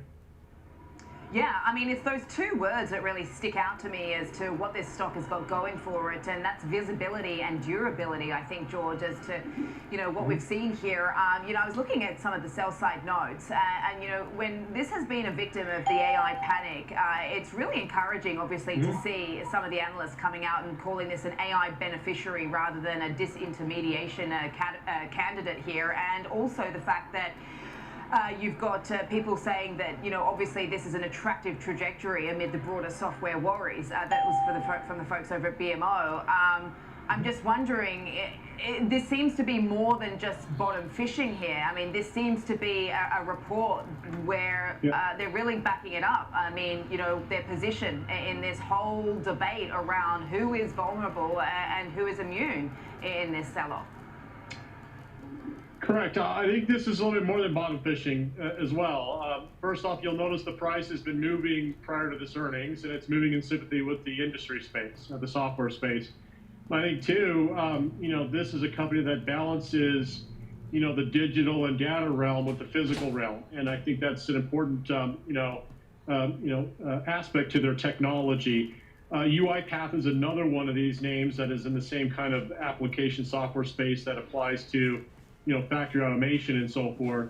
The other thing is, we talked about this earlier, I think that this whole, fear of, AI just swallowing up all application software companies today is that's right, George. Overstretched. But markets will sell more so than you would expect based upon some fears. And there has been a retracement now of many of these names, not just in Samsara, but just look across the board. And we've talked about many of these names like ServiceNow, Intuit, which has been ramping really high this week after it hit about $350 last week. So you're seeing some value movement back into the software space, and in fact coming out of the hardware space, which has been really front and center in terms of the price action we've seen since late part of last year. So for what it's worth, there is a rotation back into software because I think the fears have been overblown, as well as some of the news that Anthropic is getting pushback from the U.S. government in terms of some of their some of the security around their technologies because they're advancing so quickly. So my whole narrative around the software space the last couple of weeks is that it's going to move quickly, but I don't think it's moved quickly enough to the point where many of these companies won't be able to adapt. And I think that's what the market is telling us this week. Yeah, makes sense. And I saw that the IGV, somebody mentioned today, is up 8% since that Citrini report came out. So, I mean, I think that's notable in a market like this. George, really appreciate it. Thanks so much for breaking down Samsara for us today and the reaction we're seeing in the stock. George Silla's there. Marley, I'll send things back over to you in Chicago. Thanks so much to Sam and George for that one. We are nearing the end of the market session and the end of the week. We'll be bringing in Kevin Green to break down the levels he's watching on the S&P 500 as well as today's action. That's next on Market on Close. Well, another red day. Not for me, but for the market. Real-time access, data-driven analysis from U.S. equities to global macro matters. Schwab Network connects the dots. Watch live, subscribe free at schwabnetwork.com.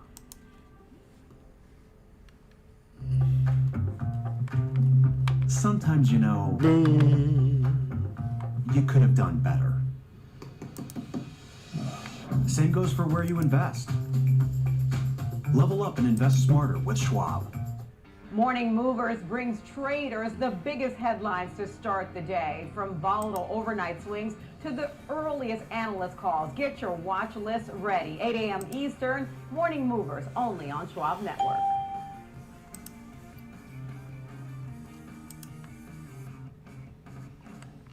Stay connected to what moves markets. Download the Schwab Network app and stream live coverage wherever you are.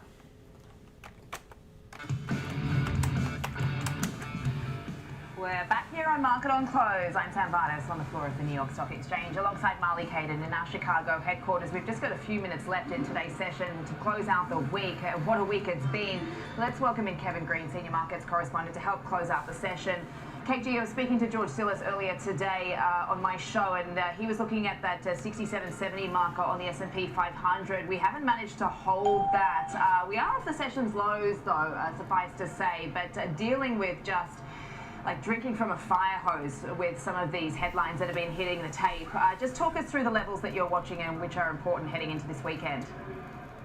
Yeah, the news headlines continue to kind of rattle this market here. So even if you're looking at the levels, they're really hard to contain at the moment here. If you're looking at what we highlighted earlier this morning, the 6760-ish area, we obviously have been able to fill that on that Oracle OpenAI news here. But overall, you actually did see for the majority of the day a little bit of a rotation back into the defensive sectors, not only just defense names themselves, but also staples and as well as utilities. Less than 2 minutes. Kind of sell everything type of I'm event. done. At least for now, we'll see what happens on Monday. What I'm focusing on going into the close is being able to hold the 67.25 level to the downside here. If we're able to do that, I think we'll be able to hold up, at least manage a compressed volatility. We still have VIX sitting at around 28, so we're implying more than a 1.6% move, at least on Monday. And I think right now we're getting very close to the key area of support, or the next key area of support for the S&P. We're only about a